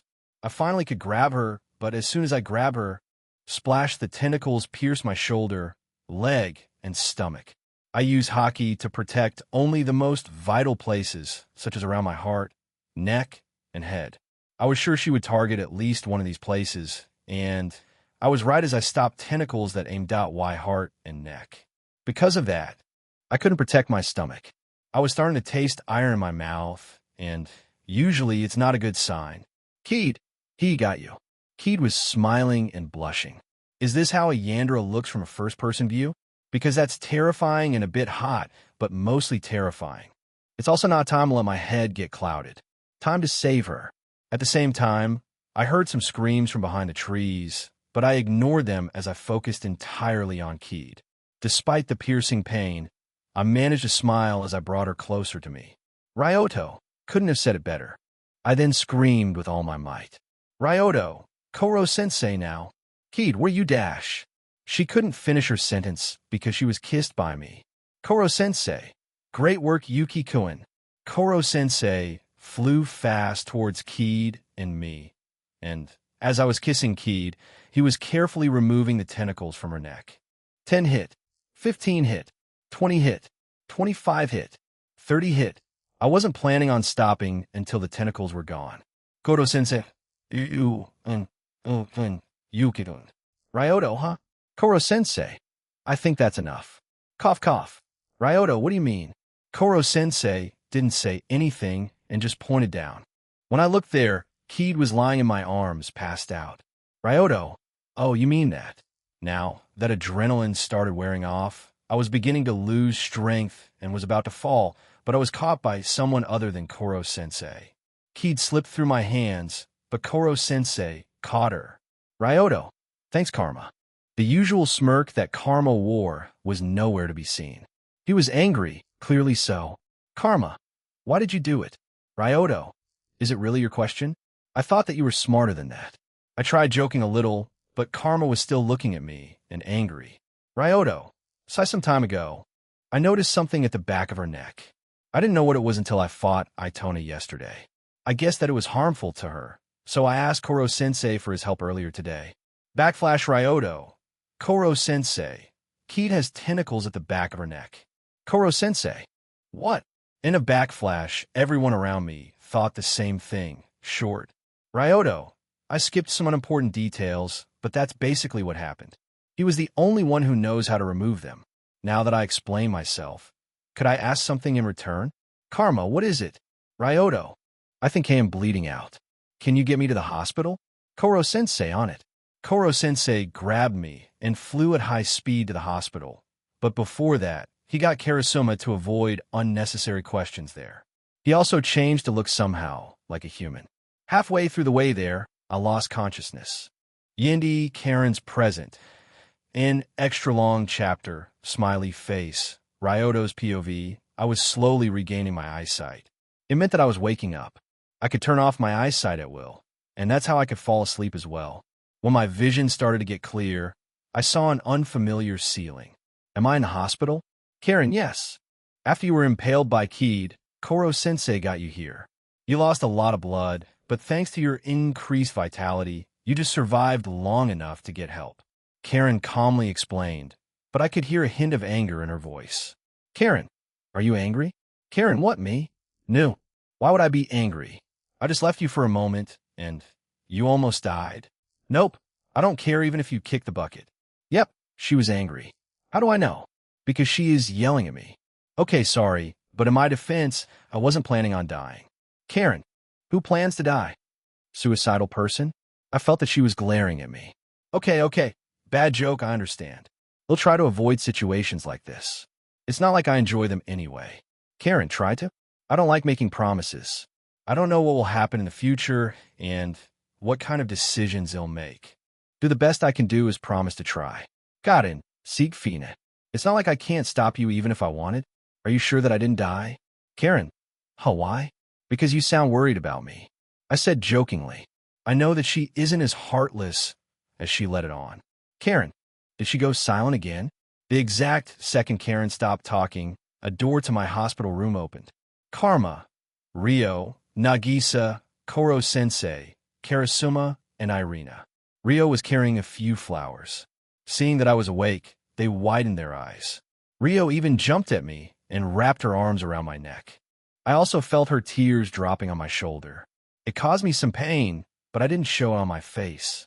I flinched for an unnoticeable moment. The adults, however, noticed as they are professionals. I showed them to not interfere with my hand and just return her hug. Ryoto, now, no need for crying. I'm alive and well. Rio, yeah, after not waking up for a week, you idiot. Ryoto, a week?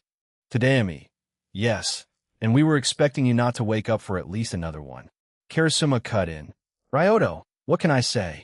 I'm just built different. Everyone looked at me speechless while Rio squeezed me a bit tighter. Heel, is this what you want to say after waking up? I could practically feel a vein on her forehead. It's not a good sign. Ryoto, happy to see you. Is this what I should say in a situation like that? I don't know. It's my first waking up in the hospital with someone worrying about me. Well, Karen was first, but she is Karen. Entirely different case. Rio, so I shouldn't expect sensitivity from you. And at least I know that you're all right if you're making these jokes. I felt like I was being tested, and I passed it. I then looked around for the first time and looked at my wrists. My heart rate skyrocketed, and it was shown on the electrocardiogram. Koro-sensei, Yuki-kun, what's happening? Ryoto, where are my web shooters? The only time I didn't wear them was during bath time and when I was sleeping. Rio, you mean those things? Rio took out a pair of web shooters from her bag. Heel, I remembered how you talked about how important they are. So, as soon as I got here, I asked doctors to let me hold on to them while you're unconscious. Don't worry, I didn't play with them if that's what you're thinking. She passed the web shooters to me. I couldn't wear them right away as my hand was connected to an 4-drip, so I just held them, but it was enough for me. Ryoto, thank you, Rio, really thank you. Rio gave me a warm smile. Rio, no problem, but if you pull off something similar in the future, it'll pinch your waist hard enough to make you forget about being stupid. A smile didn't leave her as she was weirdly threatening me. I thought she was joking until she really pinched me just seconds later. It hurts more than I thought. Ryoto, ouch, ouch, ouch, ouch. It hurts. Heel, remember that pain when you plan to do something stupid again without asking for help. I turned to the adults. Koro-sensei was drinking tea, watching a show with a satisfied smile.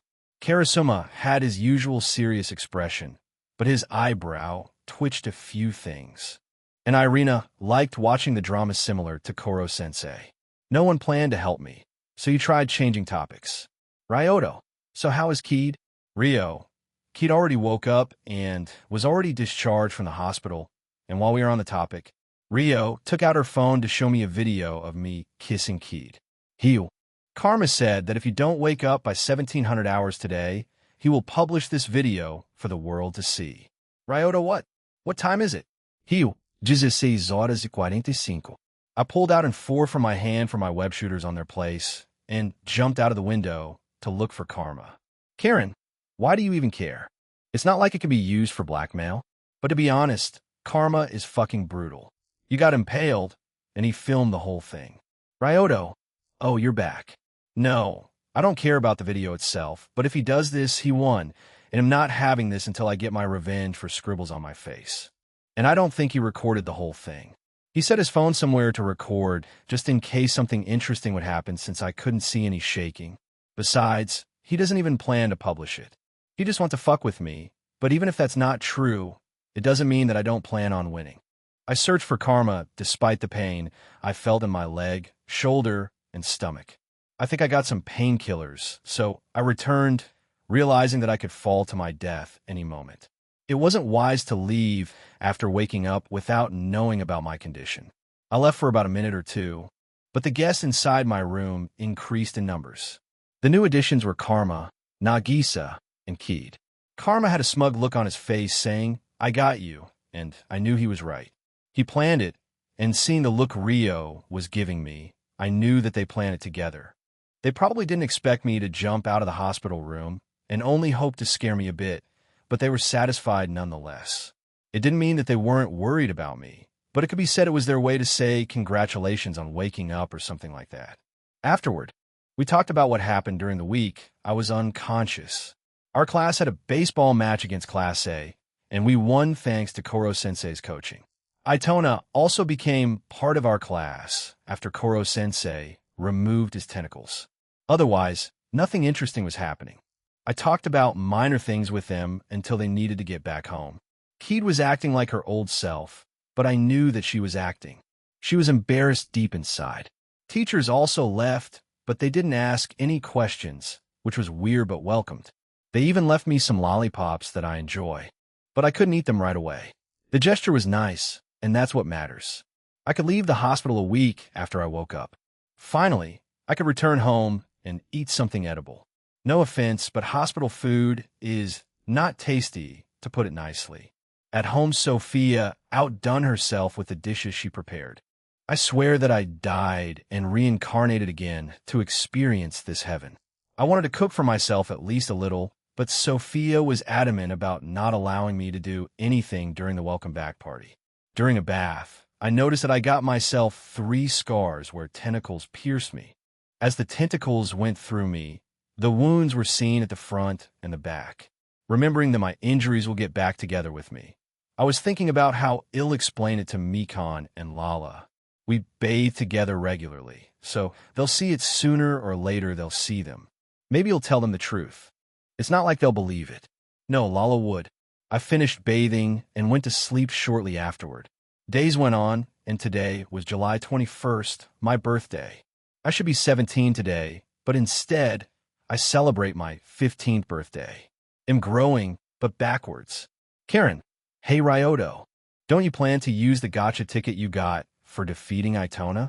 I completely forgot about that. Use it now. It was still just morning, and I didn't even get out of bed. Once more, I saw a famous wheel that grants me abilities for the small price of 1 gotcha ticket. It spun for a long time until it started to slow down. I was almost confident that it would land on all fiction, and I was beginning to get excited. It was one of, if not the most powerful abilities that I know of. When it almost stopped, it was still moving slowly, passing the all fiction, and no amount of tears would make the wheel change its mind. Once more, gotcha screwed me over and destroyed my dreams. The wheel stopped on Jormungandr's blood. From what I know, Jormungandr is a world serpent of Norse mythology. It is known for its deadly poison. Jormungandr's blood. Your blood posse's properties of Jormungandr's poison. Poison is so strong that it can kill even gods in larger amounts. Even in small amounts, it can melt metal. When wounded, the blood closes the wound, but the damage inside is not reverted or regenerated, just closed. There isn't an infinite amount of blood in your body, and your blood itself regenerates at a normal rate. You can't control the intensity of the poison. Strong but risky ability. The upside is that I have strong offensive ability. However, the downside is that I need to be wounded to use it, and I must be careful not to get hurt carelessly, as my blood can be dangerous for people around me. I did the smart thing and checked the shop for something helpful, and lo and behold, I found something perfect. It was the ability to control the intensity of Jormungandr's blood, and it cost 50,000 SP. I can't buy it right away, but I can start saving up points. Hey, Karen, I meant to ask it earlier, but how are prices decided for abilities? Karen, it's quite simple, really.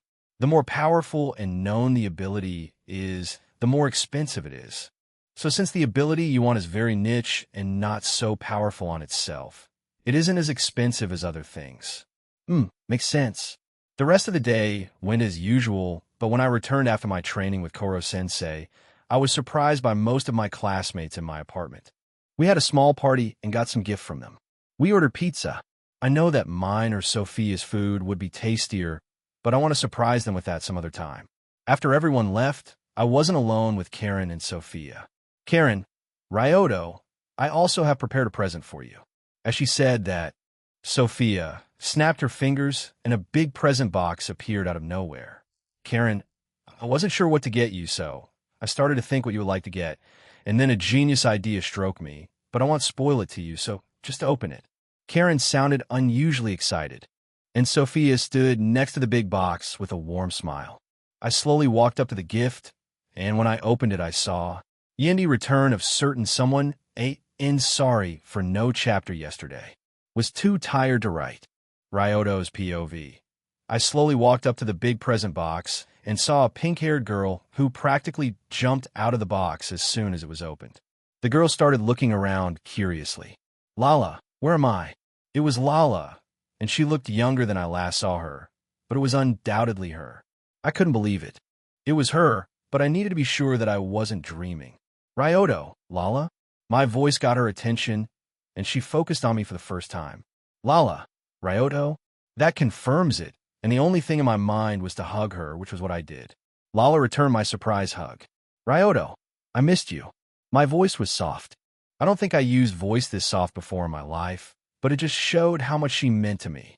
Lala seemed surprised by my words, but didn't ask or say anything and just squeezed me a bit harder, showing me her affection. We stayed oneness for a while until I was comfortable separating. I missed her warmth. Lala, Ryoto, why are you looking younger?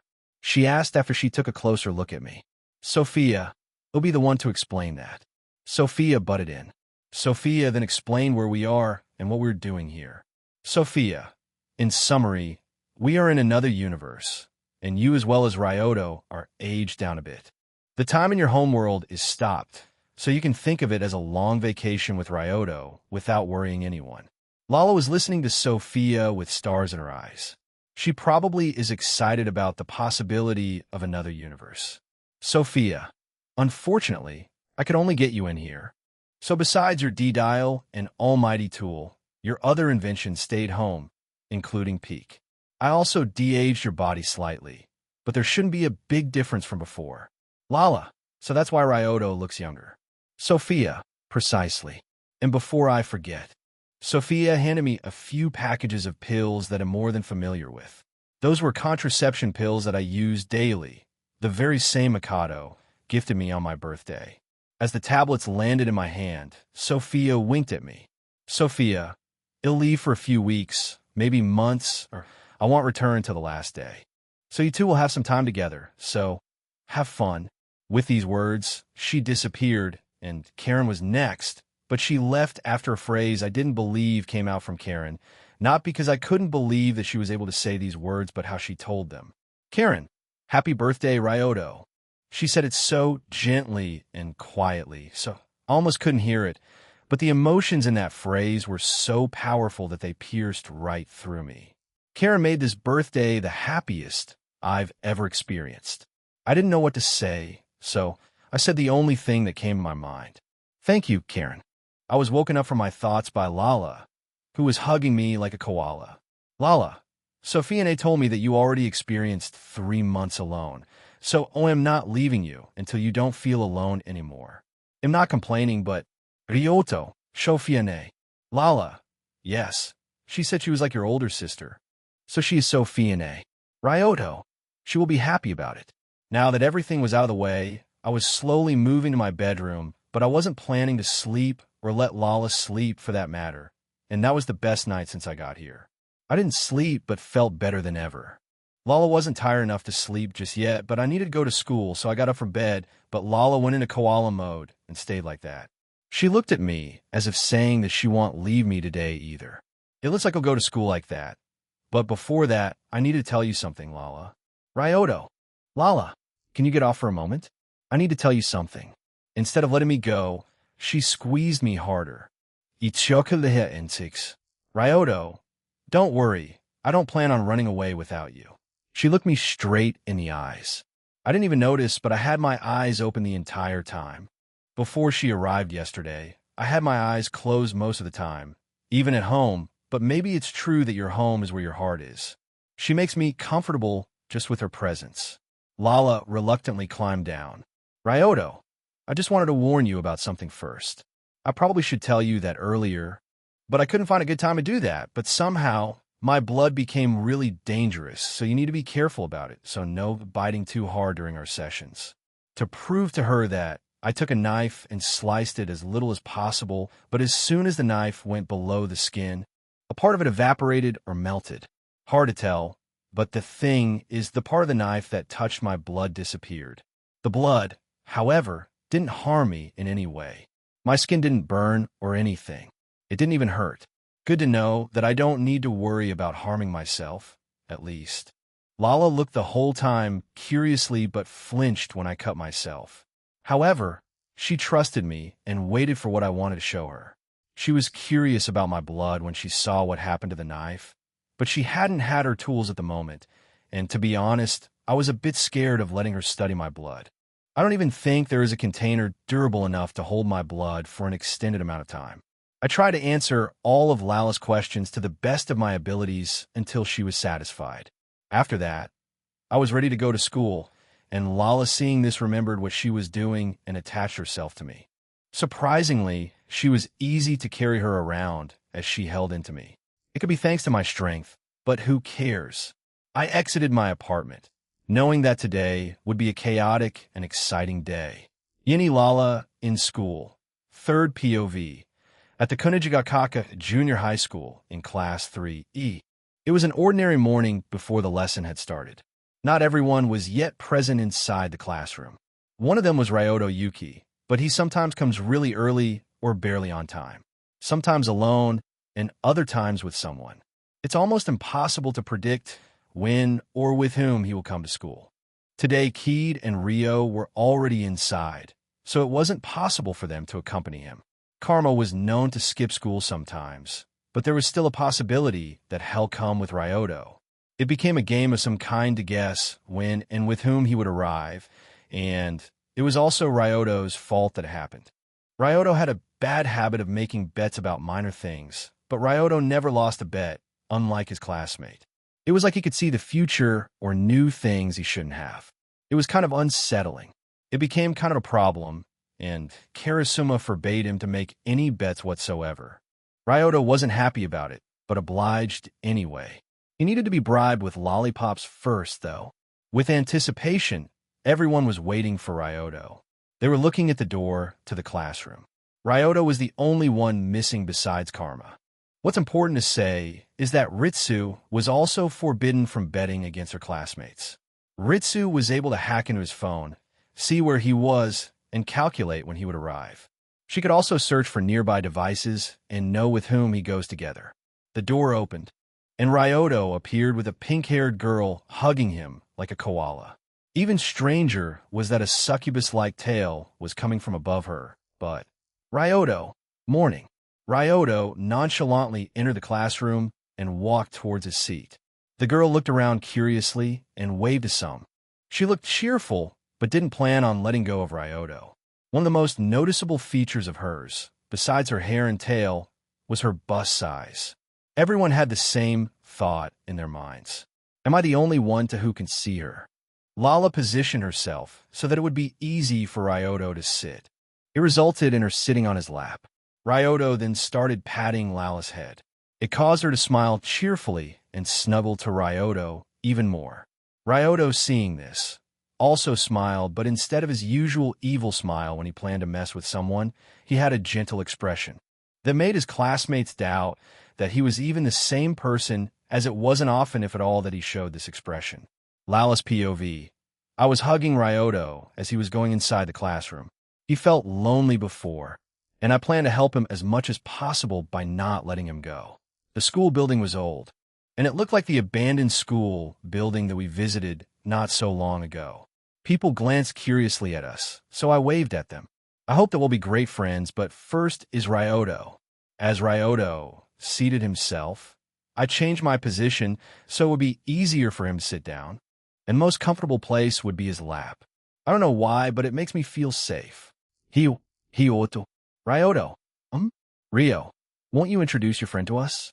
Ryoto realized that he had forgotten to do that and scratched the back of his head. Zioto. Saw thee. I forgot. Ryoto then cleared his throat. Ryoto. This is Lala, my fiancée. There was silence for a moment until the whole class went into an uproar. Everyone what? Keed. You traitor. Ryoto. How am I a traitor? Keed. Do you see her boobs? Ryoto. Really? The green-haired girl is funny, and she seems close to Ryoto. Lala, hello. Im Lala saddling Deviluk, intim Ryoto's fiance. Ryoto's POV. Before anyone could question Lala, or me anymore, Koro-sensei entered. Koro-sensei, I know that you're all excited for today's lesson, but calm down so I can take the attendance. Taiga, Koro-sensei, Ryoto have a fiancé. Koro-sensei. What? He then looked at me and noticed Lala sitting on my lap. He quickly appeared in front of me and did a 90 bow. Koro-sensei, please teach me your ways, sensei. I started caressing my non-existing beard and deepen my voice. Ryoto, the way is filled with pain and sacrifice, and the rewards aren't guaranteed. Do you still want to follow my teachings? Koro-sensei, yes, please let me learn under you. As Koro-sensei tried to become my students in the ways of love, but for him, it's more of the way of getting girls, the class, or more specific girls, and gave Koro-sensei a cold look. Koro-sensei, cough cough Yukiko-en, who is your friend here? Ryoto, my fiancé. Koro-sensei, can you repeat what you just said? I think I've misheard you. Ryoto, she is my fiancé. Koro-sensei stopped moving whatsoever, and after a while, he started sweating. Koro-sensei, I don't know what should I do. There wasn't anything in the books I read about a student having a fiancé. Ryoto, well, you don't need to worry about her too much, but I would love her to be able to learn in this class as well. Koro-sensei, doesn't she have a school she is admitted to? Ryoto, if she was admitted to another school, I wouldn't ask for that. If you want, I can make a B. Ritsu, Ryoto, Karasuma-sensei forbid you to make bets. Ryoto, he isn't here, so it's not a problem. Ritsu, Karasuma-sensei asked me to call him if you try to make a bet with someone, so please refrain from doing that. Karasuma really doesn't want me to gamble, or is he trying to protect everyone else from losing? He lost to me 2 times already, so he learned his lesson, and as the good teacher that he is protecting his students from making the same mistake. Ryoto, fine, I won't do anything, but I still would like to ask Koro-sensei to accept my request. Koro-sensei, there shouldn't be any problem with that, but do you think it's a good idea? Ryoto, there shouldn't be any problem with that. After all, Lala is stronger than me, at least physically. Everyone, what? In the interrogation, Ryoto's POV. After I put my classmates and Koro-sensei in shock, it was Ryo who decided to ask further questions. Ryo, Ryoto, don't even joke about that. We've seen what you can do, and if she really is stronger than you, then is she even a human? Should I or should I not? On one hand, it would be fun to mess with them now, but on the other, it would be a lot more fun to do it later for shock value. The longer they don't know the truth, the bigger the impact. What to do, what to do? Lala, that's because I'm an alien. Lala answered cheerfully. It seems that Lala decided for me this time. Everyone was silent at this revelation. Not because they were shocked, but because they didn't know what to say. It's not every day that someone admits to being an alien. Lala, but I didn't expect Ryoto's teacher to be an alien as well. Koro-sensei, am not an alien. I was born and raised here on Earth. Lala, really? Koro-sensei, really? But do you know what kind of class is that? Lala shook her head. Koro-sensei then started explaining everything about how this class works. During this explanation, Lala nodded her head at times. Lala, I see. So I need to find a way to kill you using anti-sensei materials. Koro-sensei, correct, but I need to warn you. Green stripes appeared on Koro-sensei's face. Koro-sensei, I'm strong. Lala didn't answer his provocation and just smiled sweetly. Koro-sensei didn't know what to say in this situation, as most students would get irritated at him for looking down.